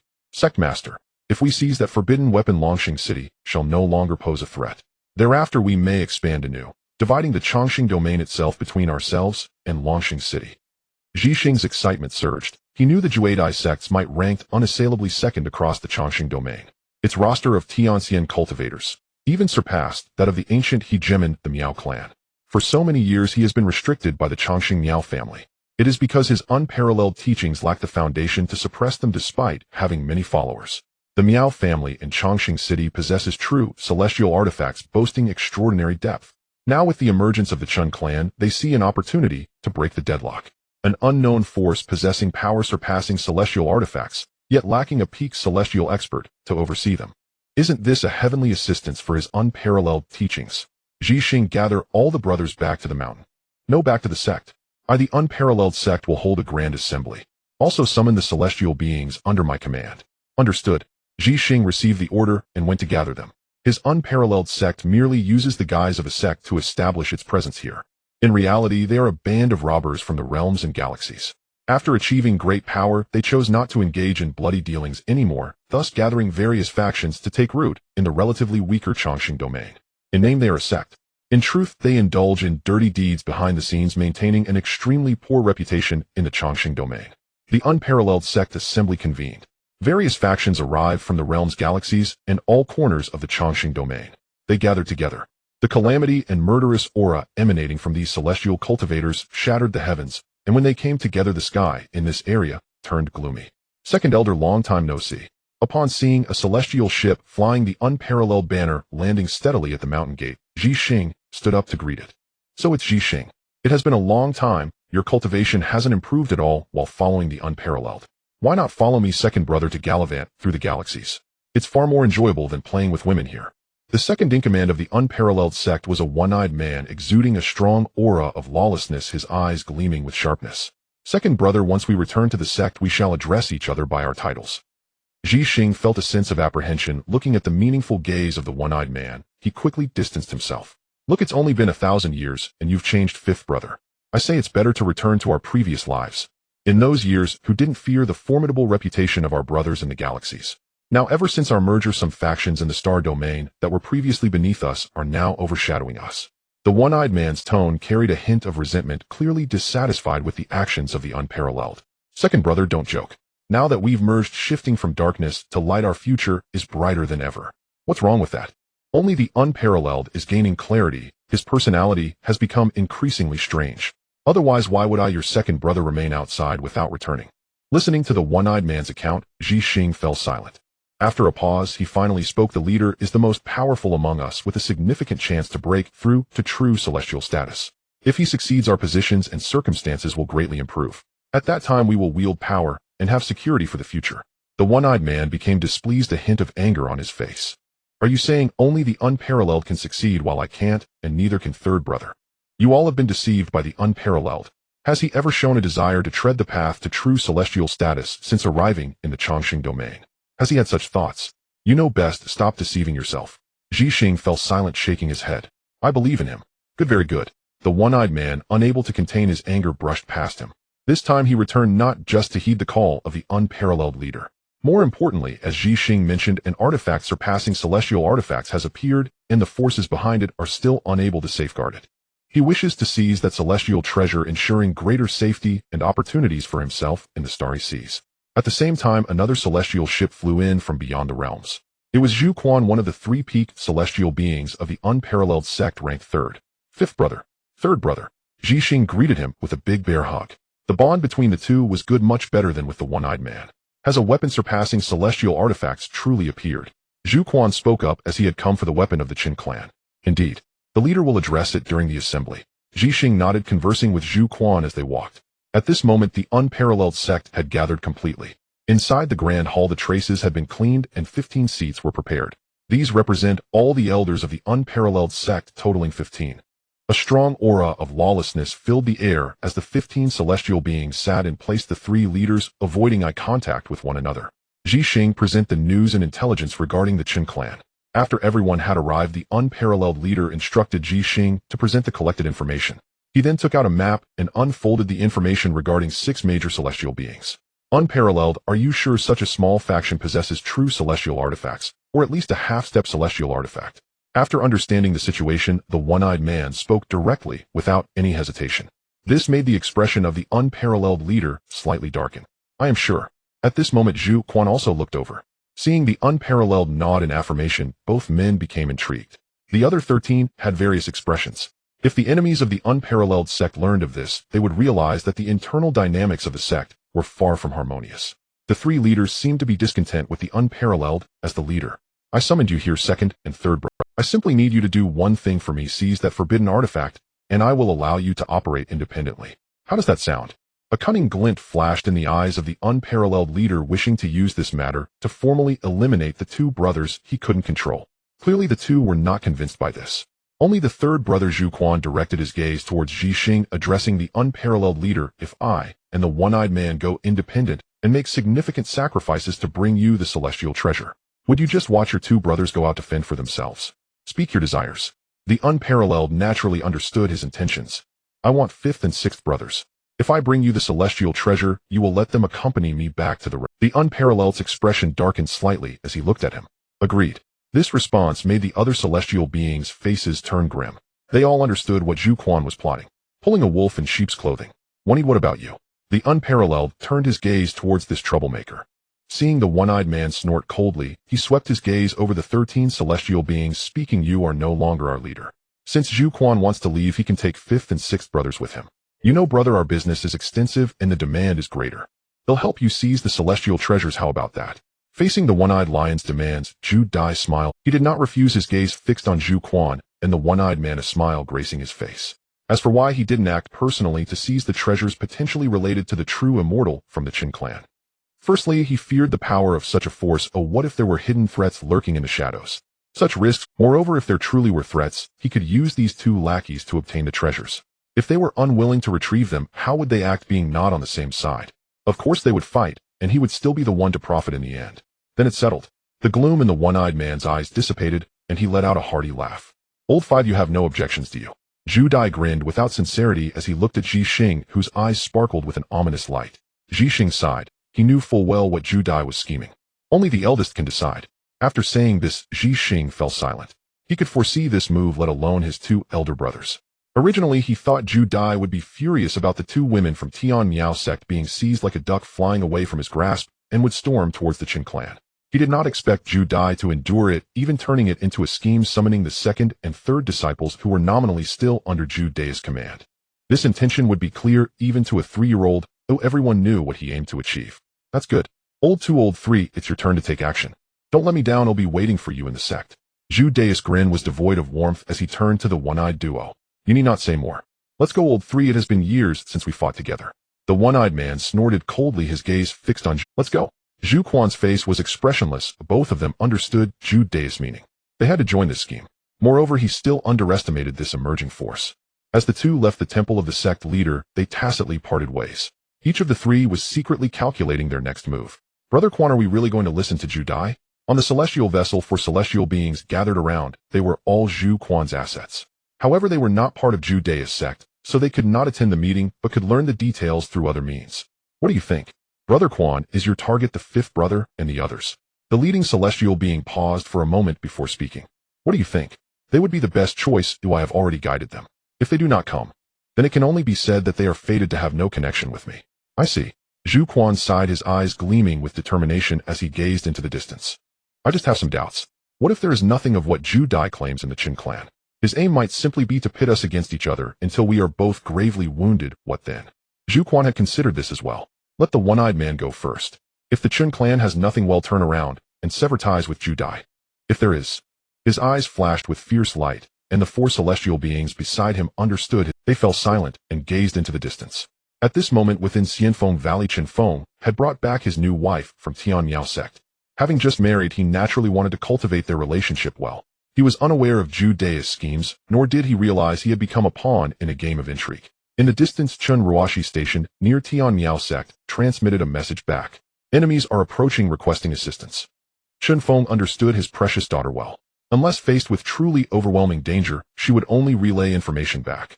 Otherwise they would only witness a tremendous force erupting, leading to a great battle towards Tian Miao sect. A flash of golden light soared into the sky, splitting into 3 parts. Moments later, powerful auras emanated from 3 different directions, rushing towards the west. Tian Miao sect. Chen Ruoshi sat atop a mountain, sensing that the restrictions she had laid down were being triggered. A vessel carrying 6 celestial beings along with a pinnacle celestial being approached Tian Miao sect, the incoming presence fierce and overwhelming. At the same time, she recognized the emblem of daoist sect from the information provided by Xiao Yi. People from the Chen clan. In front of Tian Miao sect, the one-eyed man stood at the bow of the vessel, gazing at the imposing Chen Ruoshi, who wielded a massive celestial hammer. Daoist sect.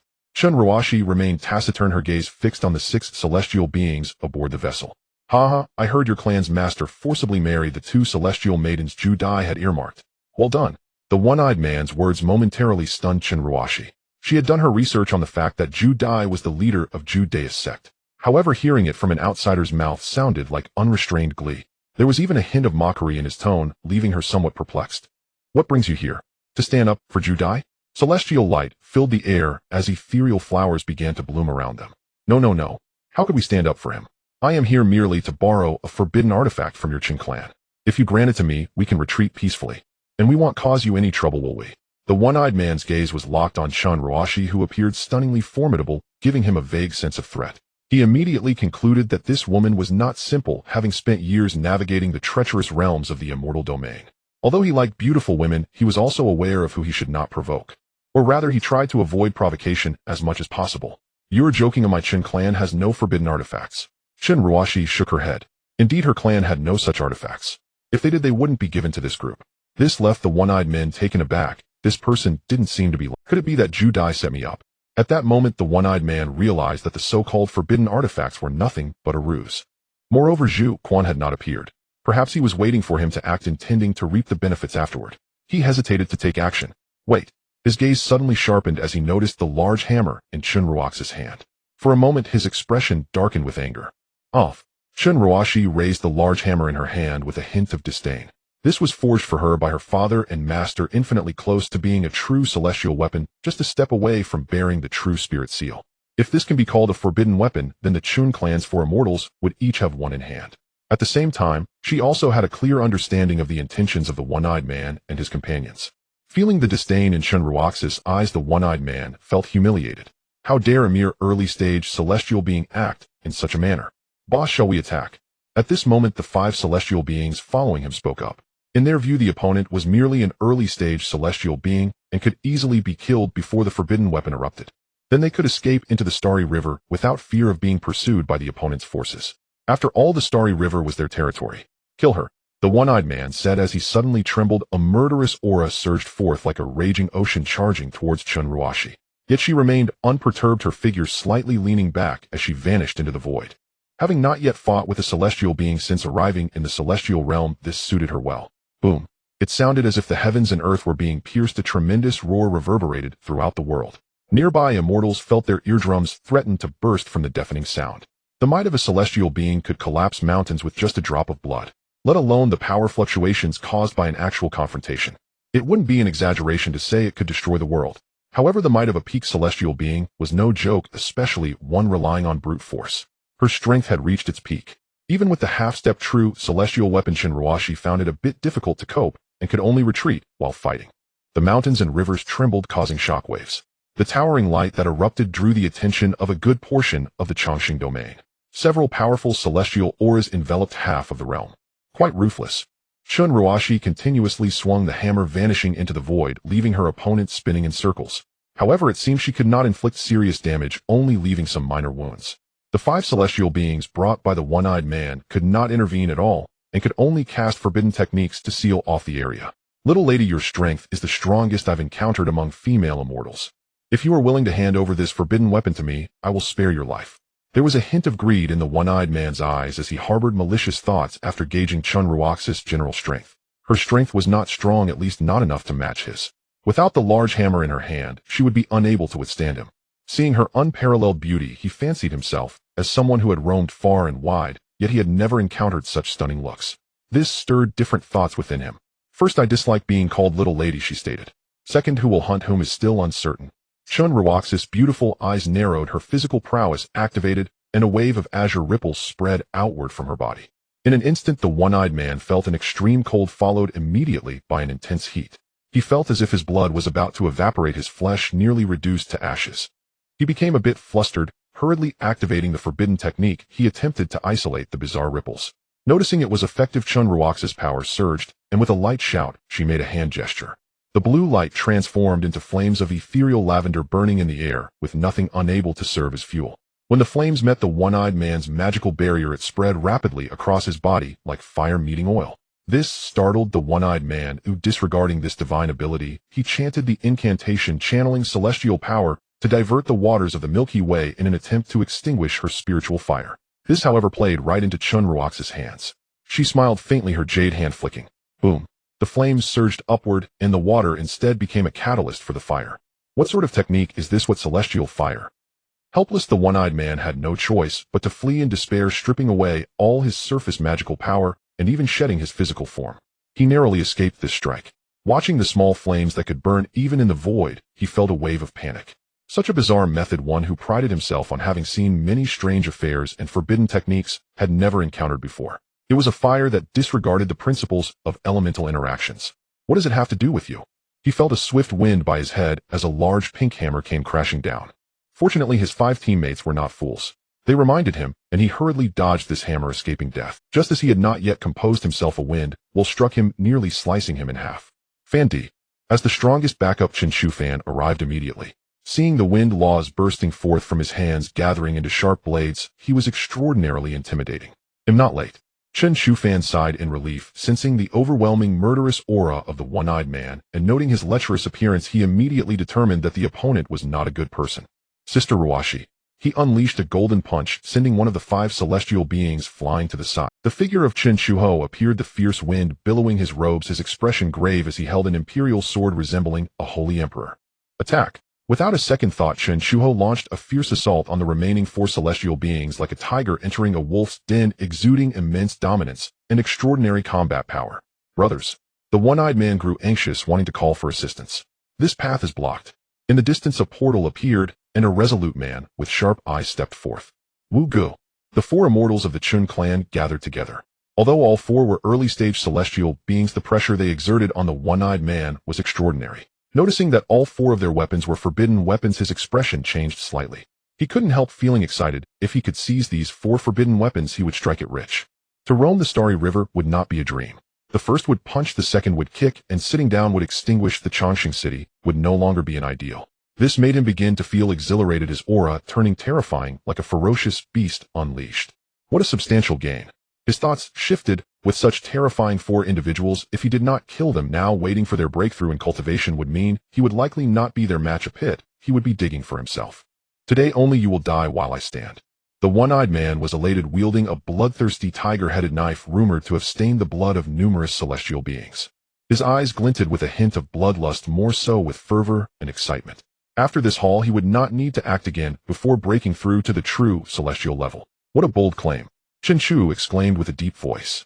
This was the peak of the celestial immortal. The sensation it gave him was entirely different from that of the later stages. This was a change in quality.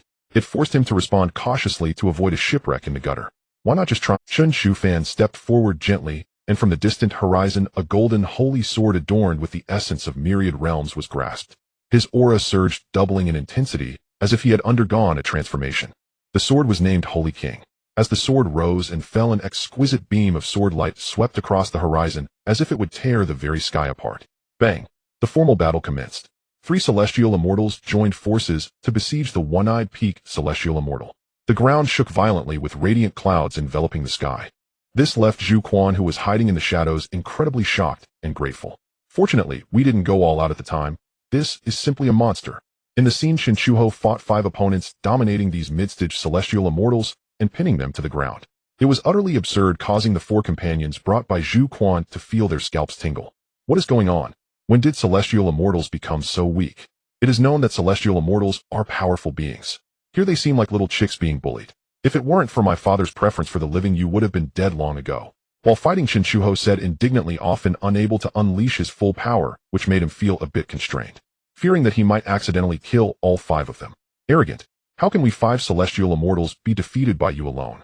Brothers formed the formation. Seeing that they could not withstand the assault, the 5 celestial immortals quickly resorted to their trump cards. They positioned themselves according to the 5 elements, pooling their strength together. In an instant, the leader's power surged while the defenses of the other 4 reached their peak. Our combined attack can withstand the peak celestial immortal. You are still too tender to challenge us alone. The leader of the celestial immortals was filled with pride. Their combined technique gave them the confidence to stand against the one-eyed figure who still dared not confront their leader openly. As the 5 of them attacked in succession, their strength soared, showing no less power than the one-eyed figure. This is the combined attack technique of the one-eyed subordinate. No wonder the boss doesn't dare to completely fall out with him. Zhu Quan was inwardly astonished. At the same time, he was grateful that he hadn't chosen to confront the one-eyed figure just yet, otherwise they would have truly faced mutual destruction. His decision to remain hidden was not wrong. This brought him a measure of comfort. He adjusted his position, slightly moving into semi-emptiness for better concealment. Here it's unlikely anyone will discover us. As long as one side suffers defeat, we will strike. Zhu Quan instructed the 4 behind him, his eyes sparkling with star-like glints. Hiding was a wise choice. Both sides were engaged in combat and paid no attention to him, the lurking yellow sparrow. Is that so? Then what if I join in? That would be fine. A warm male voice whispered in Zhu Quan's ear. He turned and was taken aback by the unfamiliar smiling face. He suddenly felt his scalp tingle. Who are you? His heart raced in terror at why someone would sneak up on him like that. Where were his subordinates? He was filled with 1,000 questions about this man who had appeared beside him without warning. If he made a move now, he would have already succumbed to the Great Way. You're not here for the Chen clan, are you? What don't you even Chen Feng retorted. Zhu Quan's scalp tingled and knew his heart racing in fear. It was terrifying. I mean, this is a misunderstanding. Do you believe me? He cowered, immediately conceding. He hadn't even sensed the presence of the man before him, and it seemed his subordinates had been dealt with. This filled him with even greater dread. The figure before him must be a terrifying old monster. After all, the 4 Chen clan cultivators nearby were merely at the early stages of celestial immortal. To be able to suppress the one-eyed group, their background must be substantial. At this moment, he began to feel regret. Why did he agree to the unmatched deal? Why did he wade into murky waters? However, the allure of the riches of the Chen clan made him covetous, and desire stirred within him. I believe you, why wouldn't I? Chen Feng smiled, coldly, quietly observing him. Seeing that he had a solid physique and had reached the peak of celestial immortal, he was just slightly inferior to that one-eyed man in terms of background. What is your name? Chen Feng remained passive, simply watching him. Junior, my name is Zhu Quan. Pig Quan. What a nice name. Chen Feng was somewhat surprised, ultimately whatever you say goes. Zhu Quan's forehead was sweating, his hair standing on end. Chen Feng remained still, and he did not dare to move. This left him in a state of extreme panic. Are you interested in becoming my disciple? Chen Feng asked with a smile, ultimately deciding to take him under his wing, thereby opening up a new path. If the other party did not know what was good for them, he would follow the old ways. If they recognized the situation, it would be simple. Huh. Zhu Quan was a bit dazed. He could not comprehend what was happening. However, it seemed that he wouldn't have to die, which made him nod repeatedly. I am willing, I am willing. To become the disciple of a senior is a blessing for me. Faced with the invitation from a figure who seemed to be a true celestial expert, he would even be willing to become Chen Feng's son. Ha, good. Chen Feng laughed heartily, feeling pleased that this kid was somewhat perceptive. Come. Chen Feng reached out and placed his hand on him. This made Zhu Quan tense up, almost causing him to unleash his power and flee. Seeing that Chen Feng made no further moves or any attempt to harm him, he finally relaxed. Wait. He suddenly realized that when Chen Feng placed his hand on him, he sensed Chen Feng's cultivation. He was about to explode with rage. Suddenly, he felt a multitude of voices in his mind, followed by a wave. His consciousness gradually blurred, and at the last moment, he saw a beam of sacred light enter his mind, while a voice echoed in his ear, Child, the sea of suffering is endless. Turning back is the shore that is transcendence. Then his consciousness fell into a faint. Around him, 4 figures appeared with expressions of terror. Next, the strongest among the 4 was merely a mid-stage celestial immortal, easily subdued by Chen Feng and imprisoned within the realm of his palm. Then he began the process of enlightening the 5. This process was long and sacred, with radiant light shining upon Chen Feng like a true divine being. Meanwhile, on the one-eyed side, Chen Chua's totem erupted, unleashing an unmatched power. The divine bridge's overwhelming power pressed the one-eyed demon into relentless retreat. Meanwhile, Chen Chihao found himself locked in a stalemate. The combined technique of the 5 celestial immortals pinned him down with unyielding force. Yet their offensive techniques were lackluster, while their defense remained as impregnable as a tortoise shell. Even his desolate king's sword was nearly chipped from repeated strikes.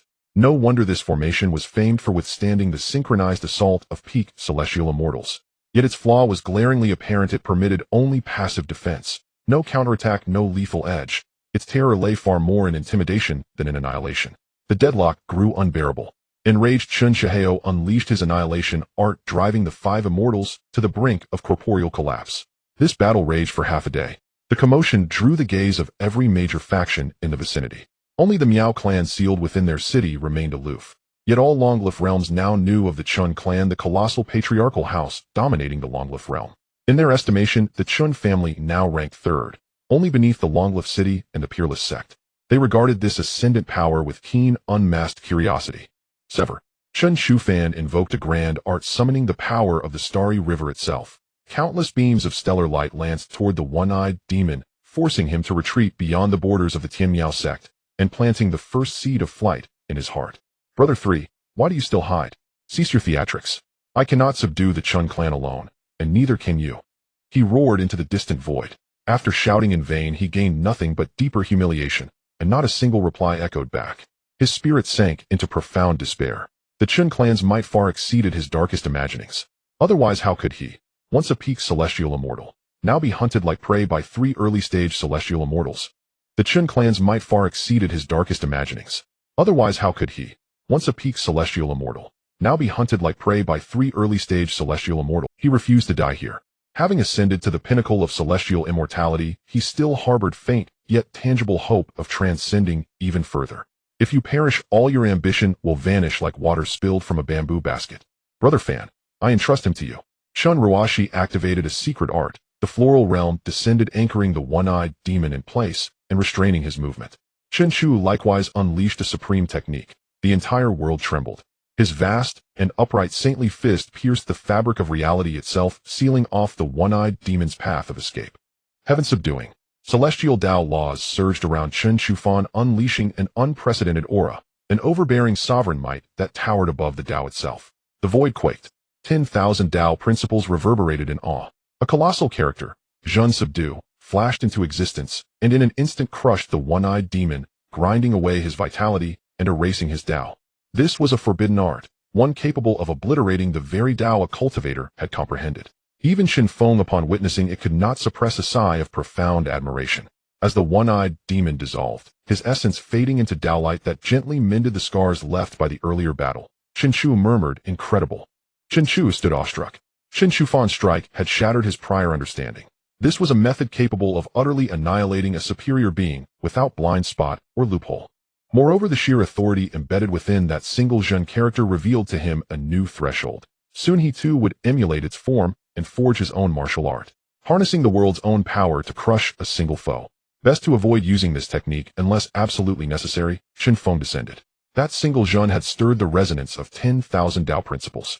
It meant that once perfected, this forbidden art would stand at the same tier as the Dao itself, and thus inevitably provoke jealousy and enmity. To wield it recklessly would invite grave peril. I fear nothing. Chen Shufan smiled confidently. This was but the tip of the iceberg. His full power remained unspent. Were he to unleash it entirely, even a true immortal would hear his vow.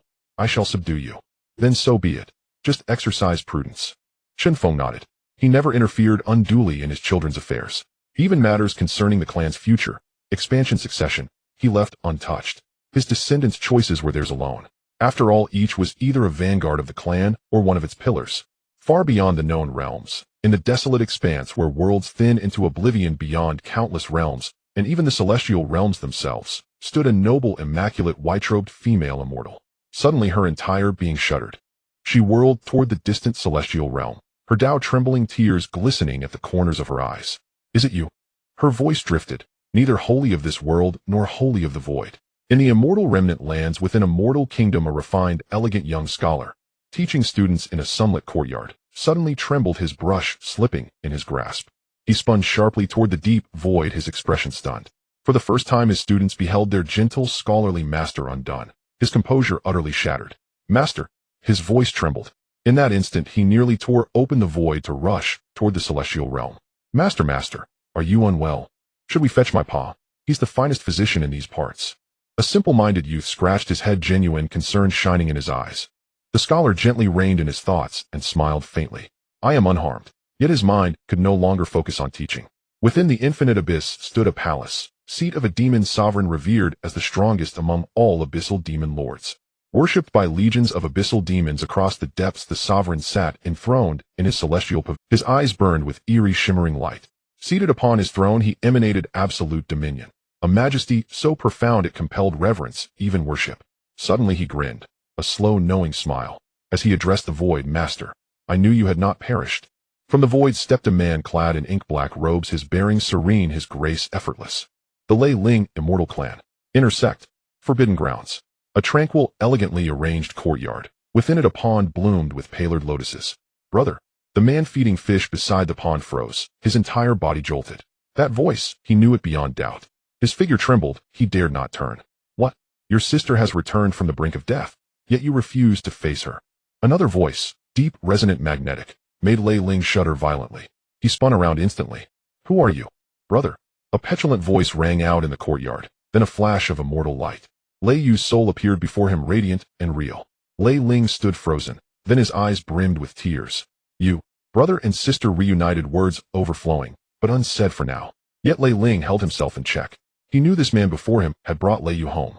Without him, reunion might have been impossible, perhaps forever severed by the veil between life and death. This was a debt beyond measure. Thank you, young friend, for bringing my sister back.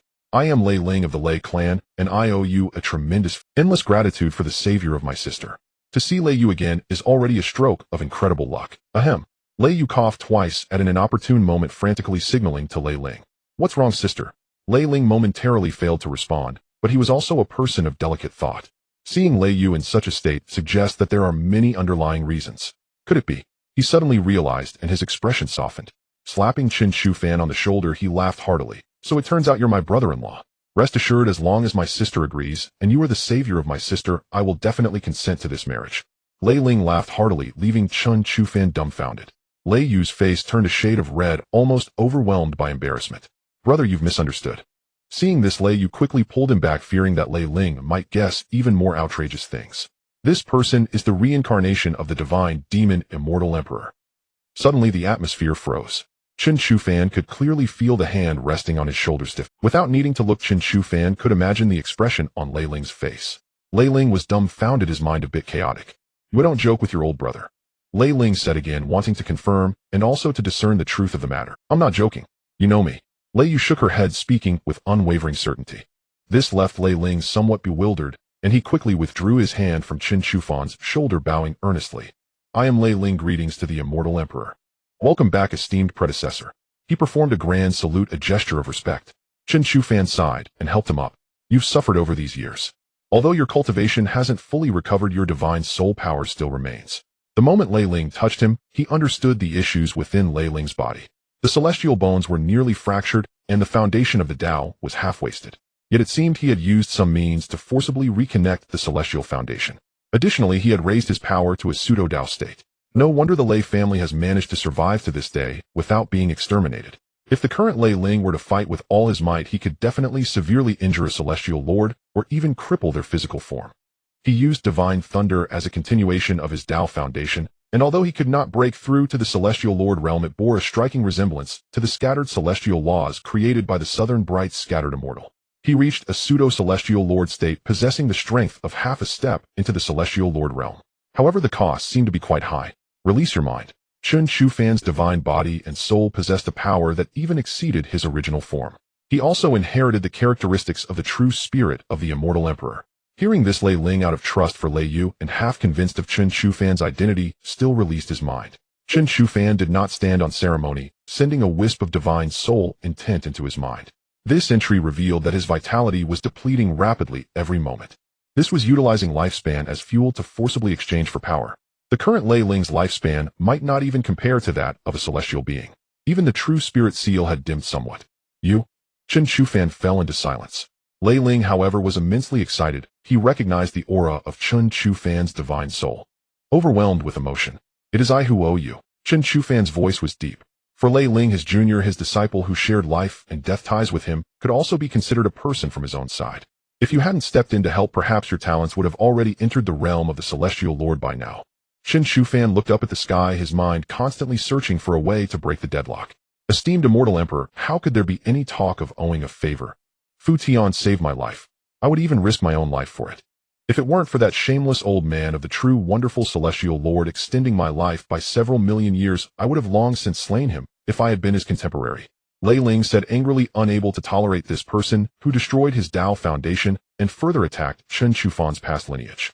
Chen Chufan chuckled softly, slightly closing his eyes. Are you feeling unfulfilled? Chen Chufan asked. Lei Ling remained silent for a moment before bursting into laughter. I do not hide it from the immortal emperor, I do.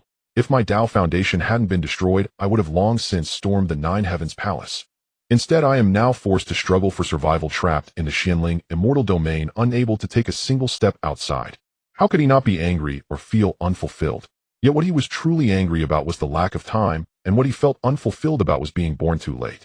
He regretted not being able to slay one or two celestial lords when the two celestial emperors and numerous celestial lords were attacking. Chen Chufan felt a twist in his heart, as so much had happened after his fall. Betrayal, the obliteration of his lineage, his entire faction was suppressed, some died, some fled, and others were imprisoned. I have a method that can restore your Tao foundation, but it is fraught with peril, and a moment's carelessness could lead to your death. Are you afraid? Chen Chufan met Lei Ling's gaze, his eyes ablaze. What is there to fear? Lei Ling stepped forward, laughing heartily, full of confidence. Good. Today I will teach you the method of annihilation, the Yin-Yang Tao, the method of creation. Chen Chufan waved his hand, transferring the three methods given to him by Chen Feng, along with their descriptions and annotations, all to Lei Ling. Lei Ling shook all over, and quickly sat cross-legged. As long as there is a day when the Tao foundation can be restored, what would be the danger of risking life and soul? Thank you. Lei Yu saw that Chen Chufan had finished transmitting, and her brother had sat down cross-legged to comprehend the Tao. She stepped forward and gave a serious bow to Chen Chufan. At the same time, she firmly etched this matter into her heart. Are you still being polite with me? Chen Chufan laughed, regarding his guest, the ageless female immortal. He already owed a debt to the Lei family. Otherwise, Lei Ling and Lei Yu would not have both encountered calamity. Lei Yu felt a complex mix of emotions, as she owed Chen Chufan far too much. First, it was the favor of saving her life, and then the favor of restoring Lei Ling's Tao foundation. The importance of the Tao foundation to her brother Lei Ling was self-evident. When the Tao foundation was destroyed, if it weren't for her not having grown up, he would have chosen to transcend long ago, unwilling to remain in this world. Now, with the method of restoration finally available, how could he not be pleased? And her Lei family would become the strongest supporter of Chen Chufan and the Chen clan. In the immortal domain, the winds of change were surging. In a remote corner, a small clan was rising. Within the territory of the Tian Miao sect, the one-eyed group was completely eradicated. This caused the leader of the unparalleled sect to tremble within, although there were no feelings of affection for his rebellious younger brother. Nevertheless, he had died due to his own schemes. Furthermore, the anticipated scenario of mutual destruction did not even occur. His unparalleled sect had become a stepping stone for the rise and fame of the Chen clan. This made him feel a loss of face. Many forces were already aware that the sisters, the leaders of Tian Miao sect whom he had been eyeing, had been taken away by the head of the Chen clan. His second-in-command, the second elder, had also been killed. He had lost face and was being trampled upon. He did not know how many people were watching his joke. He was indeed unparalleled. How could he endure this? Someone bold enough to flaunt their name so ostentatiously. Where's the third one? Oh, where has Zhu Quan gone? The face of the unparalleled leader turned ashen. This was a great blow to both his reputation and the reputation of the unparalleled sect. If this is not handled properly in the eyes of those observing monks and forces, his unparalleled sect would be seen as on the decline. How could he endure that the second elder was killed without retaliation? What should he do? To preserve his face, should he confront a family with 4 half-step true immortal weapons? Did he not see that the peak celestial being with one eye had thus met his end in the northwest? Preserving strength, hiding within the unparalleled sect, pretending not to see. Though his safety was guaranteed and his strength preserved, he could still maintain his second-place status. However, he had utterly lost face. He had lost his dignity. The face of the second largest force in the Chongqing domain, the unparalleled sect. He did not expect the Chen clan to be this powerful. Nor did he expect Zhu Quan to vanish, to fight, or to feign death. In a moment, he was caught in a dilemma. Had it been his former temper, he would have already. However, the fall of the one-eyed man rang alarm bells for him. If he were to be erased as well, wouldn't that be a good death? What do you think, fifths? Ji Xing'an. At this moment, all he wanted to say was, what do you think? Just grab a stool and watch. This matter had only 2 choices. To have face or not to have face. I will resolutely execute and obey your commands, master. He tossed the question back, choosing not to choose. This caused a hint of dissatisfaction on the face of the unparalleled leader, and he turned his gaze to the sixth. Sixth, tell us your opinion. The sixth was also a shrewd person and dared not answer this question. I believe we elders must firmly obey the arrangements of the master and follow the master's orders. Wherever you send us we will go. If you tell us to go east we absolutely won't go west. He stood up, imposing and serious with a stern expression. This made the unparalleled leader somewhat expectant of what differing viewpoints he might offer and what good solutions he might provide. Then the expression of the unparalleled leader froze. Secretly cursing his younger brothers had all learned to be bad. Not sincere at all. This left him somewhat flustered, constantly weighing the pros and cons in his mind. 17. Tell us your opinion. Ultimately, he decided that this highly likely scapegoat decision should not be made by the lofty leader. He focused his gaze on one of the instigators of this matter, Elder 17. Elder 17 was neither as quick-witted as the fifth or sixth, bearing the pressure and oppressive force of the unparalleled leader. Even if he did not want to make a decision, he had no choice. His cultivation level was there. Unlike the fifth and sixth, who were both at the late stage of celestial beings.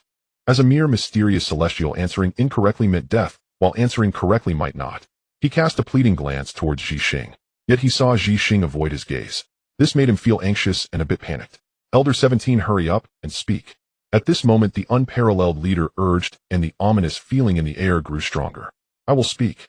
Finally he could not hold back. Since he might die, either way he might as well gamble one last time before dying. My suggestion is to fight. The reputation of our unparalleled sect is resounding, having been established for over 1,000 years, and even in other domains we have a formidable reputation. If we allow a small clan like the Chen clan to ruin the atmosphere, riding on our heads and defecating, then how can we maintain our face? What dignity would our master have left? How will the world see us? Let's settle old and new grievances together, let's destroy them, and seize all their forbidden artifacts. Finally the unparalleled leader was satisfied. Very good, let's do as Elder 17 suggests. The unparalleled leader smiled, for he still wanted to fight. After all, the foundational strength displayed by the Chen clan was still too weak. Although he had killed his second younger brother, this traitor, compared to his unparalleled sect, they were still lacking immense. It was better to stand tall and strike. It was all about taking a gamble. Listen to my orders. The entire sect prepare to depart. A grand procession was gathered and set off magnificently. The mighty army descended, and the imposing momentum of the celestial cultivators made the entire Chongqing domain feel anxious. The greatest bane of the Chongqing domain, the unparalleled sect, was marching to war. The target was the newly risen Chen clan. This was bound to be a fierce struggle, and the people from other forces could not wait for these two families to perish together, so that they could inherit these vast territories and resources. Without these two terrifying forces pressing down on them, it would be much easier. Thus countless cultivators rose and approached the boundary of the Chen clan, beginning to meditate and wait for the spectacle to unfold. The entire unparalleled sect was mobilized without any concealment. As they set off, they were already locked onto by Chen Feng. At the same time, the fused great divine being was released celestial, along with the 5 newly recruited disciples who had undergone transformation. They were Xian, Quan, Zhu, Eta 4, 5 great celestial beings. This was not a small foundation. Combined with his 2 wives, the entire Chen clan now boasted a total of 13 celestial combatants, not far off from the imposing unparalleled sect. Simultaneously, Chen Feng had set his sights on the unparalleled leader. Since he broke through to the mid-stage celestial, he had not encountered any opponents. The unparalleled leader, someone who had already touched the edge of true immortality, was undoubtedly a good test for him.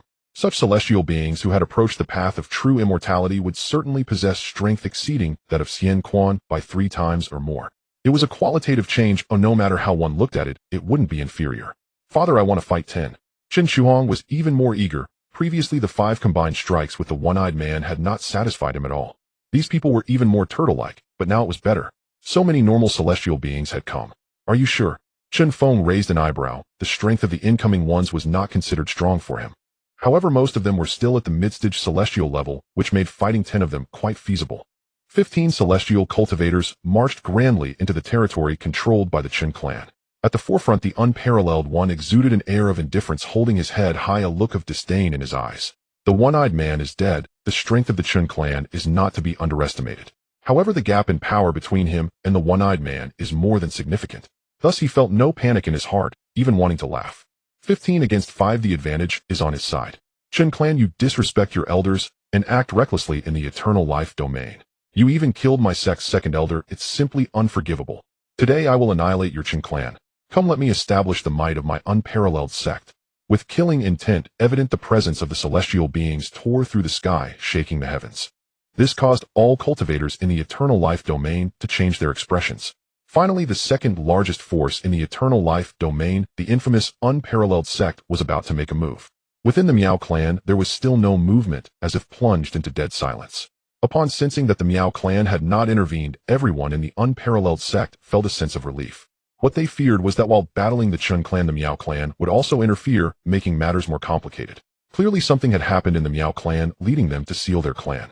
This emboldened the unparalleled sect as the pressure from the Miao clan was lifted, allowing him to act recklessly within the eternal life domain. I will fight 10.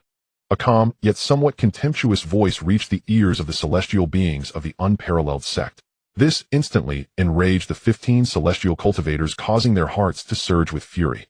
Who dares to be so arrogant, thinking little of my unparalleled sect? Holding a golden longsword, the imposing Chen Feng looked at them with indifferent eyes, as if the claim to fight 10 was not an empty boast. This put the group on high alert. Indeed, it is a half-step true celestial weapon. Oh, no wonder he is so bold. But I am not the one-eyed man. If you were at the peak of celestial cultivation, I would retreat without hesitation. You, a mere early celestial, dare to be so arrogant. Then I shall graciously accept your treasured sword. Upon seeing the sword in Chen Feng's hand, the greed within the unparalleled sect surged. If he could possess this sword, it would greatly enhance his combat power. At the same time, a hint of jealousy bubbled with, why should a mere early celestial wield such a precious treasure?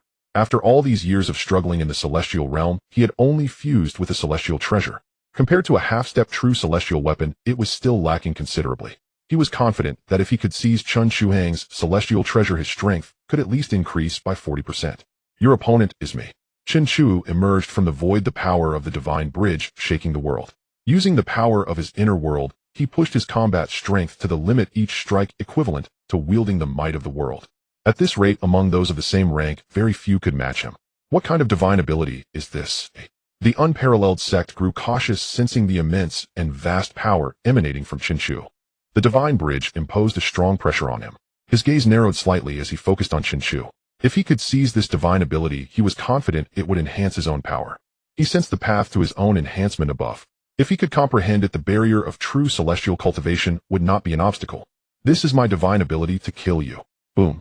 The blood energy surged like a massive wall, shocking his heart. A martial essence transformed into a mysterious tortoise, crashing down on him like a mountain.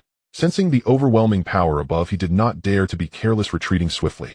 At the same time, he unleashed celestial techniques, attacking the ascending Chen Chu on the divine bridge, whose momentum continued to rise. Clang! The sound of the illusionary flower's sword resounded, pulling everyone into a painting. The sky here was filled with a rosy hue, exuding an alluring power in the unseen. It seemed as if a divine maiden was whispering, instantly drawing two elders at the early celestial stage into the illusion. The gates of death opened wide, with life and death hanging in the balance. Break! The unparalleled sect shouted, channeling his magic to strike the ground. Instantly, the scenes of the illusion shattered like fragments. Only the two elders who had been ensnared had deep blood holes in their foreheads, flowing with celestial blood, while their souls had vanished without a trace. In just a moment, two celestial beings fell. This strange occurrence made the heart of the unparalleled sect sink. A gust of wind whipped past his ears, and a golden dragon exhaled fierce flames, rushing towards him. The Emperor Qi of the eternal life from the celestial tree come forth. Instantly, the Bagua burst forth with green light, spinning rapidly. In a moment, the radiance, this made Zixing's heart race, filled with terror. Just as he intended to attack Chen Chuhong, a rhythm of celestial light and law manifested, transforming into a Bagua that enveloped him. The Emperor Qi of the eternal life from the celestial tree come forth. Instantly, the Bagua burst forth with green light, spinning rapidly. In a moment, the radiance reached a peak so dazzling that one couldn't even open their eyes. Zixing felt as if his entire body was bound, unable to move. The slightest disturbance would affect everything. If he were to forcibly break free, his celestial path would surely be invaded and suffer severe damage. He wanted to escape, but found himself unable to. All he could do was be horrified by this method. If it weren't for the lack of lethal intent, he would have already become a withered bone in the grave. Old 6. He shouted in this terrifyingly silent space, but received no response for a long time. Chen Chufan had moved. His target was the 5th and 6th elders, two powerful cultivators at the late celestial stage. After suppressing Zixing, the holy sword aimed at the 6th elder, who was secretly assisting the unparalleled sect in suppressing Chen Chu. Slash. This strike seemed to cleave the galaxy in two, sending chills down spines. In just a moment, the 6th elder sensed an overwhelming feeling of life and death swirling in his heart.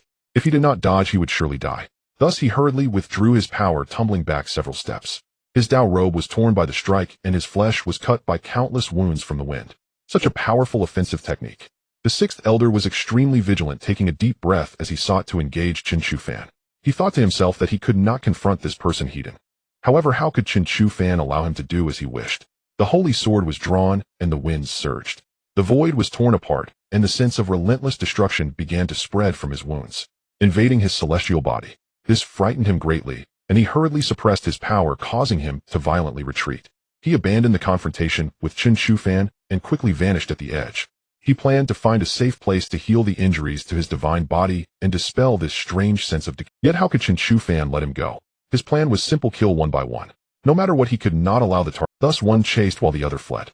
Chen Feng watched from the shadows, preventing any sudden interference. At the same time, he released 5 others to assist Chen in suppressing Jue Dai. The moment these 5 appeared, the combined power of 5 celestial immortals instantly subdued Jue Dai. The environment around Chen erupted as a holy fist struck out, shaking the void several times. Far away, the major factions were left speechless in shock. They originally thought that even if the Chen clan were strong, they were merely a few insignificant cats. How could they possibly contend with the Jue Dai sect? However, they never expected that 5 celestial immortals would enter the fray, dramatically changing the situation. Chen was even more ferocious, surrounding 7 opponents alone, the sword light of the great freedom sword technique tearing through the heavens. The 7 were left in despair, only able to flee in panic. This left the onlookers stunned, countless hearts filled with shock. Even those factions near the Chen clan were unsettled. Immediately, they declared their decision. They abandoned all land within a 300-mile radius of the Chen clan. This was not something small factions could handle. Even the Miao clan, in the minds of many, felt that after this battle they were no match for the perverse Chen clan. The early-stage celestial immortal suppressed 2 later-stage ones. One clan's early-stage celestial immortal overwhelming 7 opponents was indeed terrifying. Heavenly illusion. A delicate shout echoed, and within a 200-mile radius a wave of magical power suddenly washed over. Suddenly the surroundings sprouted one after another bizarre pink flowers. The fragrance they emitted was lost in confusion. One whiff left them feeling as if they were in a marvelous world. If one were to sink deeper, they would be obliterated in the void. Seeing an even more intense illusion than before, the celestial immortals were at a loss. Even Jue Dai was affected to some degree, his expression turning extremely ugly. "Do you have the guts to fight Farah?" Jue Dai roared. He never expected that the situation would evolve to this point. He was not the only one being pressured. All the brothers he brought along were being suppressed. 2 of them were even on the brink of perishing. This left him feeling flustered, realizing he had made a grave mistake by coming here. He immediately sought to escape. But how could Chen let him go? He was pinned down, his blood surging like a dragon, the terrifying power of his totem suppressing this realm. Moreover, his surging blood transformed into a towering city wall meant to trap Jue Dai. If he were to retreat, he would face Chen Ruox's illusionary array along with his blood wall. If he advanced, taking on 6 would leave him utterly exhausted. Each confrontation with Chen felt like crashing against a solid, unmoving mountain. This left him perplexed. At the same time, he understood that the person he was battling must have an unfathomable physical prowess. This made his expression darken as he pondered ways to break the deadlock. Yet finding a solution seemed exceeding. He had to be extremely cautious, facing the absolute suppression of the 9 heavens' holy fist while protecting his celestial body from being shattered. Slash. The great freedom sword technique unleashed. Chen stepped into the void, swiftly closing in. In the next moment, a massive head flew up, celestial blood splattering everywhere. Another celestial immortal fell. This caused panic among the other 5, with wolves in front and arrays behind. There was no chance to escape. "Where are you, Ji? The 6th brother, battered as if his body had been torn apart, yelled in fury while running. He sensed Ji aura was not far from him. Yet he saw no sign of him. Could it be that he had been sold out, and Ji was the mastermind behind it? Was he here to eliminate him? Thinking this, the 6th brother felt an even greater horror. If that were the case, everything here was a trap aimed at his Jue Dai sect. "Your Chen clan truly has some skills." His tone was somewhat sarcastic as he watched Chen Fan's expression change. Chen Fan sighed lightly, retrieving the Holy King's sword in front of the bewildered gaze of the 6th brother. Chen Fan now stood unarmed, casually pointing at him.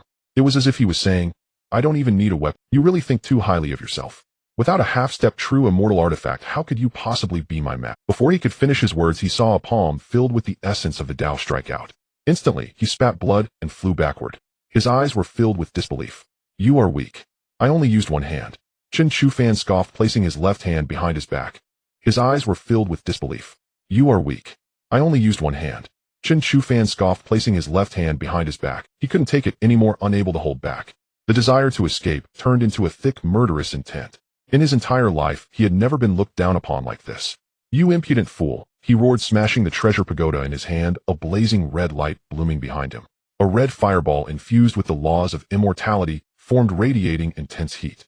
The temperature was enough to melt a celestial immortal. In that moment, the surrounding beings could not withstand it, instantly perishing, countless celestial herbs and flowers obliterated. Is that all? Chen Feng shook his head, not even raising an eyebrow. In the next moment, a water spirit beast materialized from the void. It dove into the crimson fireball, and in the next instant the entire space was enveloped in white mist. Then a surge of tumultuous waves followed. The water spirit beast transformed into a vast ocean that poured down, forcefully washing over the sixth brother. In an instant he found it unbearable. Through the mist, Chen Feng approached with one hand behind his back, the other palm shining with the essence of the Tao. It struck fear deep within him from the very core of his soul. Instinctively he wanted to dodge. Chen Feng's calm voice rang out. I only need one hand to sweep away everything. With a single palm strike, the heavens seemed to crack open. The pinnacle of celestial immortal might reached at that moment. A sound of Tao resonance echoed. Under this overwhelming palm, the sixth brother disintegrated into nothingness. Another celestial immortal of the Juedai sect fell. This sudden turn of events tightened Juedai's heart. In just a few moments, only he and 6 celestial immortals remained on his side. The favorable situation was instantly turned upside down. Moreover, he hardly noticed. During the time Chen Chu delayed him, the area was already drenched in Chen Chu's blood. His blood coalesced within the surrounding space, crystallizing into an unparalleled killing formation.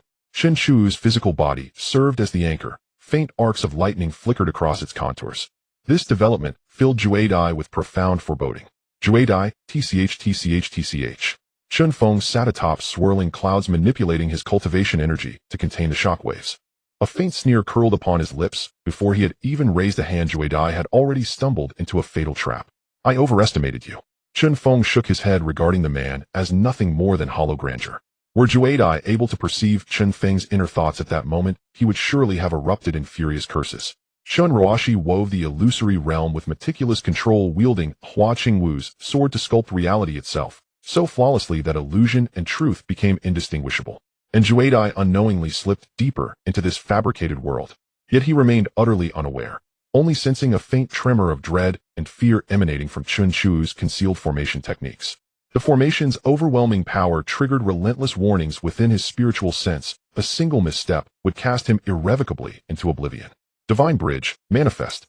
With a sudden surge of force, Chen Chu's outer robe exploded outward, revealing a tapestry of fierce multicolored totems across his torso. Behind him, the Divine Bridge, hovering between existence and void, materialized with thunderous finality. It descended like the weight of an entire cosmos, pressing down upon Juedai with suffocating urgency. Simultaneously, the prearranged killing formation began to vibrate, each droplet of blood transforming into a razor-sharp projectile. Drawing upon the essence of heaven and earth, these projectiles carried terrifying potency, dense, unrelenting, and converging upon Juedai. He could only erect defenses, yet each crimson arrow struck his barrier with crushing force, weighing upon him like mountains. His shield trembled on the verge of collapse, his cultivation energy drained at a terrifying pace.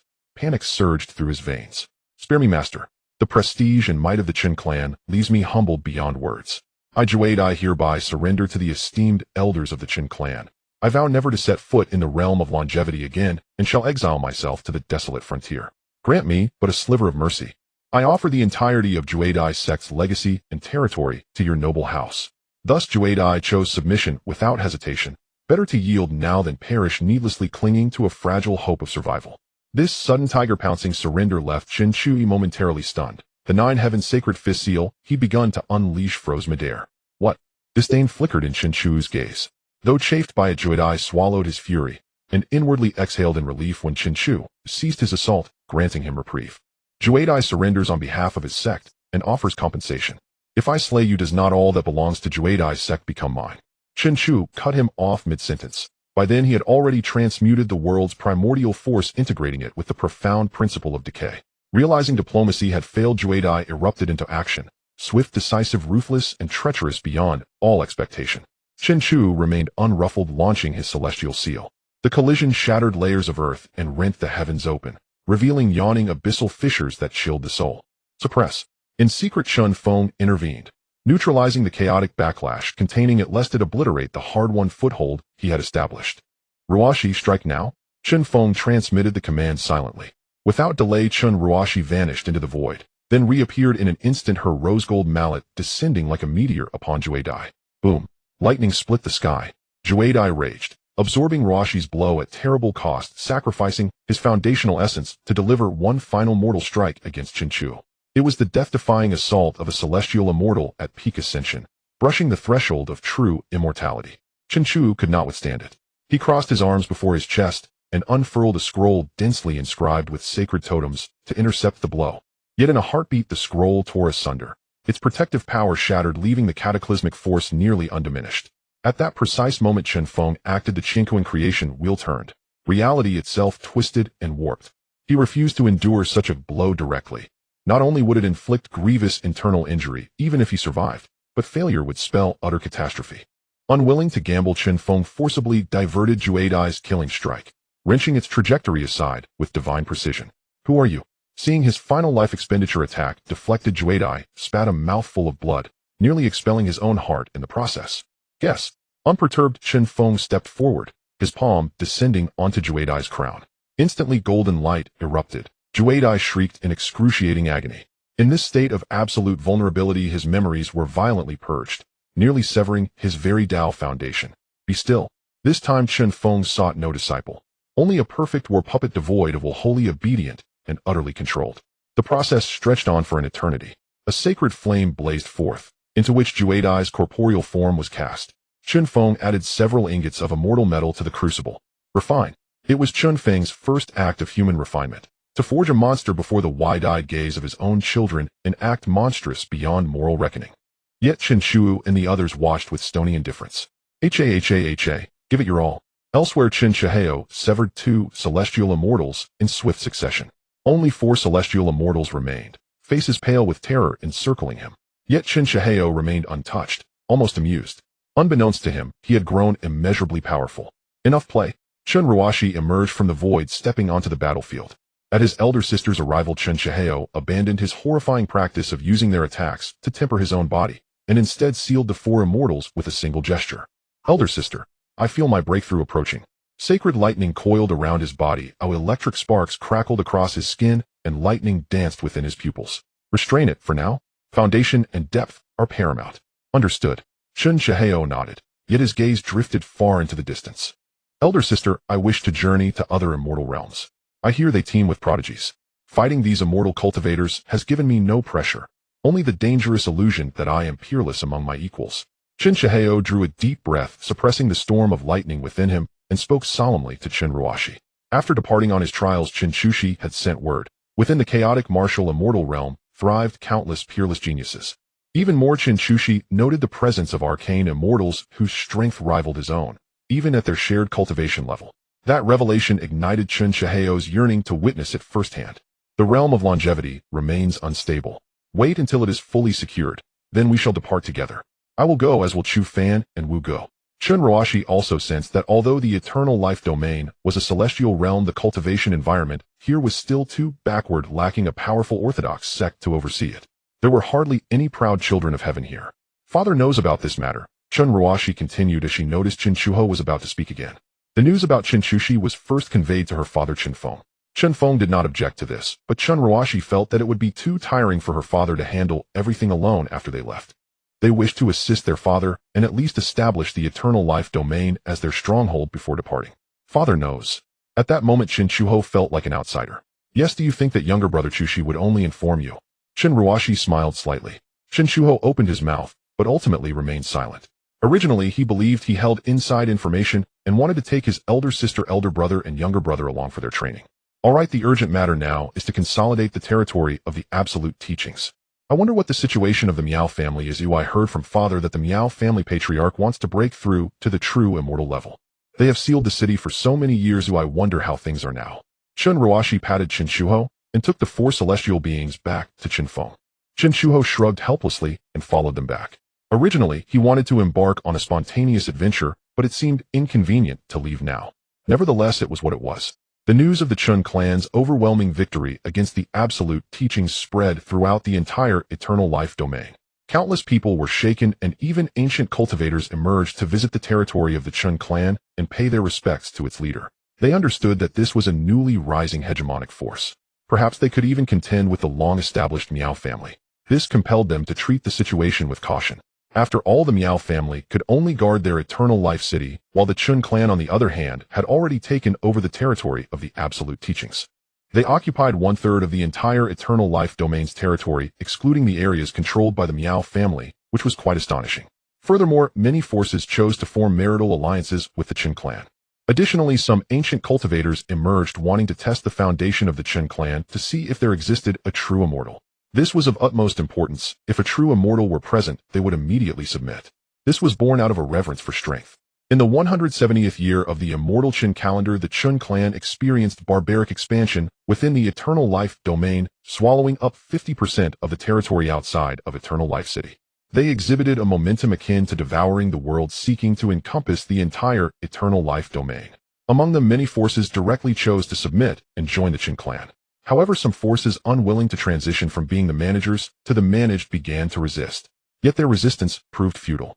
Without the emergence of a true immortal, the Chen clan was invincible. This was a shared understanding among all the forces and experts within the entire eternal life domain. Moreover, some forces began to contemplate awakening the Miao family. They hoped for a struggle between the two tigers, allowing them a glimmer of survival. However, the reality was disappointing. A true immortal had laid down formations within Eternal Life City. Not to mention, entering, even getting close, was problematic. The rise of the Chen clan prompted more clansmen from the immortal Chen continent to come to the celestial domain to thrive. The population surged, and even in some small corners of the celestial domain, the presence of the Chen clan's members could be seen. Has the Miao family still not made a move? The Chen clan's base had already moved from the Chen Feng Valley to the center of the eternal life domain. The four immortals of the Chen clan now had a comprehensive understanding of the Miao family. The prolonged silence of the Miao family caused Chen Feng to feel a hint of unease. Hua Qingwu had also entered the celestial domain, sticking by Chen Feng's side every day. This left the Xiao sisters with no opportunities to get close. Instead, they formed a united front with Xia Jiao and the other women. Chen Feng felt somewhat helpless about this matter. Originally, he wanted to have several more chubby children with similar cultivation levels. Yet he found that Hua Qingwu was inexplicably fixated on him. She even stated that her next child should wait for her. This made Chen Feng quite uncomfortable, and helplessly, he could only shift all his focus to development. Moreover, the Chen clan's business had already extended beyond the boundaries of the realm. Another 10 years passed. In the 180th year of the immortal Chen calendar, Chen Shuho and the other four immortals successively broke through to the mid-stage of the celestial immortal realm. Chun Xingxing and the others broke through to the Xian immortal level, and the power of the Chen clan advanced significantly. Half of the nobles within the clan had entered the path of immortality. At the same time, the little genius Chun Yexing had already approached the edge of becoming an immortal. With Chen Feng's tacit approval, he was studying the body of the 17th elder captured from the absolute teachings. Finally, Chen Feng could not hold back any longer. Qingwu, I entrust the clan's defense to you. I am going to Eternal Life City. After many years, Chen Feng wanted to explore Eternal Life City once more. Chen Feng was very concerned about the situation of the Miao family, as it related to whether his family could completely bring the Eternal Life domain under their control. The two no longer needed to say much. Hua Qingwu understood, her eyes filled with tenderness. Chen Feng felt a pang of discomfort upon seeing this. He could not touch her until she broke through to the true immortal level. With the celestial sword on his back, Chen Feng stepped into the void, heading towards the territory of Eternal Life City. Feigner, you and your brother Chuho guard well. If there is any movement in Eternal Life City, immediately activate the Great Formation. I will go in first to investigate and see what the Miao family is doing. Whether Miao Lin had broken through to the true immortal level was crucial for Chen Feng. If he had broken through, he would have appeared long ago, extending his influence across the entire Eternal Life domain. Yet he had been in seclusion for several decades, which was rather intriguing. Understood, father, be careful. Chen Shufan nodded. Over these years, he had also wanted to enter and check, but he had been stopped by Chen Feng. Today, with Chen Feng personally entering, it was indeed much safer than if he did it himself. Stepping forward, he activated the method of thought movement.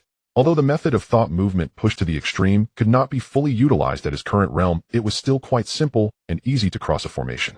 Crossing the formation set by the old true immortal of the Miao family, he entered Eternal Life City. In an instant, Chen Feng sensed that something was amiss. He landed in a desolate area. He felt that Eternal Life City was filled with a sense of death, completely devoid of the vitality he had experienced when he first arrived on this planet. Chen Feng frowned slightly, gazing at the great formation that enveloped the sky. Vaguely, the center of the Miao family was shrouded in a layer of gloom. Chen Feng restrained his aura, slipping into the void and cautiously moving forward. As he made his way to the Miao family's main city, the path was somewhat withered and dim. He didn't even see a single living creature. Seeing this, Chen Feng understood a great deal. The Miao family was in trouble, and it was no small matter. Chongqing City. Here the name Chongqing no longer holds true. It is suffocated by a heavy aura of death. The presence of malevolent spirits lingers chaotic and unsettling. Yet there are still quite a few living souls within the city. Moreover, Chen Feng encountered an old acquaintance, Miao Rui. However, he appeared considerably weakened. Furthermore, throughout the Miao family, there was not a single being below the immortal realm to be seen. What has happened here? Chen Feng approached once more only to feel the scarcity of vitality and the pervading deathly aura. Above, a grand formation was gathering something with beams of light being drawn upwards. Additionally, strands of light flowed deep into the Miao family's inner sanctum. With just this glance, Chen Feng had already decided that the reason for this was the formation. As for who had set up this formation, that was a matter worth pondering. Chen Feng observed Miao Rui, who was somewhat listless, sitting on the ground with sunken eye sockets. To be reduced to this state, even an alchemist like him, while the formation continuously absorbed his essence without resistance. Thus there was only one reason. This essence was needed by Miao Lin. He had encountered issues while attempting to break through to the true immortal realm. He could only resort to this self-destructive method to forcefully preserve his own life. With the thought, Chen Feng continued to draw closer. The deeper he ventured, the fewer people there were. Just as he was about to go further, and he suddenly heard a commotion not far away. A group of people was pressing a single individual deeper into the Miao family's domain. Among them, the individual being restrained was someone Chen Feng knew very well. Miao Ruchang, the first person he encountered upon arriving at Chongqing City. He saw him struggling, held down by 4 or 5 celestial beings, completely unable to move. Miao Wufun, let me go. He was crying out, panic evident on his face as he was pinned down by the 5 celestial beings. 3 of them Chen Feng recognized well. They were among the 5 alchemists of the Miao family. With a thought, Chen Feng followed the group from behind, cautiously employing methods to conceal himself. He also perpetually urged his spiritual sense forward to prevent any hidden threats nearby. Following the group inside, Chen Feng gleaned some answers. Miao Lin was indeed attempting to break through to the true immortal realm, but had gotten stuck at the final step. Because of the forced breakthrough, his comprehension of the Tao was insufficient, compounded by the decline of his vitality. He could only resort to restrictive methods, gathering the strength of the entire clan to aid him in breaking through to true immortal. Moreover, Chen Feng realized with malice that all the non-immortal members of the Miao family had been drained of their essence and died. Additionally, he caught wind of an even more crucial piece of information.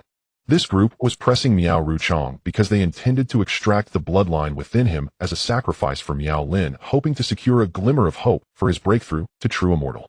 This was because Miao Ruchang held a critically important identity as a descendant of the old true immortal of the Miao family. He possessed a rich true immortal bloodline within him. In fact, many clan members with the old true immortal bloodline had all been sacrificed to increase the chances of breaking through to true immortal. Such actions were tantamount to a desperate gamble, disregarding all costs. And Miao Rui's condition was a result of having sacrificed his own essence to support Miao Lin's breakthrough. This was a last-ditch effort. If Miao Lin succeeded, it would bring joy to all. The Miao family would ascend to new heights with a true immortal overseeing the immortal domain, becoming a significant power, living up to the name of Chongqing. However, breaking through to true immortal was immensely challenging. Now they had resorted to such sinister methods. It was no wonder that the Miao family was currently devoid of vitality. All of this was deemed worthwhile for Miao Lin's breakthrough to true immortal. Chen Feng traversed countless restrictions, reaching the deepest part of the Miao family. Here he could already faintly sense an oppressive force. Miao Lin had taken half a step. In fact, he had even begun to condense the true spirit seal. Yet he was thus trapped, unable to ascend or descend. Should he fail, it would mean death and annihilation. How could the higher-ups of the Miao family allow him to die? Witnessing this scene, Chen Feng's doubts dissipated. One could not help but admire the Miao family's ruthlessness and decisiveness. No, let me go. Why must I be sacrificed? I don't want to die yet. I'm only 8,000 years old, still have a chance to touch the true immortal path. Miao Ruchang struggled there, but it was of no avail. The 5 immortals were completely indifferent, coldly dragging him into a blood-stained great cauldron. No, don't. You are betraying my ancestors, don't kill me. He continued to roar, his body shining with radiance, yet the cold chains binding him stifled his light. He felt utterly helpless, his thirst for life reaching its peak, the cold chains vibrating continuously. Miao Ruchang's magical power was on the verge of exploding, with blood seeping from his body as he struggled madly. Just as he was about to break free from the cold chains, a large hand suddenly struck his head. In an instant his strength dissipated, and he could no longer struggle. Seeing the icy expression on that person's face, he coldly said, "Be quiet. You can be sacrificed for the family head, contributing to the breakthrough to true immortal. The clan will remember you." As he spoke, he wielded a small knife stained with immortal blood, preparing to plunge it into Miao Ruchang's skull. Miao Ruchang, being a celestial being and possessing true immortal bloodline naturally, did not wish to die. He struggled frantically, while shouting, "Haven't you killed enough clan members? Under the immortal path, all immortals have been slaughtered by you. Even if Miao Lin breaks through to true immortal, what difference does it make? My Miao family is already as good as extinct." He roared, a stream of blood, tears flowing from his eyes, falling into the great cauldron, which instantly absorbed them, transforming into pure energy that surged towards the mist. The 5 immortals' eyes brightened at this sight, yet their expressions grew even colder and more savage. "What gall?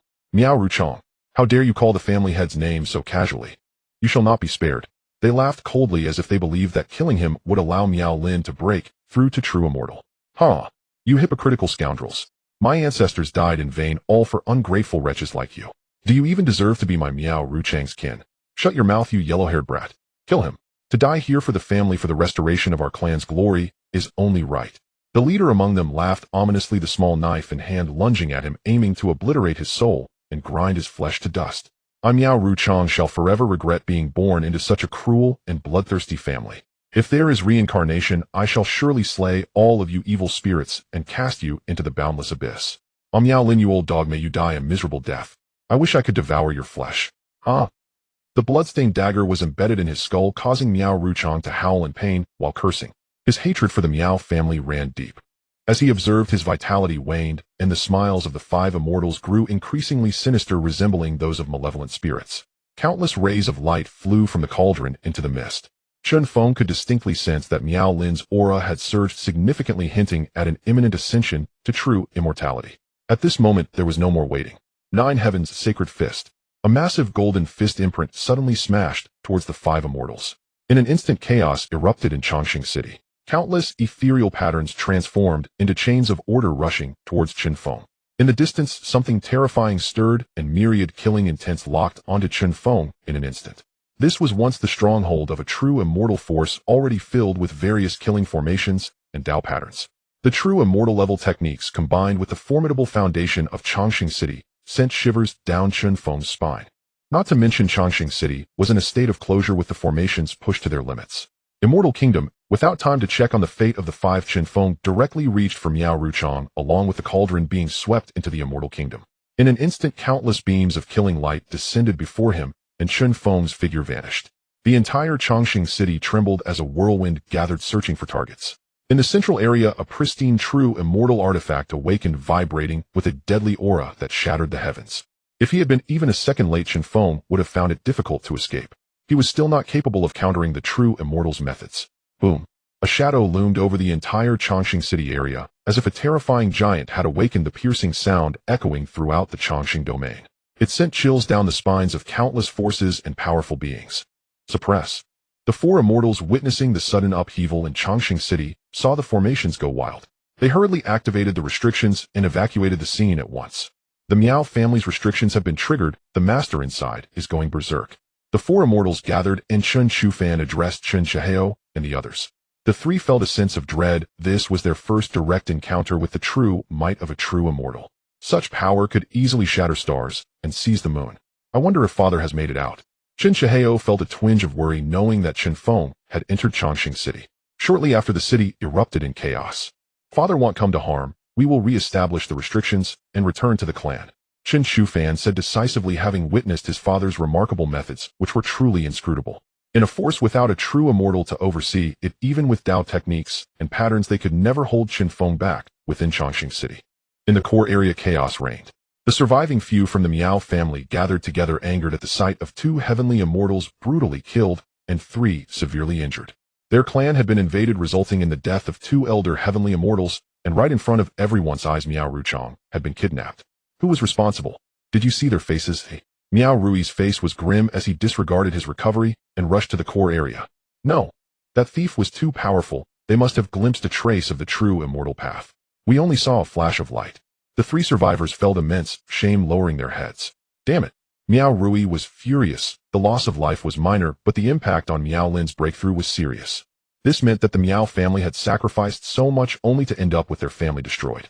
He could not accept it. What should we do? The divine cauldron and Miao Ruchang have been taken away.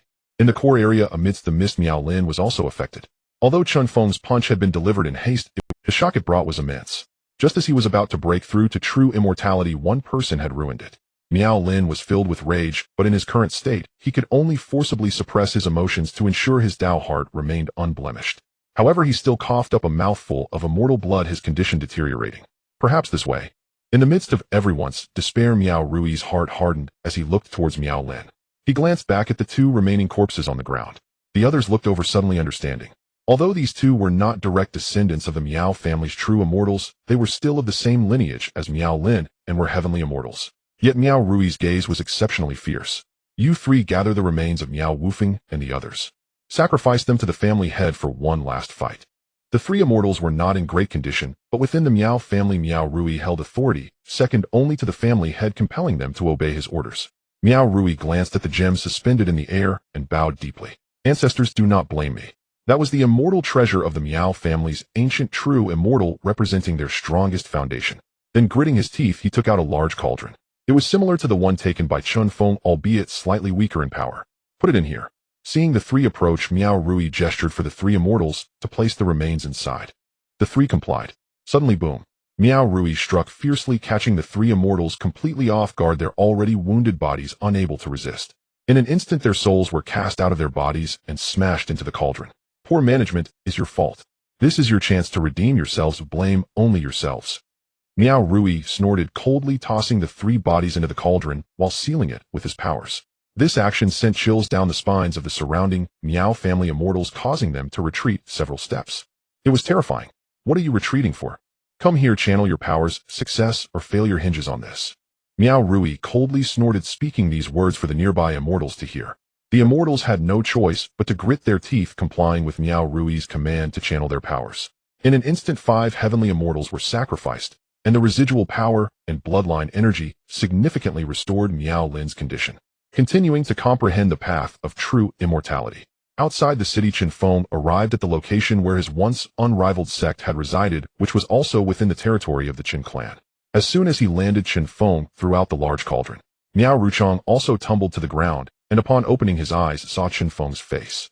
He opened his mouth, his expression incredibly complex. Thank you.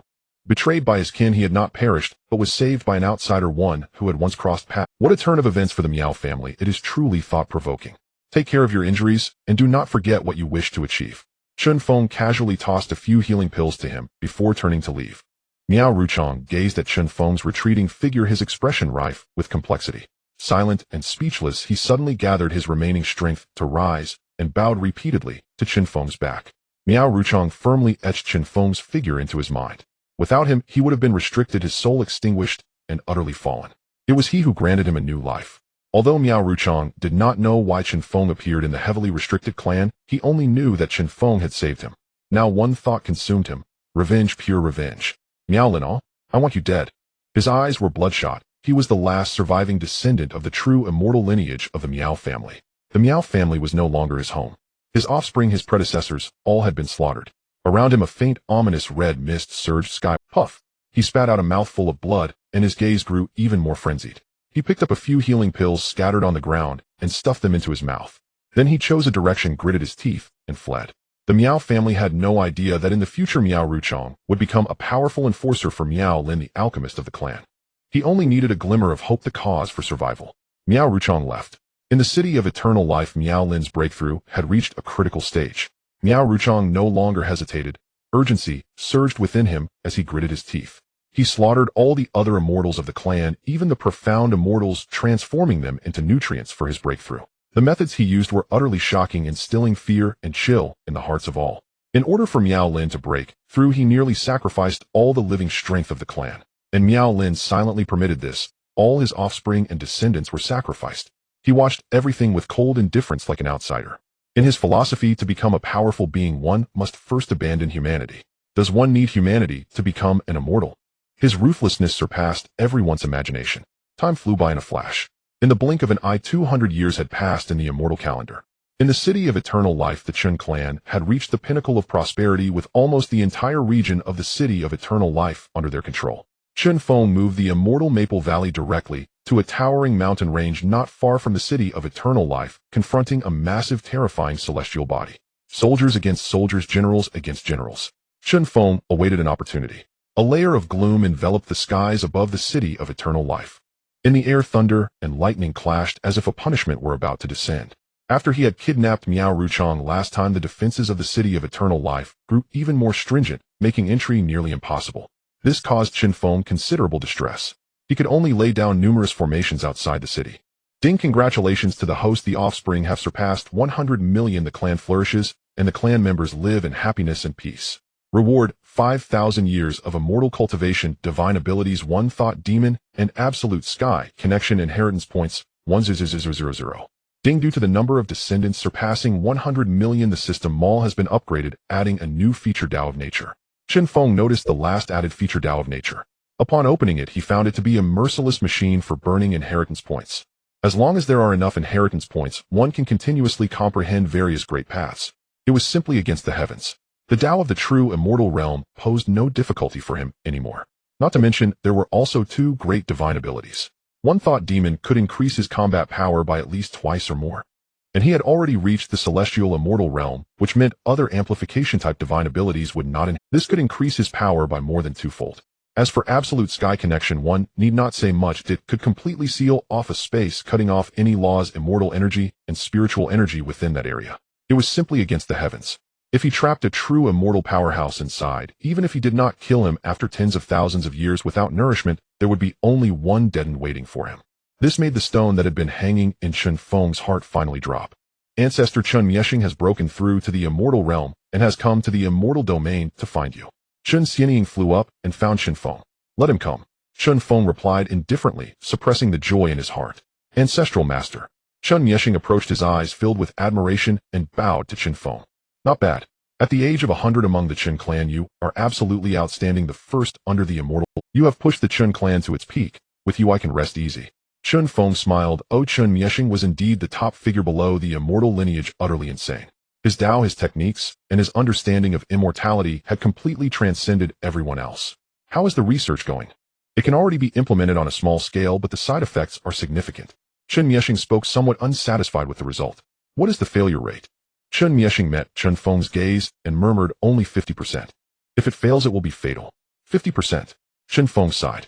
That's already quite good. This is merely your research outcome before breaking through to the immortal path, able to reverse engineer and integrate the immortal foundation into the bodies of cultivators.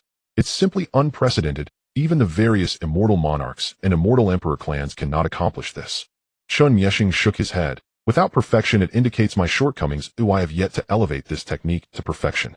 So, I would like to apply to the ancestral master. Chen Mieshing had not finished speaking, and Chen Feng already knew what he wanted to say, so he simply nodded in agreement. All right. I will find 100 people from celestial immortals to assist you. As for your desire to study the true spirit seal and the Tao of true immortals, it is still too early. You must at least have the cultivation of a celestial immortal. I understand, ancestral master. I will not be greedy and attempt to swallow an elephant. Chen Mieshing nodded earnestly. Chen Feng's support was absolute, allowing him to wholeheartedly engage in such rebellious matters without opposition or dissent. He aimed to apply all his research results into reality, paving the way for immortals in the Chen clan. He sought to provide a path for the clan's mortals, cultivators who had lost hope in the immortal path. Go ahead. Do not forget your original heart, and do not let your last shred of humanity be erased, otherwise it will not be perfect. Chen Feng spoke. A hint of surprise flashed in Chen Mieshing's eyes as he solemnly nodded and bowed before leaving. After Chen Mieshing departed, Chen Feng summoned the great Ming god. He ordered the beings he had imprisoned on the path to immortality to be taken away. What awaited them was the contribution to the development of the immortal path. In the eternal life domain for 81 consecutive days, thunder roared incessantly. In the sky, auspicious signs faintly appeared, with numerous paths resonating, causing the eternal life domain to tremble and bestow blessings upon the world. At the same time, Eternal Life City also experienced a tremor, nearly shattering the entire Eternal Life star. A radiant aurora burst forth from the domain's foundation, shooting straight into the heavens, shrouding the entire direction of Eternal Life City in a haze. The phenomenon of the Eternal Life domain even alarmed the neighboring domains and the nearby stars. 81 days have passed. Does my father intend to directly break into the true immortal realm? Chen Shufan's face was filled with shock, as Chen Feng's decisions were always beyond his expectations. Breaking into the true immortal realm from the mid-stage celestial immortal, comprehending the great Tao to condense the true spirit seal, and entrusting the true spirit seal within his own great Tao to achieve eternity. No matter when or in what era, this is an astonishing matter. Even when he himself transitioned from celestial immortal to true immortal, it was only after becoming invincible among peers and pushing his cultivation to the pinnacle achieving perfection that he sought to break into the true immortal realm. However, his father directly omitted this step. This caused a tumultuous clash within his understanding. If successful, this outcome would overturn the entire immortal domain, subverting all talents and the established paths of the sages. In the flower realm, Hua Qingwu gazed affectionately at her lover Yinzhou with an expression of anticipation. Finally, she awaited this day. Chen Feng was about to break through to the true immortal realm. She also did not plan to wait any longer. Cautiously, she walked to the front of the ice coffin and lay inside. Hua, if you are here, please respond to me. She waited for a long time, feeling somewhat disappointed. I am you are not me. Go, sister. At that moment, a faint Dao sound echoed in her ears from the direction of the void. Suddenly, her expression brightened. The weight in her heart lifted. Hua Qingwu ceased waiting and descended to the center of the flower realm, connecting with her own great Dao.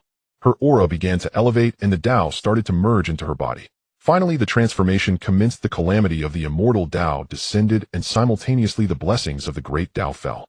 In the year 201 of the immortal era, this was a year worth commemorating. Chen Feng took a half-step onto the true immortal path. His magical power, yet incomplete, but his true spirit seal, was perfected and trusted to the great Dao, immortal and indestructible, with boundless vitality. That will suffice. Chen Feng felt a tinge of regret. The foundation brought by 5,000 years of immortal cultivation ultimately fell short. He could only forsake the completion of his magical power, ensuring the most vital true spirit seal was fully refined, while his physical body also transformed into reality. In the years to come, he would only need to accumulate magical power, and once it was complete, the true immortal realm would naturally follow. This state could already be considered as a true immortal. His magical power contained the essence of immortality, incredibly powerful. Even a perfected true immortal might not be Chen Feng's opponent.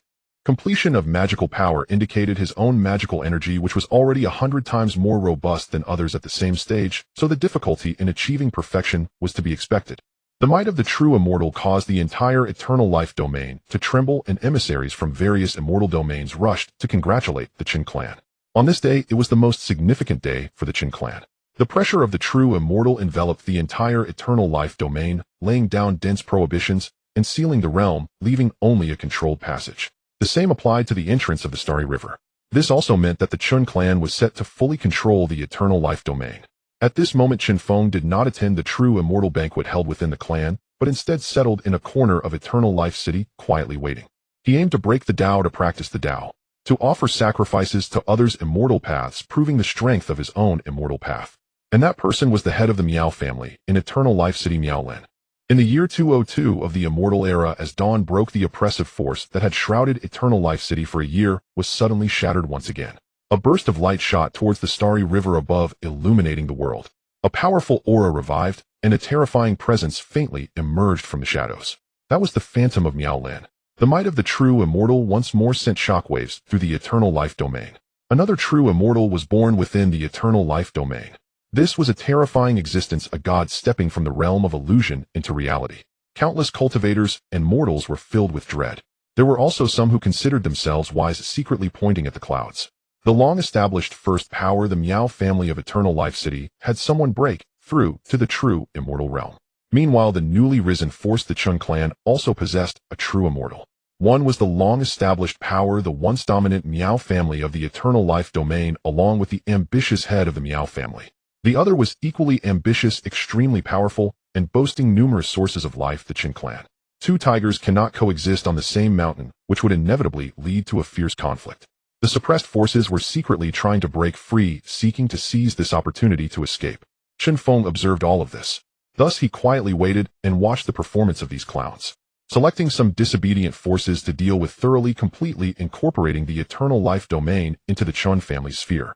Meanwhile, within Eternal Life City, a startling sound erupted.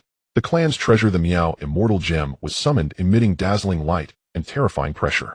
After regaining the power of the true immortal for the sacrifice, the Miao Immortal Gem completely revived, intertwining lights spread out, transforming into a blood arrow that shot towards the prohibitions blocking the sky above the Eternal Life domain. Miao Lin was a decisive person. Seeing his family's former territory being picked clean by others, he thought not of revenge, but of relocating, seeking a place to survive, and then plotting against the Eternal Life domain. After all, in a situation of uncertainty, making a rash move could lead to the complete annihilation of the Miao family. He did not dare to gamble, so he chose to leave. This made Chen Feng regard him with a higher opinion. Originally, he thought Miao Lin would become arrogant after breaking through to the true immortal realm and seek him out for a confrontation. At the same time, Chen Feng learned of the forces that were secretly in contact with the Miao family. Shufan, you can take action now. Capture them all in one net. From today onward, the eternal life domain will be unified. Chen Feng's voice echoed in Chen Shufan's ears. In an instant, countless beams of immortal light shot up to the heavens from the defense of the Chen clan, rapidly flying to various locations. On the other side, Miao Lin urged Eternal Life City forward, leading the Miao Immortal Gem to assault the prohibitions set up by Chen Feng. Head of the Miao family, my old friend. It has been a long time. What brings you here in such a hurry? A figure materialized within the prohibitions, blocking the front of Eternal Life City, smiling at him. Who are you? Chen Feng. Miao Lin was momentarily stunned, then his brows furrowed as he felt a sense of great dread.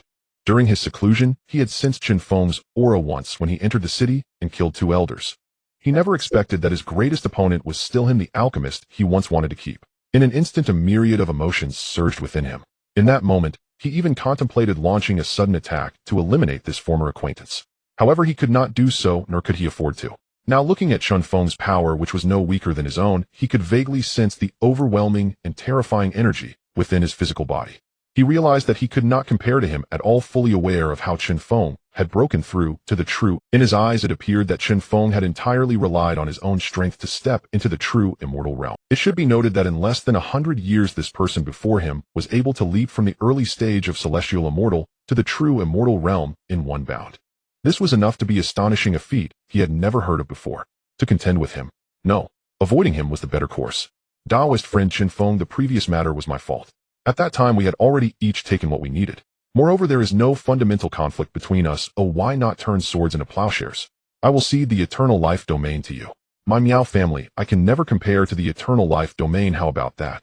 Miao Lin's gaze remained fixed on Chen Feng, not daring to let down his guard for a moment. This overwhelming pressure made the immortal Dao he comprehended tremble.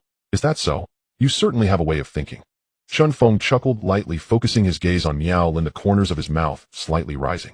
Do you think I can freely enter and exit your eternal life city, yet wait for you to break through? Miao Lin's expression darkened, his heart filled with some panic. However, this did not mean he would yield. Taking a deep breath, Miao Lin made a grand gesture. How about I leave eternal life city to you?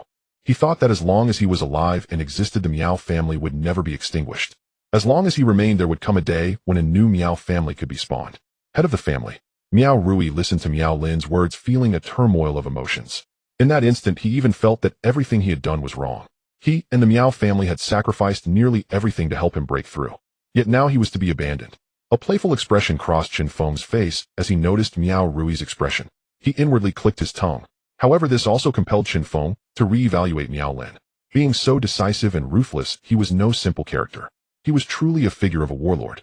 If he were to let him go, it could invite disaster. Moreover, behind the Miao family loomed the shadow of an immortal lord's machinations.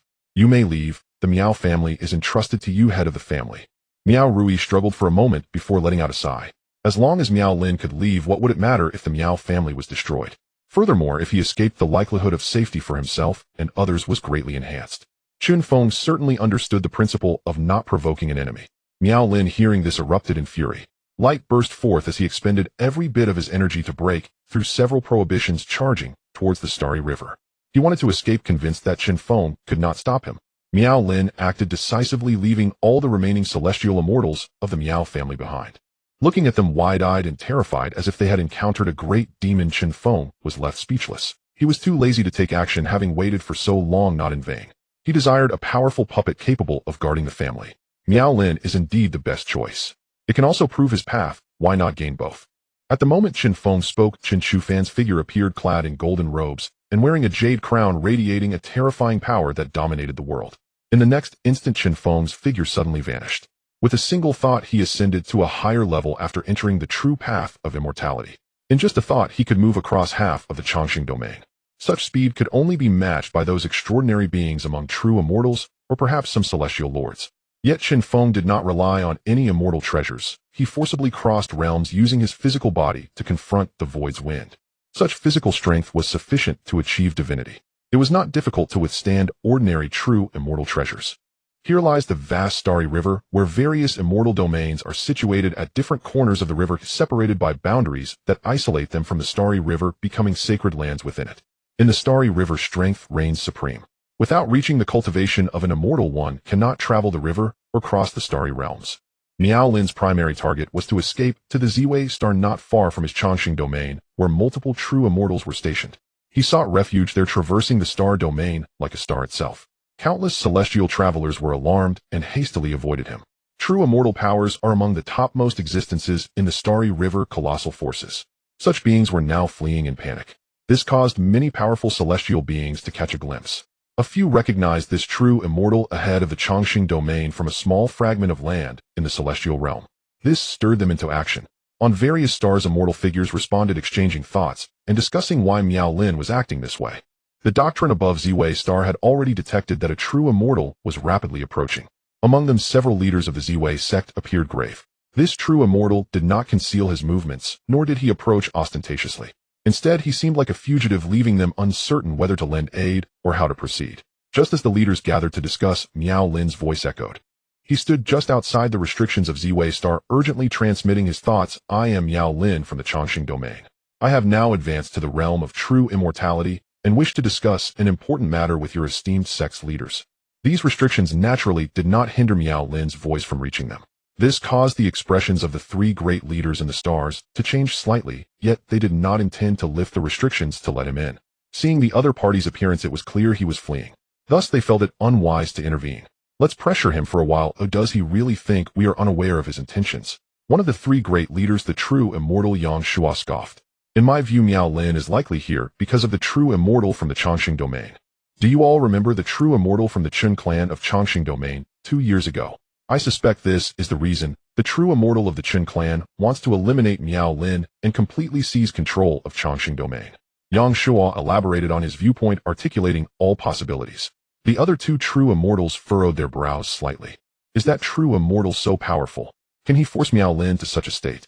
I for one find that hard to believe, said an old Taoist in a green robe, his eyes displaying skepticism.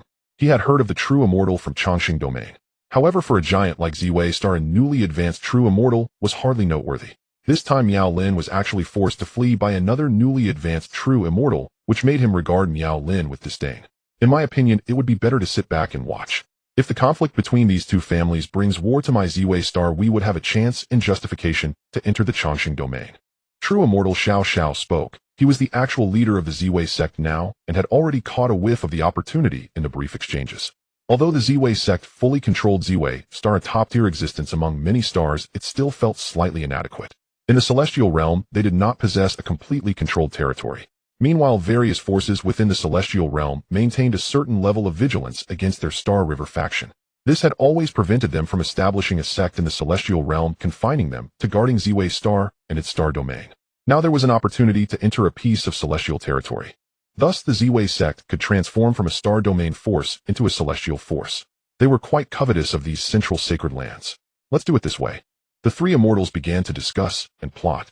Just right, the opportunity had come knocking. True immortal Xiao Xiao transmitted a message, his voice reaching Miao Lin's ears. Miao Lin, my friend, why have you come this time?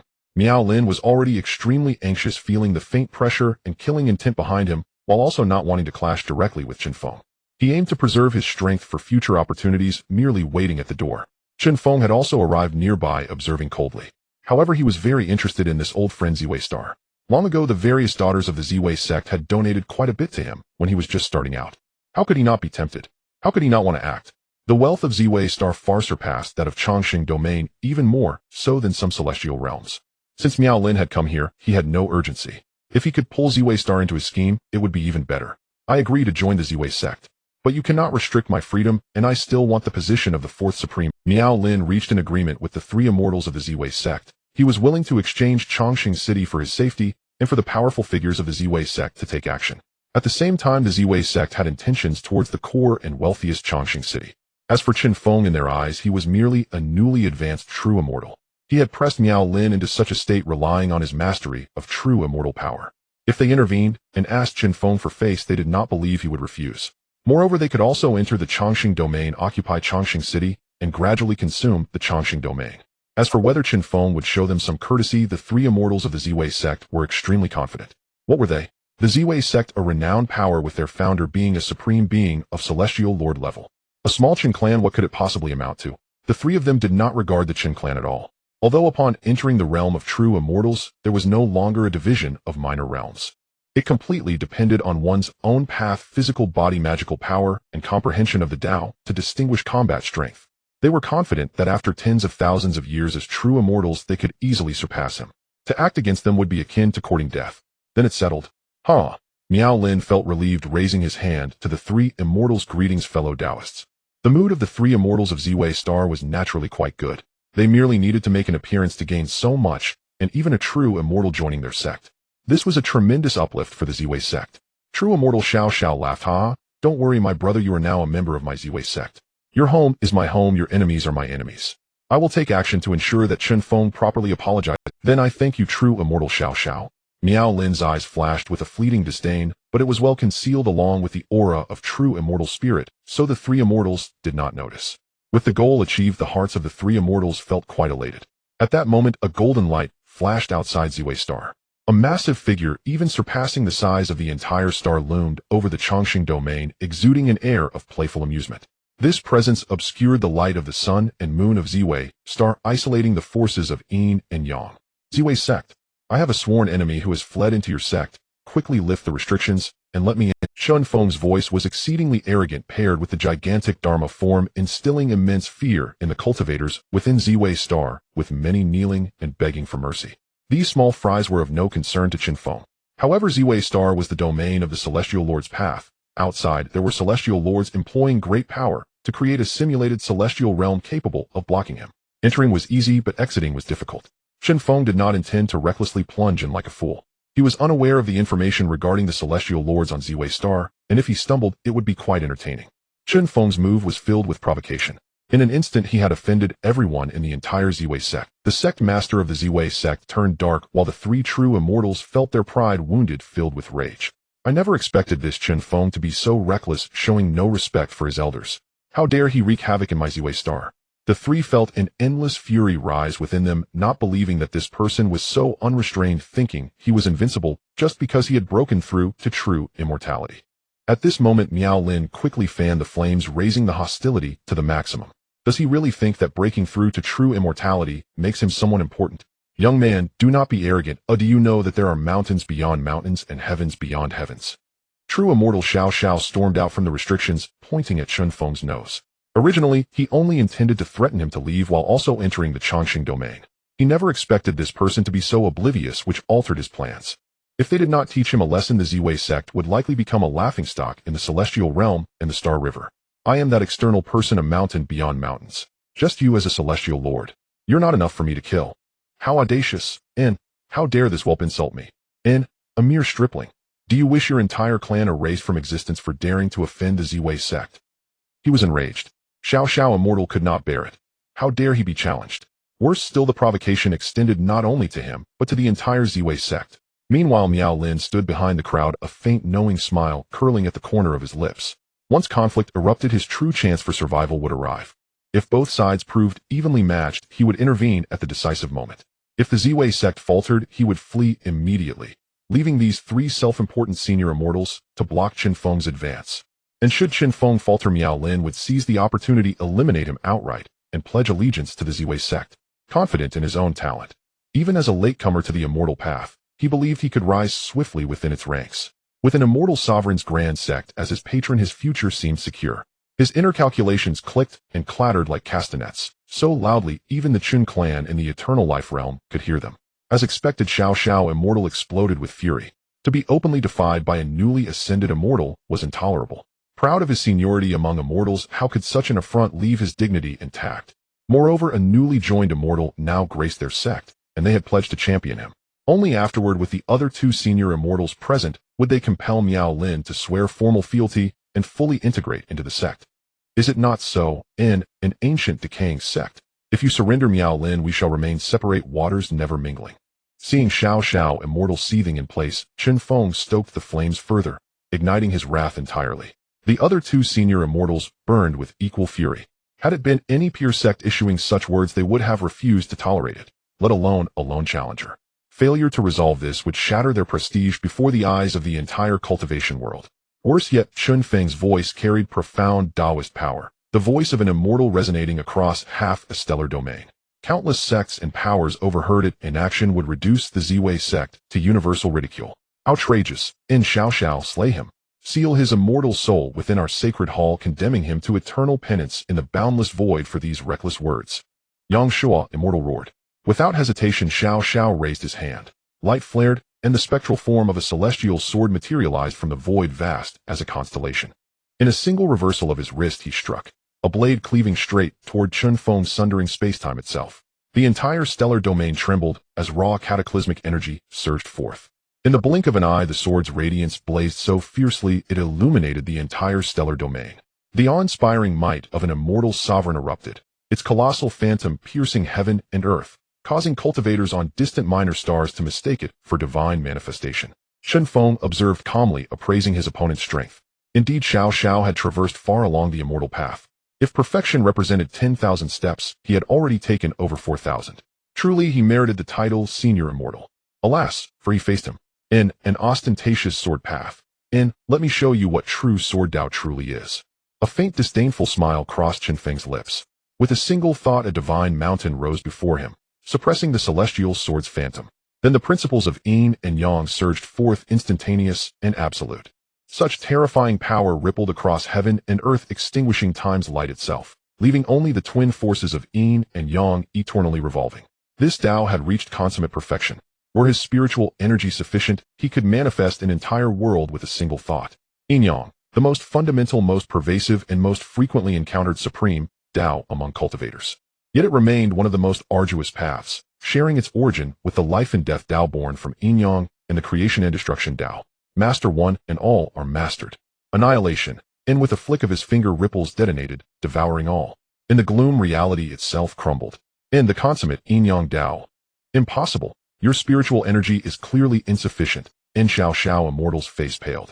He conjured a colossal hand of spiritual energy, lunging toward Chen Feng's annihilation Tao.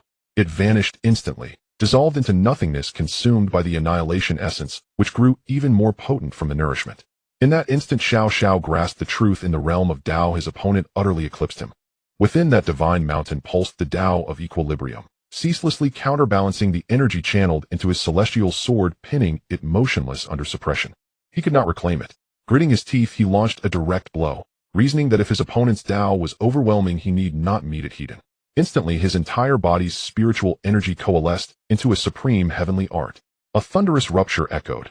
Crimson light surged like the Milky Way, crashing toward Chen Feng, seeking to obliterate him utterly.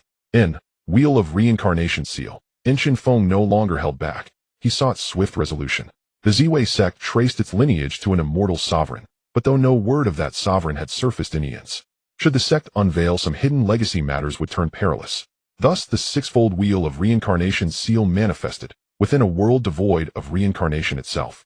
In that instant the Tao resonated profoundly. A torrent of energy was devoured whole, transformed, absorbed, and channeled into the six realms. Xiao's expression twisted in alarm. This sudden development sent Yang Shua and the azure-robed immortal reeling. Within the seal they sensed an incomprehensible, irresistible force, an energy and law beyond their capacity to resist. A Tao both of the world and beyond it. A surging current they could neither halt nor withstand. I'll handle this, Yang Shua intervened, summoning solar essence fire that bloomed into a lotus in the void, detonating with blinding brilliance. Half the stellar domain lit up.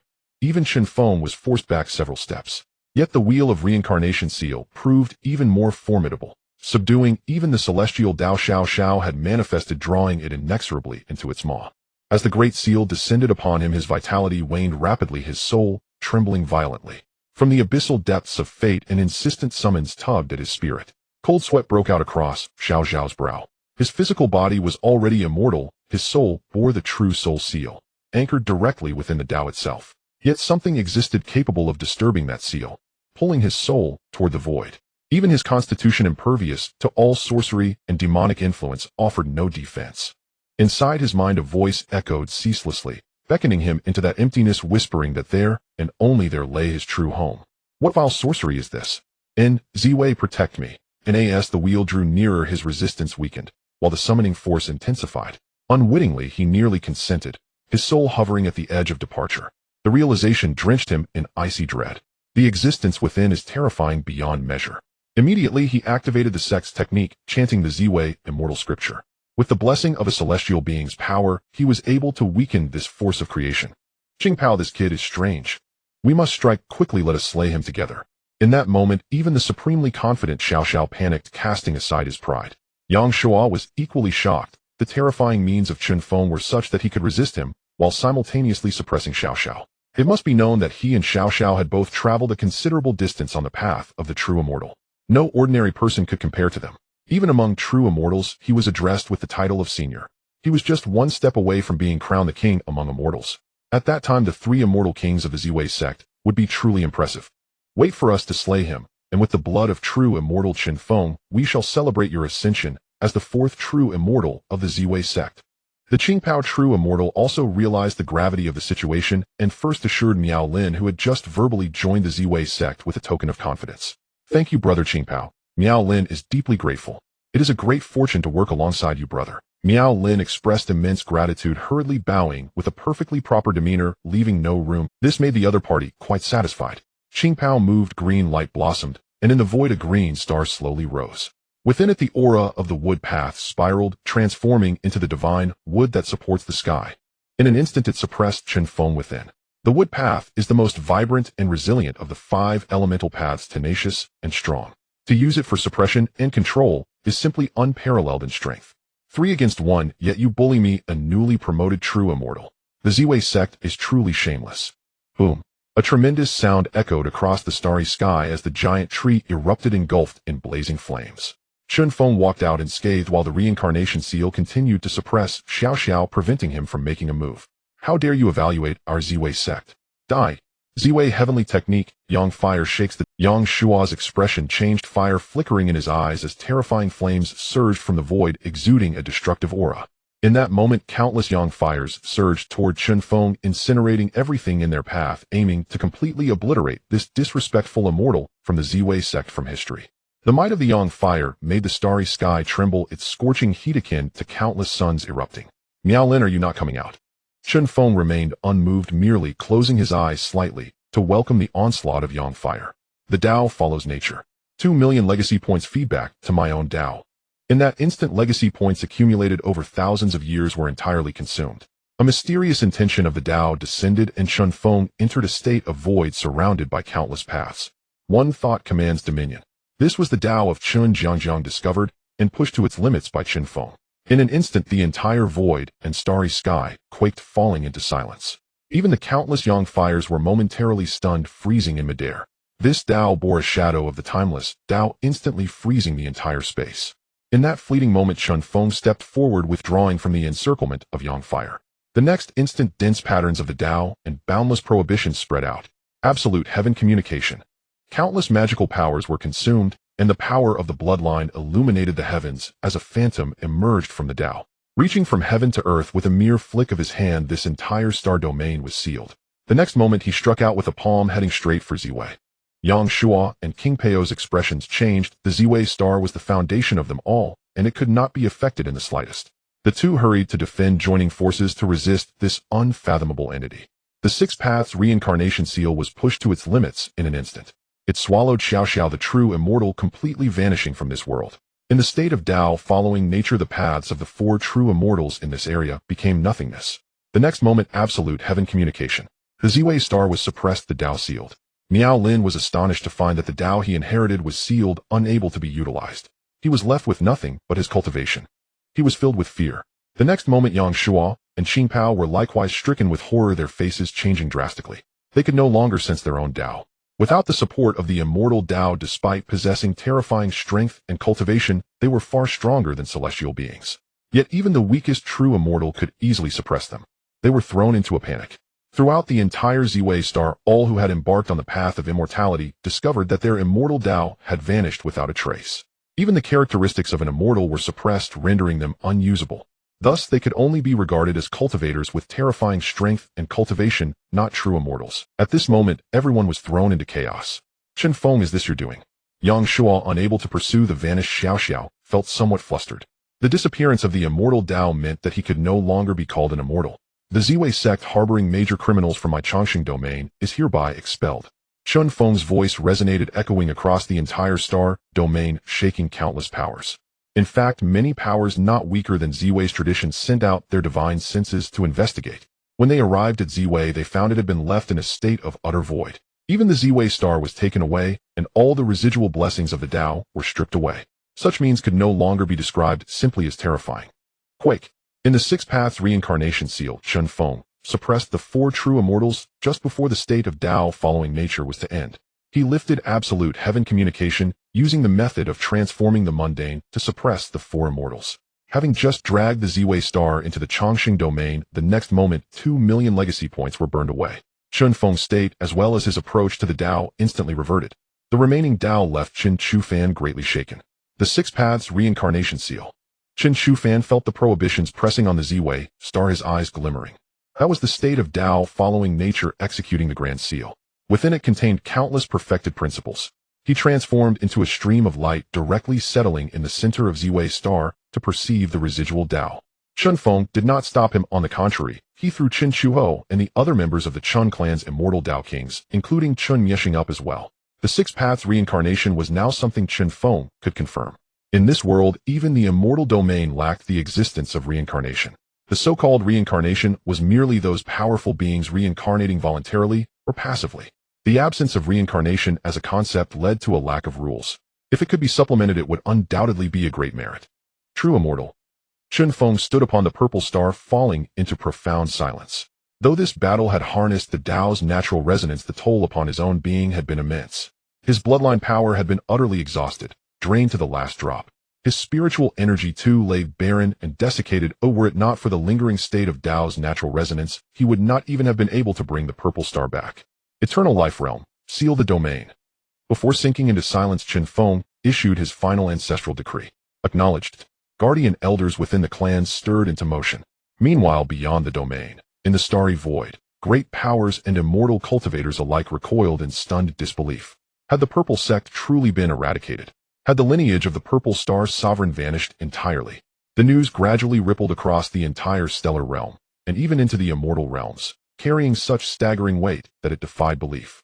This was no minor sect, but an ancient august cultivation lineage now utterly extinguished. Rumors claimed it had been undone by a single family from the Eternal Life Realm, a minor domain nestled within the vast immortal realms. It seemed inconceivable. Indeed, when first reported, few gave the rumor any credence at all. Yet years passed, the tale fermented, spreading ever wider, until more and more cultivators of great power journeyed into the starry expanse in search of truth. There they were met with chilling astonishment. The purple star had vanished, utterly, irrevocably gone. Countless sects recoiled in horror. Some true immortals themselves emerged to seek out the Chen clan. Yet upon arriving at the Eternal Life Realm, they encountered only layer upon layer of impenetrable ancient prohibitions. The Chen clan had sealed itself away, and with it the entire Eternal Life Realm was now walled off. The Chen clan declared sovereignty. The Eternal Life Realm had become its private dominion. Though those true immortals lingered eager to probe further, none dared draw near. After all, this was the same true immortal who had fought 4 adversaries at once and obliterated the purple sect. Not only was his strength formidable, but his audacity knew no bounds. The purple sovereign was still alive, though sequestered somewhere in deep seclusion, no one knew precisely where. He remained undeniably real, breathing the same heavens as all others. Otherwise, how could the purple star and the purple sect have endured so long? Their longevity rested squarely upon his towering presence. At once the entire immortal realm stirred like wind over restless waters. Especially the Xianling immortal realm. In one corner of that realm dwelled the Lei clan, the so-called supreme true immortal lineage famed for its celestial king bloodline, now beginning to stir. Within their ancestral lands, they purged covert agents planted by the Yutian immortal sovereign. This drew the wary gaze of countless sects toward the Lei domain. Lei Ling, renowned as a true immortal capable of challenging an immortal sovereign, had yet to fall in battle proof enough of his extraordinary prowess. Otherwise, he would have long since been crushed. Meanwhile, across another stellar expanse, the Eternal Life Realm had erupted with unprecedented turbulence, sending tremors through the placid Xianling immortal realm and beyond. In the 210th year of the immortal Qin calendar, 8 years after the Battle of the Purple Star had been reforged as a celestial war fortress stationed at the frontier of the Eternal Life Realm, straddling the border of the Xianling immortal realm. Moreover, the Eternal Life Realm was renamed the Immortal Qin Realm. 2 years prior, its prohibitions had been lifted and trade routes opened, news that swiftly reached every major sect and power. Many decried the Chen clan's brazen arrogance. After all, the Eternal Life realm had originally been named by the Eternal Life Immortal Sovereign himself. Yet now it had been unceremoniously overwritten, provoking widespread resentment. Yet any who dared raise their voices in defiance within the immortal Chen realm were swiftly slain by Chen clan cultivators. Thus the Chen clan's reputation for ruthless dominance spread across realms, immortal domains, and stellar expanse alike. Even immortal sovereigns took notice. Xianling, Immortal Realm. Xingling, Immortal Palace. This was the sacred abode, the blessed cave heaven of the Xingling Immortal Sovereign within the Xianling Immortal Realm. A letter arrived at the palace, catching the sovereign's immediate attention. How intriguing! An upstart dares to obliterate the purple sovereign's lineage. Ha ha ha! What splendid justice! Within the palace, the Xingling Immortal Sovereign laughed heartily, his tone laced with unmistakable disdain for the purple sovereign. Sovereign, might we recruit the Chen clan into our alliance? This clan's patriarch is extraordinary. He faced 4 foes alone.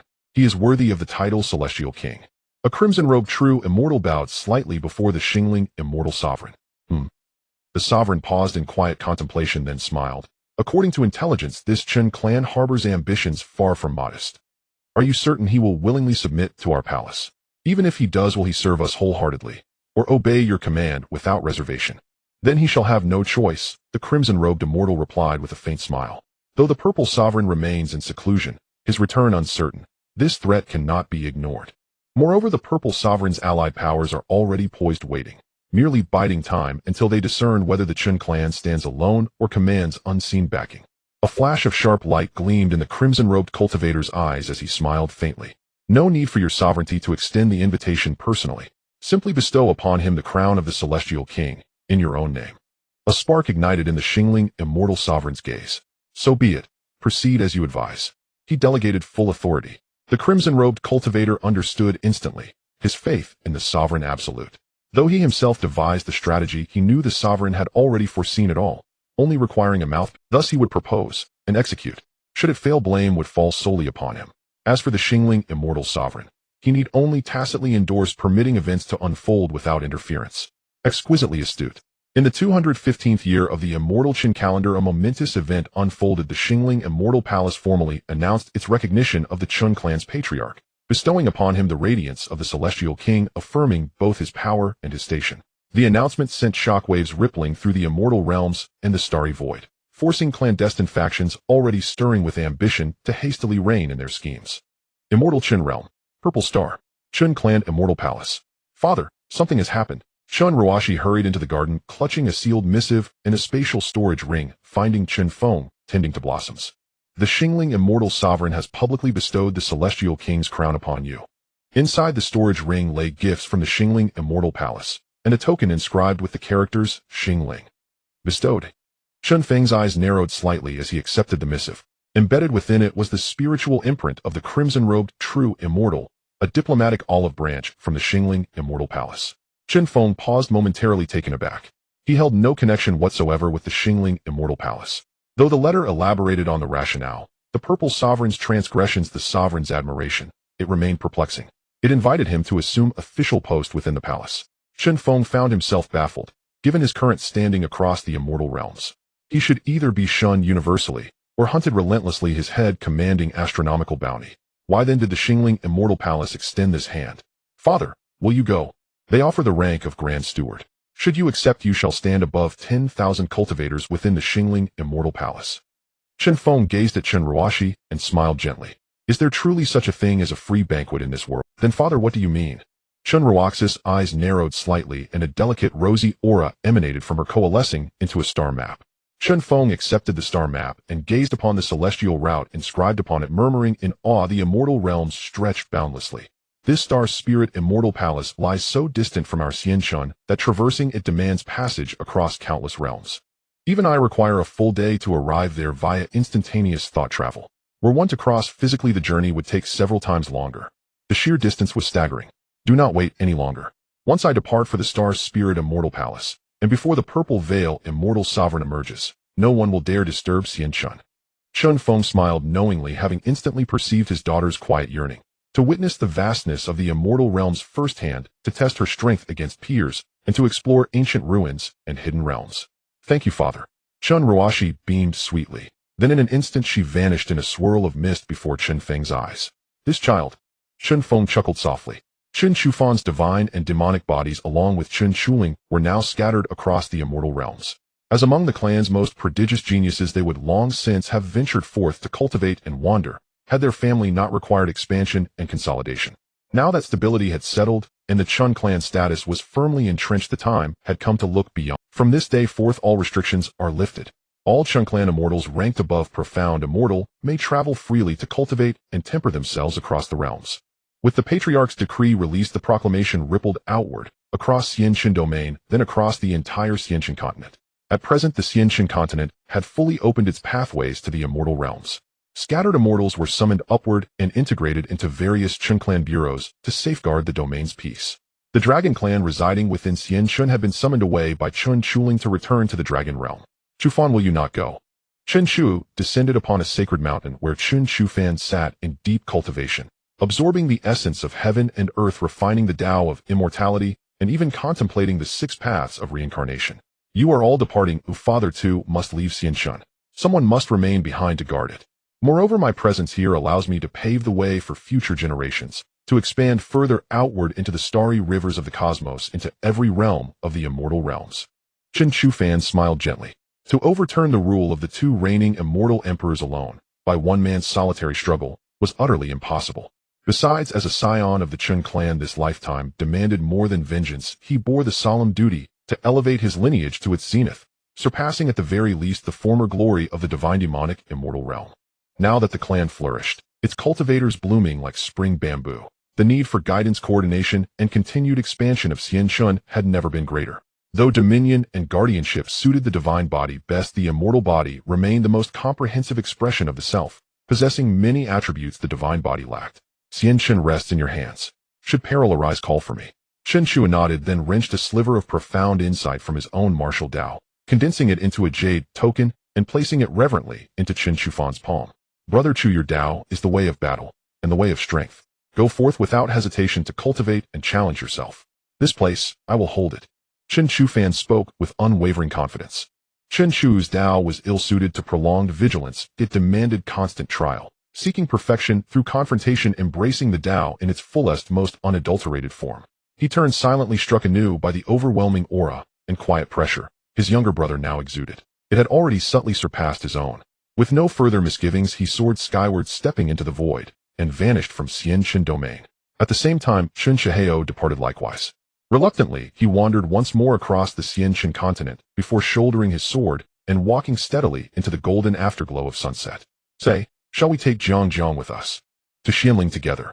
Chun Muley and Chun Chud whispered quietly, both having just ascended to the rank of celestial immortal.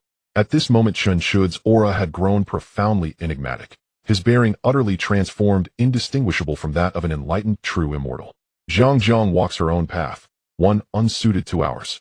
Chen Chud shook his head in refusal. The quest to unravel the mysteries of 10,000 eons, we must now bring it to a close. He sighed deeply. After breaking through to celestial immortal, he sensed something stirring faintly within his body, something restless, elusive. Even his soul appeared to be gestating something unknown, leaving him deeply perplexed. He sought counsel from his father Chen Feng, but received only reassurance, be at ease, for in due time all shall become clear. A curious sensation lingered, a vague haunting familiarity with the Tao of the purple veil star, though its origin eluded memory. Muley, your Tao lies far away. I intend to remain upon the purple veil star to fathom the 6 paths of reincarnation imprints left by father.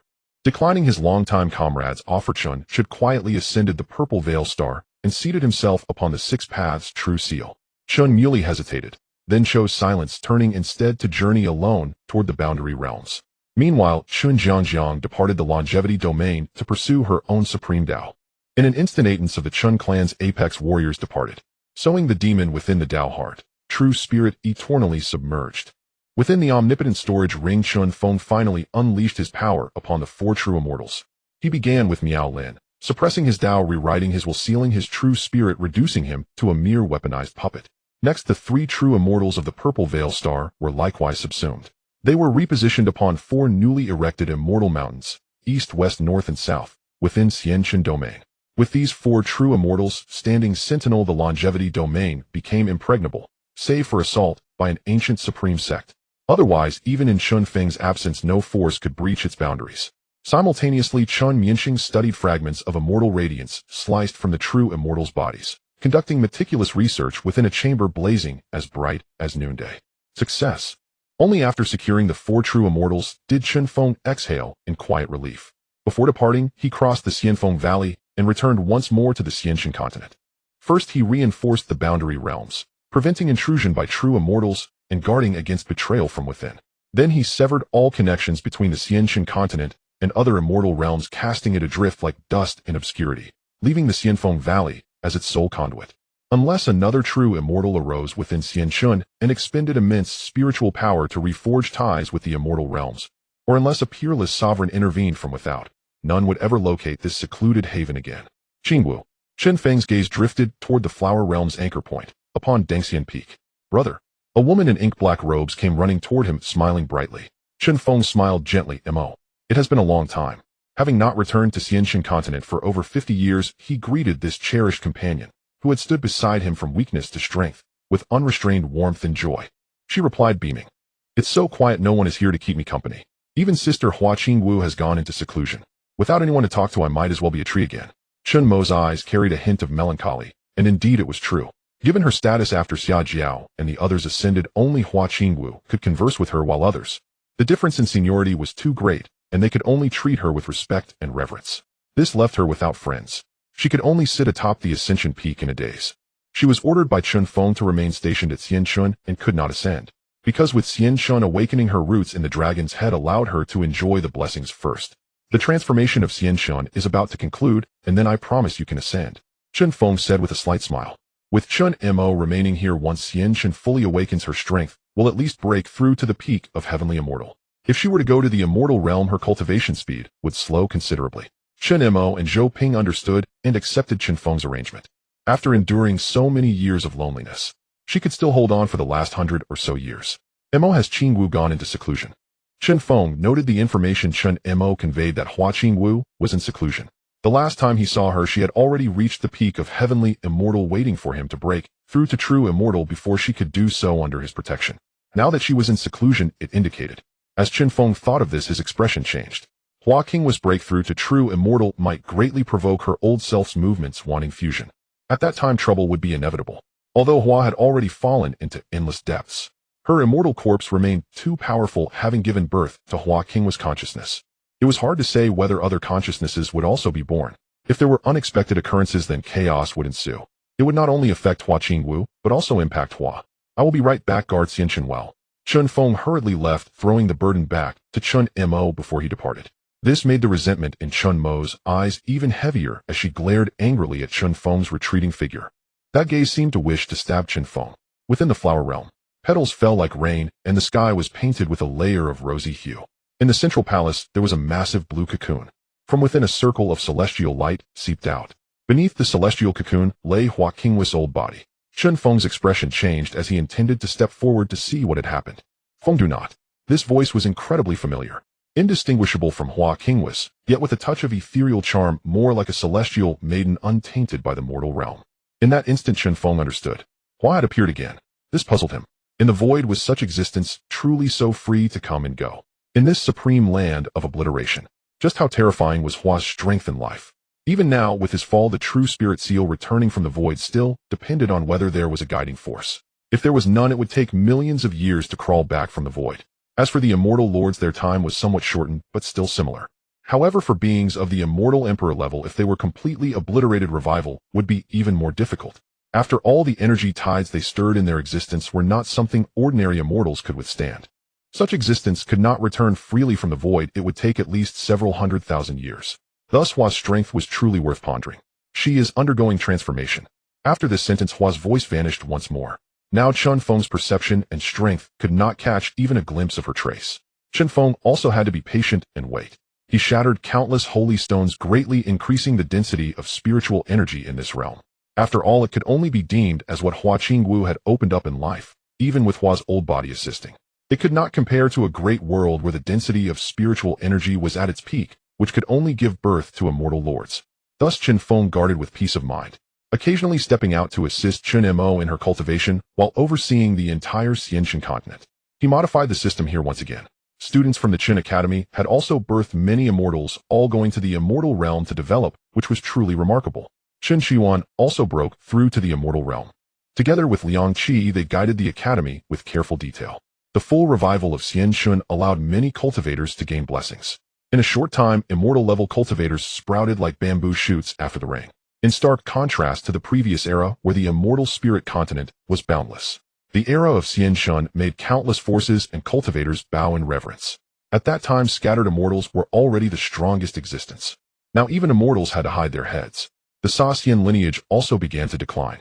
However, it still provided a broad avenue for those who had lost hope in the immortal path. When will we recover to the level of giving birth to immortal lords? Now the complete revival of Xian Shun was not far off, and it could already support several true immortals to break through here. In the realms of the immortal domain, it was also quite good. If it could reach ancient levels, it could accommodate breakthroughs to the position of immortal lord. Then, as a semi-plane master, Chen Feng would also benefit from it. Immortal lords were the absolute top tier within the immortal domain, and those elevated to immortal lords even established immortal palaces. Immortal palaces, immortal abodes, etc. were all paradises within the immortal domain. The future Xian Shun would reach the level of a paradise within the immortal domain. It was simply astounding, and no wonder it was regarded as the land of rebirth for the divine demons and immortals. Such profound foundations and environment made it difficult to not give birth to strong beings. Thus those who had previously targeted Xian Shun must have been immortal lords. This was evident. Hua Qingwu was transforming, inscribing her true spirit seal. At the same time, her old body began to tremble, transferring all the blessings within to Hua Qingwu's body as the solemnity of her life. Thank you, Hua. The smooth progress was all due to Hua's allowance and assistance. Without it, Hua Qingwu could not have been so simple. The risks involved were infinite. Perhaps her soul could even be shaken out once more. Looking at it now, such worries were no longer present. You are the continuation of my life, and also I. Hua's voice completely faded away, and with it the demonic nature on her body had been entirely eradicated. No longer a demonic body. Hua's aura was slowly transforming, cleansing the karmic burdens on her. The wind swept across the sea of flowers. Finally, a beam of pink light rushed towards the heavens, swiftly leaping into Chen Feng's embrace.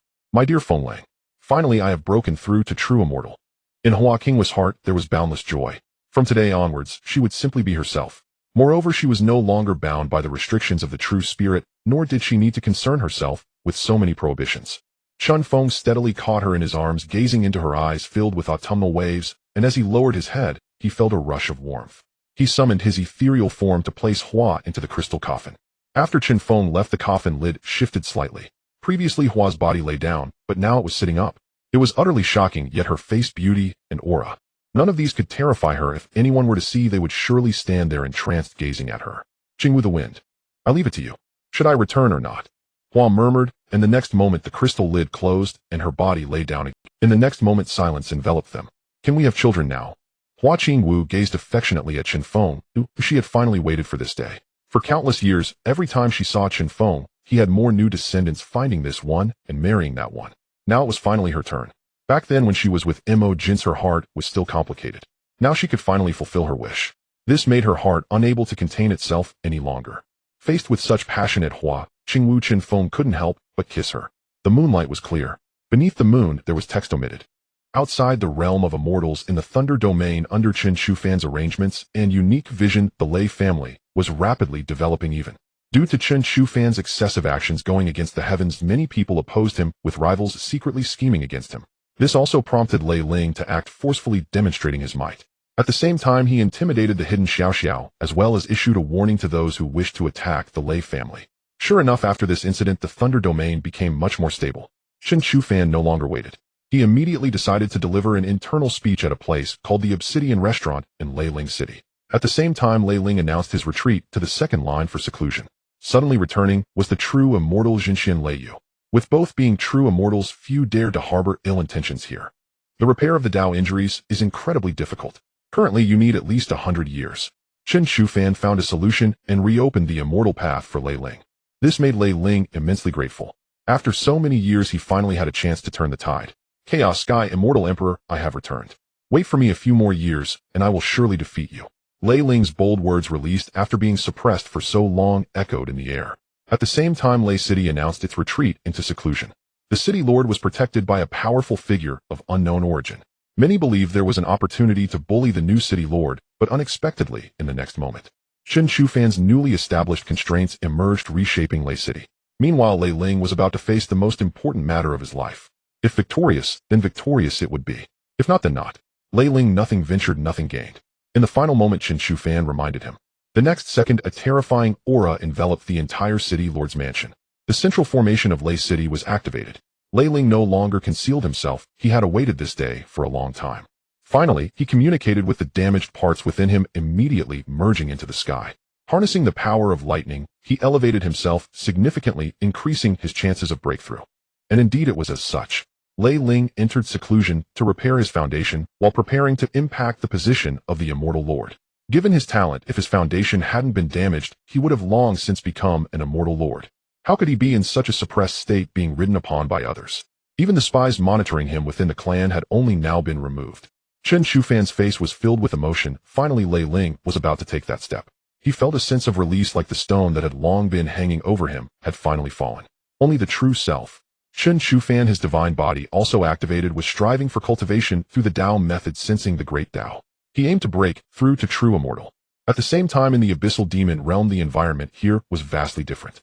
Moreover, there were terrifying existences in opposition to the human race. Deep within here in the grand hall of a demon lord, a young man in a black lotus robe suddenly awakened amidst the boundless darkness. He gazed towards the distant direction of the immortal domain and smiled. The divine Dao is growing stronger. I, the demon Dao, am not willing to fall behind. The demonic form activated, triggering a demonic tribulation, beginning to cross into true immortal. In the distant immortal realm, Chen Fan also moved. Though the three bodies were separated, their essence transformed into the three pure ones. Yet the sensations were all the same. He chose a path he had never taken before, starting to exert force according to the arrangements in his memory. At this moment, Chen Feng, who was lying on the bed embracing Hua Qingwu, suddenly opened his eyes. His Dao was in motion. He felt his cultivation surging. His strength was increasing, and his physical body was continuously solidifying. The power of his bloodline surged. His aura began to rise. Someone was breaking through to true immortal, and there was not just one. This made his half-step true immortal mana suddenly abundant, on the verge of taking a step forward, to fully step into the realm of true immortal. Feigner. Chen Feng felt a connection. He could sense the feedback of his descendants' cultivation. Although the three auras were different, they all originated from the same source. Chen Fan was the first to break through to the true immortal realm. This progress left even him, the old father, feeling awestruck. After breaking through the immortal Dao, Chen Fan began to exert force. Vaguely, he surpassed Chen Chu and Ruashi, the top-tier powerhouses among the first generation. Now it could be said he had completely surpassed them. Chen Fan's breakthrough could also stimulate the other descendants in the clan, urging them to strive for excellence. His breakthrough was different from others. From beginning to end, he was the ancestor of the Chen clan, always leading the descendants forward, shielding them from the wind and rain. Being powerful is to be admired. This is only natural. Yet Chen Fan was different. He was a generation, and moreover, not among the first batch of descendants. Even before him, there were many rising stars. Now Chen Fan had surpassed everyone, becoming an existence that others looked up to. Although the atmosphere within the clan was relaxed, the more strong individuals there were, the better. However, most of his descendants were prodigies, many of whom were even fated. Then it would be different. Chua, do not let your brother get too far ahead of you. Chen Chua's path needed passion, pressure, and the challenge of the unknown. A golden arrow pierced through the void, entering the realm beyond. In the year 230 of the Xiantian calendar, Chen Feng accepted an invitation and left the Xiantian domain, embarking on a journey to the Xianling immortal domain. Star Spirit Realm. This is the stronghold of the Star Spirit Immortal Lord, and also one of the highest powers within the Xianling immortal domain. A place that can be called an immortal palace either has a terrifyingly prominent identity or possesses an unparalleled strength from the palace master. At the very least, they are immortal lords. In the absence of an immortal emperor, the immortal lords represent the strongest and highest combat power in the entire immortal domain. Furthermore, beings of the immortal emperor level are as elusive as dragons. Under known circumstances, there exist only two colossal figures of the immortal emperor level in this vast world. Let them pass. This is the central area of the Xianling immortal domain. Following the guidance, Chen Feng arrived here and saw countless palaces in the sky. Among them, there were numerous restrictions that could only be gazed upon from afar, inaccessible to touch. Like a mirage, that is the Immortal Palace. Beneath the Immortal Palace there stood a massive gate. At the entrance, two celestial beings stood guard, their expressions dignified, watching the comings and goings of those passing through. Above the gate, three grand characters, Star Spirit Realm, were inscribed in an elegant script. This realm is derived from the Star Spirit Immortal Palace, constructed using the tremendous magical power of the Star Spirit Immortal Lord. It established a connection with the immortal domain, using the star spirit realm as a foundation to sustain and build the star spirit immortal palace.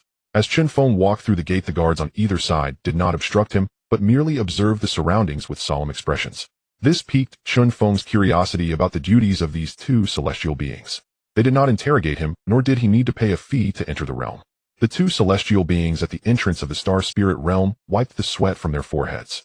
In their palms they held a small copper mirror, a device evidently used for identification from which they had gleaned some intelligence. This is a true immortal, and undoubtedly a powerful one among them. Is this the immortal king Chen Feng? With such presence it must be so, otherwise the immortal lord wouldn't have invited him to join our palace. The two celestial beings whispered to each other. This immortal king Chen Feng possesses extraordinary qualities. When he walked past me, even without releasing a hint of aura, it sent chills through me, as if my very soul was rebelling, seeking to escape. That sensation can only be compared to when the immortal lord passes by. Do not speak recklessly. One of the celestial beings suddenly exclaimed, their demeanor shifting dramatically. Such comments about Chen Feng, even regarding the star spirit immortal lord, caused the other celestial being to feel a surge of alarm, filled with dread. As guardians of the gate for the immortal lord, we must know what can be said, and what cannot, what can be seen, and what cannot be seen. The celestial being reprimanded, while feeling an intense panic within. If their conversation were overheard by the immortal lord, or other true immortals in the palace, being reprimanded would be a minor issue, their very lives could be at stake. He shot a glare at his colleague, overwhelmed with trepidation. Such words from his colleague were akin to a direct jab. Within the immortal palace, aside from the immortal lord, everyone else is mere trash. This not only tarnishes Chen Feng's reputation, but also casts a shadow on the immortal lord, bringing discomfort upon themselves. The two celestial beings murmured for a while, and when they confirmed no one was around to eavesdrop, they finally felt at ease. You go report to the immortal lord that immortal King Chen Feng has arrived.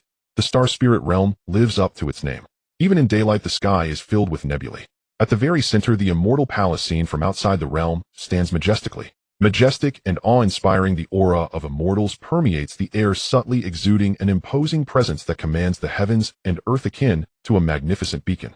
The moment Chen Feng entered the star spirit realm, he was locked onto by that aura. In an instant he felt the hair on his body standing on end. His heart raced and his spiritual soul trembled, alerting him as it issued warnings incessantly. This reaction indicated the presence of absolute danger. Chen Feng's brow furrowed slightly as he resisted the pressure that seemed to emerge from the void, as if an entire world were pressing down upon him. This was the star spirit immortal lord testing him. In an instant his bloodline power surged, the restrictions within his body activated, and his magical power erupted, instantly pushing aside the mountains. Suddenly he felt a sense of relief and clarity. Following the direction of the incoming pressure, Chen Feng looked over, activating his divine eye, directly ignoring many restrictions and gazing into the immortal palace. There a man cloaked in robes resembling stars, his eyes filled with mirth, nodded slightly at him. Star spirit immortal lord. Taking a deep breath, Chen Feng realized that the pressure exerted by the star spirit immortal lord was definitely not more than 30% of his full power. The feeling the star spirit immortal lord gave him was even more terrifying than the restrictions left by the Ziwei immortal lord in the forbidden area above the Ziwei star.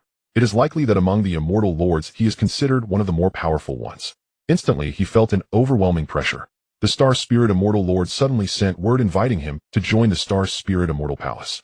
He wondered what the intent behind this invitation was.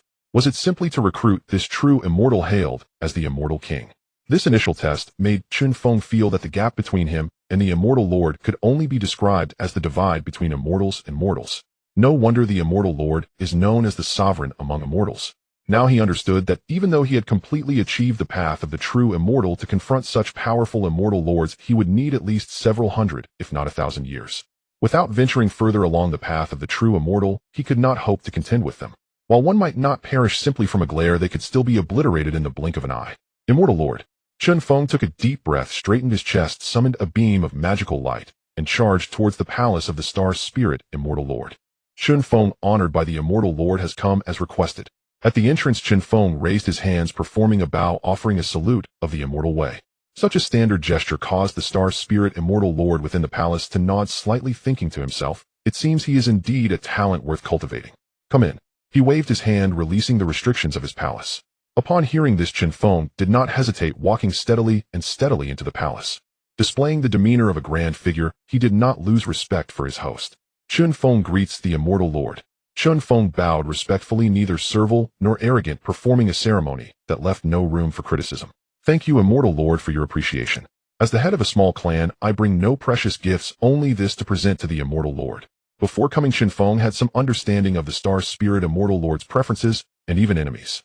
He recognized that the widely acknowledged enemy was the Ziwei Immortal Lord. He could not arrive empty-handed. After much contemplation, he brought over the core of the Ziwei sect from the Ziwei star along with everything related to the Ziwei Immortal. Upon seeing the object in Chen Feng's hand, the Star Spirit Immortal recognized it as a divine ability. At his level, he could create worlds with a mere thought. Such divine abilities were no longer surprising. After observing the contents of the purple sphere in Chen Feng's hand, he was momentarily taken aback, then burst into laughter, and said, "You have quite a keen mind. I have made an agreement with the other immortals, and no matter how great the enmity between immortals, it should not affect their respective legacies. However, ever since the Ziwei Immortal departed, I have been unable to take action to quell my resentment." He said, no more taking the purple sphere from Chen Feng. "This is your token of joining my immortal palace." His mood was good as he stored the purple sphere and gazed at Chen Feng. "What position do you desire?" "The position of Deputy Palace Master," he asked after a moment of contemplation. "Ha, interesting. The Star Spirit Immortal exclaimed. "I have achieved the status of immortal for 300 million years, and you are the first junior to speak so boldly in front of me." The Star Spirit Immortal was not angered at his level. Aside from seeking further advancement, nothing else held much. Moreover, apart from his seclusion, he had ample time to cultivate his own power. As the master of the Star Spirit Immortal Palace for 300 million years, no one had dared to challenge his position. The Star Spirit Immortal smiled as he looked at Chen Feng, examining him closely. "After all these years, you are the first of your kind. It has been a long time since anyone of your caliber appeared in my palace. Very well, I shall grant you the title of Deputy Palace Master on the condition that..." The Star Spirit Immortal grinned mischievously. "You must be able to hold your ground."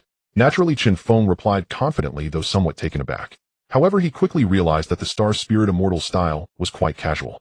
Such an existence had no need for power. Whenever he wished, he could obtain endless status and authority.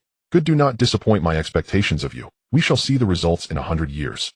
The Star Spirit Immortal's voice became ethereal as a grand seal fell into Chen Feng's hands. It was a grand seal crafted from purple gold dragonstone, immensely precious, used to create immortal artifacts, and could even be refined into the Imperial Sword. This was undoubtedly the Palace Master's grand seal of the Star Spirit Immortal, which made Chen Feng feel somewhat overwhelmed. Was it really this casual and reckless? "From today, I shall go on a journey for 100 years. He continued, "From today, I will select a Deputy Palace Master to wield the Grand Seal and direct the operations of the Immortal Palace. The Deputy Palace Master will be appointed within the 100 years of my absence, and upon my return that position will be firmly established. For now the position will be temporarily held by Chen Feng, with capable individuals preferred." Once the Star Spirit Immortal's voice faded, his pressure and aura completely vanished, and he left this place. In an instant, Chen Feng felt that he could control everything within the Immortal Palace, and even the entire Star Spirit realm. He could even mobilize formations of immortal level. In a moment, he held immense power. It had been less than half a day since he arrived in the Star Spirit realm. He had transformed into someone who stood above all. As long as that one person was absent, he was the sole ruler. However, while the Star Spirit Immortal departed, he emphasized his acting status and notified the entire realm. Those capable would take their positions, and after 100 years the Deputy Palace Master would be firmly established holding the seal. At that moment the Grand Seal in his hand became a hot potato. Chen Feng knew well that this was the Star Spirit Immortal's scheme. He intended for his hand like a dragon crossing the river to rectify the Immortal Palace and clear out unnecessary elements. Furthermore, he aimed to ignite the hidden troubles lurking in the shadows, allowing them to explode completely. After obtaining the Grand Seal, Chen Feng could clearly sense everything in the realm. There were a total of 19 true immortals. These were most likely the entire foundation of the Star Spirit Immortal. Sensing these 19 true immortals quickly gathering together, a slight smile appeared on Chen Feng's lips. Interesting. The Star Spirit Immortal's scheme of nurturing a hidden force was indeed exquisite. This was a public maneuver for himself and for the entire Immortal Palace. 100 years is it? After 100 years, if your Immortal Palace does not trust Chen, then you would be betraying your Chen Feng chuckled as he looked at the Star Spirit Immortal's throne, conjuring a chair out of thin air and placing it beside him. Without reservation or concern for whether the Star Spirit Immortal had truly left, he sat down with a thud. From this position, he could overlook the entire Star Spirit domain through the Immortal Palace. Summon the 19 true immortals to an audience. Rather than allowing these 9 true immortals to band together to plot against him and his throne passively, it was better to take action directly. Let them see if this dragon crossing the river could suppress their local snakes. In a separate courtyard, a true immortal dressed in a crimson robe sat with his eyes closed, listening to the surrounding true immortals discussing various matters. Among them, the most discussed topic was how to overthrow the newcomer Chen Feng and take the throne for themselves. However, the Star Spirit Immortal Palace had a total of 19 true immortals. If they joined forces to take down Chen Feng, the 100-year period would not be over yet. So who would be the deputy palace master then? If they were to fight for it, they would both suffer losses which would only benefit them. Though they had been colleagues for tens of thousands of years, or even longer, when faced with this broad road laid out before them, they could still discern what was light and what was heavy. Being one who stood above all, controlling the entire Immortal Palace, was something they greatly desired. Perhaps in the future there would be opportunities to utilize the resources of the entire Immortal Palace to break through the immortal realm, and the Star Spirit Immortals' establishment of the Deputy Palace Master was likely also intended for cultivation. Why would this not stir their hearts? I say, fellow daoists, should we really just wait idly by and let this newcomer stand above us? The Palace Master's actions must have deep meaning, the crimson-robed immortal replied calmly, knowing he was being questioned. As the Star Spirit Immortal's half-secretary, he did not immediately understand the immortal's intentions. However, there must be profound meaning behind it. He did not dare to act rashly, and preferred to wait and see after 100 years. Nevertheless, he felt quite displeased. In his view, even if the Deputy Palace Master was established, considering how long he had accompanied the Immortal, and being Chen Feng's recommender, that position, even if it did not fall to him, would certainly not fall to Chen Feng either. In my opinion, the Palace Master intends to. In the heart of Qi Huaxian Wang, thoughts swirled, yet outwardly, he displayed no emotion. Since Xingling Xian Jun wished to leverage Chen Feng's arrival to stir the situation within the Immortal Palace. Thus he decided to go with the flow. With 100 years at his disposal, he had ample opportunities. Should Chen Feng remain inactive after the relentless consumption by 18 true immortals over a century, he wouldn't mind vying for a chance. If he could overpower his fellow Dao friends, then it would no longer be appropriate for him to intervene. As fellow beings hailed as Xian Wang, they either possessed exceptional combat prowess or profound Daoist skills. Alternatively, some might hold a slim chance of becoming Xian Jun, all distinguished figures within the realm of true immortals. You all converse, I shall not involve myself in this matter. Qi Hua stood up, indifferent to the unusual gazes from those around him, and turned to leave the side courtyard. This Qi Hua fellow shouldn't think that just because he is favored by Xian Jun, he can act arrogantly. Humph. Once we secure the position of Deputy Palace Master, we must ensure he experiences hardship. Ming Zhejian Xian coldly snorted, and the other 17 true immortals shared similar sentiments. In their hearts, Chen Feng was the primary target, while the other was Qi Huaxian Wang. Although the Xingling Xian Palace revolved around Xian Jun, the 19 true immortals were each pursuing their own agendas. Chen Feng's rise to power, orchestrated by Xingling Xian Jun, had turned this group of schemers into sharks that smelled blood. Seemingly united, the 18 true immortals harbored their own plans. Interest stirred the hearts of men. After Qi Hua departed, it was the most powerful Ming Zhejian Xian who spearheaded the plotting among the immortals. Though they were concealing their true intentions, a fragile alliance was formed in the presence of a common goal. At that moment, Chen Feng's edict utilizing the Palace Master's Great Seal reached each individual's ears, including the major practitioners across the realm. Chen Feng summoned the 19 true immortals for an audience, and this news was widely known. It caused the expressions of the plotting true immortals, led by Ming Zhe, to darken. Humph! Who does Chen Feng think he is? Just a newly ascended true immortal, yet he dares to command. Yongshou Zhen Xian bellowed angrily, rising from his seat, his face flushed with ire. His words resonated with the thoughts of all the true immortals present. What right does a newcomer have? I initially planned to wait some time before taking action, but I never expected this fellow to be so audacious. Does he really think he is the Deputy Palace Master? Ming Zhejian Xian timely interjected, steering the conversation to target Chen Feng, thrusting him into the eye of the storm. You speak rightly, Ming Zhe, Dao friend. We have served under Xian Jun for millions of years, and how could the position of Deputy Palace Master be befitting of him? Now he expects us to come before him, utterly disregarding our esteemed status. Yishou Zhen Xian's expression darkened, his tone most displeased. It was as if the moment Chen Feng appeared before him, he would swallow him whole. Let's go, I must see what this Chen Feng truly means. Who gives him the audacity? Yishou Zhen Xian flicked his robe and stepped into the void, traversing toward the Immortal Palace. The other 17 true immortals followed suit, their expressions grim. They all summoned their magical lights, prepared to confront Chen Feng and demand an explanation. Meanwhile, Chen Feng sat calmly on the immortal seat, quietly listening to the celestial beings he had summoned as they recounted the state of the Xingling Xian Palace. The palace had been dormant for a long time, aside from discovering some sacred stone mines that true immortals sought to claim. Moreover, outside the area suppressed by the Xingling Xian Palace, there were no other main operations, with most of the time spent in internal strife. Now, without Xingling Xian Jun's oversight, this pack of wolves would surely become agitated. Xian Jun truly thinks highly of me, Chen Feng. He chuckled, waving his hand dismissively at the empty seat beside him, signaling the celestial being to withdraw. He sensed that the 19 true immortals were approaching. He pondered how these true immortals would react upon seeing him seated prominently in the higher position. The area under the suppression of Xingling Xianjun lay in the eastern region of the Xianling immortal domain, where two other Xianjun's legacies resided, creating a tripartite standoff. Additionally, within this region, there were 7 Xianjun families, though they rarely operated within the immortal domain, preferring to remain in their own realms. This also posed a significant threat. Over the years, the Xingling realm had seen considerable friction with these two families. Moreover, the presence of the 7 Xianjun families had been growing within the immortal domain recently. While appearing calm on the surface, there were indeed undercurrents swirling beneath. In a situation where Xianjun could not intervene, the one truly taking charge within Xingling Xian Palace was Qi Huixian Wang, who was seeking to establish himself before Xianjun. This might also be the reason Xingling Xianjun sought to recruit him. The palace was filled with elders, each preoccupied with their own gains, leaving the Xingling Xian Palace at a disadvantage against the encroachments of the other two factions. This had led to a lack of core competitiveness within the Xingling Xian Palace. Chen Feng had already made some assessments in his heart since he had come here. It was somewhat of a waste for Xingling Xianjun to assign him such an important position merely to resolve internal conflicts. Since he was here, the once tranquil waters of the East should be stirred.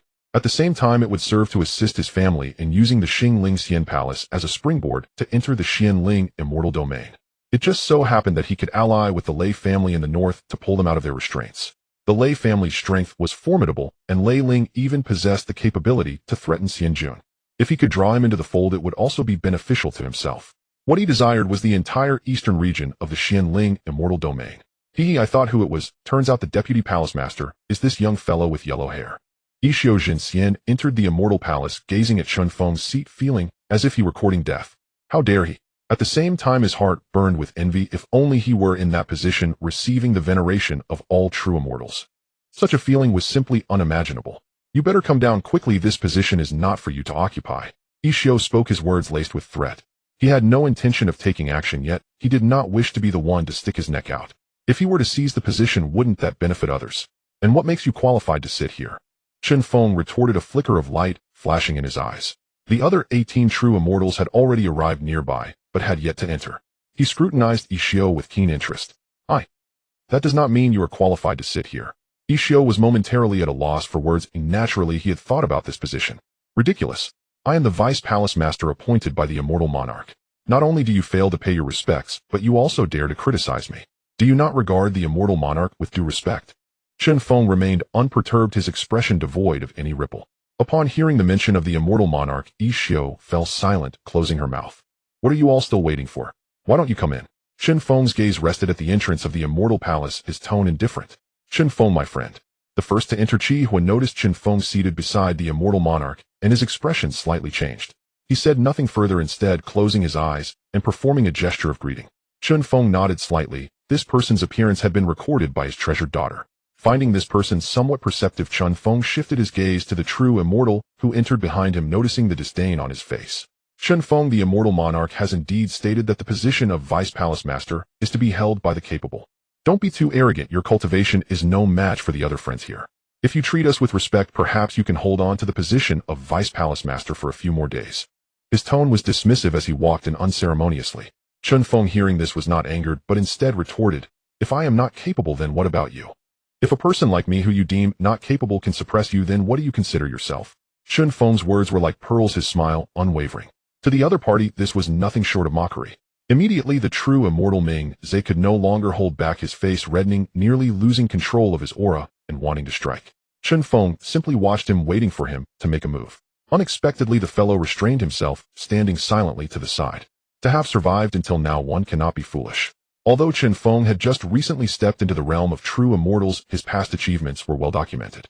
Moreover, having been bestowed the title of Immortal King, he would not be lacking in power.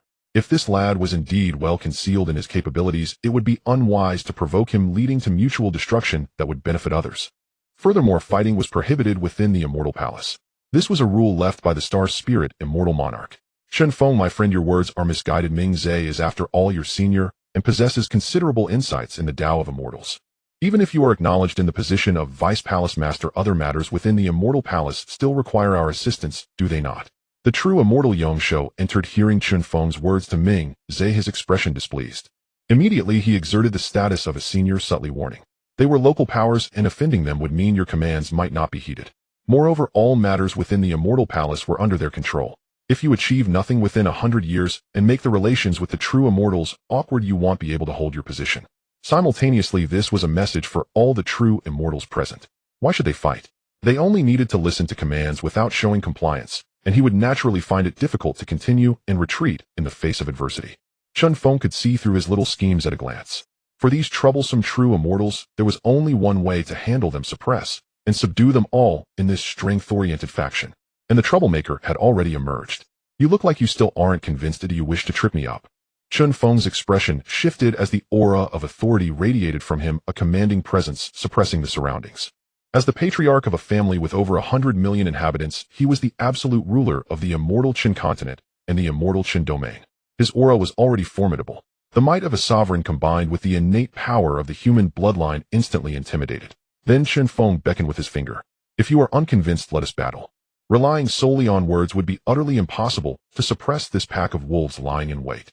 It was better to take the initiative. While these true immortals had not fully united, he would intimidate them all. Afterwards, he would lead the Immortal Palace in promoting their own agenda. Integrating all this fighting power while the immortal monarch could not intervene would undoubtedly form a tremendous force, enough to turn the entire eastern region upside down. Yet the star-spirit immortal monarch could not have anticipated that his single thought would provoke such a significant affair. Yongshou was momentarily stunned, somewhat incredulous. Currently, Chen Feng should be cherishing his wings, seeking ways to win over a few true immortals and solidify his position. Instead, he was directly declaring war. This was something no one had foreseen. Did he truly possess such audacity? Yongshou found himself in a... If he were to engage in battle with Chen Feng, it would surely benefit his colleagues. And you? Chen Feng cast a disdainful glance at Ming Ze, his tone provocative. If I lose, I will willingly relinquish the palace master's seal. If I win, you all must obey my command. Chen Feng's expression was serious, his words carrying weight. Ha ha ha, you said it yourself. This amused Ming Ze. In terms of combat strength, only Qi Hua could rival him in the entire Immortal Palace aside from the Immortal Monarch. The remaining true immortals were all a step behind him. Chen Feng's challenge was essentially a 1-against-2, carrying an insulting connotation. This was of course what he had hoped to see. If you seek death, then you have no one to blame but yourself. Ming Ze soared into the air, facing Chen Feng equally. There is a combat arena in the Star Spirit realm established by the Immortal Monarch for us to settle personal conflicts. Follow me.